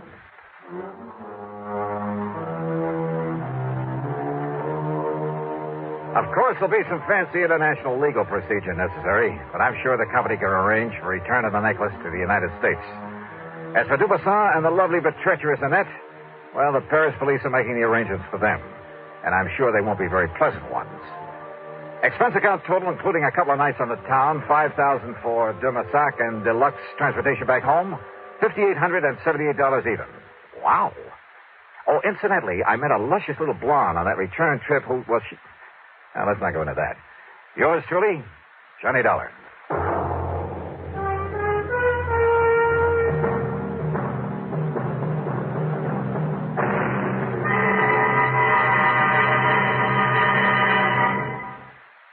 Here's our star to tell you about next week's story. Next week, a foggy night on the Embarcadero in San Francisco. In the shadows, a killer. Join us, won't you? Yours truly, Johnny Dollar.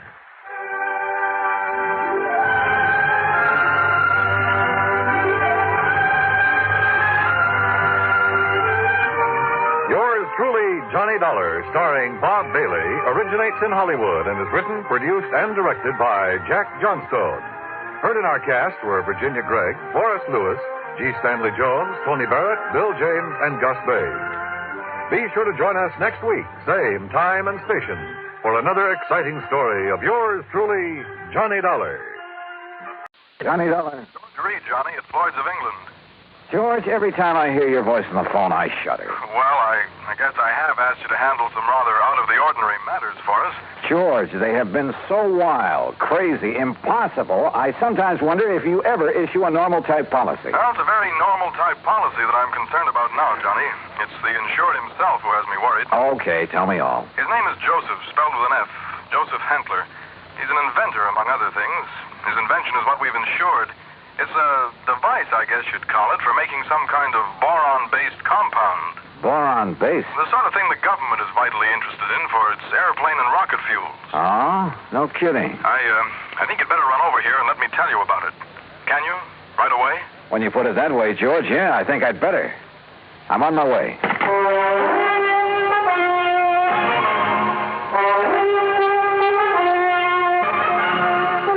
Bob Bailey, in the exciting adventures of the man with the action-packed expense account, America's fabulous freelance insurance investigator. Yours truly, Johnny Dollar.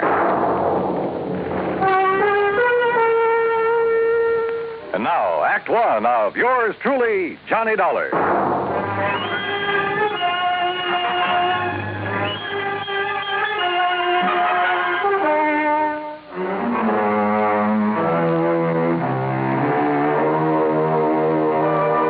Expense account submitted by Special Investigator Johnny Dollar to Floyd's of England, American Office, Hartford, Connecticut. Following is an account of expenses incurred during my investigation of the Boron 112 matter.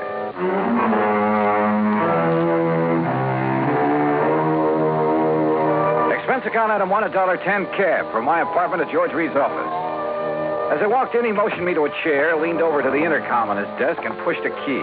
Sit down, Johnny. Miss Larkin. Yes, Mr. Reed. Mr. Dollar is here. Would you come in, please? Oh, yes, sir.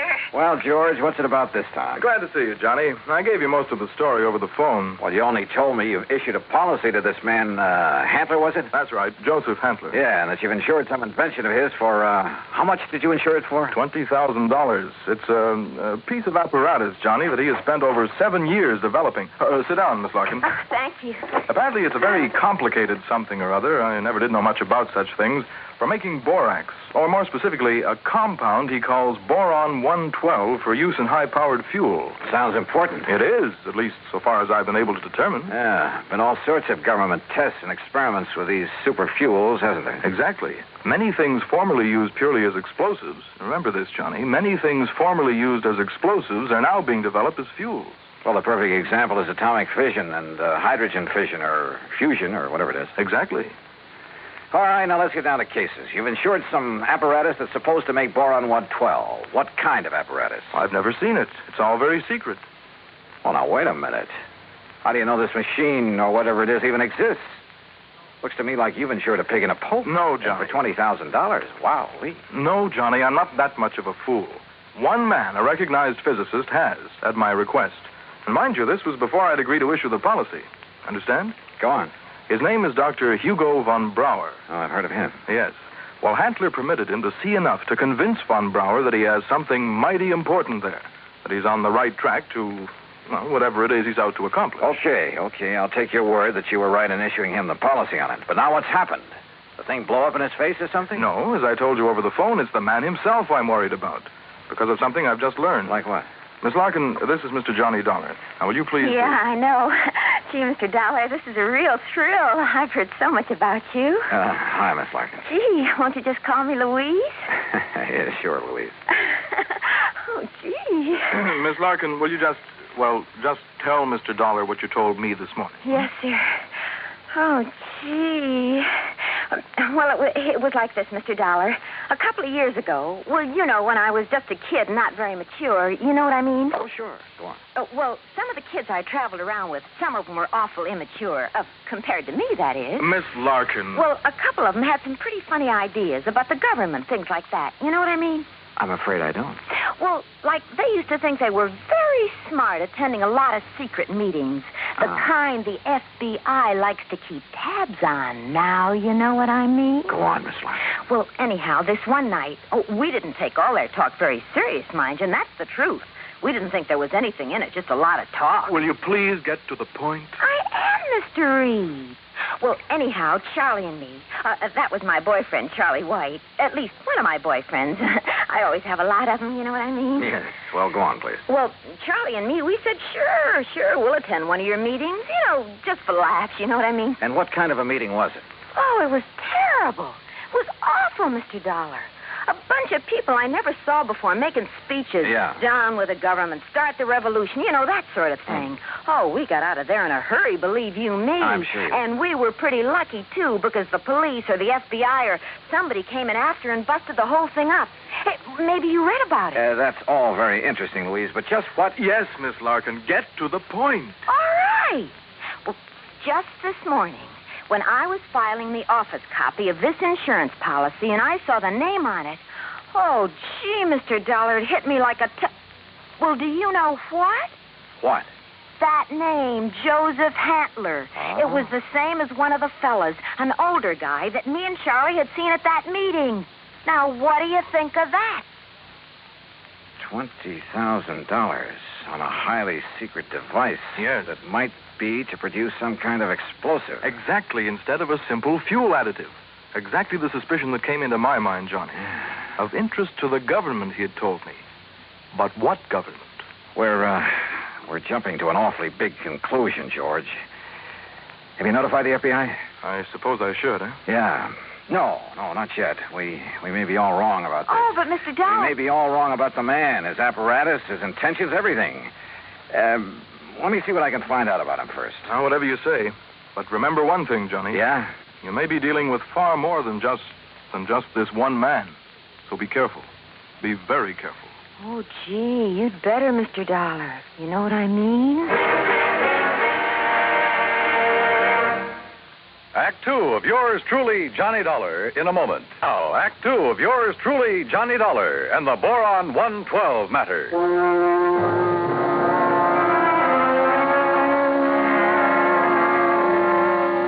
Louise Larkin, secretary to George Reed at Floyd's of England, was certain she would recognize Joseph Hantler, the inventor who had ensured a secret process for making Boron 112. If, that is, he were the same Joseph Hantler she'd met at one time at a meeting of a subversive group. Expense account item 2, $50, deposit on a rental car. In it, Louise and I crossed the Connecticut River to East Hartford, went south to Hockenham on Route 2, then south and east on a seldom used gravel road that took us a few miles to the edge of a stream called the Salmon Branch. There in a little grove of trees, we found a windowless concrete block building, the so-called laboratory of Joseph Hantler. Gee, those directions Mr. Reed gave us were pretty good, weren't they? Yeah. Hantler certainly picked himself an isolated spot. Come on. Boy, this is exciting, isn't it? Now, just remember what I told you.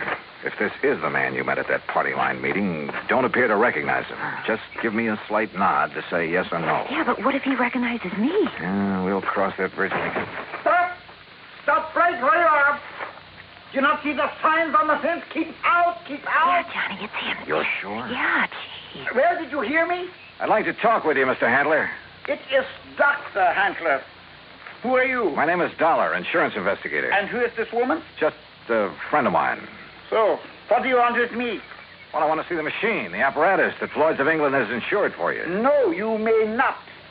I'm engaged in highly secret work here. Work that is worthy only of my own great talents as a physicist, chemist, and inventor. Work for the government. Yeah?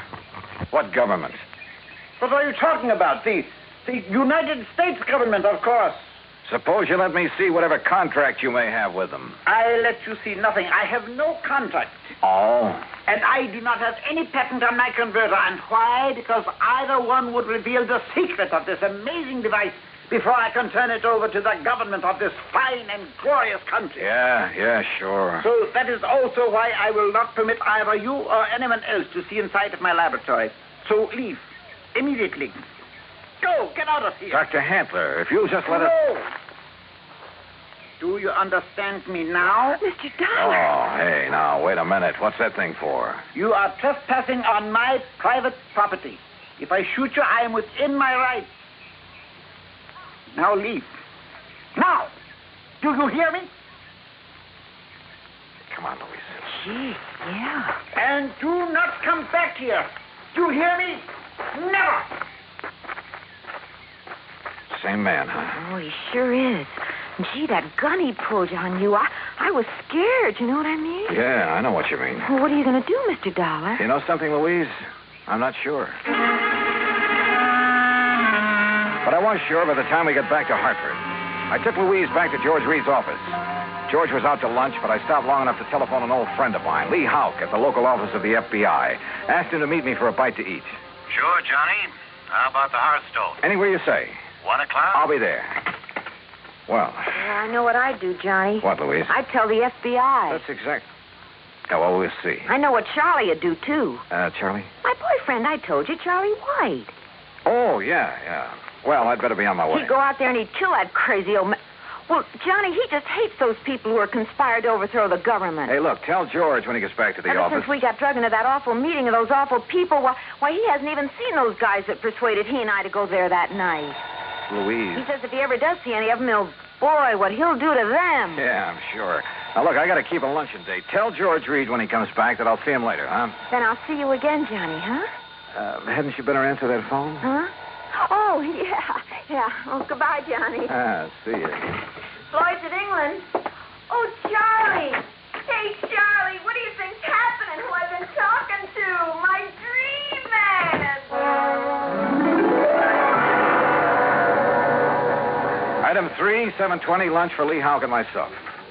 No, Johnny, you're off on the wrong tack. I'll bet on it. What do you mean by that, Lee? And Joseph Hantler's just an old crackpot who thinks the world has done him wrong by failing to recognize his fabulous talents as a chemist, physicist, engineer, inventor, anything else he's claimed to be. But if he was attending meetings of a subversive group... A meeting. We know all about that. A lot of innocent people have been sucked in on that sort of thing at one time or another. It doesn't mean that they belong or ever have. You can't blame me for being suspicious, though. Isn't George Reed your contact at Floyd's of England? Yeah. Okay. Even his kind of dumb little secretary, name's Louise Larkin. I know the girl. Even she was at one of those meetings before we cleaned him out of town. Not much gets by you boys. With one of her boyfriends, Charlie somebody or other. He's the kind you have to watch out for, Johnny. Young hothead. An easy recruit for a group like that, huh? More important, the kind who's liable to take the law into his own hands when it comes to fighting back at him. But you're sure old Hantler is harmless? Sure.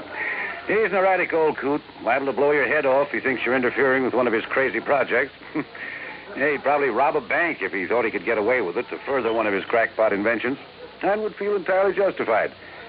But believe me, he'd have no part of subversive activity. Hey, you said crackpot inventions. George Reed tells me Dr. Hugo von Brauer okayed this present project. That's a real sad one, isn't it? Huh? Von Brauer, one of the best minds in the country. Until that breakdown last fall. You mean that he's no longer... Holy smoke. Well, sure, Johnny. If George sold him insurance on Von Brauer's okay... Well, how does Handler keep going? Does he ever sell anything he develops? No, he probably lives off an old trust fund, something like that. Want me to check on it? No, wait till after I've seen him again. Somehow I've got to see that machine of his, see how badly the insurance company stands to get took. Yeah, Johnny. I think you better. Maybe he was right. Maybe the idea George Reed and I had cooked up, that the old scientist was working on some kind of bomb or explosive was... Anyhow, my problem was to find out exactly what he was working on, what the company had blindly insured. So I drove out there again. To keep Hantler from barging out with his gun, I blew the horn a couple of times as I pulled up alongside the fence. But there was no response to it. Good. Maybe Hantler wasn't there. Maybe I could somehow get into the place, see for myself what was up. But suddenly, from inside the building came a couple of dull thuds. And then the whole thing began to bulge at the seams, began to... Oh!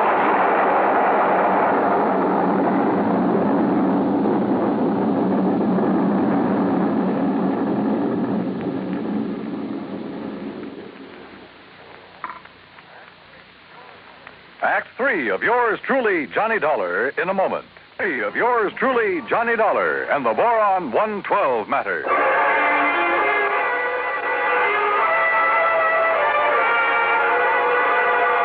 Carefully, I dragged myself out from under what was left of my rental car, where the explosion of the laboratory building had blown me. Pushing aside a few chunks of concrete, bits of lumber that had landed on me. And I saw them coming down the road toward me from a car parked in the trees at the side. Louise Larkin, a big, husky football player type who looked as though he could stand a good bath and a shave. Well, served him right. That's all I got to say, Louise. Any guy plotting against the United States, murder's too good for him. Oh, gee, Charlie, it sure looks like he's done for now. He must have went up with the building. Yeah, and it served him right. Oh, gee, there's not a thing left of this lap. Oh. Hello, Louise. Mr. Dollar. Yeah, that's right. And I take it you're Charlie. Yeah. Hiya, Dollar. What do you think of that? You did a pretty good job, didn't you? What? Yes, sirree. Huh? What are you talking about? Was he still inside? Did you murder Dr. Hantler, too? Johnny! Now, wait a minute. You think I done that? Oh, no, Johnny. We just got here. Oh, sure. Honest. Charlie was going to have a showdown with him. He was going to drag him out of that place and hand him over to the FBI. Sure. What'd you think? Gee, I was worried about the old man's gun, remember? I remember. But if you think a lousy gun was going to stop me from handing a subversion guy like him over to the... Now, look, you don't mean you think I done this. What would you think? No, I did it. Oh, was it not wonderful? Dr. Hantler? Yes, Mr. Dollar, and I want you to meet... So you're still alive, huh? You're okay. I beg your pardon? Well, you won't be for long because I'm going to take you in. I'm going to... Quiet. Mr. Dollar, my good friend, Mr. Dollar. Huh? I want you to meet this gentleman from the commission in Washington. Commission? D.C., Washington. Dr. Bernard Steiner. The Dr. Steiner? Yeah, but of course. I've heard of you, and now it's nice to meet you, Mr. Dollar. This final test, it was proof. It was final, all right. Yes, it was all the proof I need. We observed the buildup of the explosion from the top of yonder hill. The proof of what? That Dr. Handler has finally come up with a controlled power source in his boron compound of inestimable value to the country's rocket program. So, I am a great man at last. Though why he calls it Boron 112, I'll never know. Well, because it was experiment number 112 with my wonderful converter process. What else? Hey, if you're from Washington, mister, I am, young man, and I assure you the government will take over Dr. Handler's process immediately. Well, I'll be doggone. I don't get this. Neither do I, honey. Well, what about the converter, as you call it? Did that go up with the building? Yeah, but of course. And now I can build for the government a big one. Big enough to serve this glorious country of ours. Yeah, sure. But you'll expect the insurance company to pay for the one you deliberately blew up. Me? Dr. Joseph Handler? No, never. I am a great man now. I am above such petty things. I tear up that policy. I do not want their money because now I am a great man.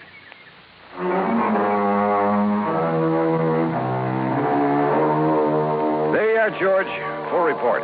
Payment on the policy is up to you. And if you do pay, at least it's in a good cause. Also, well, I guess you and I have both learned a lesson about jumping to conclusions. Expense account total, including incidentals, replacement of the rental car, and transportation back to Hartford, $2,431. Yours truly, Johnny Dollar.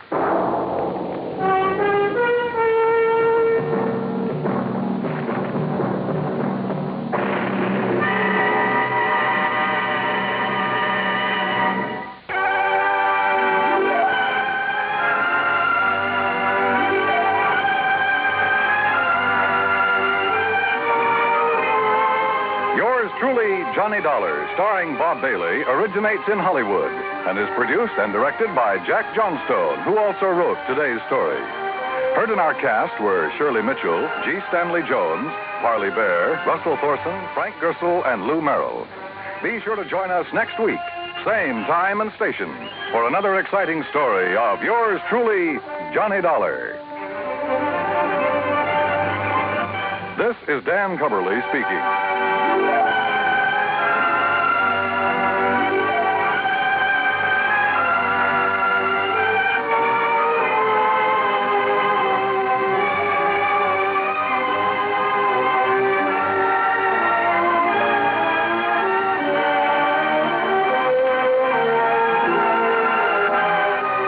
This is the United States Armed Forces Radio and Television Service.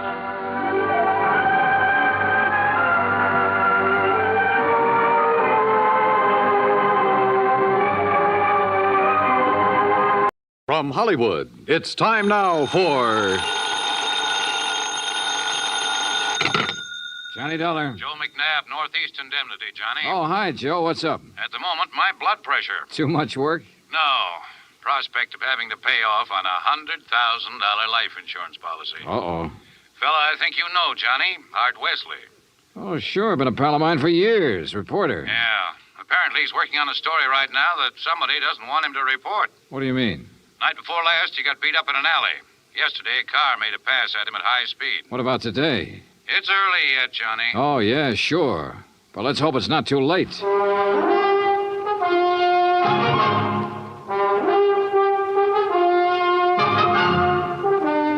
Bob Bailey in the exciting adventures of the man with the action-packed expense account. America's fabulous freelance insurance investigator. Yours truly, Johnny Dollar.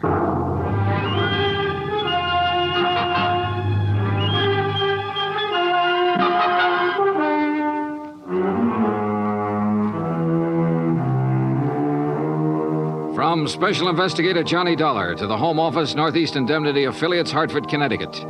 The following is an accounting of expenditures during my investigation of the Big Scoop matter. Expense account item 1, $18.40. Transportation and incidentals to New York City. I called Art Wesley's paper. He wasn't in, and nobody seemed to know where he was. Then I remembered a small bar called Tony's over on 3rd Avenue. I took a cab, that's item 2, $1.25, and found him in a corner booth. Sorry, Johnny, no bodyguard. The informants I'm working with will take off fast if they spotted one. No informants, no story. That insurance policy your paper took out on you, who's the beneficiary? A dear departed wife, Joan. Departed? I thought... We split up a couple of months ago. Oh, I'm sorry to hear that, Art. We were living in 2 different worlds. I wanted a home and family. She wanted a trip to the moon every night. Where is she now? Who knows? On her way to the moon, I guess. Hey, look, this story you're working on, Art. It's hot, Johnny. And big, real big. A national gambling syndicate. And run by a guy right here in New York. Who? I'm getting close, but I'm not sure yet. When I am, then out come my articles. What's this guy gonna do when you push him into a corner? Look, I'm worried about you. You look, Johnny, I'm not as foolish as you think. I've got his name written down and put in a safe deposit box with what evidence I got. That's my real insurance. Oh, Art, look, we've been friends a long time. I'm not gonna let you do this alone. Sorry, Johnny. I gotta go it alone.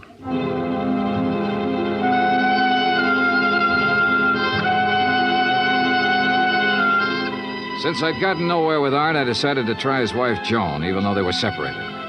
I found her in an apartment on East 68th, but she was hardly what you'd call cooperative. Look, Mr. Dollar, so you're a friend of Art's. At the moment, I'm not. Mrs. Wesley, your marriage with Art is none of my business. But that insurance policy his paper took out on him is. And incidentally, you're still the beneficiary. So? So he could be in danger, those articles he's writing. Why doesn't he drop it? Oh, look, you know Art better than that. Then what am I supposed to do about it? That story is his business. How I feel about things is my business. And come to think of it, I can't see that either of those things is your business. Item 3, $1.80 cab fare to police headquarters in the office of my old friend, Detective Lieutenant Rostelli. Sure. I know about those attempts on Art's life. So I talked to him and got nowhere. He told me the stories about a national gambling syndicate. It's more than he told me. Supposedly the big boss is here in New York. Now, what are you going to do about it? Look, the minute Art quits thinking he's got to hit the jackpot all by himself and lets us in on it, we'll give him all the protection he... Lieutenant Rostelli. Yeah, just a minute. It's for you, Johnny. Oh, thanks. Hello? Art Wesley, Johnny. They told me at your hotel where to reach you. Anything new, Art? I'm leaving town for a few hours. This could be it, Johnny. Tonight could be the jackpot. Well, listen, let me go with you. Sorry, I gotta go alone. It's part of the deal. Art, it could be a trap. I can take care of myself. Call you when I get back. Wish me luck. Well, look, wait. Art!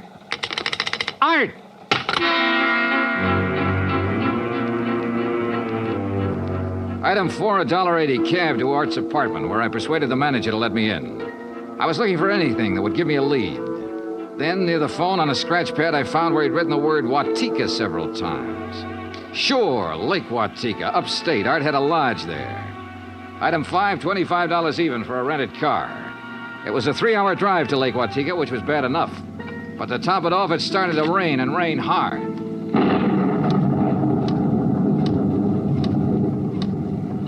When I finally got to the highway turnoff, the side road to the lake was a mass of mud.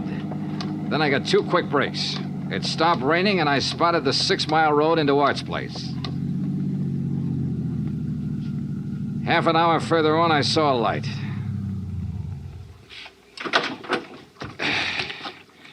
Art's car was parked at one side, and the front door of the lodge was wide open. When I got to it, I saw why. Art was lying in the doorway. Yeah. He was the one who wanted to hit the jackpot. But you can't hit the jackpot with a slug, particularly when that slug is right between your eyes.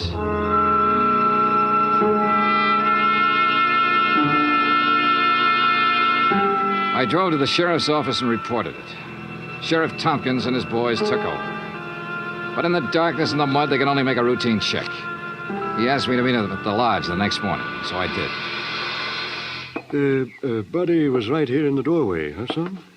Yeah, Sheriff, I didn't move it. And Wesley probably got shot when he answered the door by somebody standing out there on the ground.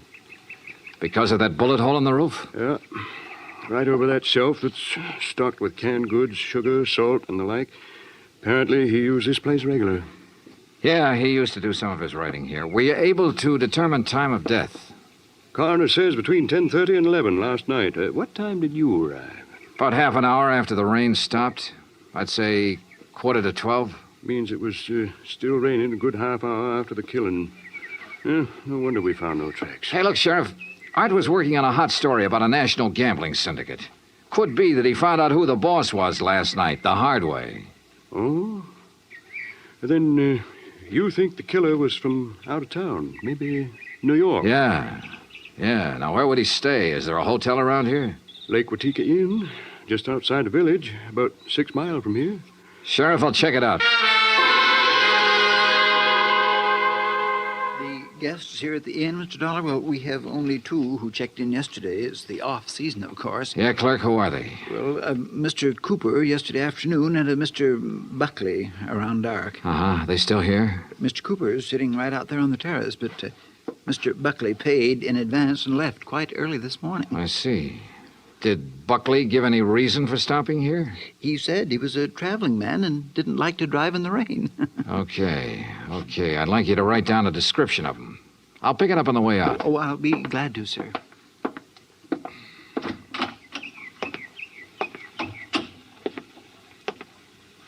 Hi. Oh, good morning. Enjoying the scenery? Yes, immensely. Oh, sit down, won't you? Sure, thanks. My name's Dollar. Mine's Cooper. You just check in? I'll just drop by. I came yesterday. Uh-huh. Pretty up here this time of year. Yes, certainly is. I really enjoy places like this in the off-season. It's a nice change. Too bad the weather hasn't been better, huh? Well, the rainstorm last night? Oh, I enjoyed that, too. You were out in it? Oh, no. No, I enjoyed it the way a storm should be enjoyed. In front of the fireplace in my cottage with a drink and a good book. No, Mr. Dollar, I stayed in last night. And that was that. I picked up the description of the other guest, Buckley, from the clerk and gave it to Sheriff Tompkins, who got out a bulletin on him. Then I drove back to New York City, turned in my rented car, and took a cab. That's item 6, $1.70, to Joan Wesley's apartment. Yes. They notified me this morning about Art's death. I don't know what to say. What is there to say? Good question, Mrs. Wesley. If only he hadn't been so stubborn. If only he'd given up that story about the gambling syndicate or whatever it was. Yeah. You figure somebody in the syndicate killed him? Why, of course. Mrs. Wesley, did you know Art had gone on up to the lodge at Lake Watika? No. Mr. Dollar, I'm rather tired. One more thing. Did you go out last night? No. It was raining. I stayed here in the apartment. All evening? All evening. I see. Well, thanks, Mrs. Wesley. Maybe I was imagining, but it seemed to me Joan Wesley hesitated just a little before telling me she hadn't been out of her apartment last night. And if she had gone to Lake Watika, I checked the basement garage. Her car was clean. Too clean. Item 7, $5 to the garage attendant for some very interesting information. Joan Wesley had ordered her car washed first thing this morning. Why? Because the wheels were covered with mud from last night.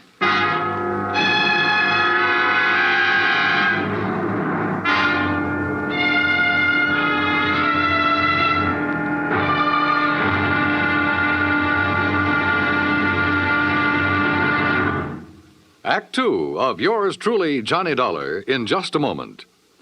Better schools mean better citizens, better neighbors, better families. But we can't expect our children to respond, to learn and grow, if we ourselves are indifferent to their school environment.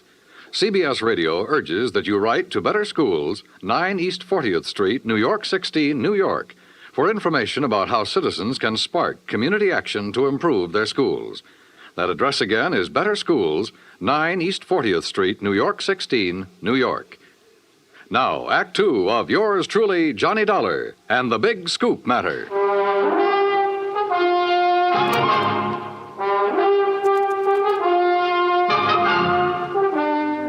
didn't leave this apartment last night. Your car says differently, Joan. Car? You had it washed today because it was all muddy.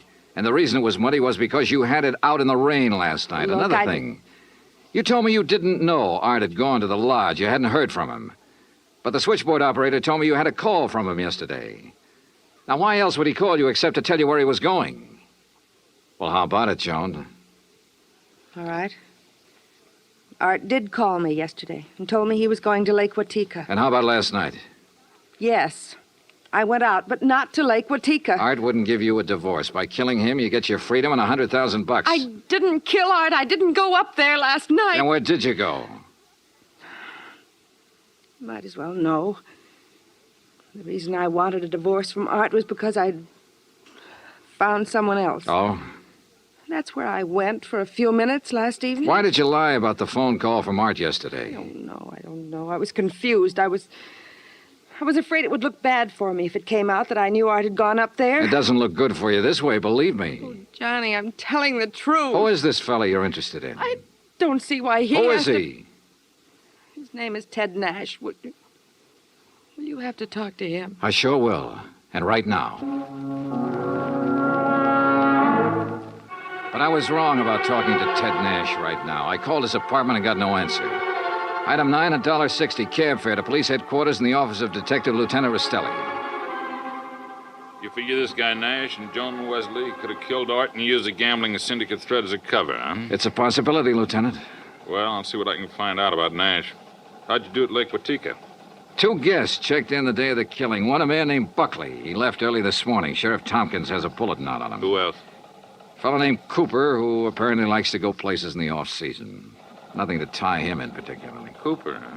We had a rumble some time ago that a guy named Cooper was involved in that gambling syndicate. What? Trouble is, we got no proof. Hey, wait a minute. What's the matter? Art told me he'd put the name of the man he was after in a safe deposit box. If we could find the key to that box. How about Art's apartment? Let's take a look. So we looked, and we found the key tucked away in a desk, but only a number on it. Nothing to tell where it was located. I gave it to Lieutenant Rastelli, and he promised to check every bank in town if necessary. While I went on back to Lake Watika to see if the man named Cooper at the inn was the same one Rastelli told me about. When I got there, after a frantic 3-hour drive, I found him comfortably sitting by the fireplace. Well, Mr. Dollar, isn't it? Yeah, that's right. Cooper, I want to get right to the point. You told me you came up here to enjoy the scenery. Yes, that's right. Why? The man who was killed last night, Art Wesley. He was trying to expose a national gambling syndicate. Oh, that's very interesting. So? So, I know a police detective in New York who thinks you're a member of that syndicate. Well, now, Mr. Dollar, that's a very serious charge. I presume you have proof. Well? Uh-huh. No proof. Well, in that case, I don't think there's any... Mr. Dollar, long-distance call for you. You can take it on that phone right beside you. Thanks, clerk.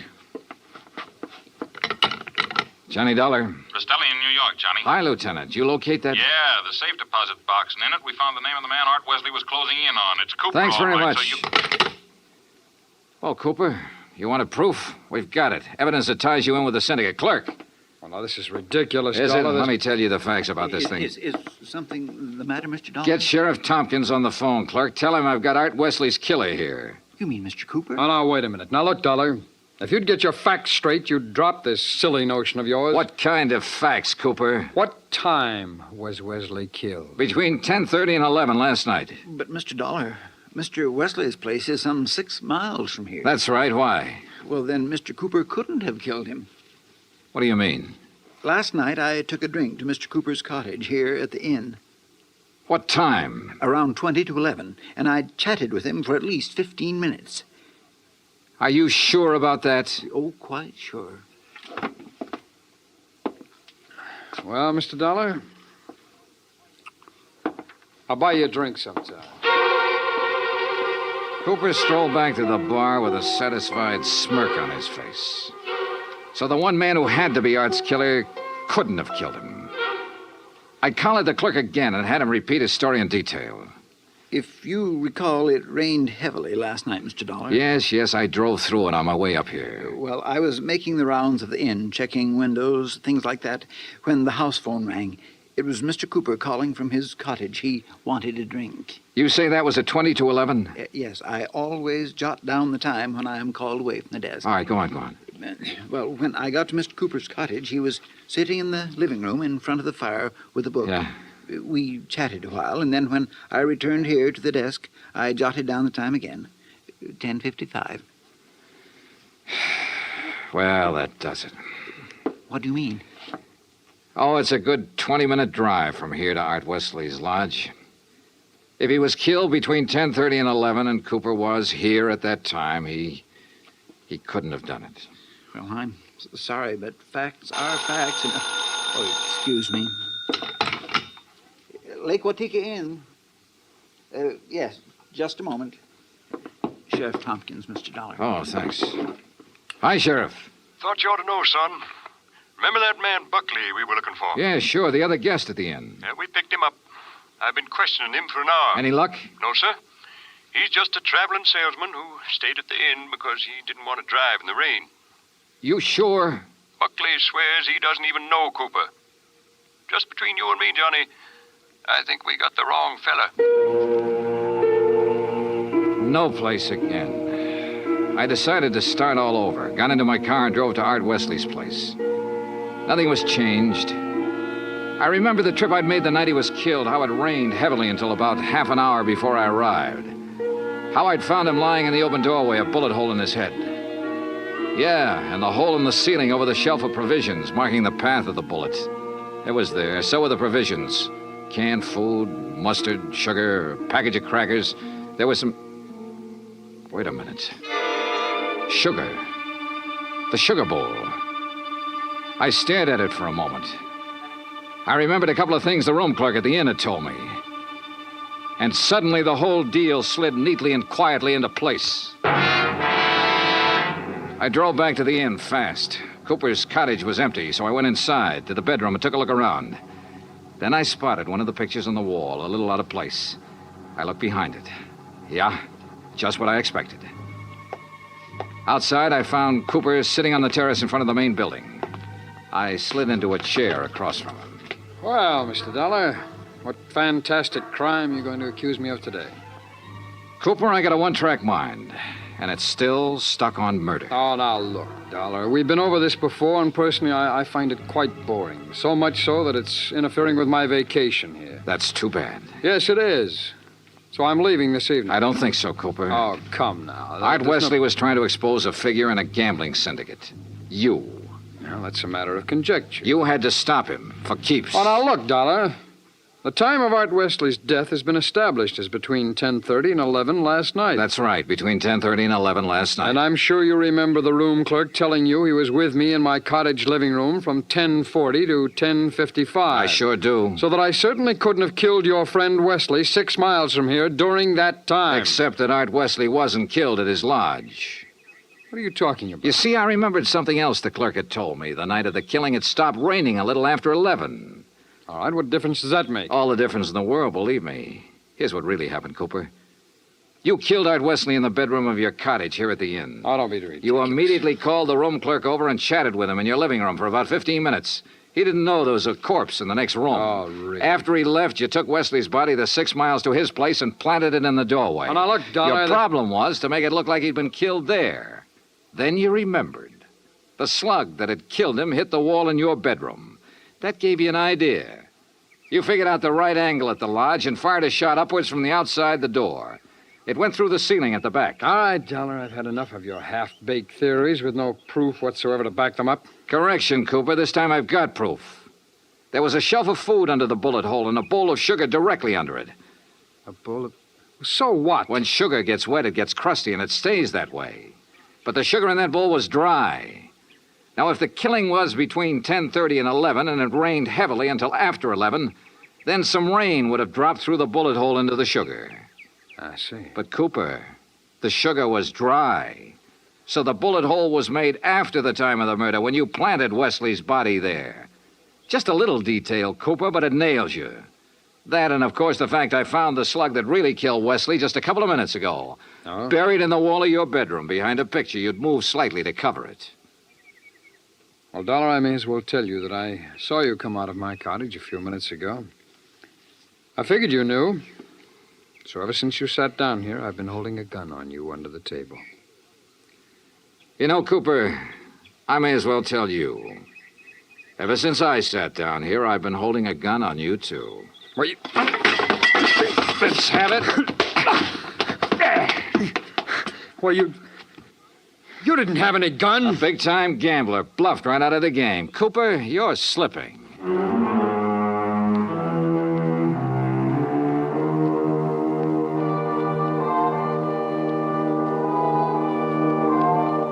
Item 10, $37.50. Transportation and incidentals back to Hartford.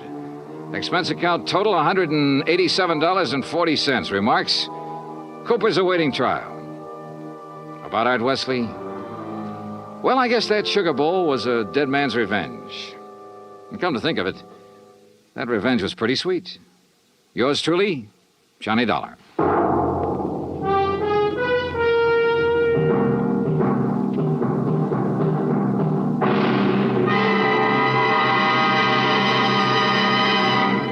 Our star will return in just a moment. In days long since gone by, one had to go out in search of daring do. But in a fast-moving world, exciting things are happening right around the clock. Things you can be in on no matter what else you're doing, as long as your radio is nearby. With CBS newsmen on the job, you can make CBS Radio your listening post for world events. Stay tuned now for 5 minutes of CBS News, to be followed over most of these same stations by the FBI in peace and war. Now, here is our star to tell you about next week's story. Next week, colorful New Orleans, from nightlife in the Latin Quarter to the dismal, deadly swamps. Join us, won't you? Yours truly, Johnny Dollar. Yours truly, Johnny Dollar, starring Bob Bailey, originates in Hollywood. Written by Robert Reif, it is produced and directed by Jack Johnstone. Heard in tonight's cast were Virginia Gregg, Russell Thorson, Barney Phillips, Stacey Harris, Larry Thor, Parley Bear, and Les Tremaine. Musical supervision is by Amerigo Marino. Be sure to join us next week, same time and station.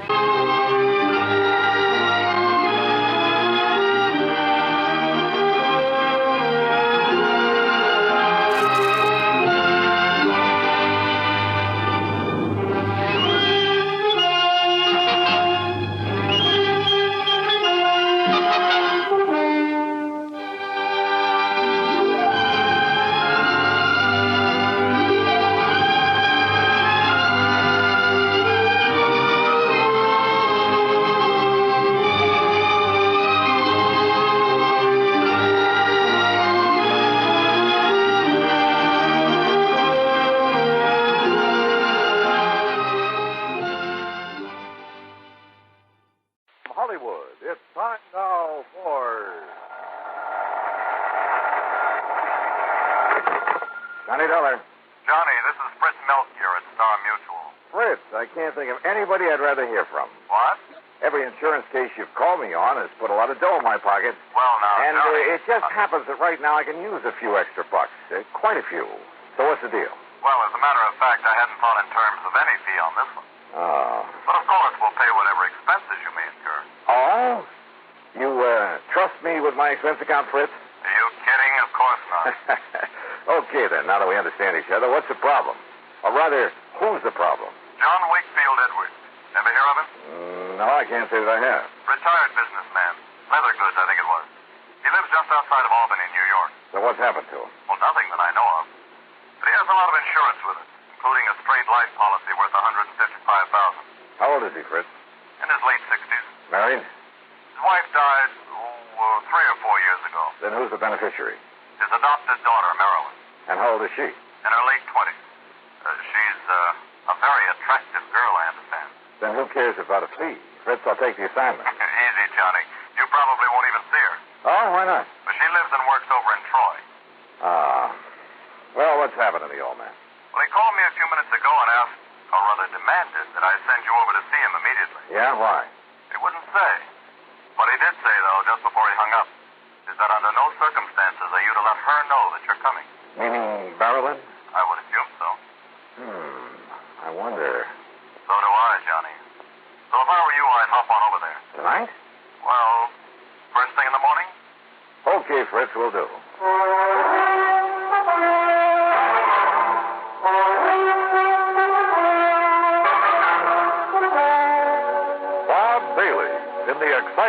adventures of the man with the action-packed expense account.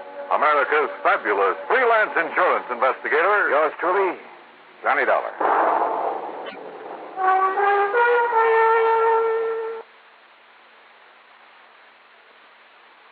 And now, Act One of yours truly, Johnny Dollar.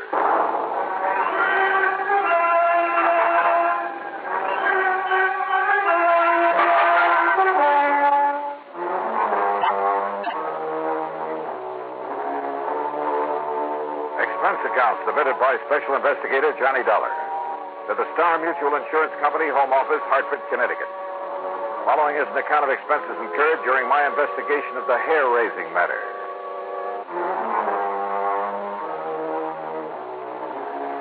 When a beautiful girl and a fortune are involved, well, instead of waiting until morning, I got out my car and drove over to Albany. Item 1, 1720 for mileage. I arrived shortly after midnight, checked in at the Sheraton Ten Eyck, and although I was pretty tired, I ran up item 2, a dime for a phone call. Yes, this is John Wakefield Edwards. Johnny Dollar, Mr. Edwards. Well, why do you waste your time and money calling me? I told Fritz Melcher to send you up here. I'm right there in Albany, sir. Oh, good. Do you want me to come out and see you right away? It's pretty late. No, first thing in the morning will be all right. I'm sure nothing will happen before then. Nothing will happen. I'll expect you to have breakfast with me. I beg you. What was that? I said be here at breakfast. 7:30 sharp. Oh, okay. But now, just what did you mean about nothing will happen? I'll tell you about it in the morning. Goodbye, Mr. Dollar. Well, now, wait a minute. Look. You're the boss.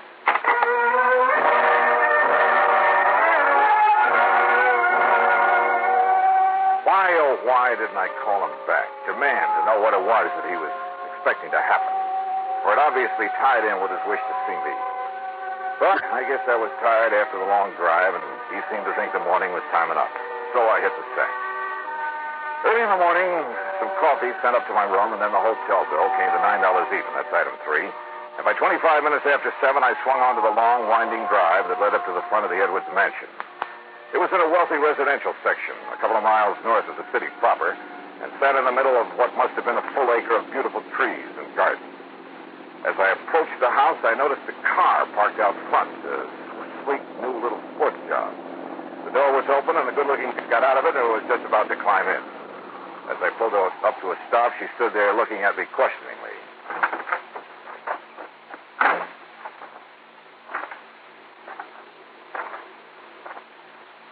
This is the Edwards home, isn't it? That's right. You want to see somebody? Why, yes. As a matter of fact, Mr. Edwards sent for me. Oh, really? Are you an old friend of his? Old? I didn't know it should. Oh, that isn't what I mean... Oh, my name is Johnny Dollar. John... The insurance detective or investigator or whatever you call it. Yeah, something like that. Well, hi. I'm Marilyn Edwards. Well, hi. I should have guessed he'd send for someone like you, Johnny. Come on in. Why do you say that, Marilyn? Well, Daddy seemed to be worried about something lately. You know what? No, at least I'm not sure. That's why I thought I'd stop by this morning before going to work. Oh, I thought you were just leaving. No, I just got here, just before you arrived. What do you do for a living? Don't laugh. I'm a model. Oh. And stop raising your eyebrows. After all, somebody has to post for those ads for dishpan hands. Oh, sure. And so we go in and see Daddy. That is if he's up. Well, he'd better be. I have a breakfast date with him at 7:30, and it's now exactly 7:31. Then we better go in.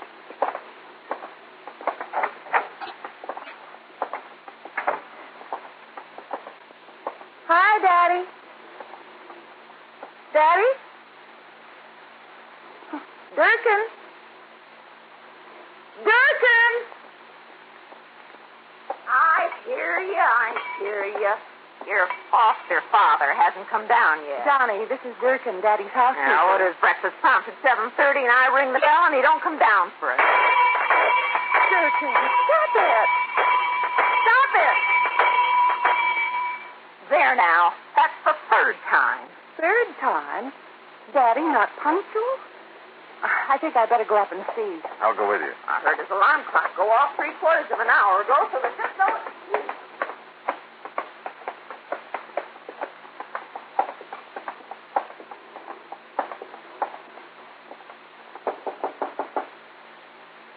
Daddy? Wait a minute, What is it, Johnny? I thought I caught a whiff of cordite. Cordite? But no, I guess not. Daddy? Johnny? Johnny! Oh, no! I'm afraid so, Marilyn. He's dead.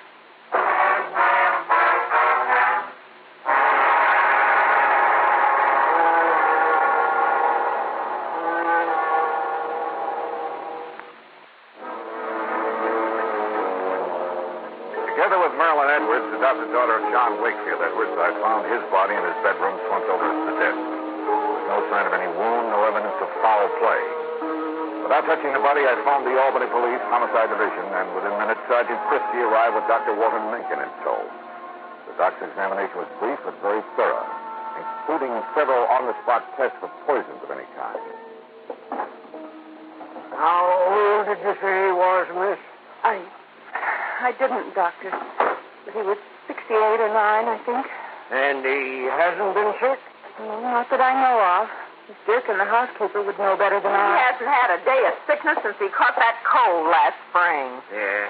Well, his pump gave out, that's all. Can't expect that in a man his age. Oh, Johnny. Yeah, I know. But you're doing okay. You didn't find anything, did you, Chris? No, not a thing, Doc. Why they bothered to call us in instead of his own doctor?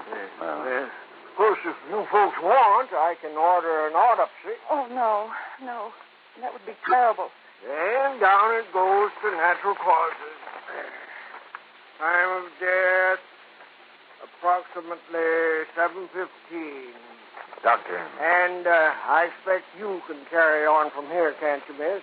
I'll take care of things. Yeah, and if he can't, I will. Beginning with closing these windows. There. Anybody wants to freeze me? Well, come on, Sergeant. Back to the morgue. Oh, the morgue. Oh, Johnny. Easy, down. Better. Well, you two want some breakfast? Ain't gonna do him any good now. How can you... But I suppose we may as well, Johnny, and do whatever we have to do here.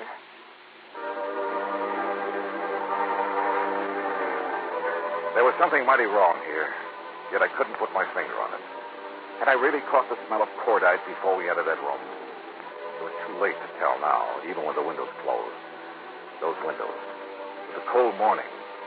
Had he left them open while he dressed?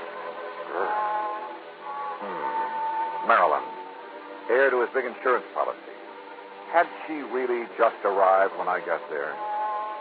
If the housekeeper, Durkin, had been in the kitchen making breakfast, it would have been easy for someone to sneak in and... But who? And why? And what about Durkin? Now, wait a minute.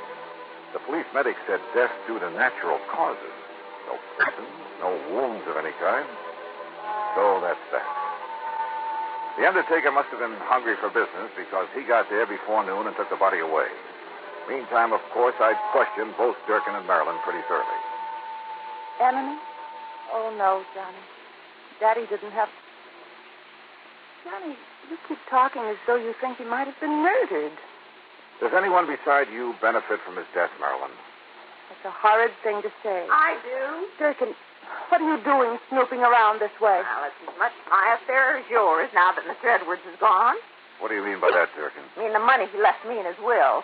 And the codicil in his will, it says Marilyn's got to share the insurance with me if she collects. Durkin. What do you mean by that? Oh, everybody knows her and her father, her foster father, ain't been getting along too good ever since she decided to get out and earn her own living, or tried to. I've been getting along all right. Oh, sure. And all the attention you've been giving your dear daddy these last couple of years. Why, today's the first time you've been in this house, and... That doesn't mean that Daddy and I haven't... Durkin, we wish to be left alone.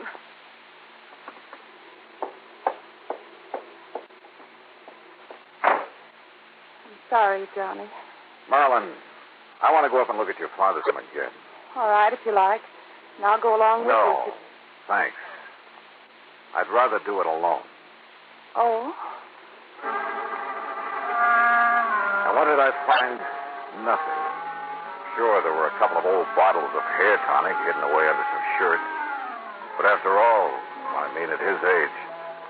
And that funny little thing on his dressing table. There was a little, well, hat stand, I guess you'd call it. The kind you find in a woman's hat shop. You know, a little wooden stand about 8 or 10 inches high. Johnny, look. Huh? Where did you get that? After what you said downstairs, I guess I began to wonder. Pretty special. So I looked around outside, for footprints or, I don't know what I was looking for. And you found this handgun? It was in the middle of a myrtle bush. It was Daddy's gun. Oh? And see, one shot has been fired. Yeah. I also see you've carefully put your fingerprints all over it. Oh. Hey, what was it? Fine. Now, my prints are all over it. So if it was used to... What am I talking about? If there'd been a shot, Durkin would have heard it. What's more, there would have been a bullet wound, and there was no sign of anything in the... Wait a minute. Marilyn, maybe there was.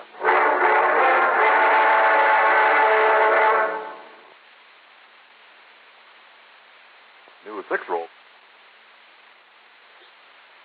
And now, Act 3 of yours truly, Johnny Dollar and the hair-raising matter. My hunch was right. I was sure of it now. I told Miss Durkin and Marilyn to stay there at the house and wait for me, then jumped into my car and drove into Albany to the undertaker's.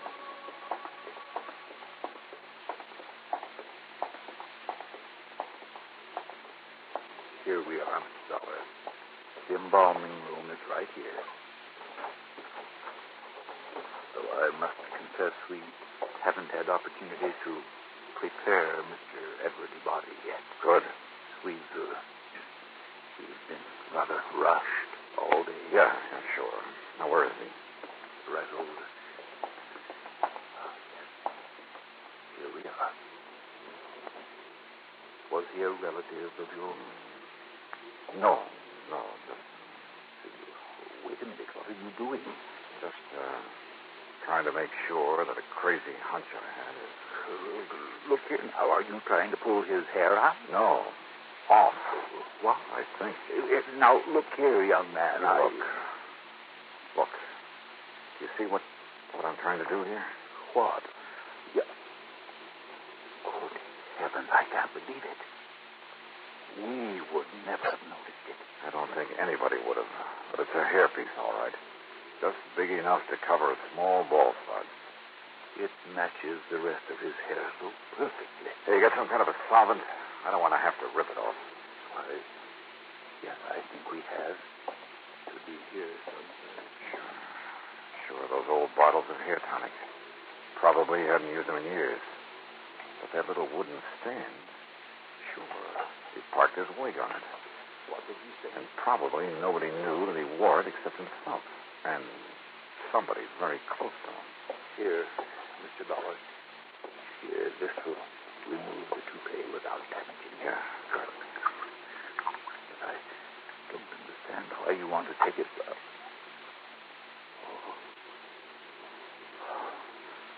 Good Lord. Yeah. Right in the middle of his bald spot. Covered up by the hairpiece. And the bullet that made it was a .38 special.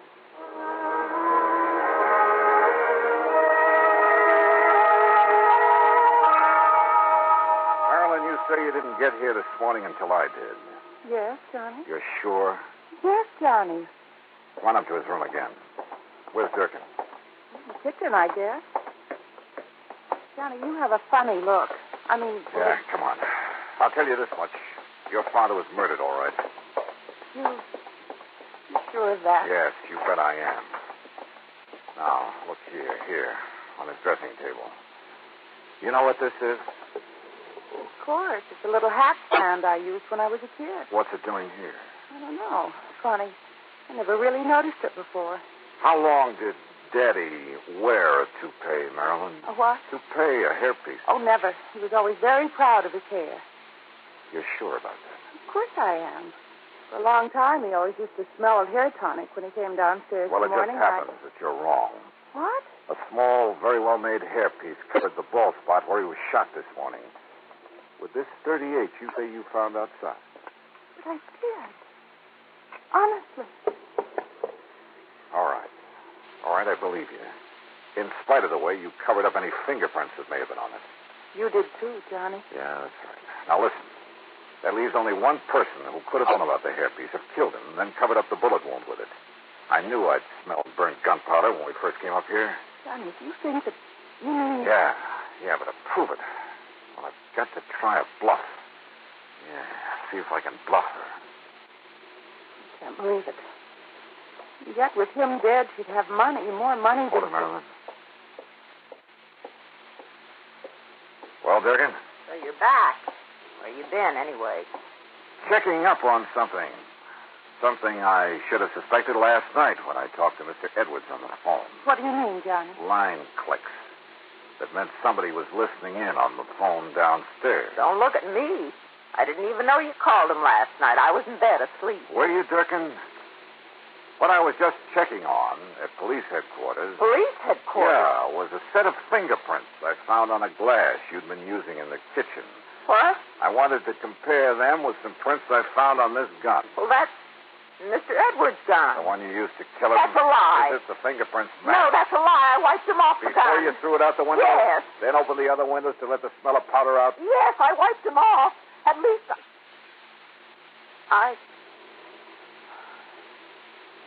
I thought I did. Okay. Let's go, then.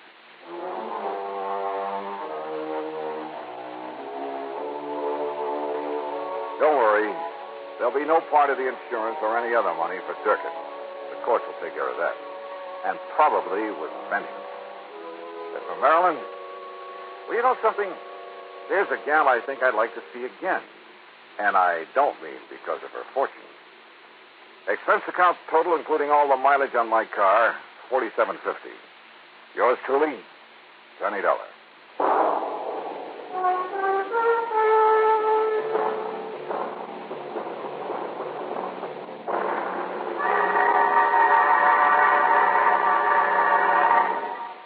Our star will return in just a moment.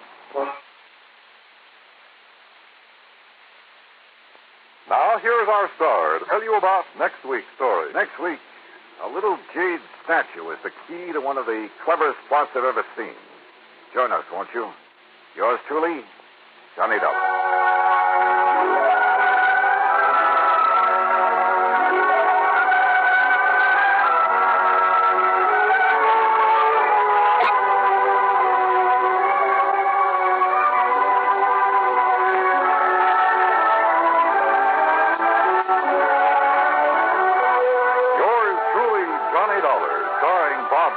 Originates in Hollywood and is written, produced, and directed by Jack Johnstone.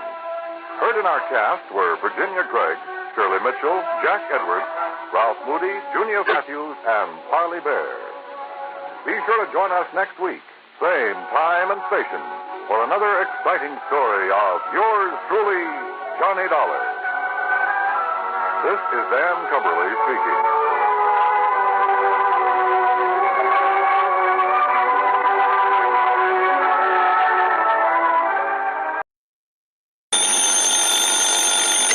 Johnny Dollar. Ed Barringer, Continental Insurance and Trust. Well, nice to hear from you, Ed. It's been a long time since Johnny, you called listen. me. Yeah? I've already telephoned the airport, made a reservation. Well, good for you. Have a happy trip. No, Johnny. No, that reservation's for you. It's on the next flight down to New York. For me? What for? So hop into your car and get on out to the airport just as fast as you can. You've only got a few minutes to make that flight. Whoa, hold on. Wait a minute. I'll meet you there at Bradley Field, give you the address of the man in New York and all the details. Yeah, what man?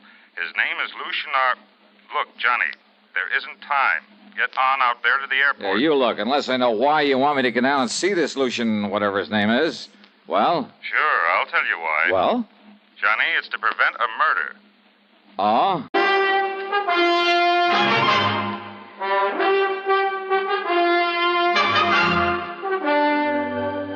CBS Radio brings you Bob Bailey in the exciting adventures of the man with the action-packed expense account, America's fabulous freelance insurance investigator. Yours truly, Johnny Dollar.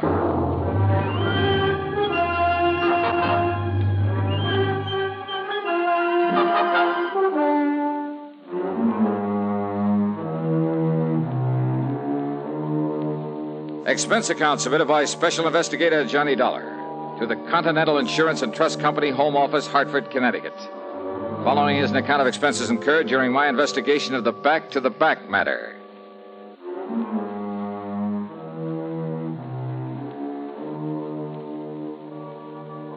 The gas tank of my car was dry as a bone, so expense account item 1 is $5.30 to fill it up. Then I tore on out to Bradley Field, and sure enough, Ed Behringer was waiting for me. Over here, Johnny. Oh, yeah. It's this plane over here. Hi, Ed. How are you? Here now. Here's your ticket. Okay. And here's Mr. Fletcher's address down in New York. Fletcher? Lucian R. Fletcher, head of the Fletcher Advertising Agency. Oh, wants to buy some commercial time on my radio show? No. Well, he better talk to the folks at CBS. No, Johnny, listen. Oh, yeah, that's right. You mentioned that nasty word, murder. He phoned me just before I called you. That agency of his is a small one, but prosperous. Up until a couple of years ago, when he took on a partner, it was practically a one-man operation. So? This partner's name is William Spade, Bill Spade. And what Fletcher called about was to tell me that Spade is out to murder him. Why? To get his hands in the advertising agency. What else?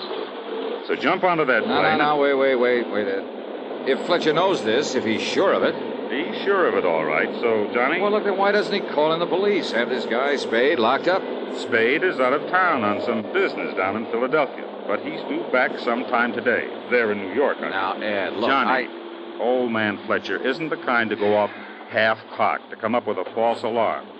So go on down there, find out exactly what's up, do whatever's necessary to nail down his partner, and... Well, go on, Johnny. Your plane's about ready for takeoff. Okay. As long as you're paying the freight. But now listen. Johnny, you haven't any time. Oh, I'll make it all right. Relax.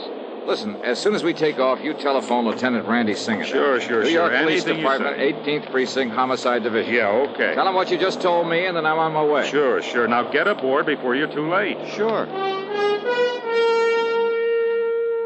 Item 2 on the expense account is, well, no, the ticket for the flight was already paid for, and of course I'd hate to be accused of padding the old expense account, or should I say getting caught. So, item 2 is a dime for a phone call as soon as I landed there in New York, and not to Mr. Fletcher's address at 614 East 52nd Street. 18th Precinct.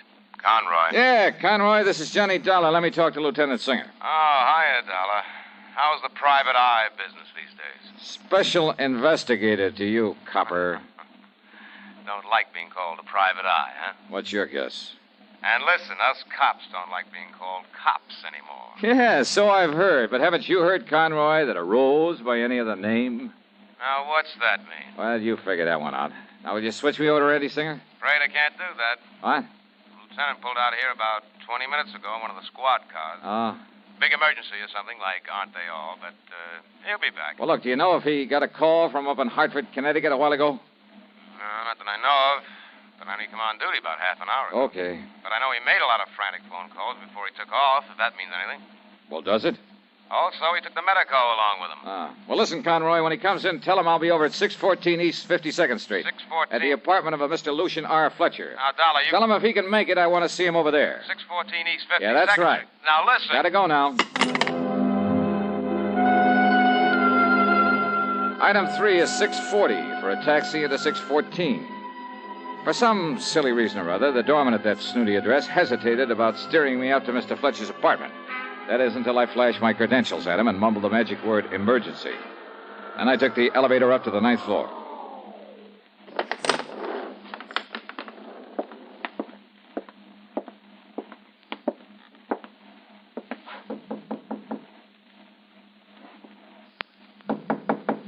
Come in, Johnny. Come on in. Huh? Conroy phoned me. You were on your way over here. How are you, boy? Randy. Oh, and Ed Behringer up in Hartford did call you. Yeah, that's right. So I came on over here to see Mr. Fletcher, find out what all the excitement was about. Well, what'd you find out? Now, why don't you just come on into the library and see for yourself? Sure. I will. But if you ask me, Randy's seen... Huh? Yeah. This is Mr. Fletcher? That's Mr. Fletcher. Dead. That's right, Johnny. Dead as a doornail.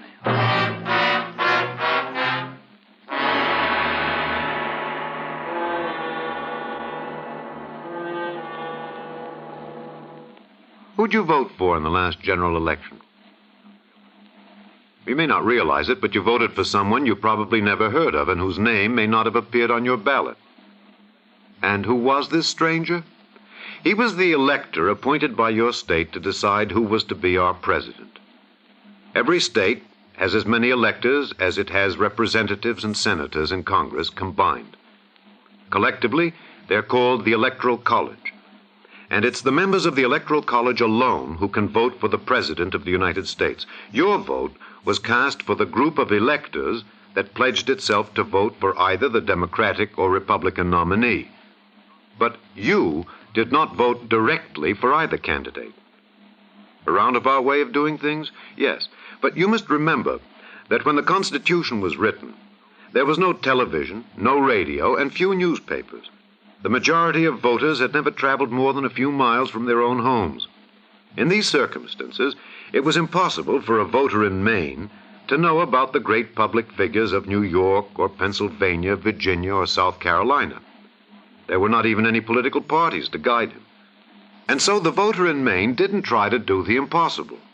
He voted for someone who did know the great men of the times and who could render an intelligent decision as to which one of them should make the best president. The system has its faults. 3 times in our history, the man who got the most votes from the people was not elected president because he did not get the most votes in the Electoral College. Yet no one today seriously proposes to abolish the Electoral College, because by and large, the people believe that in spite of its drawbacks, the present system of electing our president ensures that your country and mine shall be our country, under God. And now, Act 2 of yours truly, Johnny Dollar.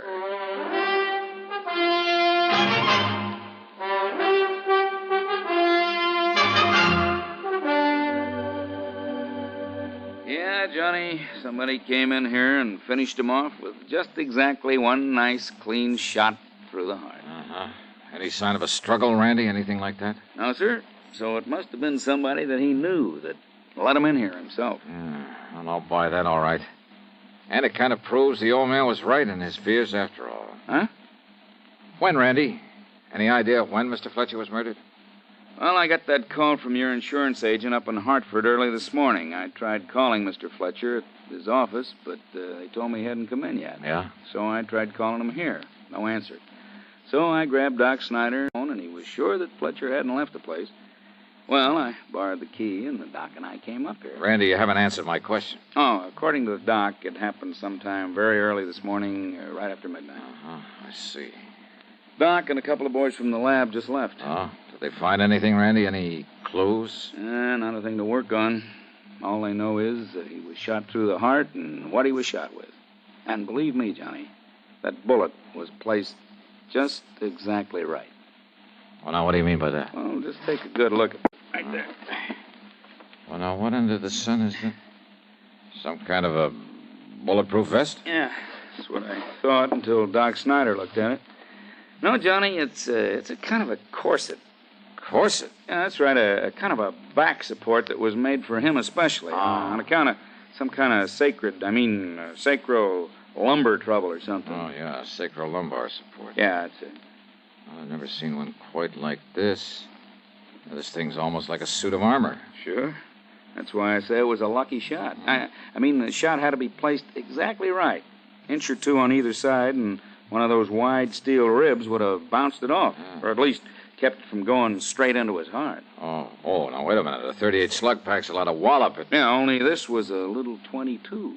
But now listen. Yeah? That insurance man, the one who called and said you were coming on down here? Ed Behringer. Yeah. Well, he told me that Fletcher'd been expecting something like this. That's right, Yeah, he said that Fletcher made no bones about who might try. That's right. The one man who might stand to benefit from his insurance. And somehow we have to find him. Yeah, well, who's that? Randy, in his advertising business, he had a partner. Oh? And it seems this partner, a man named William Spade... Oh, wait a minute. That's probably the boys with the meat wagon. And come on to pick them up. Okay, I'll let him in. Okay, boys, you can come. I beg your pardon? Who are you? Why, my name's Spade, Bill Spade. I'm Mr. Fletcher's partner. What's that? So you're Bill Spade, huh? Yes. Well, my name is Dollar, Johnny Dollar. The insurance investigator? That's right. And is that a policeman I see in there in the library? Mr. Dollar, is something wrong here? Where have you been, Mr. Spade? Why, I just got in from Philadelphia. I was down there on some important agency business. Just But got now back, what- huh? When? Well, my plane got in about half an hour ago, maybe 45 minutes. Well, here. Here's my ticket. You can check on it. Yeah, maybe I will. Where did you stay in Philadelphia? At the Bellevue Stratford. But why? What's wrong around here? Where is Mr. Fletcher? Just take it easy, Mr. Spade. But I've got to see him on a business matter. You do, huh? Yes, it's very important, about a new client of ours. It has to be acted on at once. Well, I'm afraid it's going to have to wait. I called the office from the airport, and they said he wasn't in yet, so I came on over here. Now, where is he, and what's this all about, Mr. Dollar? So you claim you were down in Philadelphia when your business partner was shot? That's right, I was. Shot? Mr. Fletcher was shot? Real surprised. Where is he? Let me see him. I said take it easy. But good heavens, Mr. Take Dollar. it easy. And if this business matter is so all-fired important, well, hadn't you better be down at the office taking care of it? Now, Johnny. Well, Mr. Spade? Well, yes, of course. Of course I should. Sure you should. So why don't you just run along? No, wait. After all, Mr. Fletcher's in no condition to run your ad agency. That's the understatement of all I time. can't believe it. Mr. Fletcher dead. Oh, you can't, huh? This is terrible. Have you any idea who could have done this to him? Are you kidding? What do you mean? All right, now, Spade. Yeah, Mr. Spade, you'd better get on down to that office of yours. Huh? And as soon as we can tell you anything, we will get in touch. Believe me, if there's anything I can do, please call Oh, now, just don't you worry about that. But get on down to the office and take over. Now, wait, Go right ahead, Johnny, Mr. now, Spade. I'll be in touch with you. Very well, Mr. Dollar. Now, what are you... What's got into you, Johnny? You're the one just got through telling me he's the one that must have killed Mr. Fletcher. So how you going to prove it? Well, we got no other suspect, have we? And you let him go. Look here, this plane ticket. Yeah, I saw it. I saw him shove it into your hand. I knew that Spade was supposed to be in Philly, that he was due to come back here today, so when I pulled into the airport, I carefully checked the incoming flight schedule. So what? Oh, this flight was due in all right, and from Philadelphia. Just when he said, half or three-quarters of an hour ago. Yeah, all right. So what? That doesn't prove he was actually on that flight. Randy, I think he was. That ticket could have been used by somebody else. Well, it's easy enough to check on, but I doubt it very much. All right. But if you're right about that, if he was down there in Philly, then your first theory about him is all wrong. How could he have murdered Mr. Fletcher? Sounds impossible, doesn't it? Of course. It is. Want to bet?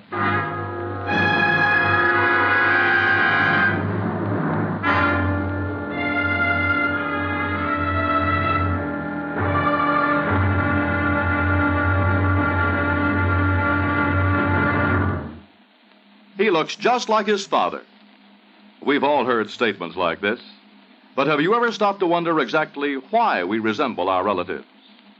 One man did, Thomas Hunt Morgan. Born in Lexington, Kentucky in 1866, Morgan's interest in science took him to the University of Kentucky and Johns Hopkins. While his colleagues were choosing fields in physics and chemistry, Morgan's interest turned to something more personal, man himself. Why do we inherit physical characteristics from our parents? To find the answer, Morgan spent years studying the common fruit fly. He bred generation after generation, constantly observing the traits produced. He then computed mathematical tables and analyzed the whole question of heredity in terms of the nucleus. The nucleus, he observed, was the center of activity in every cell. As a result, he developed his theory of the gene.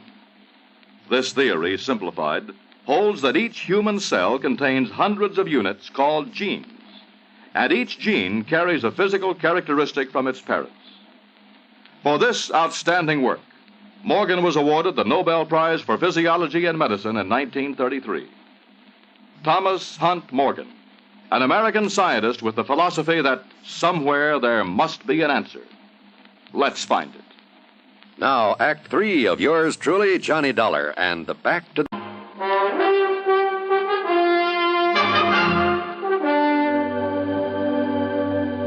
Expense account item 4, 10 cents for a call to the Fletcher Advertising Agency. No, sir. Mr. Spade isn't in yet. All right, then, miss. He telephoned that he would stop off and see Mr. Fletcher before coming in, at Mr. Fletcher's apartment. And he called you from the airport, didn't he? Yes, sir. And probably left the door of the phone booth open so you could hear the background noise of the planes and so on. What? Sure. So you know he actually was calling from the airport.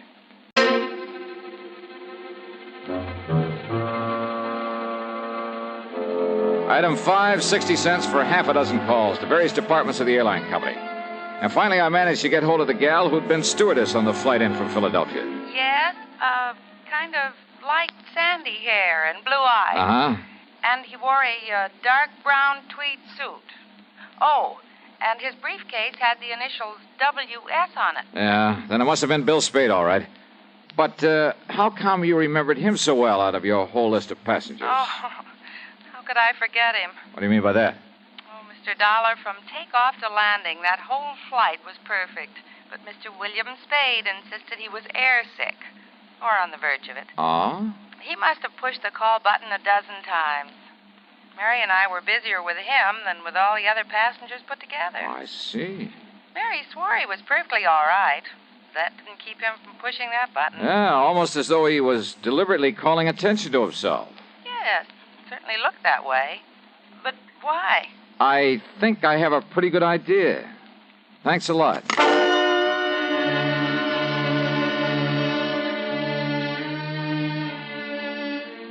Spade told me he'd stayed over in Philadelphia at the Bellevue Stratford. Item 6 is $1.30 for a call down there. Oh, that's right, sir. Mr. Spade got his key from me and went up to his room at about, 10 o'clock last night. You mean he said he was going to his room? That's right. Then he checked out about 8 o'clock this morning. I see. If it means anything, he mentioned the importance of catching a plane to New York. He mentioned it several times to both me and the cashier. I'm sure he did. Almost like a kid about to take his first airplane ride. Oh, maybe it was just to impress you with the time he left your hotel. Oh? Well, what do you mean by that, sir? Nothing. Forget it. Thanks. From the minute Spade handed me that plane ticket as an alibi, I felt sure he had murdered Mr. Fletcher. As for all his trouble to establish he'd been in Philadelphia that morning, then aboard the plane, then at the airport, well, all very clever. But where was he? What was he doing before he checked out of the Bellevue? And don't forget, it's only a short hop from Philly to New York. Oh, I knew what Spade's answer would be, that he was in his hotel room asleep. And I'm sure that no one could prove otherwise. No one, that is, except Spade himself, could prove he'd left that hotel during the night, gone to New York under another name, killed his partner, then got back in plenty of time to check out of the Bellevue at 8 a.m. So unless I could somehow trick him. Item 7, 85 cents for a cab to his office. Yes, come in, Mr. Dollar, and sit down. Ah, all right. Thanks. I'm sorry for the appearance of my desk, but with all that's happened and with the affairs of my new client to take care of... Your new client? Well, after all, with Mr. Fletcher gone... Hey, it looks to me like you have every newspaper in town piled up here.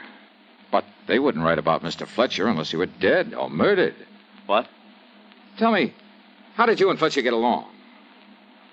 I suppose I might have expected you to ask something like that, just as a matter of routine questioning. Your questioning of anyone who knew him. Maybe. But what did you mean by saying the papers would only print a story if he were dead? Just let me ask the questions, huh? Well, of course. Well? Mr. Fletcher and I ran this business together. Personally, how'd you get along? He was a very difficult person, Mr. Dollar. Created many embarrassing situations here in the office. Embarrassing for you? Yes. But I blame it all on the constant pain from his back. You see, he had a very serious condition, sacrolumbar Yes, trouble. I know that. But I had to admire and respect him. He was a genius. Now, just look at the way he built up this agency. Yeah. Be nice to have, wouldn't it? Especially by you. In other words, you had plenty of motive for killing him. Yes, of course. But if you think for 1 minute... And I'm sure you had no trouble getting hold of a key to his apartment. Mr. Dollar... Who knows? Maybe Mr. Fletcher gave you one. After all, his own partner. Dollar, if this is an attempt to be facetious... Look here, it's bad enough that Mr. Fletcher is dead. Now, that's the second time you've said that. Said what? That Fletcher is dead. Well, of course I... What? Did I say that he was? Or the lieutenant there at the apartment? You said he was shot. He must be dead. You mentioned his back trouble. Look here now. I myself saw that corset he was wearing, those wide, heavy stays made of steel. Oh, you... Why, it would bounce off it like hail off a roof. Now, a big gun, a .38. But you forgot all about that regular suit of armor he had around him. But he fell. I saw him. I saw him fall. Sure you did. And I thought the bullet... But if I didn't kill him, I was sure I had. I'd aimed for his heart, and when he fell... When he... Oh. Yeah. Oh, no. Fletcher is dead. And now that you've told me who did it... Dollar, please, listen. You, mind if I use your phone?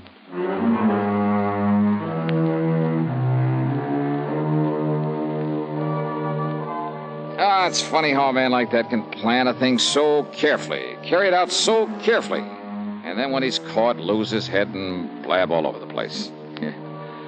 Spade even made a grab for the little .22 pistol he'd used and had right there on his desk. Well, it'll be good as evidence. Expense account total, including a good meal and the fare back to dear old Hartford? $25.80. Yours truly, Johnny Dollar.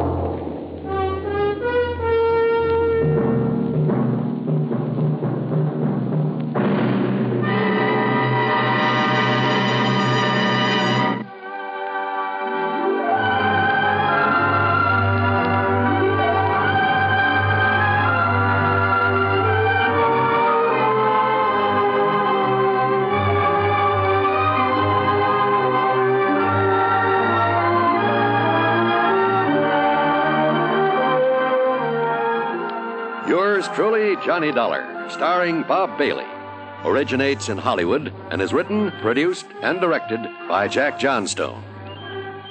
Heard in our cast were Virginia Gregg, Gene Tatum, Frank Gerstle, James McCallion, Herb Bygren, Jack Edwards, and Forrest Lewis. Be sure to join us next week, same time and station, for another exciting story of yours truly, Johnny Dollar.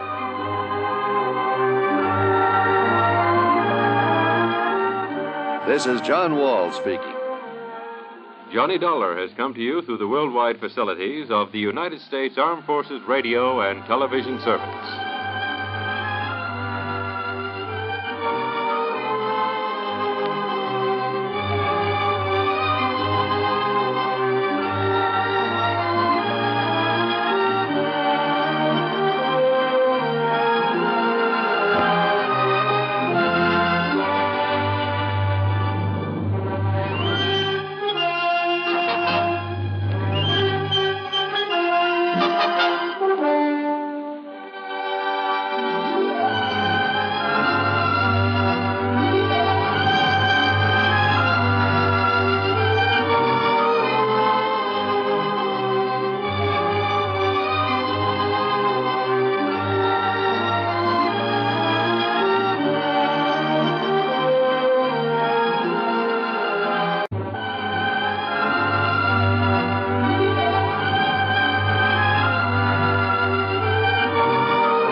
If you're talking about the one out in Green Mountain Falls, Colorado. That's the one I'm talking about. Well, sure. That's where you and I and Ray, what's his name? Ray Smishney. Yeah, Ray Smishney, who owns the Lucky Four. You and he and I investigated the death of that concert pianist. That's right. Also, we had some real fine trout fishing up in 11 Mile Canyon. Do you remember the little private lake up in the mountain back of Ray's ranch? Cherry Lake? Yeah, it's Old Bill Cherry's lake. Only it isn't there anymore. Oh, that's too bad. Old Bill isn't around anymore either. Well, what's happened to him? According to all the information, he was killed when the dam broke and sent his farmhouse crashing down into the valley below. Oh, gee, that's too bad. I have the claim for his insurance right here on my desk. I'll send a copy of the policy to you there at the Lucky Four. Hey, wait a minute. Is something wrong, Earl? That's what I want you to find out. What makes you think something's wrong? A phone call I just got from Ray Smishney said he's found a couple of things that make him think the breaching of that dam was no accident. Okay, Earl. I'll grab the first plane I can.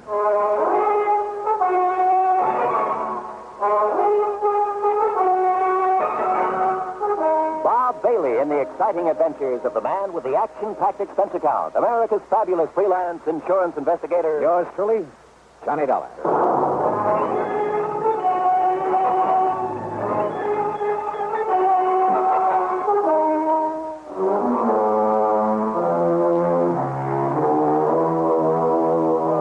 Expense account submitted by Special Investigator Johnny Dollar to the Tri-State Life and Casualty Insurance Company. Attention, Earl Foreman. Following is an account of expenses incurred during my investigation of the Lucky Four matter.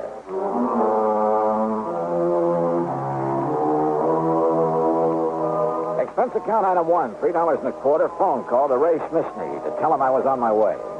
Item 2, 8170 air transportation to Colorado Springs. Ray met me at Peterson Field, the municipal airport.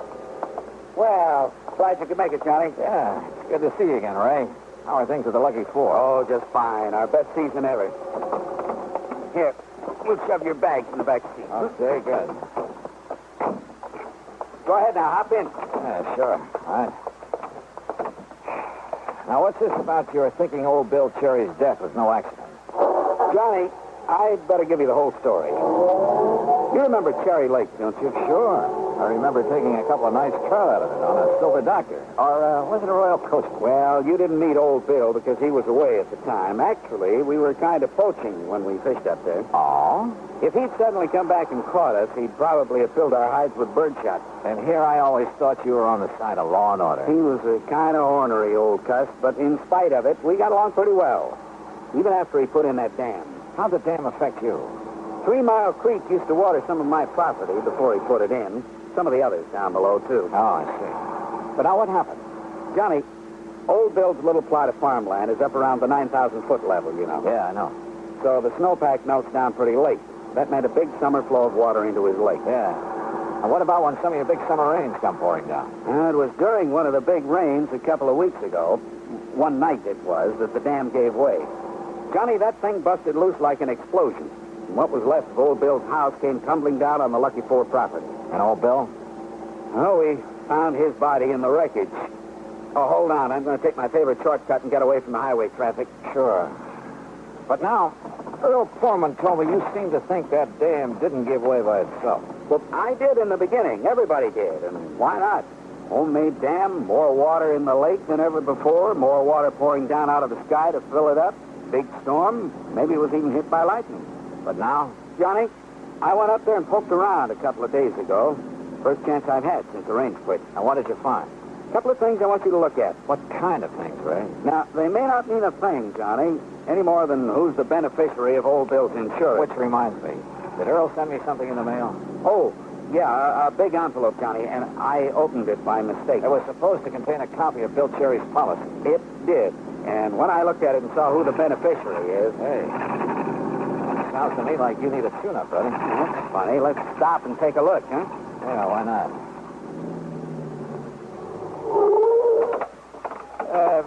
You say that when you saw who the beneficiary is... Oh, a worthless nephew of Bill's who hangs around the pool rooms in Colorado Springs. He's been in a couple of scrapes with the law. Oh, here. Let me see if I can open this hook. There. Maybe the catch is stuck. I got it. Here now. Well, anyhow, I've always felt this Tommy Walker wouldn't stop short of murder if he thought it. There you are. Oh, good. And... Holy... Ray. Hey, look at all those crazy wires. No wonder she was missing.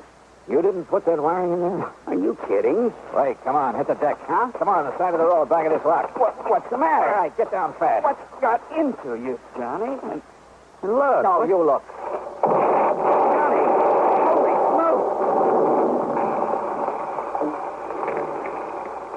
Yeah, you look. Well, that was some kind of a bomb wired up in there. Yeah, by somebody who meant business. Johnny. By somebody who must have seen you poking around up near Old Bill's dam. You mean... Who must have found out you'd sent for me. What'd you say the name of Old Bill's nephew is?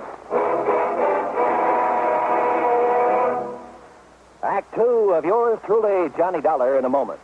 Many of us on the job are clock watchers and time clock punchers just waiting for time to quit. When is it really time to quit? The man with a set day of work has a schedule to adhere to, but the fighting man quits only when the job is done. And to him, capture by the enemy does not mean the end, but perhaps only the beginning of the most important part of his job. One of the points of the Code of Conduct for the American Fighting Man says, quote, If I am captured, I will continue to resist by all means available. I will make every effort to escape and aid others to escape. I will accept neither parole nor special favors from the enemy. Unquote. The strong ideals set forth there are the same ideals that gave great determination to one young officer of the United States Navy. Half an hour after Lieutenant Edward V.M. Isaac's ship was sunk by 3 torpedoes in the Atlantic Ocean in May 1918 at the height of World War I, he was taken prisoner by the commander of the German submarine U-90. During the U-boat's trip back to Germany, Lieutenant Isaac learned a great deal of vital secret information about U-boat movements. Determined to make this information available to the United States and Allied naval authorities, Lieutenant Isaac, while on his way to a prisoner of war camp, risked his life by jumping through the window of a rapidly moving train. Severely injured by his fall, he was again captured. Months later, aided by several American Army officers who short-circuited the prison lighting system, Lieutenant Isaac escaped through barbed wire fences and amid heavy rifle fire from the guards. After 7 days and nights of rugged travel over the mountains, and with only raw vegetables for food, he swam the swift current of the Rhine River right under the noses of the enemy sentries. Evading many enemy soldiers, he reached the American legation in Bern, Switzerland, and completed his self-assigned mission. For risking his life many times above and beyond the call of duty, Lieutenant Edward Isaac was awarded the Medal of Honor. His personal code of conduct had made him realize that war doesn't end with confinement as a prisoner of war. That is when the real responsibility may begin. And now, Act 2 of yours truly, Johnny Dollar, and the Lucky 4 Matter. It was the driver of a big interstate moving van that came to our rescue after Ray's car blew up. He'd seen the explosion from the highway, seen one of the fenders flying through the air. Yeah, somehow those big truckers are always around to give you a hand. He drove us into Colorado Springs. Item 3, $50 deposit on a rental car, and we headed east on Highway 24 to Green Mountain Falls. The Lucky 4 is on a level spot on the side of a mountain, about half a mile up from the highway. 6 or 8 nice modern cottages share a beautiful view of Pikes and several other high peaks that surround colorful Ute paths. I dumped my luggage, set a load of Ray's pretty wife Lee, and we headed up a narrow wagon trail up the side of the mountain in Ray's Jeep. Here, Johnny, that truck driver gave me this souvenir. Hey, looks like a piece of the wiring we found under the hood before your car blew up. That's what it is. Now, look, you see there where 3 Mile Creek bounces down over the rocks? It's quite a flow there, Ray. And I see that it goes on down through your property again. Just like it did before old Bill put in his dam. Of course, I don't really need the water, not as much as Ralph Kimball, at least. Who's Kimball? A property next to mine. Retired man, used to be a math or physics prof or something. Nice neighbors? Oh, he keeps to himself, he and his wife. Ornery old cuss, like old Bill. They have no use for each other. Didn't like interference. Now, you see that clearing up ahead? Yeah? That's where old Bill's home used to be, huh? Yeah, before the water dumped it down on my place. Kindling, that's about all that was left of it. You still haven't told me what you found up here. Well, one thing I found down below on his body, gripped tight in his hand, sort of a death grip, I guess it was. Yeah? Cigarette package. El Perro cigarette. That's a Cuban brand. Is that what he smoked? No, sir. He never smoked in his life. Wouldn't even have the things on his plate. Do you see what I mean? Well, I don't think that's much of a clue. Well, what I figured, Johnny, that is, after what else I found, is that he caught somebody prowling around his dam. Maybe struggled with him, and that's how come the cigarette package. Whoa, now, Ray, back off. Whatever else you found up here, it better be more conclusive than that. All right. Look here. Here's where the dam was, between these big rocks. What kind of a dam? Concrete, with planks across. Oh, yeah. I can see where cement is still stuck to them. Used some dynamite, too. You can see the mark where he drilled to pack in the stuff. That's my clue number 1, Johnny. He didn't use any dynamite. He was afraid of it. Also, I'd have known. I'd have heard it go off while he was building his dam.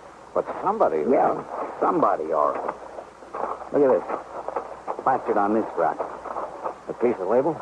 Plastered on the rock by the force of that explosion. Says... Titan Super IXL Dynamite. Johnny, he wouldn't even have the stuff around. Another thing, It's a brand you can only get in one little store in Denver, and he'd never go there. He hated the place.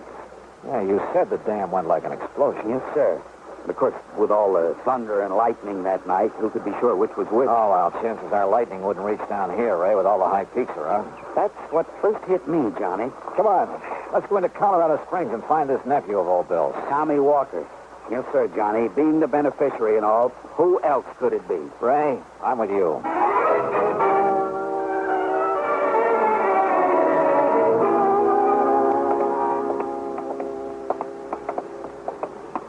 Doesn't look to me like there'd be any cheap pool halls in this part of town. No.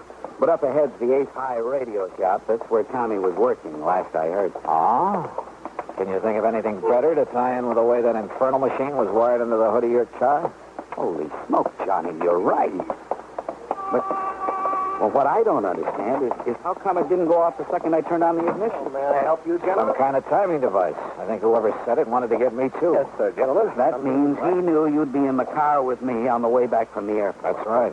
Gentlemen? Oh, we're looking for Tommy Walker. Oh, don't mention that, no good. Then I take it he isn't here. Oh, 2 days he lasted. If you ask me, it was 2 days too long. Well, you had trouble with him, mister? Oh, no trouble. No, nothing. That was the trouble. Answered my ad in the paper, said he knew all about radios and electronics. He could fix anything. Well? Dumb, lazy lout. He didn't know anything. He didn't do anything. He didn't know the difference between a fuse and a vacuum tube. Never even heard of a transistor, much less know what a circuit was. Yeah, well... All he knew about a radio was how to turn the knobs. Oh, and the music that guy would tune. Well, now, me, I like the guy. Well, now, look, And that boy was so dumb he couldn't even attach the wires to a plug properly. You sure of that? All he wanted was a place where he could sit around smoking those smelly Cuban cigarettes and listening to trashy music. Cuban cigarettes, Johnny. That pack I found. Yeah. Mister, in my life. as long as I'm here, I wonder if you could sell me a hunk of wire like this piece. Certainly, sir. Oh, this? No, I have nothing like that. I see. And you're sure Tommy didn't know anything about electricity? Oh, of course I'm sure. Look, when I told him once to open up the back of a telephone... Come on, Ray. The darn fool, he would have electrocuted himself if I hadn't been there. Gentlemen! Johnny, if he's telling the truth... He is, Ray. Come on, we're going back to the ranch. Well, but why, Johnny? It's worked before, and I hope and pray it'll work again. Ray, I'm going to play a hunch.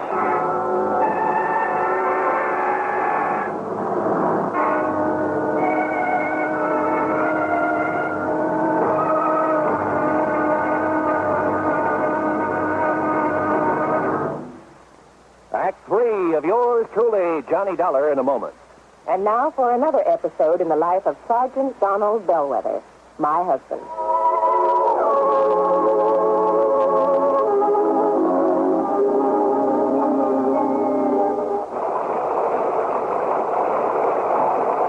Donald, it's sure pouring, isn't it? Can you see all right? Oh, yeah, I can see. Those windshield wipers are operating with mechanical perfection. You notice there are no more streaks either since I put on the new rubber blades. You know, I think every driver should have his windshield wipers in good order. It's much safer. It would be much safer if everyone would slow down during wet weather like my husband is doing right now. Just being cautious, Reba. We don't want an accident in this downpour. We don't want an accident any time. Yeah, that's for sure. Well, the experts say that accidents just don't happen. Something causes accidents, and that cause can be prevented. By the way, dear, in what kind of weather do you think most accidents occur? Oh, I'd say in rain or snowy weather or slippery weather when visibility is impaired. That's the wrong answer, dear. Wrong? Are you serious? Statistics show that 8 out of 10 accidents occur when the weather is clear or with a cloudy overcast. Are you positive? I wonder why. Oh, here's our house girl. Oh, yeah. Now, you sit right here, Reba. I'll get out with the umbrella, and then I'll come around and open your door. All right, honey. I wonder why. Wonder why what? Why 8 out of 10 accidents happen in clear weather? Oh, well, I don't know for sure, Sergeant. But I do know that you drove very carefully tonight in the rain. Thanks. Now, if everyone drove as carefully during clear, dry weather, there'd be less accidents, I'm sure. Hey, that must be it. People automatically get cautious in the rain and snow. Too bad they don't stay that way in good weather. You will, won't you? I mean, drive safely in good weather, too? I promise. Oh, that's my Donald. That's my doll.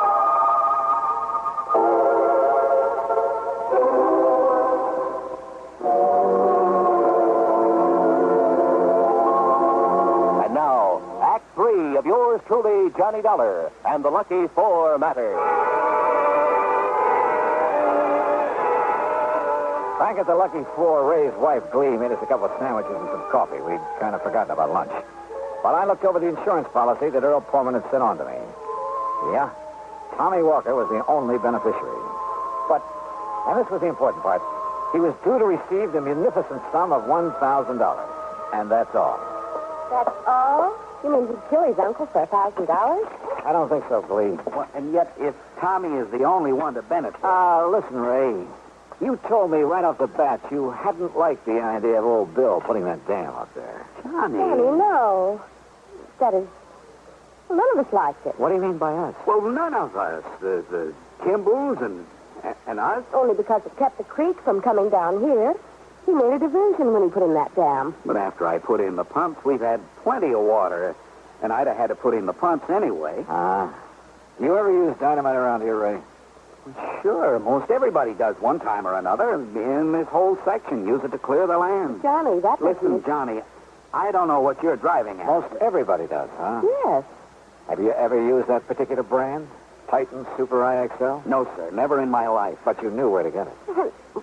Everybody does, Johnny. Johnny, please. Everybody, huh? Yes. Including Ralph Kimball next door? Mr. Kimball? Huh? Yeah. Maybe I'd better go over and talk to him, huh? They're not at home. We went to Denver this morning early, but Johnny... How do you know? She told me they were going. She dropped in last night, and she told me, and I said Ray was going, too, to meet... Johnny, look. She drop in here very often?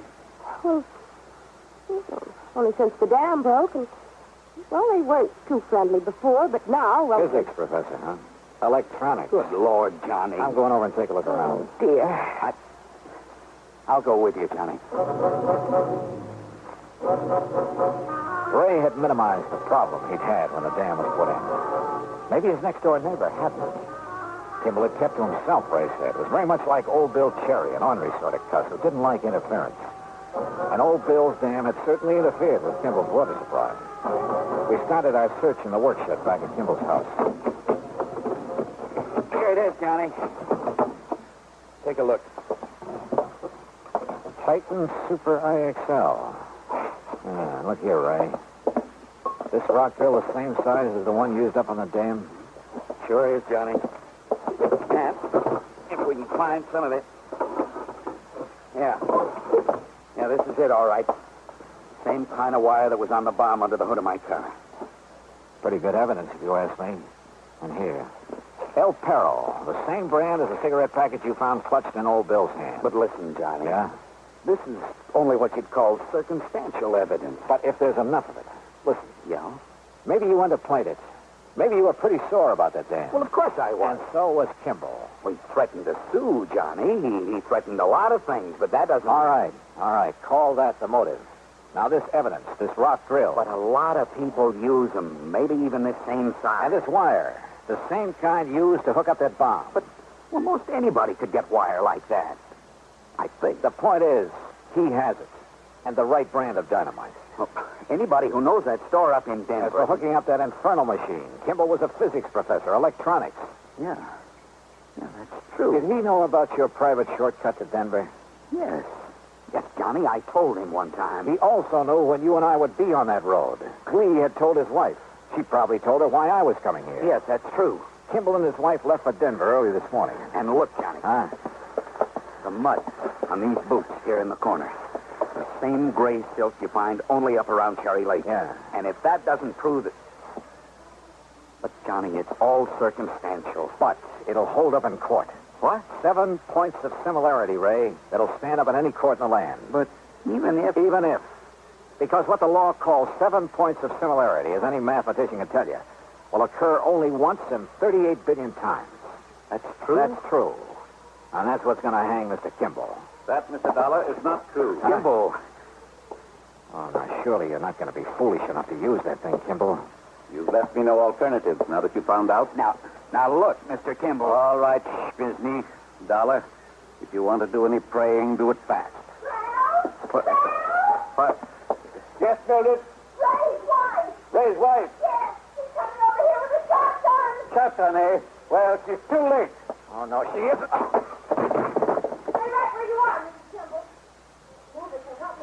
Oh, that was too close, Johnny. Yeah. Shall we join the ladies?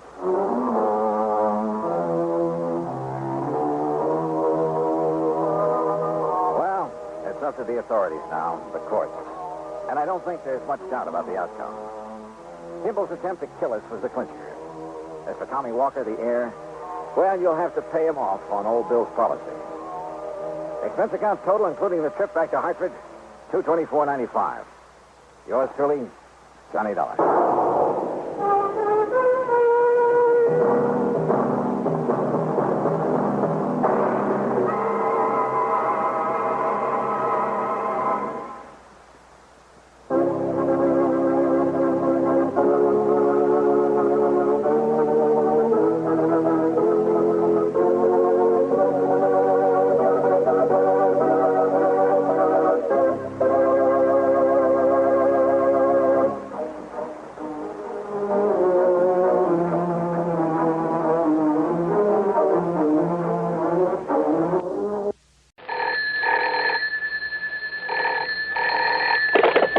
Johnny Dollar.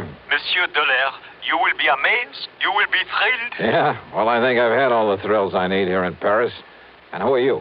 I, monsieur, am the night clerk here in the hotel. Oh, well, what's all the excitement about? Monsieur Dollar, I have the telephone call for you. And, monsieur, Yeah. it is wonderful. It is the long distance. It is the transatlantic. A transatlantic call. From the, what you call the United States. Well, bully for you. But across the ocean. It must be the most important. Yeah, well, put them on and we'll see. Oui, monsieur. Hello? Johnny? That's right. George Reed here. Well, George. All right, clerk, you can get off the line now. What, Johnny? You hear me? Clerk? But, monsieur. Come on, hang up. Very well, monsieur. Now, George, you get my cable report on the only jewels? Yes, you did a great job in spite of all the money you threw around. I mean, what you gave that man de Marsac. But listen, I'm glad I caught you before you left. I'm flying on back tonight. See you in Hartford in the morning. No. What? Contact Mr. Maurice Rigaud there at our Paris office. Oh, what about? Getting those jewels back to America? No, that's all taken care of. But in talking with him a minute ago, I happened to mention that you're there, so he wants you to stay around and see if you can help locate a Cellini medallion. Cellini, the famous Italian artist? Yes, and the medallion was stolen from the galleries of the Louvre 2 or 3 weeks ago. Priceless, so it has to be found and returned to them. Well, I'll do what I can, George. Good. Now contact this man Rigaud at our office there immediately. Contact Rigaud, huh? That's right. But why do you say it that way? Because maybe I won't bother him. What? George, maybe I've got a better idea.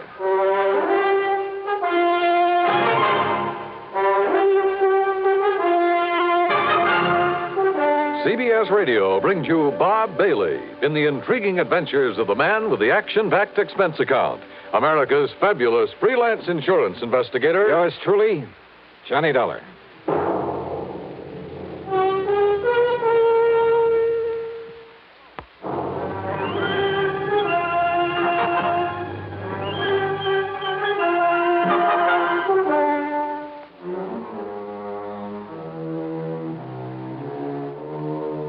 Expense account submitted by Special Investigator Johnny Dollar to Floyd's of England, North American office. Or maybe it's the Paris office. We'll see. Following is an account of expenses incurred during my investigation of the Embarcadero Matter.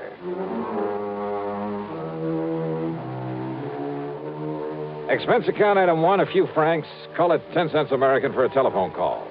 Not to Rigaud at Floyd's of England, but to my old underworld contact, Louis de Marsac. The strange little character who calls himself the Grey Cat. Oui, Monsieur Dollar. C'est la Jacquerie. You most loyal, most faithful friend. Yeah, I'm sure. Are you living it up on that money I gave you for locating the only jewels for me? Oh, alas, monsieur, I have been most unfortunate. Only one small, what you call investment. And now... Easy come, easy go, huh? Oui, the 5,000 is gone. And I was so sure of this one. What kind of an investment, de Marsac? Well, even you would have been attracted. Oh, she was young. She was so beautiful. She? Oh, no. Ah, that Marcel. How could such a lovely vision deceive me so? Oh, I'm crushed, a man without hope. And monsieur, monsieur. Yeah? I'm also very what you call broke. Uh-huh. Think $100 might help to raise your spirits? $500? Oh, oui, monsieur. But for what? 100. For some information about what happened to the Cellini medallion. Oui, stolen from the Louvre. Oh, you know about it then? But of course. You know where it is? No. But for you, mon ami, I will somehow find out. Good. But it may be dangerous, monsieur. The people I will have to see, the cutthroats I will have to pay for the information. But for you and the $400 you have promised me. Okay, $150. Want to call me when you've got the dough for me? No, if I bring the information to you, I can then collect for it right away. Oh, 200? I'll wait to hear from you. Okay, now, George, don't flip your lid over some more money for de Marsac. After all, he knows more about what goes on in the Paris underworld than any other man alive. And if in a day or two he can come up with the information I need, I'll put it this way. He saved the company a lot of time and money in the past, and I'm sure he can do it again. Also, if his poking around is as dangerous as he seems to...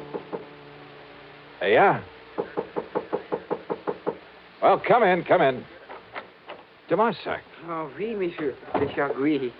Oh, the dangerous mission you sent me on is a fait accompli. But I only talked to you on the phone about an hour ago. I've wasted no time. You have the $300 for me? $150. You have the information? Oui, the Cellini medallion. Well?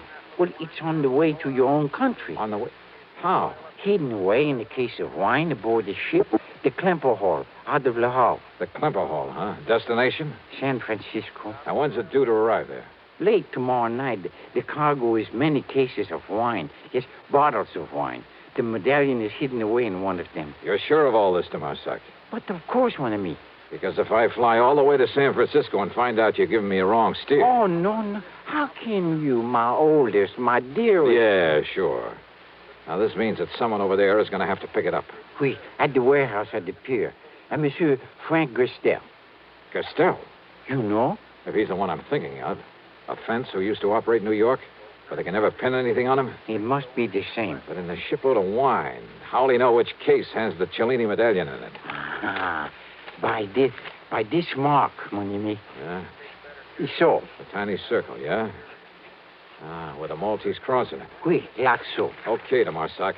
I better pack up and catch a plane back to the States. Mon ami. Oh, yeah, sure. Here you are.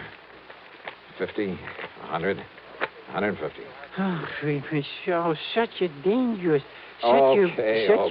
170, 90, 200. Ah, merci. Merci beaucoup. Bon voyage. Oh, success. Wait a minute. Eh? You dug up an awful lot of information in a very short time, de Marsac. Even about that mark on the case of wine. Oh, but of course, monsieur. You see, I put it there myself. You what? Oui, when I helped my friends to smuggle the medallion aboard the ship.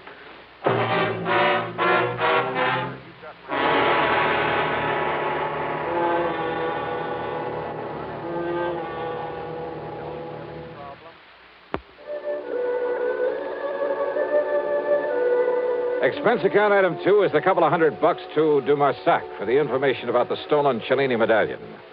Item 3, $92 American for my hotel there in Paris and a taxi out to Orly.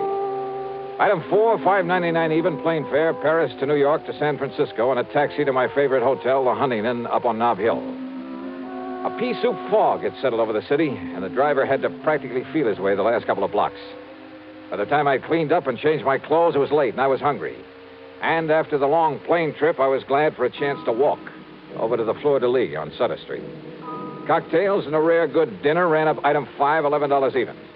Then I started back to the Huntington, again on foot. I say I started. It was late, remember, and dark.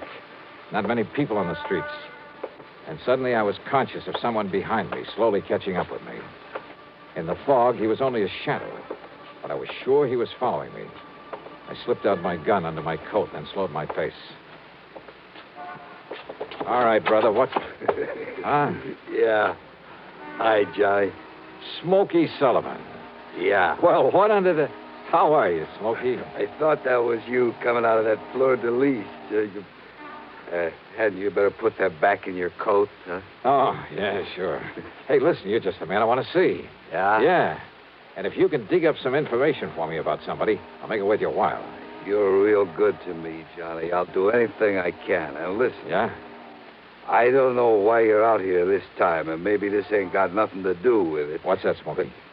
I've been hanging around the docks the last couple of days, down to the Embarcadero. Doing a little honest work for a change? Yeah. I'm real clean now, Johnny. I've been going straight. That's the stuff. But I know how to keep my eyes open. You know what's going on down there? What? Smuggling, Johnny. There's a lot of smuggling all the time. You know what I mean? Keep talking, Smokey. Yeah. Well, most of it comes in from Japan and China, places like that. It's the boys on the boats bringing stuff in. Oh, well, what I'm interested in. Narcotics, Johnny. Mostly heroin, stuff like that. Yeah, well, now, Smokey, when you get any info about that kind of stuff coming in, you tip off the Treasury boys, the narcotics division. Me, Johnny?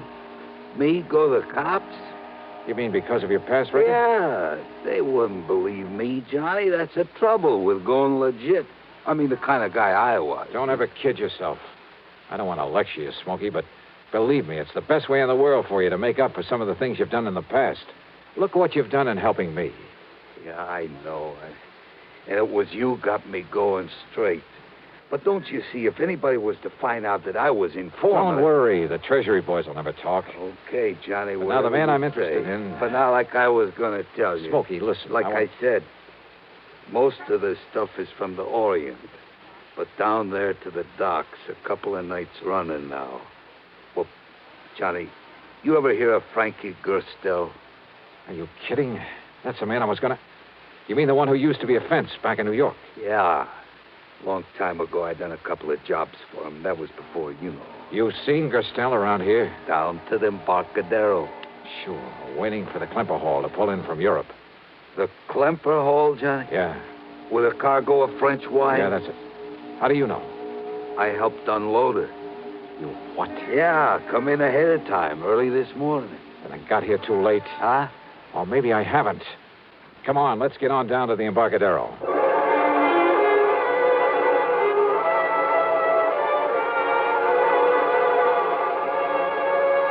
Item 6, $1.50 for a taxi. Pier 93, where the Klemper Hall was berthed, was dark. Except, that is, for a dim light in the office on the street side. Back in the huge warehouse, extending out over the waters of the bay, there wasn't even a glow from a nightlight. Sure funny, Johnny. They're not having some kind of a light in the warehouse. Yeah. Well, we'll find out about that from the watchman there in the office, if we can wake him up. Yeah. Sleeping on a job like that, why, you... Hey, watchman. Watchman, come on, open up. Johnny. Yeah, I see. Come on, Smokey, give me a... Here we go now. All right, wake up, mister. Come on, I said wake up. Yeah, Johnny. He's asleep, all right. For good.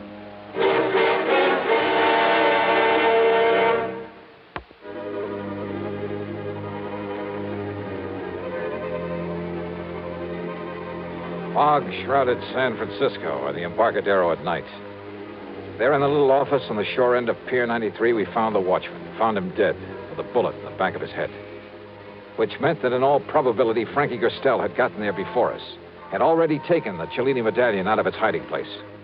Or was it still there, one of the cases of wine, stacked up in the warehouse in the long, dark pier? There was only one way to find out. Oh, we better get out of here, Johnny. If the cops come around and find this watchman laying here dead, even with Johnny Dollar to explain Reach up and pull off that light, will you? But, Johnny... All right, here, I'll do it. But, look, don't you see, if the cops come around, they see this office dark. Yeah, we got to chance it.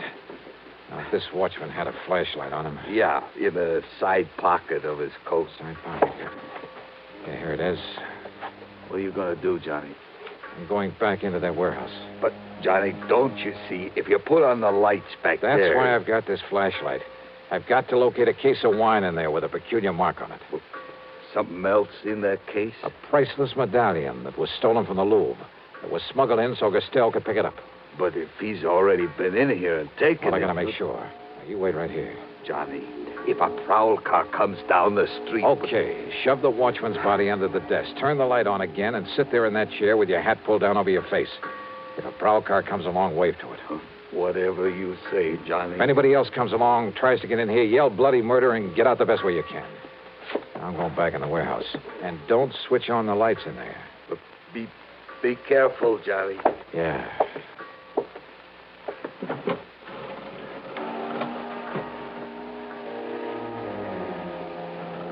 The light in the office, when Smokey turned it on again, made only a thin yellow line beneath the sliding door. It showed me nothing. It seemed only to accentuate the gloomy darkness of the huge warehouse. Cautiously, I felt my way to a pile of crates, stuck my head around the corner of it, and flicked on the flashlight for a moment to get the lay of the land. Bales, crates, packing boxes, and barrels filled the place. The cargo of the Klemper Hall. And there, at the far end, were the cases of wine I was looking for, hundreds of them. After mentally plotting a course through the mass of shipping, I turned off the flashlight and worked my way back to them in the darkness. Finally reached them. Yeah, when I tilted one of them, it gurgled slightly. I was about to flick on the light again when I realized that if Frankie had come here, if he'd killed the guard but hadn't left, yet somehow I had to find the case with the identifying mark on it. I put on the light again. And there in front of me was a case that someone had pried open. The cinch bar was lying beside it. On one corner was the mark that... Someone. I heard someone else in there. Behind me. Behind one of the packing cases I'd felt my way around in the dark. I heard him again. So I picked up the cinch bar. And I waited. Then... Holy... At least I'd seen the flash of the gun. But again, I waited. Give up, Dollar. I've been here over an hour. I can see in here, but you can't. Now? Well, I can see the flash of your gun.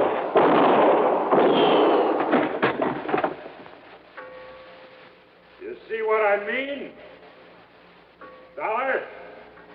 Just keep on talking, Frankie. What? What'd you say? Dollar.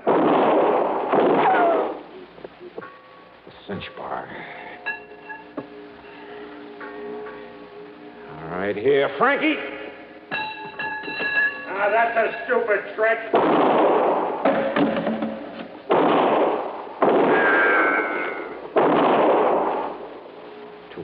Too close. No, wait. Hey, your last shot, wasn't it, Frankie? Yeah. Hey, Smokey. Okay, Smokey, come out here in the warehouse. Turn on the lights and we'll... Didn't figure I had two guns, did you, Dolly? Well, you haven't. Not now. You're through. And by the time you can reload... Yeah, Smokey, put on the lights.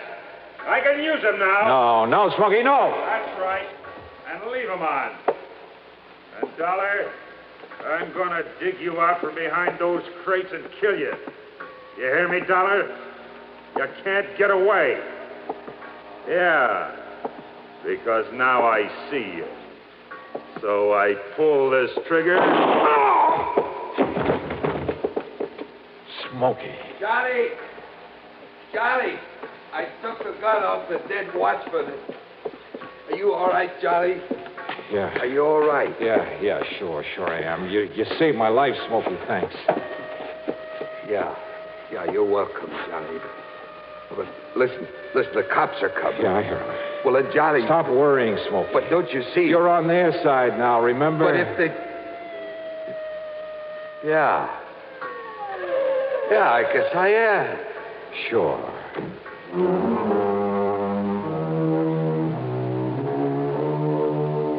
The Cellini medallion in Frankie's pocket. It was pretty obvious that he'd killed the watchman, taken the medallion out of the wine case and was about to leave when Wheat showed up. Smokey's shot had killed him.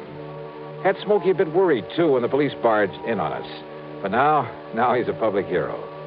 Oh, sure, there'll have to be some kind of a hearing on the whole affair. My deposition's already in. But Smokey's really in the clear. As for the couple of $100 I gave him, well, forget it, George. It came out of my own pocket. So, expense account total, including the trip home, $1,174 even. Yours truly, Johnny Dollar.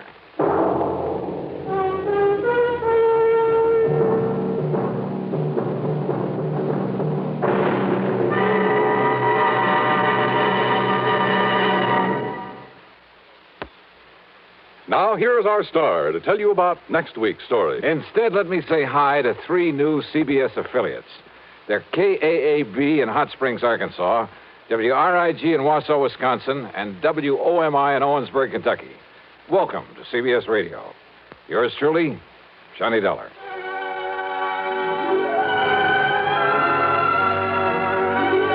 Yours truly, Johnny Dollar, starring Bob Bailey, originates in Hollywood and is written, produced, and directed by Jack Johnstone. Heard in our cast were Forrest Lewis, Vic Perrin, G. Stanley Jones, Tony Barrett, and Frank Gerstle. Be sure to join us next week, same time and station, for another exciting story of yours truly, Johnny Dollar. This is Dan Cubberly speaking. This is the CBS...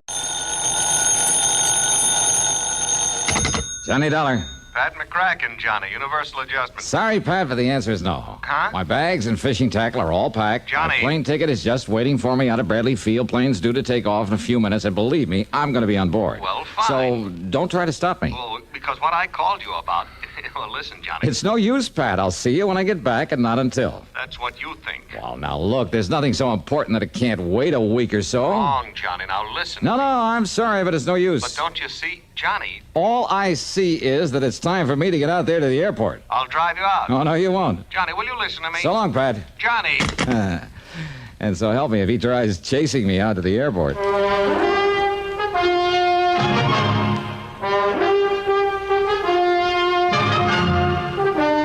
CBS Radio brings you Bob Bailey in the exciting adventures of the man with the action-packed expense account, America's fabulous freelance insurance investigator. Yours truly, Johnny Dollar.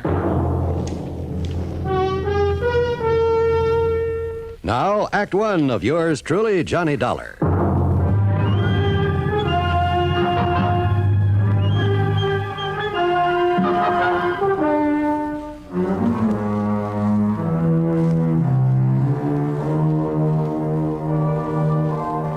Expense account submitted by Special Investigator Johnny Dollar. Yeah, to the Universal Adjustment Bureau, Home Office, Hartford, Connecticut. Following is an account of expenses incurred during my investigation of the wholly unexpected matter. Well, it looked as though even my taxi out to Bradley Field was conspiring against me. It developed a flat tire along the way that almost made me miss the plane.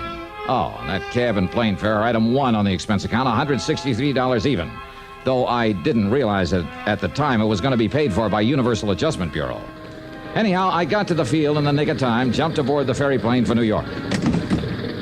Just sit right here by the door, please, Mr. Dollar, Okay. until we get airborne. Oh, and be sure to fasten your seatbelt, please. Yeah, sure, miss. There you are. I thought for a minute we'd have to take off without you. Oh, not a chance. I wouldn't have missed this plane if I'd had to fly after it under my own power. Johnny Dollar. You're the famous private investigator, aren't you? Yeah, I'm an insurance investigator. Oh, I listen to every one of the exciting cases you handle every Sunday on CBS. Do you? Good. Only, believe me, they're not as exciting as they sound. I don't believe that. No, it's just like any other job of work. And as for that wild expense account of yours, thousands and thousands of dollars, That's a very touchy subject, Miss... Claire, my name's Claire. I mean, after all, Claire, a man has to wangle some kind of compensation on a job like mine. You mean because it's so risky and all, and I don't blame you a bit. Are you off on some dangerous investigation now, Mr. Dollar? No, sirree. No, ma'am. I'm heading for a place over in western Arizona, Lake Mojave Resort on the Colorado River. I know. The place you're always going to fish. Well, the place where I always try to get in some fishing. That's right. Something always happens and spoils your plans. But not this time. You see, I do listen to your program. But now we're airborne, Mr. Dollar, so you can get rid of the seatbelt and go up to seat 11 that I saved for you. Oh, yeah, sure. Thanks a lot, Claire. Pleasure, Johnny, and I hope you have a wonderful trip. Oh, believe me, nothing's gonna stop me this time. For once in my life, I'm gonna... Oh, no. Yeah, I arranged for this seating myself, John. Pat McCracken. That's right. Sit down. Stewardess! Claire! Oh, John. Help! Now, you listen to me, Pat. Come on, sit down and make yourself What is it, Mr. Dollar? What's wrong? Give me another seat on this crate. Oh, now, Johnny. I'm sorry, Mr. Dollar, but this is the only one left, and Mr. McCracken insisted that I save it for Oh, he you. did he? You wouldn't want to stand all the way down to New York. Besides, the airline wouldn't like it. Now, Pat. Okay. But only as far as New York. Yes? Yeah. If I were you, I wouldn't be too sure. Yeah? All right, now you listen. The minute we land in New York, where I can pick up another plane, Pat, you and I part company. You want to bet on that?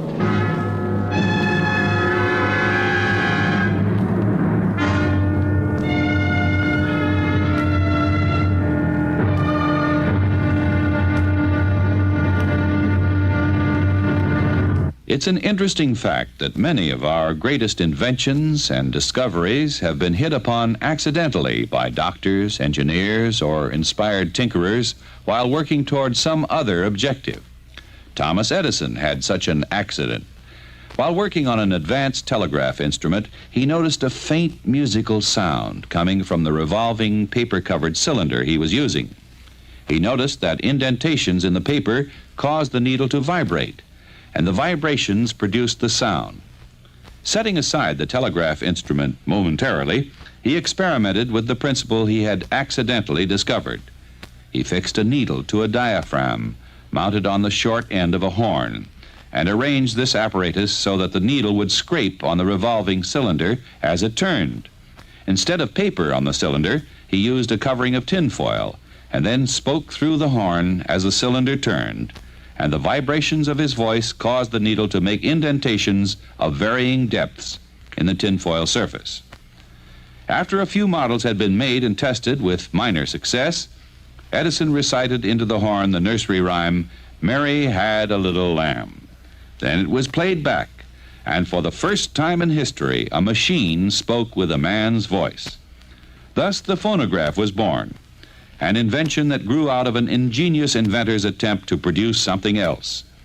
The phonograph and all its various advancements and refinements up to today's tape recording have brought endless pleasure to millions throughout the world. More importantly, they have been used for the advancement of science and culture to an incredible degree. This is just one of many cases in which the illustrious Thomas A. Edison succeeded in his efforts by following the American inventor's traditional philosophy, there must be a way. Let's find it. Now, Act Two of yours truly, Johnny Dollar, and the wholly unexpected matter.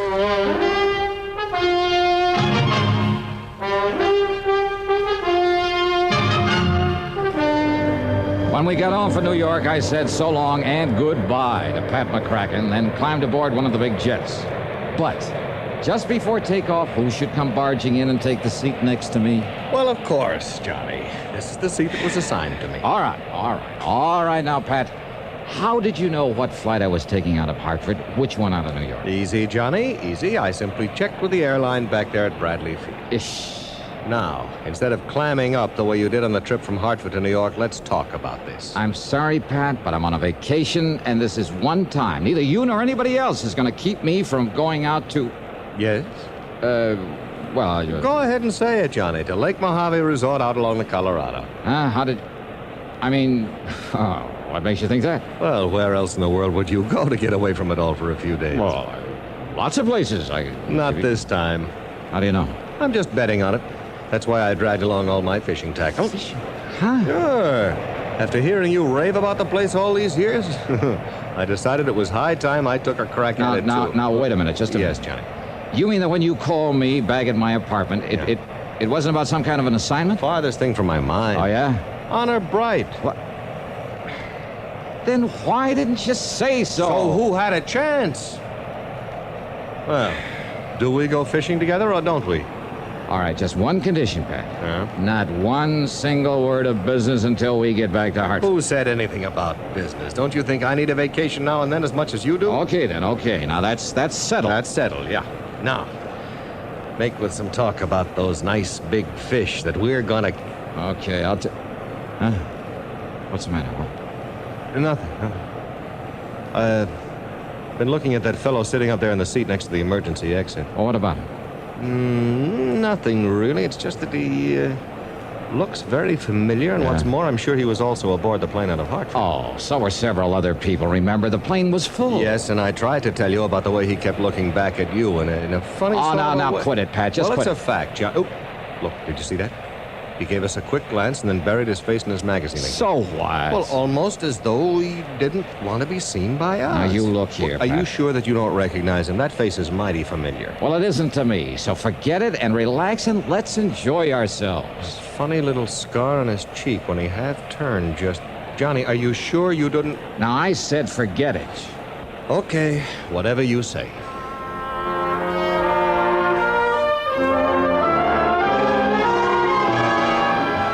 At Los Angeles, we grabbed another ferry plane, this one to Las Vegas, Nevada. Johnny, look, that same man aboard. And don't tell me so what.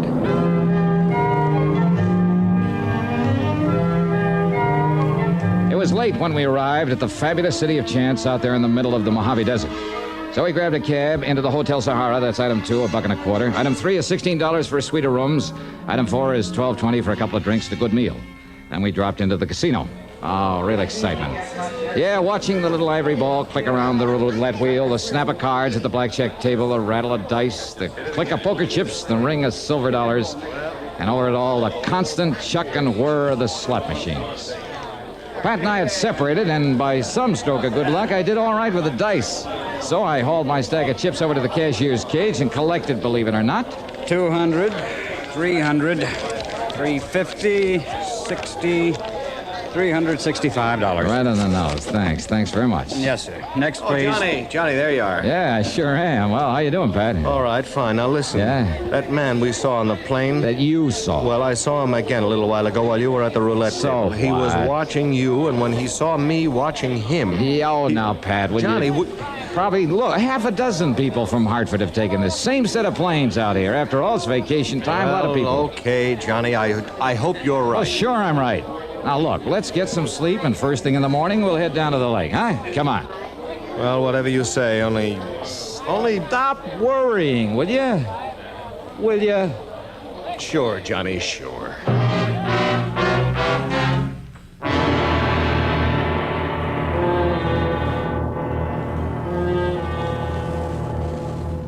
Any American accused of a serious crime has the right to a jury trial.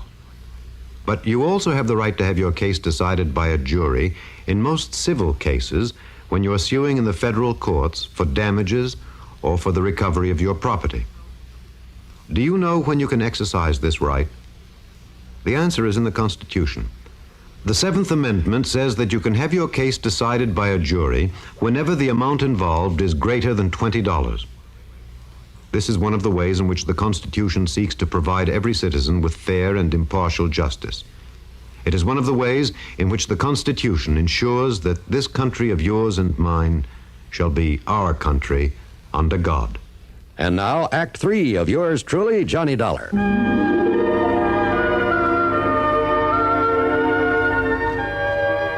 Well, it wasn't much after the crack of dawn that Pat McCracken and I rented a car. That's item 5 on the expense account, $50 deposit. And then we headed south. 5 miles short of Kingman, Arizona, we swung right on 68 down toward Davis Dam, down to Lake Mojave Resort. Once over the mountain pass, there were miles and miles of nothing but sun-baked rock and sand, of sagebrush and Joshua trees, of tumbleweed and cactus.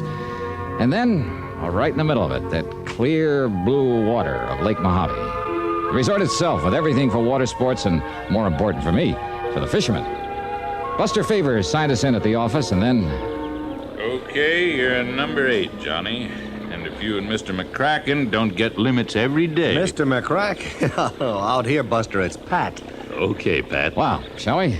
Oh, incidentally, you're not the only one that's out here from Hartford. Oh, all right, Buster? Mr. Malloy arrived late last night. Malloy. Does that name ring a bell, Johnny? It certainly does not. Now, will you forget about that man you saw? Excuse me. Okay, I'm sorry. Well, you ought to be. Okay.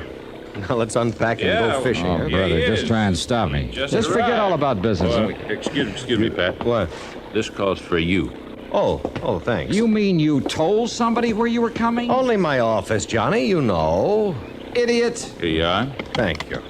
Hello? Mr. McCracken, this is Marion at the office. Now, Marion, I said the only calls I want out Please, here... Mr. McCracken, is Johnny Dollar with you? You know he is. Why? That arson case you assigned him 3 years ago, the Morley warehouse. The Morley warehouse fire? What? What's that? Get this, Johnny. Yeah? What about it, Marion? Well, it was Mr. Dollar who told the police how to catch Danny Maloney for that job. Yes, that's right. Scarface Maloney, When they but... put Maloney in state prison for it, he swore that if he ever got out, well, he's out. Maloney. Did you hear me, Mr. McCracken? Scarface Maloney has escaped from the state prison over at Weathersfield night before last. Yeah. And if he carries out his threat against Johnny Dollar... You hear that, Johnny? Yeah, I heard. The man aboard the plane with a scar on his cheek? And you wouldn't bother looking at him. All right, now. Okay, wait. Johnny, you're on the expense account. Hey, what's this all about? Buster, the man from Hartford. Malloy, is it? Has he got a scar on his face, Buster? Why, yeah, on his cheek. Where is he? And come to think of it, Johnny, he asked when you'd be arriving. Where is he? Oh, he went out fishing early this morning. You know where, Buster? Just up the lake somewhere is all I know. All right, now. Did you tell him when I'd arrive? No, wasn't sure myself. Then we're one up on him. Maybe. Mr. Malloy looks like a mighty fine man to me. Don't be fooled, Buster. Johnny, what'll we do? Buster, you're the best judge of character I've ever known. Thanks, Johnny. Well, Johnny? Pat, you and I are going fishing. What?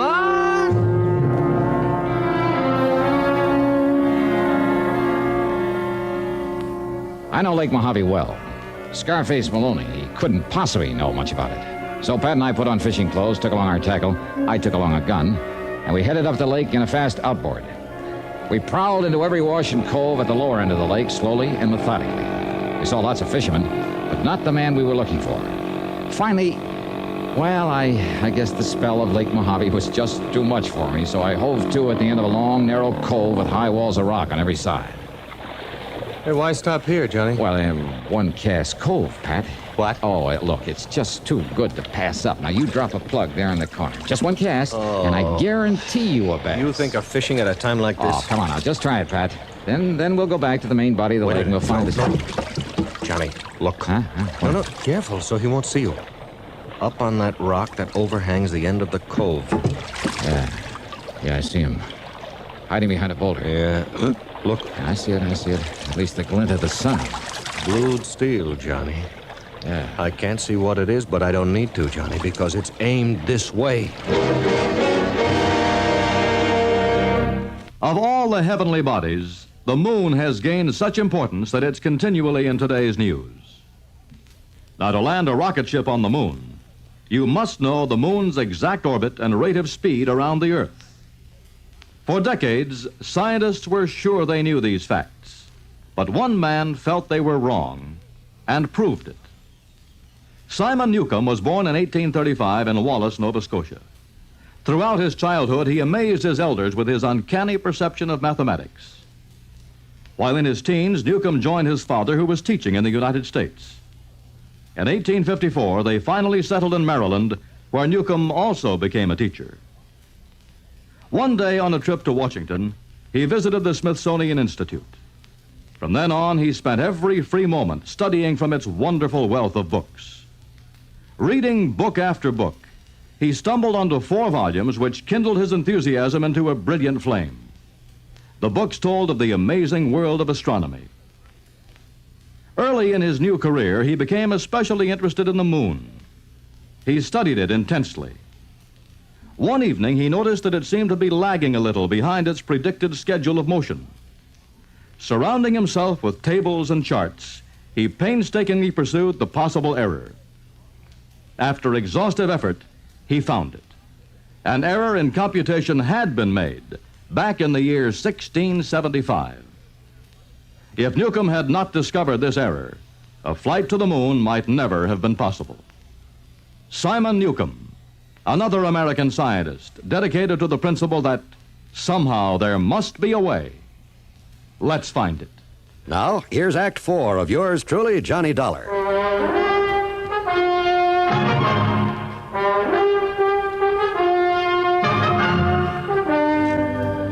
The end of a long cove surrounded by high walls of rock, and on top, a man with blued steel in his hand, aimed straight down at us. Johnny, with the sun in our faces, he's got the advantage of us. We're like sitting ducks down here. What do we do? Now listen, Pat. Yeah? I don't like it, but it's the only way. If I rock us forward a bit, like this, it'll put my end of the boat behind the ledge. Yeah. I'll tie up to it, out of his sight. You'll be the sitting duck. So what? It's you he's after. You'll be in plain sight of him, so go ahead and fish. If you get something, and I'm sure you will, make like you're talking to me, like I'm still here, huh? And you? Through that crevice. Do you see it there? Yeah. Maybe, just maybe I can get around and up behind it. Oh, Johnny, that gun It's our only chance, Pat. Now, look, I can tie us up now, with only you inside of me. Okay, Johnny. All right, start fishing. And believe me, brother, good luck. Right. One cast cove, huh? Well, Johnny, we'll just see about that. Right there in the corner, huh? You mean like this? Carefully, Holy smoke, slowly, you were right. He's a lot I of edged my way up the long crevice in the rocks toward the man who'd been spying on us from above. I was afraid that every step would loosen the slide of rocks and warn him. But all of his attention was on the boat in the cove below where Pat, bless his heart, was dragging out his fight with the fish. The man's back was to me, and then... Wait a minute. Blued steel? Sure it was. Yeah. An old pair of binoculars. Then I slipped on a small rock. Oh, why, Mr. Dollar. Yeah, that's right. Who are you? Malloy's the name, Mr. Dollar. Franklin J. Why, that gun. That's right. Why, good heavens, I didn't realize you were this jealous of your fishing secrets. Now, what's that supposed to mean? Malloy, Maloney, whatever your name is? Please put it down, sir. Brother, you start talking. Well, you see, it's just that I've heard so much about your fishing over here over the years. Oh, yeah? And when my lady friend who works for the airline back there in Hartford... Your lady friend... what? Well, when she told me you were coming out here again, I thought maybe if I kind of spied on you, well, maybe I could learn to catch some of the nice big fish out here the way you do. Now, Mr. Malloy... I didn't think you'd go so far as to use a gun to protect... Johnny! Yeah, I'm here, Buster. Oh, yeah. Well, I just thought you and Pat here ought to know about another phone call just came in. Yeah? Those Hartford police of yours must be pretty good. What's that mean? They picked up that Scarface Maloney about an hour ago, and he's back in the pen. Johnny! Oh, and I see you found Mr. Malloy. Buster, please, Mr. Dollar. I'll get to you in a minute. Hey, Buster, you take Pat out where he can catch some little bluegill or a tired old carp, maybe. Eh? Mr. Malloy and I are going after some real lunkers. A couple of secret spots I know. Well, sure. Okay, Mr. Malloy? Bless you, Mr. Dollar.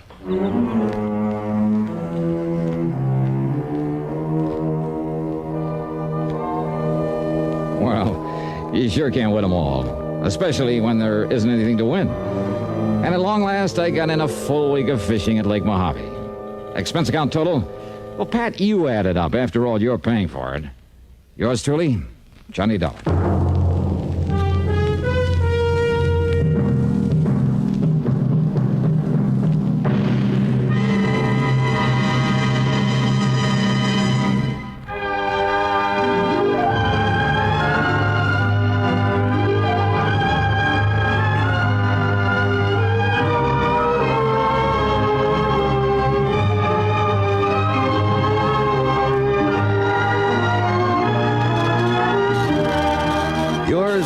Johnny Dollar, starring Bob Bailey, originates in Hollywood and is written, produced, and directed by Jack Johnstone.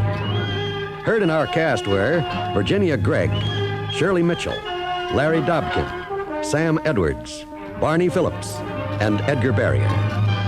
Be sure to join us next week, same time and station, for another exciting story of yours truly, Johnny Dollar. This is John Wall speaking.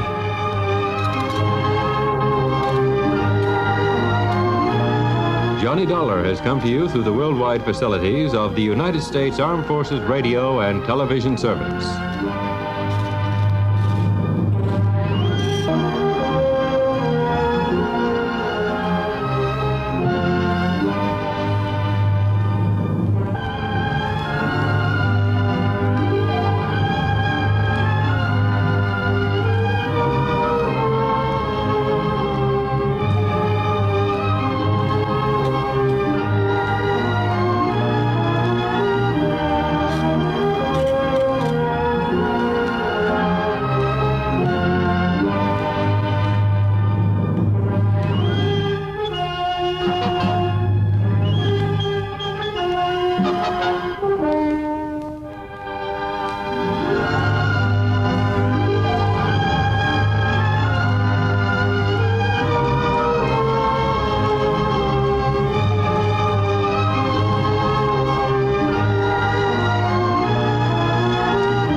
From Hollywood, it's time now for... Johnny Dollar. Paul Hempel, Johnny, at Continental Insurance and Trust. Well, it's about time, Paul. I began to think you got yourself another boy. Matter of fact, the company has taken on a couple of staff investigators. Why, the dirty so-and-so. But I managed to convince the brass that you should handle this one. Which one? Protection for one of our clients, Johnny. His name is John R. Welton. His life is being threatened. Oh, I get it. When there's a chance of somebody getting hurt, you don't want your own men to take any chances. Okay, I'll tell Randy Singer it's no go. Sergeant Randy Singer? Oh, he's a lieutenant now. 18th Precinct homicide down in New York? That's right. Now, Singer has told us that if we send you down there, he'll cooperate. If we send anyone else, no. And another thing. What's that? There'll be a nice fee in addition to your expense account if you manage to keep this man Welton alive. Oh? How much? $2,000. $3,000. $2,000, Johnny. Well? Well, it's been a long time since I've seen Randy Singer. Maybe I ought to run down there and say hello.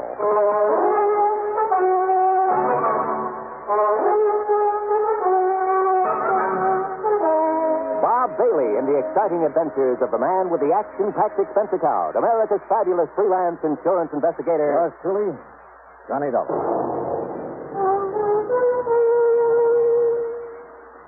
And now, Act One of yours truly, Johnny Dollar.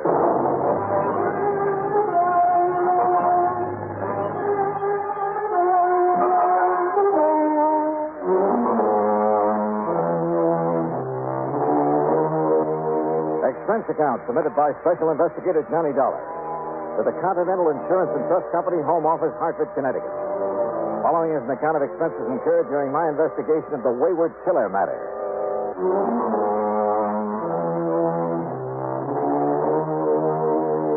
Expense account item 1627, fare to New York and taxi from Grand Central Station to 18th Precinct headquarters in East 40. My old pal, Sergeant Randy Singer, Lieutenant Randy Singer, pulled a long face. Now I know my luck has run out. Hiya, Randy. Well, what are you beefing about this time? You might as well sit down, I guess. Okay, sure. Why don't these insurance companies of yours leave us alone? Let us handle things our own way. What do you mean? The minute one of their clients gets into a jam, they send somebody like you down to pester us.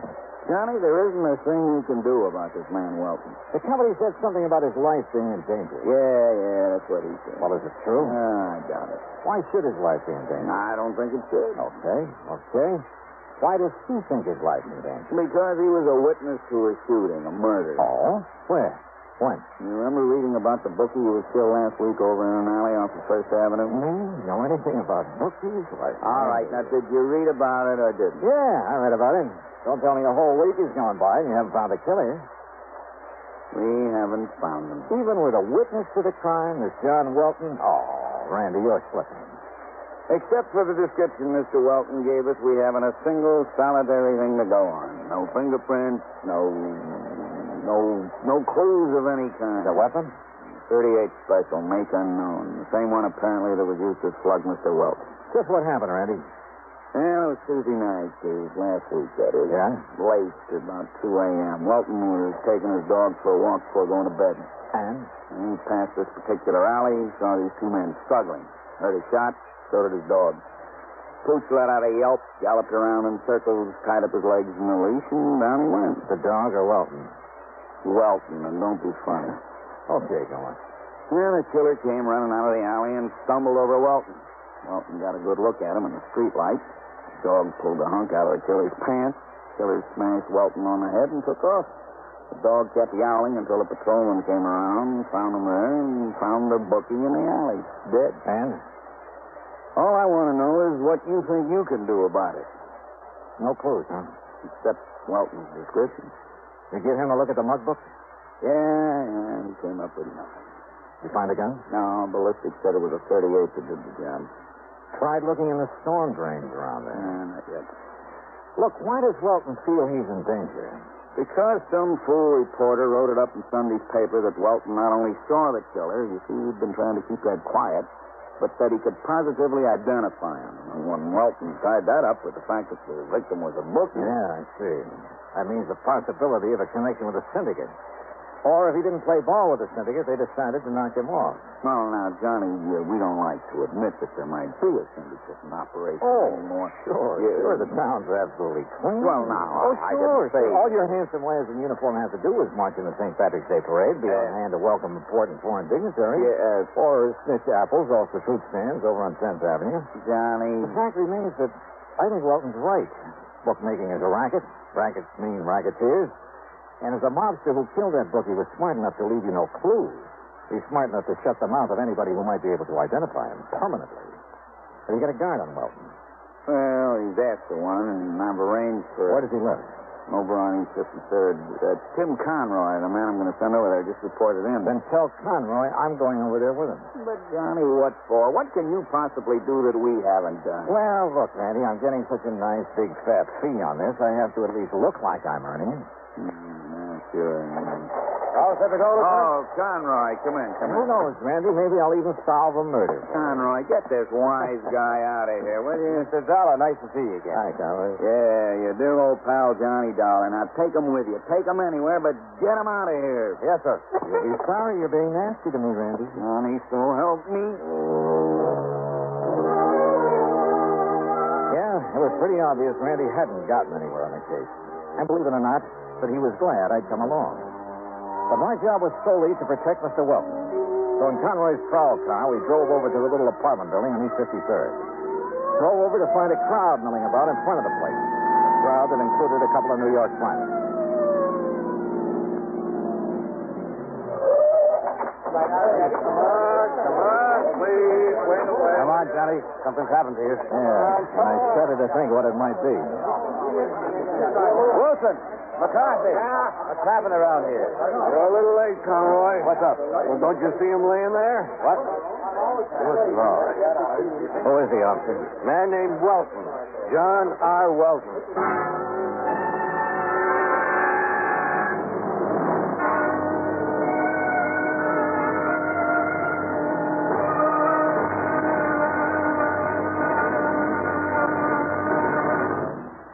Act 2 of yours truly, Johnny Dollar, in a moment. Here is a message from the National Heart Institute of the Public Health Service. It looks like an electronics control board panel banked with meters and switches. It is knee-high and 6 feet in length, surmounted by what appears to be a cylindrical coil. Its price is comparable to the cost of a new 3-bedroom home. But in human lives saved and repaired, its value is limitless. This is the heart-lung machine. Its development has opened new latitudes in heart surgery. In closed heart surgery, with a finger or an instrument inside the beating heart, the surgeon must go by feel alone. This closed method has been in use for many years, and for some conditions it is still the method of choice. However, a great many heart conditions cannot be corrected by closed heart surgery. Only with the development of the heart-lung machine has correction of many of these conditions become possible. Today, the surgeon can open up the heart, empty it entirely of blood, and under direct vision make unhurried repairs of valves or other defects inside the heart. Exactly what does the heart-lung machine do? Its purpose is to function temporarily as a heart pump and to oxygenate the blood and rid it of gaseous waste. In surgery, after the heart has been exposed, plastic tubes from the heart-lung machine are inserted into the 2 great veins that normally carry blood to the heart from the upper and lower parts of the body. Once the hookup is complete, blood destined for the lungs is then cycled into the machine where it is refreshed and returned to the system through another tube inserted into the femoral artery in the groin. Know Your Heart was written and produced by the National Heart Institute, one of the National Institutes of Health of the Public Health Service, United States Department of Health, Education, and Welfare, Washington, D.C. And now, Act 2 of yours truly, Johnny Dollar, and the Wayward Killer Matter.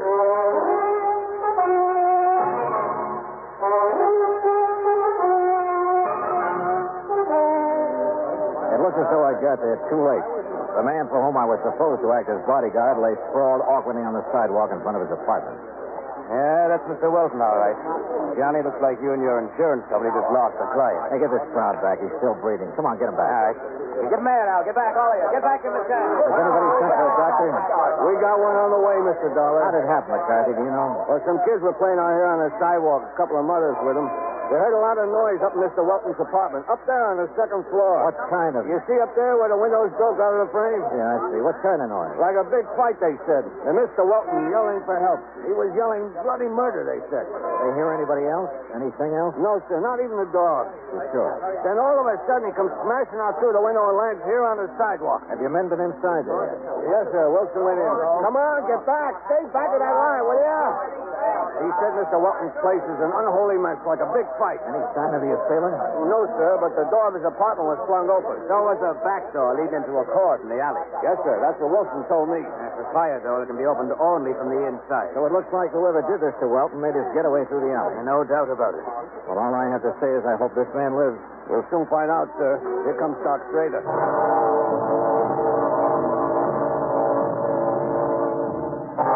Schrader made a quick inspection, then had us take Welton up to his apartment on the second floor.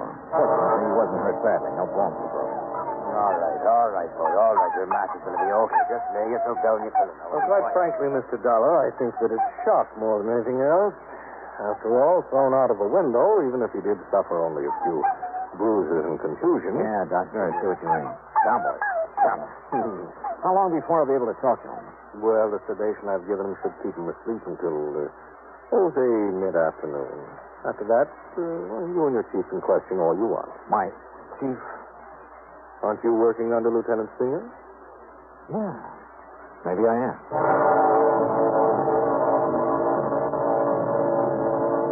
Randy Singer himself came over and took charge. While John Welton slept, he and his men closed off the alley and went over it with a fine-tooth comb. Meanwhile, since Welton had all the police protection he could possibly need, and then some, I went out and grabbed a bite of lunch. That's item 2, $1.75. Then I took a cab, item 3, $1 even, to the alley off First Avenue where Welton had witnessed the murder the week before. Just why, I don't know. But I'm sure glad I did. Yeah. Because of a crew working on the streetlights who came up with some rather interesting information. I'll tell you what I mean later. In any event, it led to item 4, a dime for a phone call. You know, a fellow in my business has to have some rather strange contacts.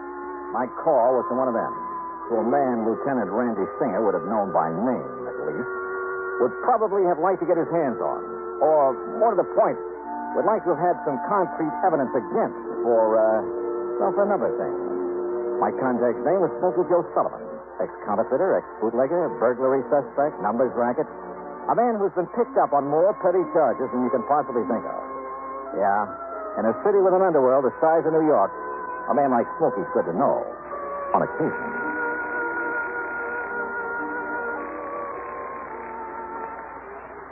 Yeah? Smokey? Yeah? This is Johnny Dollar. Yeah? How would you like to pick up a fast $100? Depends. Johnny Dollar, huh? That's right. How I know? I'll be standing in the lobby of the Hotel Lexington. Come on over and see for yourself. Well? Maybe I will, maybe I won't. There's any coppers around here. Oh, come on, Smokey. You know me better than that. Yeah? I'll see you in the lobby of the Lexington. Maybe. Item 5, $1.10 for a taxi over to the Lexington, where I waited. An hour, 2 hours. No sign of Smokey. Then suddenly I realized why. There must have been somebody important there in the hotel, for outside of the curb was a police car with a man in a uniform at the wheel. No wonder Smokey hadn't showed. I sauntered out to 3rd Avenue, started around the block. And sure enough, at the first newsstand, a figure that had been hiding behind a newspaper fell in step with me. What took you so long to spot that copper sitting out front, Johnny? Now, look, Smokey, I asked you if you'd like to pick up a fast C-note. Depends, Johnny. I need some information. What kind of information, Johnny? You been taking any bets on the horses lately? Guy has to make an honest buck now and then. Have you been working through the syndicate? Now, Johnny, you know you don't ask questions like that. But if the information I want is in the books of the syndicate... You don't want me to play stoolie. You know me better than that. Okay. Ask me questions. Yeah. Here's 20. 20, 50. You said a C note. You get the rest when you get the dope for me, if there's any to get. Okay. Go ahead. Ask me. All right. I want to know how much money, if any. I may be playing a wrong.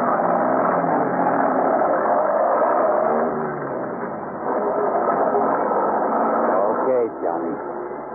If I find out anything, sure. You call me on the phone again. Maybe 3:30, 4 o'clock. All right. And Smokey. Yeah? If there is such information to be had, and you get it, maybe I'll double that deal. Okay, Johnny.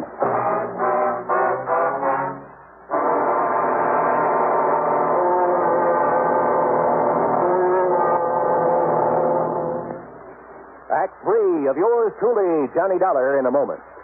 Times have changed, and so has the man. Thaddeus Lowe, in the year 1861, organized what has been considered the first airborne reconnaissance unit of the United States Army. His craft? A balloon, which was in constant use during the Battle of Richmond, making observations every 15 minutes. But because of the balloon's limited maneuverability and extreme vulnerability, military thinking and interest soon switched to the heavier-than-aircraft experiments being conducted by the Wright brothers at Kitty Hawk, North Carolina. Finally, in 1909, the Army accepted the Wright brothers' 42.5-mile-per-hour aircraft. Contrast this with the faster-than-sound aircraft, the supersonic speeds of our modern planes. Contrast the skill, the technological know-how of the modern airman with that of the pioneers. You'll agree, I'm sure, that times have changed, and so has the man. And now, Act 3 of yours truly, Johnny Dollar, and the Wayward Killer Matter. Expense account item 6.95 for a cab back to John R. Welton's apartment on East 53rd. Randy Singer's boys had found no clue to the identity of Welton's attacker. Welton himself was beginning to stir. Yeah, we'll be able to talk to him any minute now, Johnny. Okay, good. Oh, now get down, boy. Go lay on your pillows. No, incidentally, we found the gun that was used in the murder he witnessed last week. Oh, where? Like you said, in the storm drain near that alley on First Avenue. Oh. Yeah, but no print. No print. Randy, I didn't think there would be. What time is it? 3:51. Why? I'm going to make a phone call. Oh, the phone's right over there. Hey, Wilton's coming too. Hey, well, what's this? What goes on here? It's all right, Mr. Welton. You're going to be okay. Police. That's right. Yeah. Got a phone. Thank you. I beg you. Yeah, I'm afraid we got here a little too late, but you're going to be okay. The doc says so. That man, the man who attacked me. The same one you talked with the murder? Yes. Yes. Smokey, this is Johnny Dollar. Johnny Dollar. Yeah? What? 23,400. 23? Yeah, I got it. Good boy. What did he say about... I'll meet you at the Lex at, say, 6 p.m. Okay, the newsstand. Mr. Dollar, what did you say about you? Yeah, Johnny, what goes? Funny. How would you like to make an arrest? Arrest? That's right, Randy. Of the man who killed that bookie. Well, you know who he is? Yeah, Welton, I sure do. And, Randy, I'm ashamed of you. What? Come here, boy. Now, listen, Johnny, This pup really deserves the credit. Good boy. Now, down. Johnny, what under the sun are you talking about? The night of that murder. Welton says the pup chewed a hunk out of the killer's pants. Yes, he was trying to defend me. You say that killer struck you, Welton. He did. But he made no move to hurt the dog. Well... Now, believe me, that doesn't make sense. He would have put a bullet in him even before he struck you. Now, Mr. What Dollar... about this so-called fight here in your apartment a couple of hours ago? It was the same man. Yeah? And did the dog attempt to fight him off? No. Because there was nobody for him to fight. Johnny, you think he wouldn't have been heard down in the street if somebody really clobbered you? Well, You faked this attack on you, Welton, to make it look like the killer was somebody else. Too bad you didn't break your neck when you jumped out that window. You don't know what you're talking about. Another thing. And this is where you missed a bet, Randy. Yeah? Over on First Avenue, I checked with a crew from the electric company. They finally got around to fixing that street light. Huh? Yeah. That light's been out for nearly 3 weeks. So how could Welton have seen another man in that alley well enough to make a positive identification? Now, listen, Dollar. Shut up, Welton. Then my phone call just now. Randy, Welton was in hot to that bookie he murdered, to the tune of $23,000. He threatened me. He said he'd kill me if I didn't pay him. I had to kill him. If I hadn't killed him, he... Breaks my heart, Johnny, but thanks. Okay, Welton, up on your feet.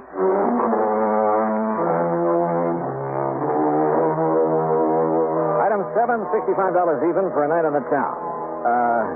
Randy needed some relaxation. Item 8, $200 to Smoky Joe Sullivan. Expense account total, including the trip back to Hartford, $315.17. And don't forget that $2,000 you promised me. After all, Welton's still alive. For a while, at least. Yours truly, Johnny Dollar.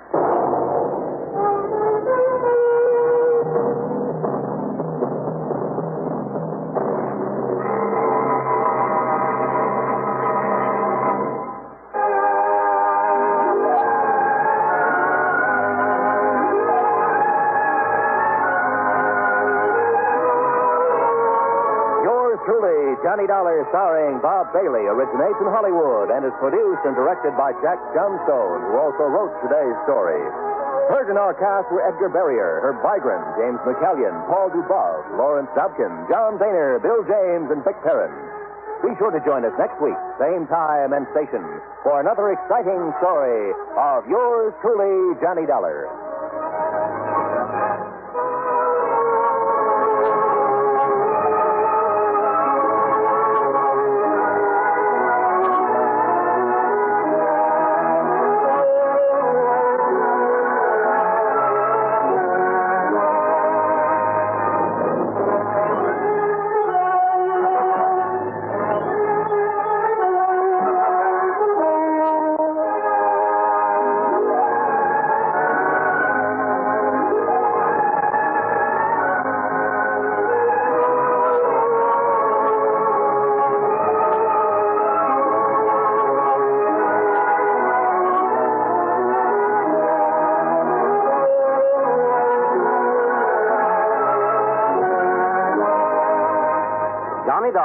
Come to you through the worldwide facilities of the United States Armed Forces Radio and Television Service. From Hollywood, it's time now for Johnny Dollar. Earl Poorman. Hi, Earl. How are things down in sunny Florida? How soon can you come down here, Johnny? You got troubles? Yes, over a $2,000 insurance claim. Oh, now wait, Earl. How can you justify my fee and expense account on a claim as small as that? Johnny. Yeah? The responsibilities of an insurance company sometimes involve far more than just collecting premiums and paying off on claims. Well, sure. Keeping your clients happy, a little good old public service now and then. That's right. Even a little attention to our national security. Sure. But on such a small policy, I still don't see how you can justify national security. Yes, Johnny. I'll grab the first plane.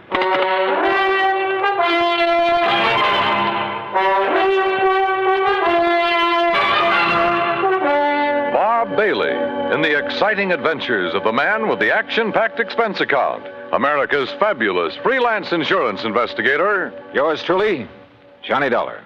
And now, Act One of yours truly, Johnny Dollar.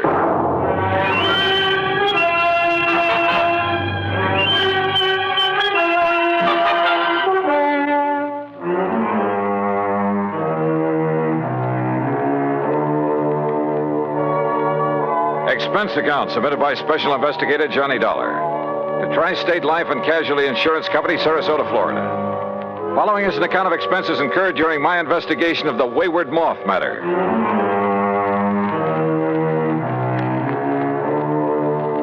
Expense account item 1, 9620, plane fare and incidentals, Hartford, Connecticut to Sarasota, Florida. There I was met at the airport by my old friend and fishing pal, Earl Poorman, and we drove on into town. You, like my new car, Johnny? When aren't you driving a new car? Well, now let's get down to electric cases. Windows, power seat, air conditioning. Yeah, sure. Look, you said something about national security in connection with this insurance claim. Yes, Johnny, I did. Well, explain yourself. Well, that's the trouble. I can't. You mean to say you had me fly all the way down here? Now, wait, Johnny. Or was it just some trick to inveigle me into fishing, huh? Is that it? A crack at some of the great Florida fishing you've been promising me all these years? Well, who knows? Maybe while you're here, we will be able to get in some fishing, too. In addition to what? Sure, Johnny. I just had my boat repainted, the engine overhauled. We'll go out in the Gulf for kings and bluefish. Earl. And in the bay and the bayou back of the house, I promise you redfish and sea trout until you get tired reeling them. All right. Just tell me why you've had me come all the way down here to investigate a lousy $2,000 claim. I told you I don't really know. All right, Earl. National security is involved. Yes. Well? Okay, Johnny. I issued a policy covering the chemical plant of Dr. John C. Allworth. What kind of chemicals? Well, you see, I don't know. Huh? I issued the policy at the specific request of Todd Swamp. Who's he? Chamber of Commerce. Knows more about this whole area and its people than anyone else. Well, surely you've seen this chemical lab. No, I haven't. You what? As a matter of fact, its exact location is a complete secret. Oh, now look, Earl, if you've issued a policy, if you're ready to pay off a claim. But if you haven't seen... Look, how do you know a couple of $1,000s worth of damage occurred? I've taken Todd Swamp's word for it. I trust him implicitly. Well, this is the doggone... Earl, how can I possibly investigate something if I can't if nobody knows what... I give up. I'm sure that Todd will tell you everything. I'll take you in, introduce you to him, then I'll leave you with it. Leave me? That's the way he says it has to be. Here, take the keys to my car. You'll probably need them. But how will you get them? And if you need anything or if I can be of help, you know where to call me, at the office or at the house out on St. Armand's Key. Come on, let's go in.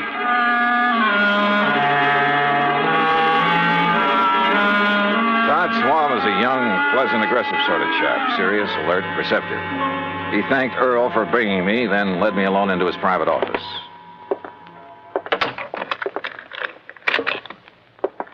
Sit down, Johnny, and I'll get right to the point. Thanks.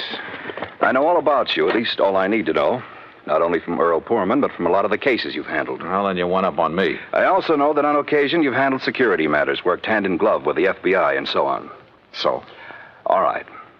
My job here is not only to promote Sarasota, tell the world what a nice place it is to live, nice people, good homes, ideal climate. Great fishing. Yes, fishing, boating, just about everything. Okay, I'm sold. But what about this Dr. John Allworth? My job is also to be of whatever service I can to the people of the city. All right. Dr. Allworth has lived here for years. Chemist, retired. Until recently, that is. Well, go on. Now, in his small laboratory, carefully hidden in the swamps of the Everglades, for security reasons, Dr. Allworth is producing an important rocket fuel ingredient. Oh? For use at one of the testing centers here in Florida. Cape Canaveral? He and his assistant work entirely alone, for obvious reasons. Look, Earl says there's been some damage at his place. That's why I asked him to have you come down. But only a couple of $1,000s worth. That is beside the point, Johnny. I think it's a case of sabotage. But if nobody's even permitted to know where the place is... And if you're ready, we'll go out there right away. Okay? Right.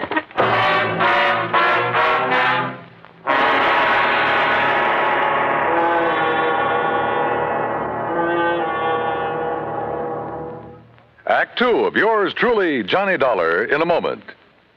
And now, Act 2 of yours truly, Johnny Dollar and the Wayward Moth Matter.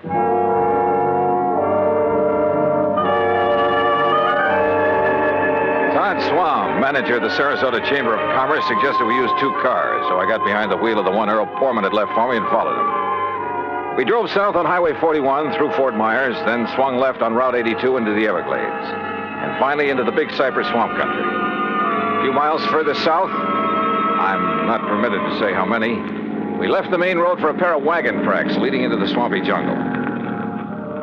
We stopped in a little clearing. From a small shack on the edge of a bayou, a tall, husky Indian emerged. He lowered his high-powered rifle as he recognized Todd Swam and walked over to where we'd parked. You bring a man, Mr. Todd. Ben Osceola, this is Mr. Johnny Dollar. Hi, Ben. How do you do, Mr. Johnny? Ben, he's to be let through here anytime he wants. Very well, Mr. Todd. Have you the airboat ready for us? All ready. Back of my house. Good. Come on, Johnny.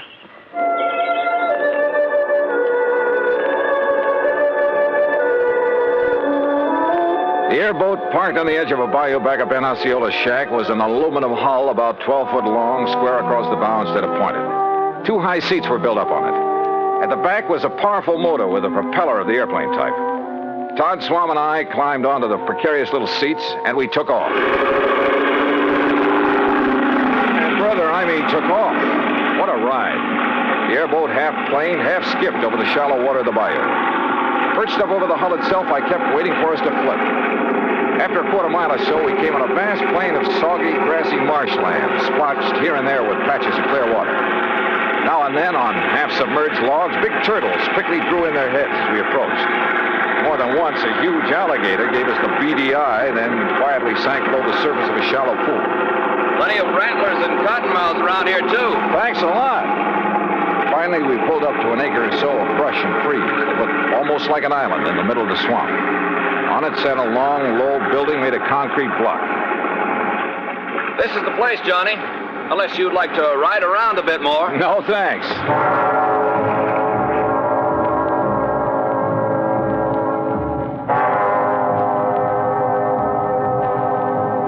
Todd Swam got the introductions over in a hurry. Dr. Allworth, a short, wiry old man with sharp features and a shock of white hair, led us into the laboratory building.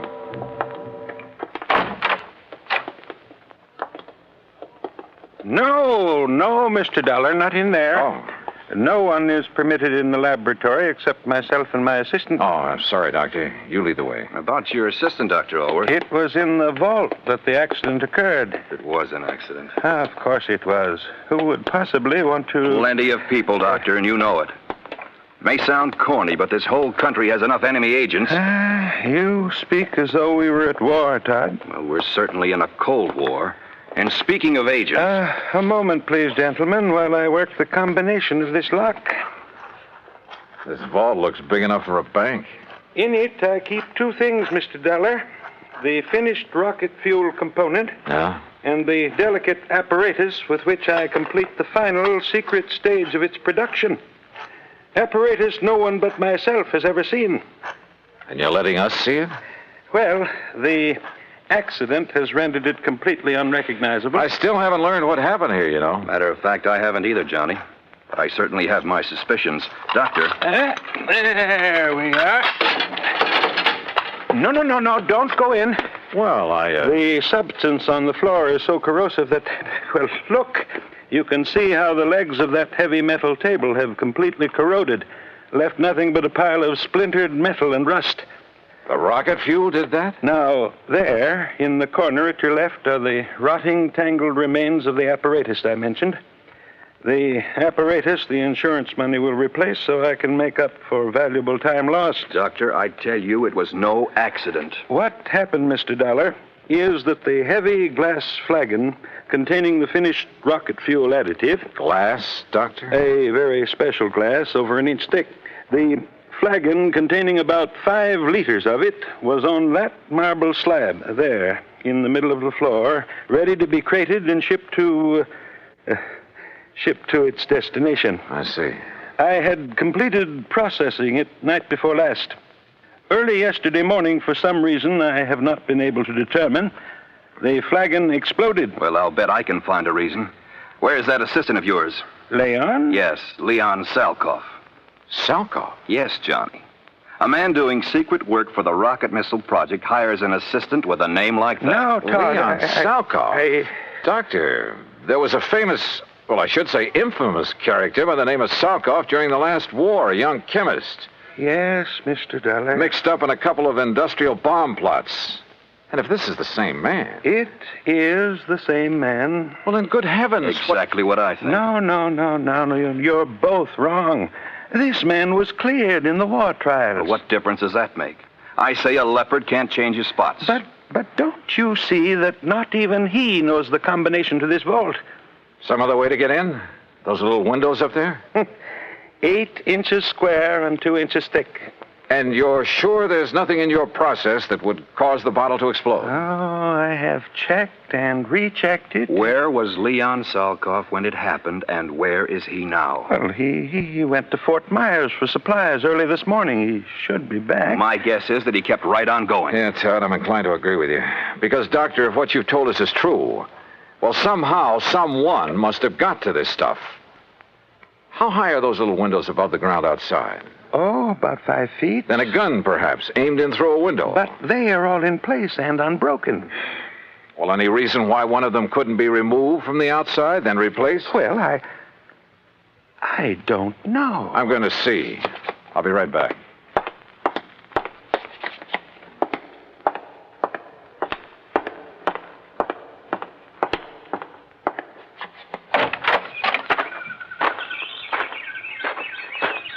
Stop! Don't move! What? Do not move, mister. Or I will shoot you right through the heart. Act 3 of yours truly, Johnny Dollar, in a moment. And now, Act 3 of yours truly, Johnny Dollar and the Wayward Moth Matter.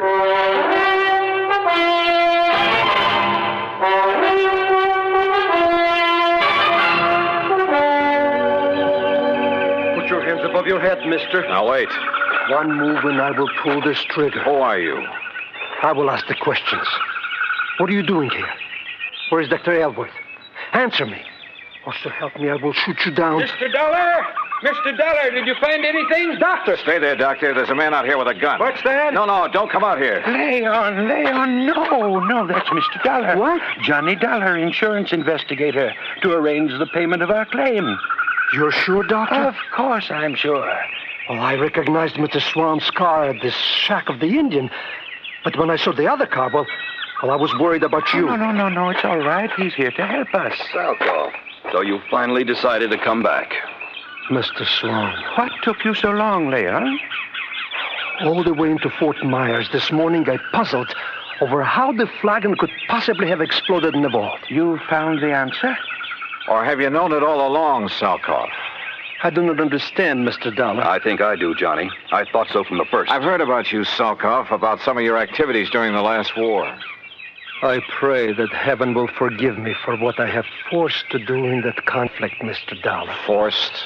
It is my hope that by serving this wonderful country that has given me refuge, in some way I can make up for the terrible things I was compelled to do for the men who sought to rule the world. Now, that's a very pretty speech. Oh, it's true, Mr. Dollar. You've only to consult the records of the war trials. I may take a look at those records before I'm through with this case. I humbly beg you to do so. You still haven't told us where you've been all day, Leon. I tried to figure out how the explosion could possibly have occurred. So I telephoned one of our contacts. Contacts? The glass company that has furnished us with the heavy flagons. But there is no way the additive could have caused them to disintegrate. Disintegrate? No, Doctor. Where the flagon had stood, we found a pile of granulated glass. The flagon had completely crystallized. Oh, but even so, Wait. Of course. By some means, Exactly. A critical... The formula for the glass that I obtained from the glassworks indicated the possibility. Would you gentlemen mind telling us what this is all about? Mr. Dollar, I believe Leon has found the answer. Well, if he has, I'll take back a lot of the things I've said and thought about him. Of course, we can't be sure until we've proved it. It means waiting until morning. Oh, great. Meantime, we have a lot of work to do.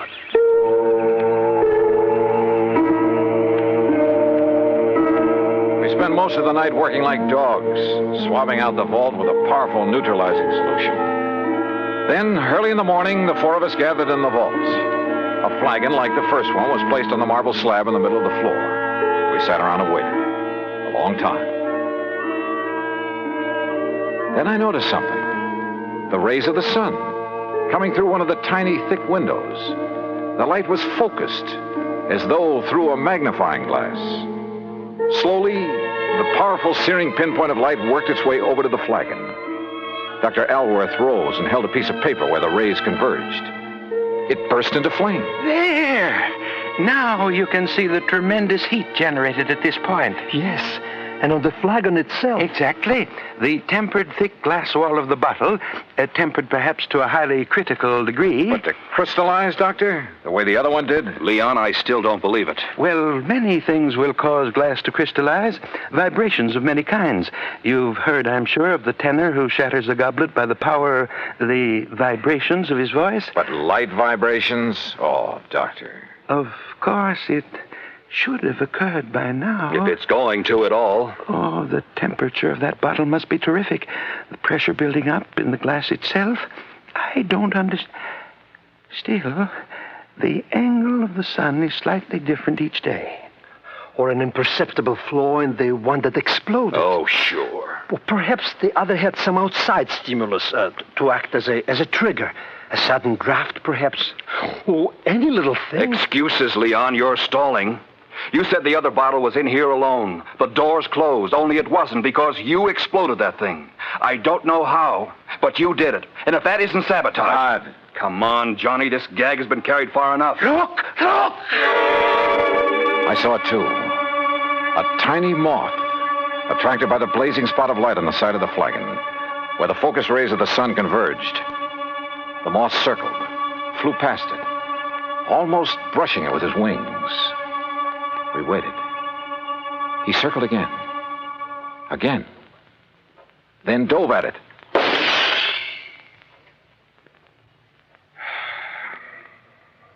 Well, Todd. Yes. Leon, I apologize.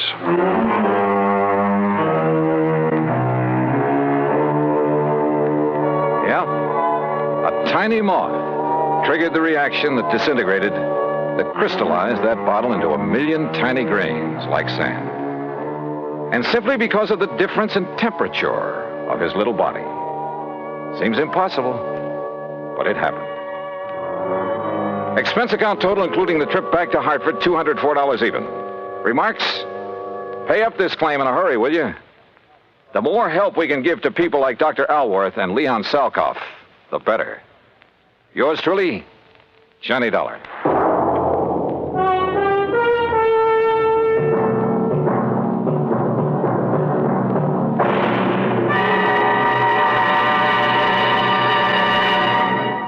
Our star will return in just a moment. Now, here is our star to tell you about next week's story. Next week? Well, I thought my job in Florida was all done. Far from it. It had just begun. Join us, won't you? Yours truly, Johnny Dollar.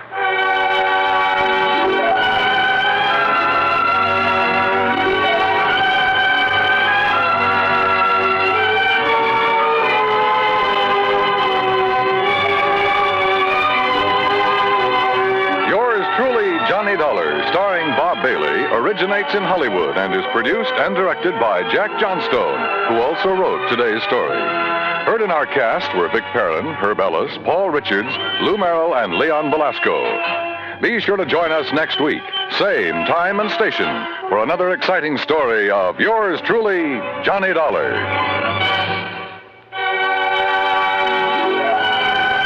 This is Dan Cubberly speaking.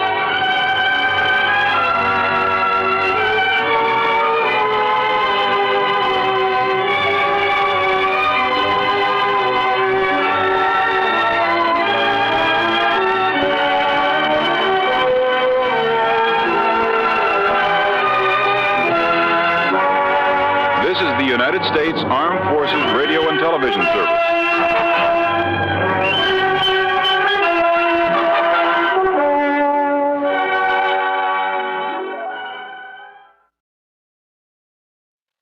From Hollywood, it's time now for Johnny Dollar. Earl Foreman, Johnny. Earl, I just left you down in Florida. Where are you? Right where you left me, right here in Sarasota. Oh, well, if you're worried about my expense account for that case we cleaned up together, I was just about to mail it to you. Why don't you bring it down here instead? Huh? A couple of hours after you hopped aboard your plane back to Hartford, I got a phone call from Bill Hall. Remember him? Fellow who runs that men's shop on the Tamiami Trail? That's right, Webb's. Bill owns the place. Sure. I bought a sport jacket and a couple of pair of slacks there at Webb's. Well, somebody cleaned him out of about $10,000 worth of merchandise last night. Oh? And you'd insured it for him? Yes, I'd also issued a $10,000 policy on the man he had there as a night watchman. Earl. Yeah, Johnny. The police think he was murdered. Okay. I'll grab the first plane I can.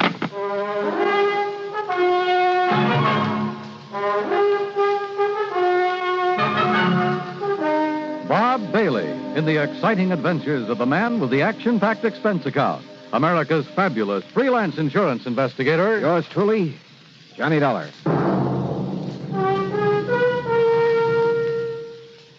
And now, Act One of yours truly, Johnny Dollar.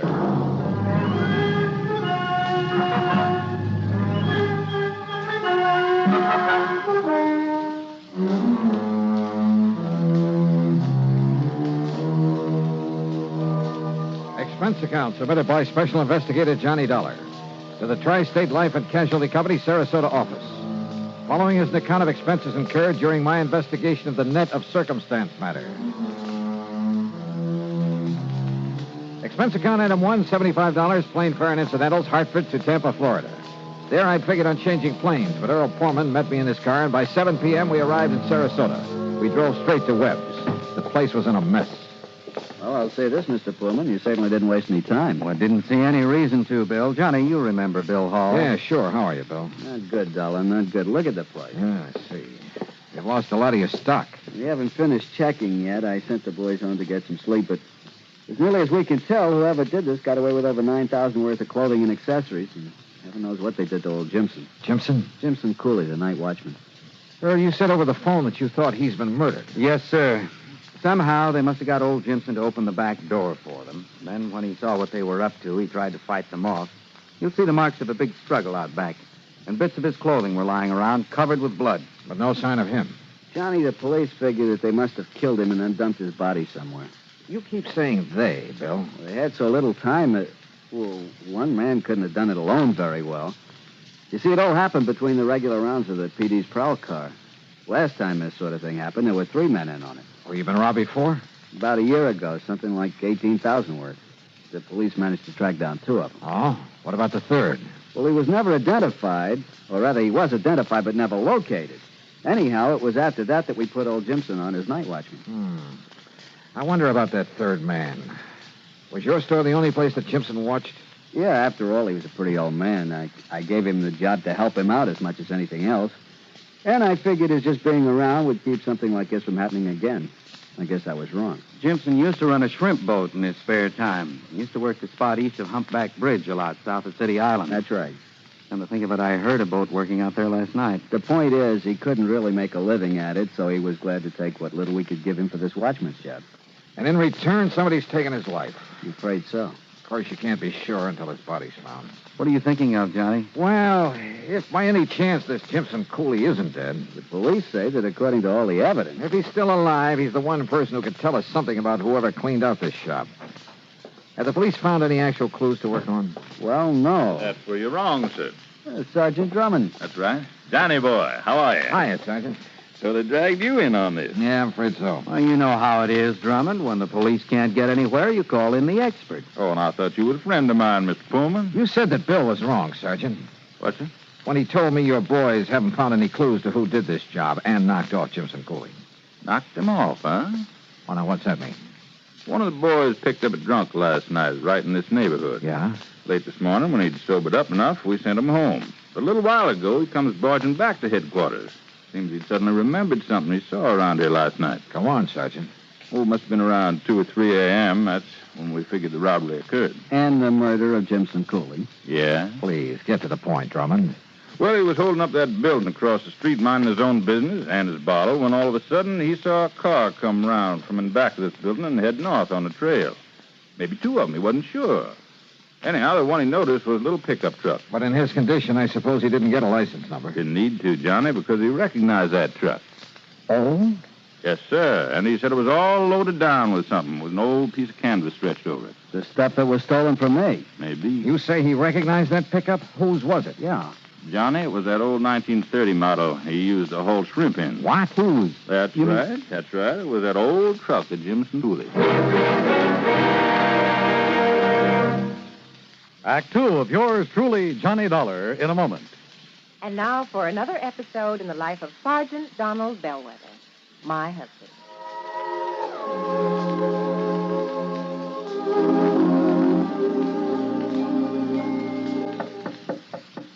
Good morning, Mrs. Bellwether. Would my lady prefer to have her breakfast in bed this morning? Oh, what a perfect husband. Thank you, darling. Ah, Here's the tray with the coffee, the toast, and the orange. Oh, fine. I forgot the orange juice. Hold the tray, honey. I'll be right back. Oh, darling, what happened? I stubbed my toe in the corner of the dresser. The National Safety Council was right. The what? Last night I read something in a National Safety Council pamphlet. Oh, Reba, how can you sit there talking about a pamphlet when I'm dying a slow, tortuous death? Oh, come over here, darling. I'm sorry. All right. Now, what's this about the National Safety Council? Did they predict I would stub my toe this morning? No, silly. It's just a coincidence. Only last night I read the statistics that prove that more home accidents occur in the bedroom of all places. Yeah? Not the bathroom or the kitchen or the home workshop. The bedroom. Yeah. Okay, from now on, when I walk around the bedroom, I'm going to wear my combat boots instead of these open-toed huaraches. Well, that might help, dear. But what everyone should be most careful of is taking medicine in the dark. Okay, my living safety encyclopedia. I will now fetch your orange. Oh, you're sweet. And it's just too bad that you nice men are so prone to accidents in the home. And the reason is because you brave men usually tackle the hazardous jobs around the house. Hey, I'll remember those kind words as I slowly limp back to the kitchen. One thing in your favor, though, Sarge. Married men stand a better chance of avoiding fatal accidents in the home. Now, is that a fact? Mm-hmm. You know, in one state, 75% of the men involved in home mishaps were unmarried. Well, I'm sure glad I'm married. Because the accident odds are better? No, because I like my wife. Even when she first wakes up in the morning. That's my Donald. That's my doll.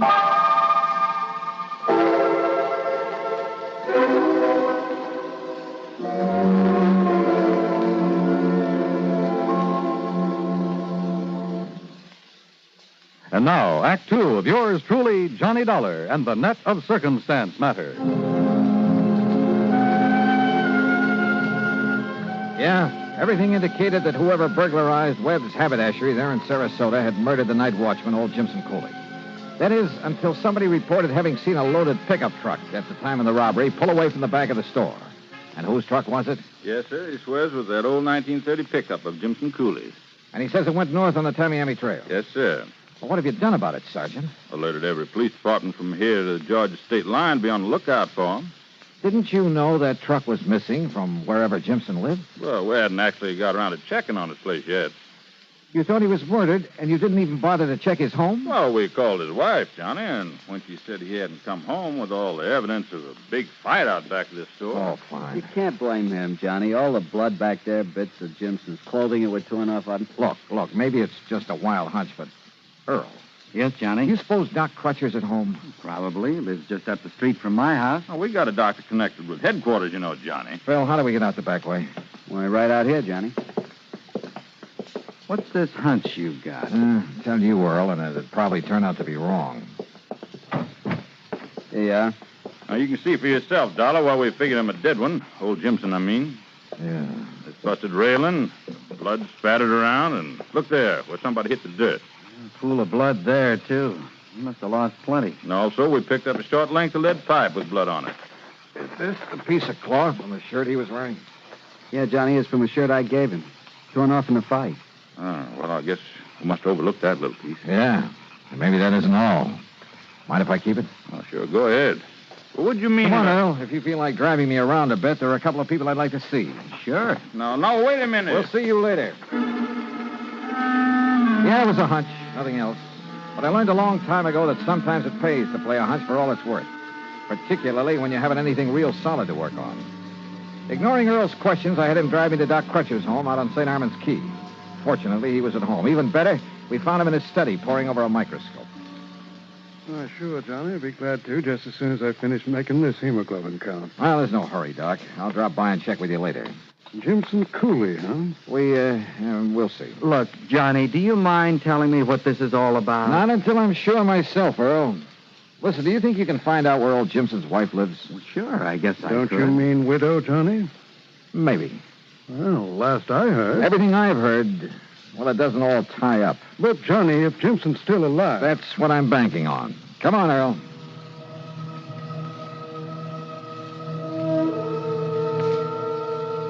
The Cooley place, far out on the edge of town, was a shack and nothing more. In the darkness, it didn't look much better than the beat-up chicken house at the back of it. As for the chickens, well, half of them were asleep out in the yard until we got there. Yes, I'm coming. Yes, what... Oh, Mr. Pullman. Mrs. Cooley, this is Mr. Johnny Dollar. Listen now, Mr. Pullman. They found Jimson's body yet? Well, no. As a matter of fact... Well, I sure hope they do. That's all I got to say. Because if they don't, at least what Miss Canterwell told me today, if they don't, I might have to wait 5-6 years before I can collect that insurance that Webb's bought on him. Scared. Well, got any news about him or not? Johnny, you don't seem to care much whether your husband's alive or not, Mrs. Cooley. Now, why should I? You lazy bum. It wasn't for me raising these heads. This guy! When he was shrimping and selling them for bait to them Yankees that come down to fish around the other winter, he done pretty good. We had meat on the table now and then, besides chicken. But ever since they gotten that soft job sitting around that store every night.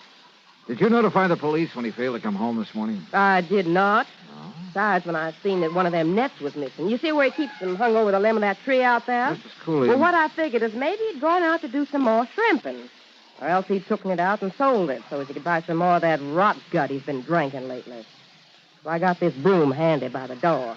What do you mean? To keep him out so he wouldn't try to come in and beat me. Beat you? Sure, like he always does when he's been drinking.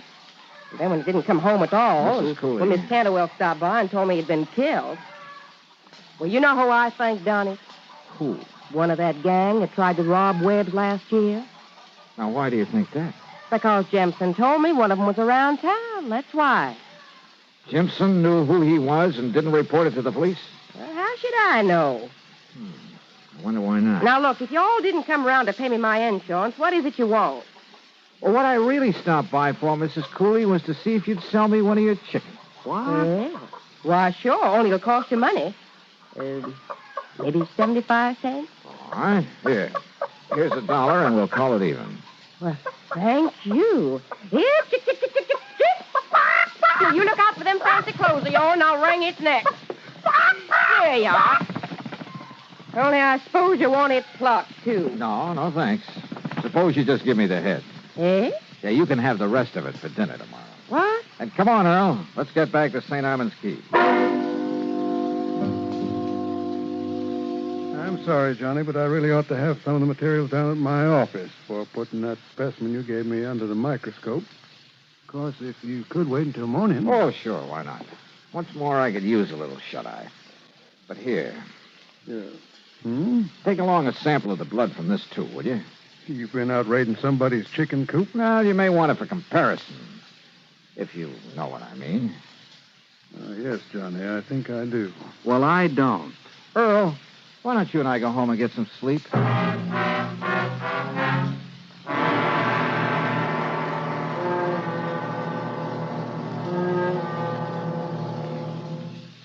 Act 3 of yours truly, Johnny Dollar, in a moment. Do you know who said, "That man is free who is protected from injury"? Those words came from Daniel Webster, one of the most eloquent orators in American history. Webster knew that a man could not be free unless he lived in a country which recognized his right to freedom and created laws to protect that freedom. A slave state may say that its citizens are free, but as long as a single citizen can be harmed by the whim of a country's rulers, true freedom does not exist. A man is free only if his rights to freedom are protected. Remember the words of Daniel Webster. They are part of your American heritage. The free man must be protected from injury. And now, Act 3 of yours truly, Johnny Dollar.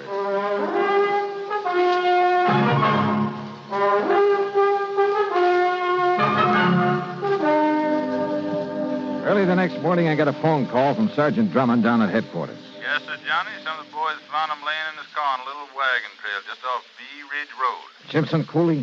Jimson Cooley. Must have been laying there unconscious ever since a burglar slugged him and took him out there. But he's a rugged old cuss, so he's in pretty good shape now.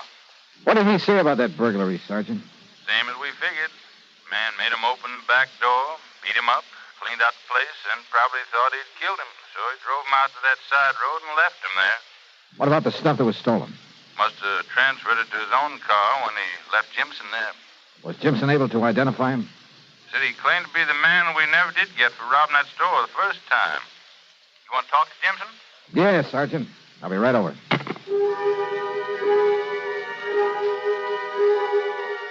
I had Earl driving down to headquarters. I saw Jimson Cooley, talked to him, but learned nothing from him I didn't already know. He was a disagreeable old coot, the sort who would get drunk and beat his wife. He still wore his badly torn clothes, and yes, he had a couple of cuts and bad bruises. But were they enough to account for all the blood we'd found in back of the store? I asked Earl to drive me over to Doc Crutch's office. Well, just finished, Johnny. And? I'm sorry, but the blood that was spilled out in back of that store was not chicken blood. But... Well, now I see what you were driving at, Johnny. You figured maybe Jimson had done the robbery himself. Wait, Earl. Then he'd covered the place with chicken blood to back up that story of a fight with some burglar. Oh, I think he was in a fight, all right. Huh? But I don't think he lost. Doc? As I started to say, I wanted to check the blood on that piece of his shirt you brought me here in the office where I have a record of Jimson's blood type. I got it when I made his insurance examination. Or was it his? On the shirt? It was human blood, all right, but not Jimson Cooley's. All right, then. I guess his story of having been forced to open the store, then beat up and knocked out and left out there in his car by the burglar is true. Wrong, Earl. Well, what do you mean? Why not? Didn't you say you heard a shrimp boat out on the bay last night? Sure, but what's that got? Cooley's wife said one of those heavy-weighted shrimp nets was missing, didn't she? Well, yes, I And remember this. Bill Hall said that one man wouldn't have had time to take all that stuff out of his store alone. So maybe there were two burglars, and I still don't Jimson said there was only one, so I think he was helping him. And, Earl, do you think for a minute that Jimson lost all the blood we saw out in back of that store? You saw him there at headquarters. Well, he didn't exactly look as though he Of course did. he didn't. But then, Johnny... First, we wanted to find Jimson's body, but then he turned up alive. Now we'd better find the body of this other man, whoever he is. You're right, Johnny. Then you'll really have a case. Sure. So, Earl, let's go fishing. Fishing? Well, you know how it is. When I'm really stuck in a case, everything all muddled up. Well, it's time to relax and kind of let your head clear. Come on, let's go. Sure, Earl thought I was crazy. But we unhitched the boat from his private dock and headed up the bayou. Then passed under Humpback Bridge and into the outer end of Sarasota Bay. Out toward City Island, where WSPB has its radio tower. I tied on a heavy trolling rig and tossed the line overboard. Johnny, you're crazy to use that heavy rig out here. The water's real shallow. All it'll do is drag the bottom. A little slower, Earl. Here in the bay, we use live shrimp to get sea trout. You know, about a number 2 hook and no sinker, we bottom fish. Slower, will you? Okay, whatever you say. And so we trolled back and forth over the place where Jimson ran his shrimp line. Johnny, it's no good fishing here with that heavy tackle. If this is where he got his shrimp, there ought to be fish or something. Maybe I'm after that something. I think you've gone nuts. 10, 15, maybe 20 times I had to reel in the line and take off a clump of seaweed that had gotten tangled in it. Bill began to get impatient. If we were really going to fish, why didn't we do it right? Then suddenly the old fluger started to sing. Hold it, Earl. Kill the engine. Yeah, what is it? Just hold your horses. What under the sun have you tied into, Johnny? If this line will hold, we may have what I've been looking for. Can't imagine what kind of a fish would be that big here in the bay. Oh, fine. Fine. All you've done is get snagged up in some old hunk of rotten fish net. Yeah. Or a shrimp net. If you'll just help me get it aboard. Sure. Just a little more, Johnny, and I'll be able to reach the part where you've hooked into it. A little more. There. I got it. Now give me a hand. Right. Here now. Oh, they put a lot of lead on these nets. But I never thought they could be this. John, look what's in it. Yeah. Good Lord. When Jimson was faced with the man's body wrapped in the net he'd sunk out there in the bay, he broke down and told us what had really happened. Even told us where the stolen stuff was hidden. Yeah, the dead man was one of the gang who'd robbed the store a year ago. He persuaded Jimson to help him do it again, offered him $100. But then when he had the stuff, he tried to run out without paying off. So, Jimson had killed him. Now the courts will have to take over. Incidentally, I understand that Webb's is installing a foolproof burglar alarm system. Expense account total $151.50. Yours truly, Johnny Dollar.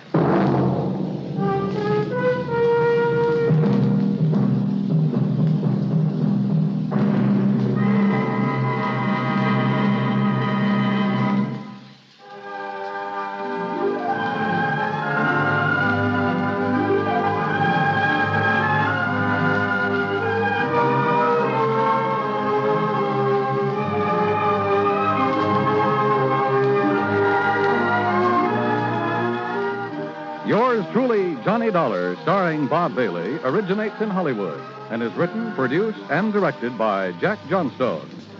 Heard in our cast were Lillian Baeff, Vic Perrin, Harry Bartell, Barney Phillips, Bartlett Robinson, and Bill James. Be sure to join us next week, same time and station, for another exciting story of yours truly, Johnny Dollar. This is Dan Cubberly speaking.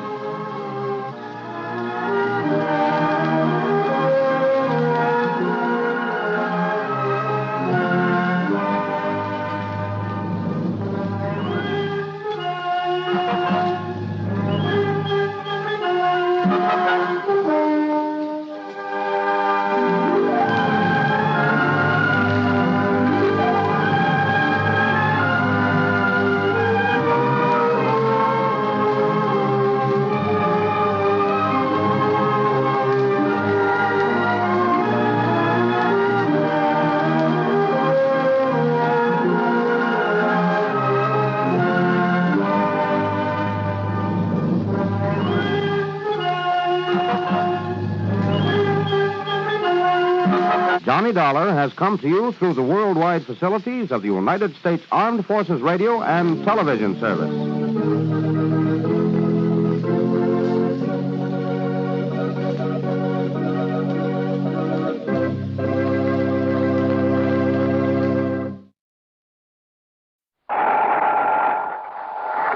Johnny Dollar. Johnny, this is Don Boomhauer down here in Sarasota, Florida. Don, how are you? Oh, great. Yeah? Now, what's the matter? Well, the last time I called you, I mentioned that pal of yours, Earl Foreman. Yeah? Told you he was out in California and that he'd left me holding down the local office of Tri-State Life and Casualty for him. Oh, yeah. So what's he gone and done? Moved on out there to sunny, smoggy Southern California, bag and back. Yeah, I heard from him a few months. Today, I'm still running the Tri-State office here in Sarasota. That's bad? Be fine if it didn't take so much of my time away from my real estate business. But what I called you about, Johnny... Yeah, trouble, Don? Yes, well, no, not exactly. Well, which is it? I mean, not exactly the kind you might expect. Looks like one of our clients, an old man by the name of William Trasker, is dying. Old Bill Trasker, the fishing guy? That's the one. Yeah. Earl and I went fishing with him several times out in the Gulf. Oh, so that's how he knows about you. Well, what's he dying of, Don? I can't imagine anybody having it in for old Bill and trying to knock him off. No, it's some rare type of kidney ailment, the doctor says. Oh. Nothing suspicious about it, nothing whatsoever. Oh, well, then The amount of insurance he carries is so small as to be almost negligible. How much, Don? $2,500. Huh? I know, Johnny. It would hardly seem to justify the cost of your coming down. And if there's nothing suspicious about the circumstances... Nothing at all. It'll be death from natural causes. Well, Don, I'm afraid I don't see any reason... During his periods of consciousness, he's in a coma most of the time, he keeps asking for you. Oh? What? Well, I don't know. Not for sure, that is. But what he keeps saying, or trying to say, and it's hard to understand him, well, Johnny, it sounds like he's trying to give us the clue to a murder. Murder? That's right. Don, I'm on my way.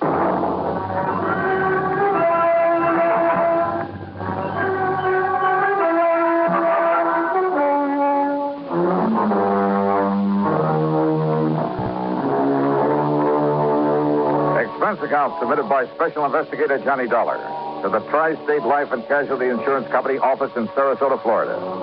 Following is an account of expenses incurred during my investigation of the Recompense Matter.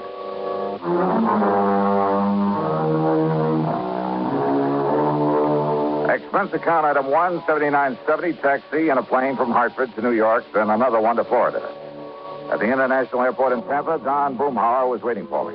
We piled into his air-conditioned car and headed south on the Tamiami Trail down towards Sarasota. That's right, Johnny. Old Bill Trasker. Dying of some kidney disease, huh? And according to Dr. Crutcher, nothing short of a miracle would save him. That's too bad. He seemed like a mighty nice old man, a real gentleman. Well-educated, well-spoken. Hey, you'd expect to find him running a big business instead of a broken-down outboard rig to take out fishing parties. So I understand. But frankly, Johnny, I've never even seen old Bill until the doctor called me. Said he was dying and that he wanted to see you. Then I looked up his policy. Yeah, $2,500, you said. Yes, to be spent in giving him a modest but decent burial. And to pay any bills he might leave outstanding. Apparently, then, Bill won't be leaving much of an estate. And you'll understand why when you see the little kind of shack he lives in. But now, over the phone, you said something about a murder. Well, Johnny, it was so difficult trying to understand what he was trying to say. Even when he seemed completely conscious, he was very vague, except perhaps when he was asking for you. When he told us he had to see you before he goes. Well, now, Don, why? He never said the actual word murder, Johnny. But he, well, listen, there was a name he kept trying to tell us. It sounded like Jerry or Gerald something.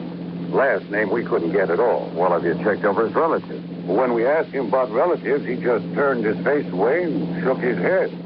But now, if he was talking about a murder... Johnny, it's just that...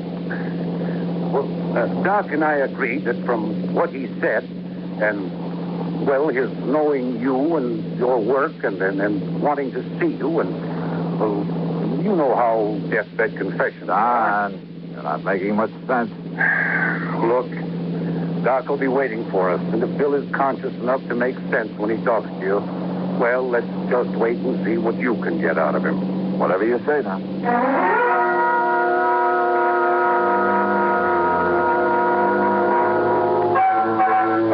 Home was a shack, all right, on a small, stubby piece of land near the end of one of the bayous leading out from Sarasota Bay. As we stopped in front of the the long path through the palm meadows that led up to it, Doc Crutcher came out to meet us. Johnny, I'm glad to see you. Yeah, how are you, Doc? Don? I just given him a final injection in a course of 7 that... Well, come on in. He's failing, Doc?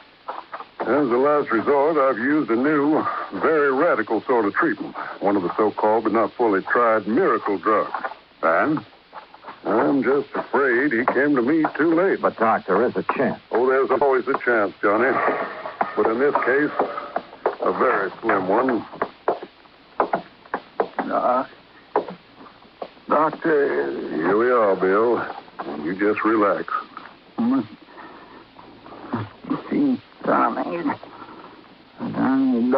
Yeah. Well, here I am, Bill. See? Right here in the flesh. Johnny? That's right. Hey, look, if you expect to take me out fishing, you've got to get well, old man. No. Oh, Johnny, it's too late now. Oh, come on now. That's no way to talk, old timer. I'm gonna die now. Yeah? Who said so? But you must tell him. Tell who, Bill? Tell police. Tell what to the police? No. What? No. Murder. There was a murder? Or you mean there was no murder? No, tell police that I did. I did it. Easy, old man. Gerald.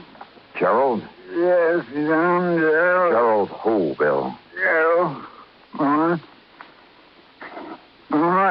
Yeah. Darling. Gerald Thorne. Yes. He was murdered? Gerald Thorne. Yeah. So, please, I did it. I did it, Johnny. Tell you tell. Doctor. Yeah. Yes, I'll see if he's...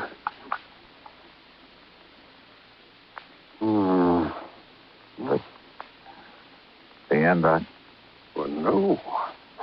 No. As a matter of fact, his heartbeat is... Well, it's stronger. What? Much stronger.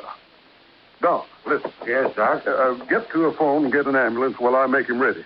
You mean that maybe you can pull him through after all? Yeah. Now, come on, Johnny. Give me a hand with him. Sure, Doc. Save him, huh? Yes, of course. Yeah, so that we can investigate this confession of his. Huh? Sure, and then see that he's executed for murder. Oh, John, for the love of Mike. Yes, call that ambulance.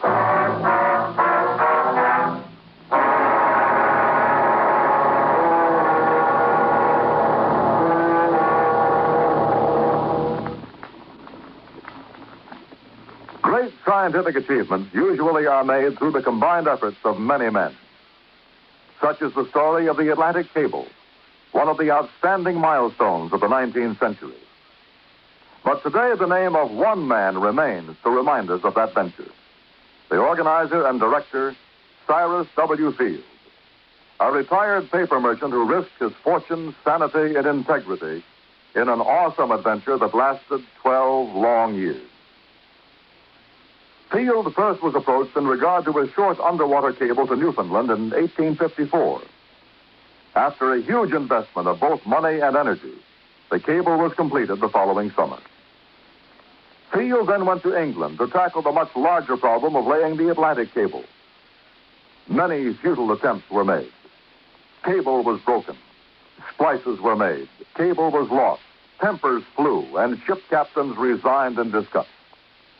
Still, Field wouldn't give up. Finally, on August 8, 1858, it appeared that the project had been successfully completed. Cyrus Field went ashore and walked 15 miles to the nearest telegraph station. There he wired his wife, the Associated Press, and President Buchanan. He informed the president that Queen Victoria would telegraph her congratulations over the new cable. But before the Queen's message was completed, the line went dead. The much-hailed project was again a failure.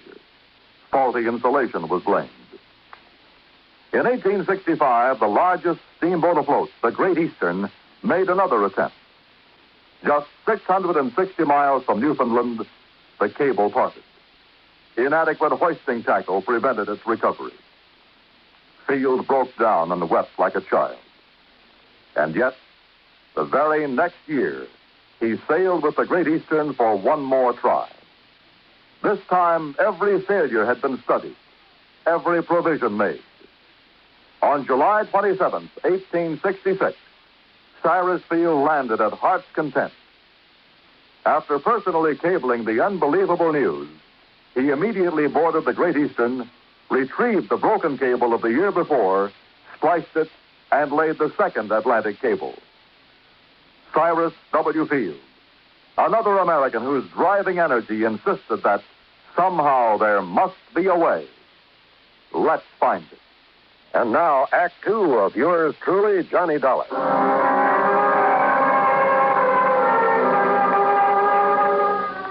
We carefully laid old Bill in the back seat of Don Boomhauer's car and drove him to the hospital ourselves.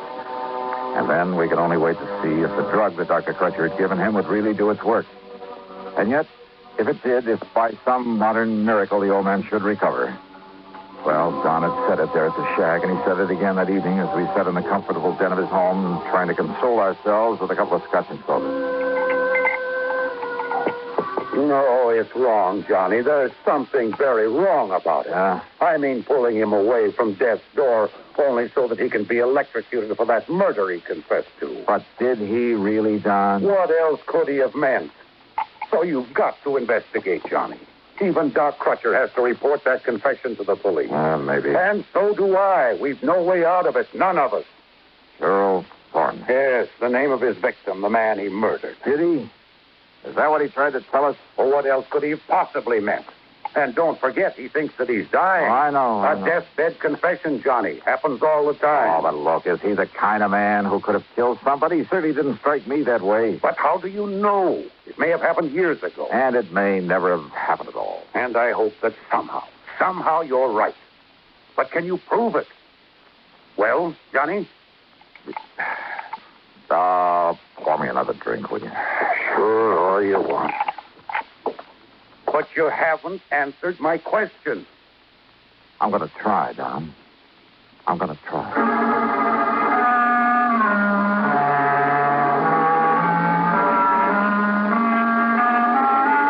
At about midnight, Doc Crutcher phoned to say that we should keep our fingers crossed and maybe pray a bit. As it now looks as though Bill Trasker might have a 50-50 chance to live.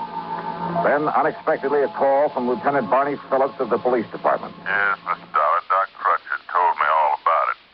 And we'll appreciate any help you may want to give us on this. Well, do you know anything about this Bill Thornley? No, sir. Never heard of him. But we'll find out who he was. Don't you worry about that. Lieutenant, how well do you know old Bill? Well, that's the thing that puzzled me, Dollar. Old Bill is one of the nicest, one of the most kindliest old men I've ever known. Oh? Ever since he came here to Sarasota, that's about 7 years ago, it seems he just went out of his way all the time trying to be nice and helpful to folks. Didn't have much to give to anybody, money I mean, but whatever he had or he could do for somebody, he never would hesitate a minute. I see. But that doesn't keep us from having to do our duty, get the goods on him, see that justice is done. The law is the law, and it's our duty to uphold it. Old Bill came here 7 years ago? That's right. From where?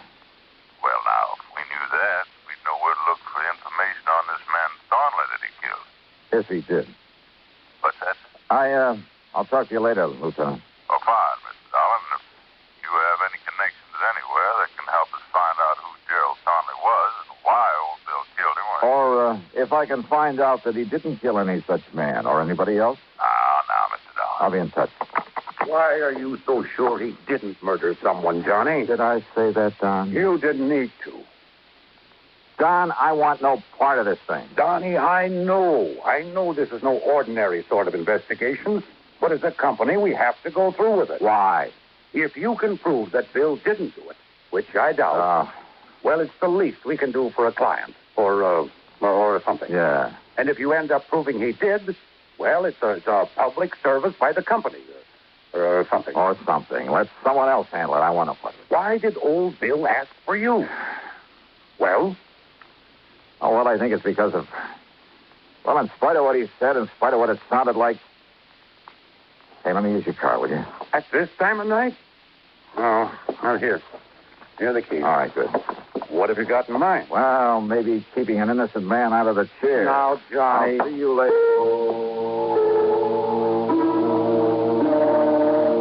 Obviously, the key to this whole matter lay in finding out about Bill's supposed victim, Gerald Thornley. Who he was, where he was, or where he had been. And then if Bill had ever been there.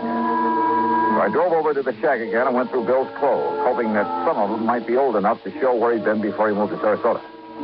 Every one of them bore a New York label. Item 2, $5.20 for a tank full of gas.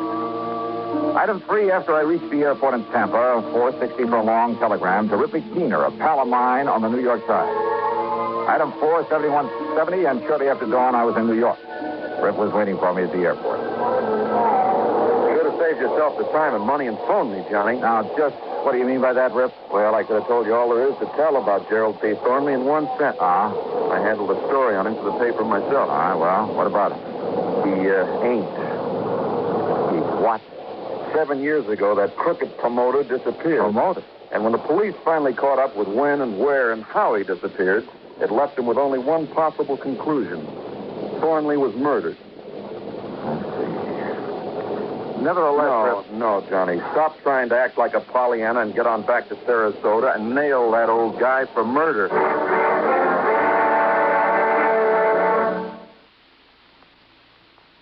The 14th Amendment to our Constitution is one of its most important sections. It bestows United States citizenship upon every person, regardless of race, who is born within our borders or who is naturalized. And this amendment further provides that the privileges and immunities of citizenship cannot be taken away by a state, nor may a citizen be denied the equal protection of the laws.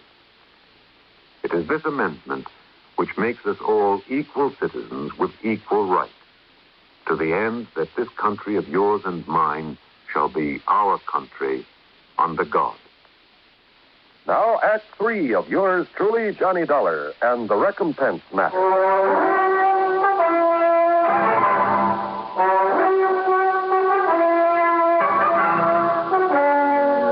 Breakfast there at Idlewild Airport, Rip Senior told me more about Gerald P. Thornley. Not that Thornley didn't deserve to have somebody knock him off. Now, just what does that mean? When he got through with all his phony real estate promotions, he left more innocent people broke and hungry than you can shake it. Well, Johnny, that man made millions on his crooked real estate deals. And who suffered? Wealthy people who could afford to lose a few thousand here and there? Oh, no. No, sir. I was poor people who fell for his pitch and then suffered for it. But the law, the authorities, they never got on to him. He was too smart. Every deal he made was perfectly legal at the time. I'll tell you this, Johnny. A lot of the real estate laws got rewritten as a result of him. I mean, in spite of the way it finally turned out, the switcherooning. What? Sure. That gave me material for that feature I hoped was going to win me a Pulitzer Prize. Just what are you talking about, Rip? Back there in 53, after the coroner's jury said it was murder, they went through his papers and bank accounts. They found he left enough dough and instructions for it to pay back every cent he'd taken from the poor suckers. You are kidding. A bit, Johnny. I told you it was a twist. And, Johnny, that's what makes his killer all the more wrong. So get on back there to Sarasota and nail him down. Yeah, Rip, I guess you're following. Yeah.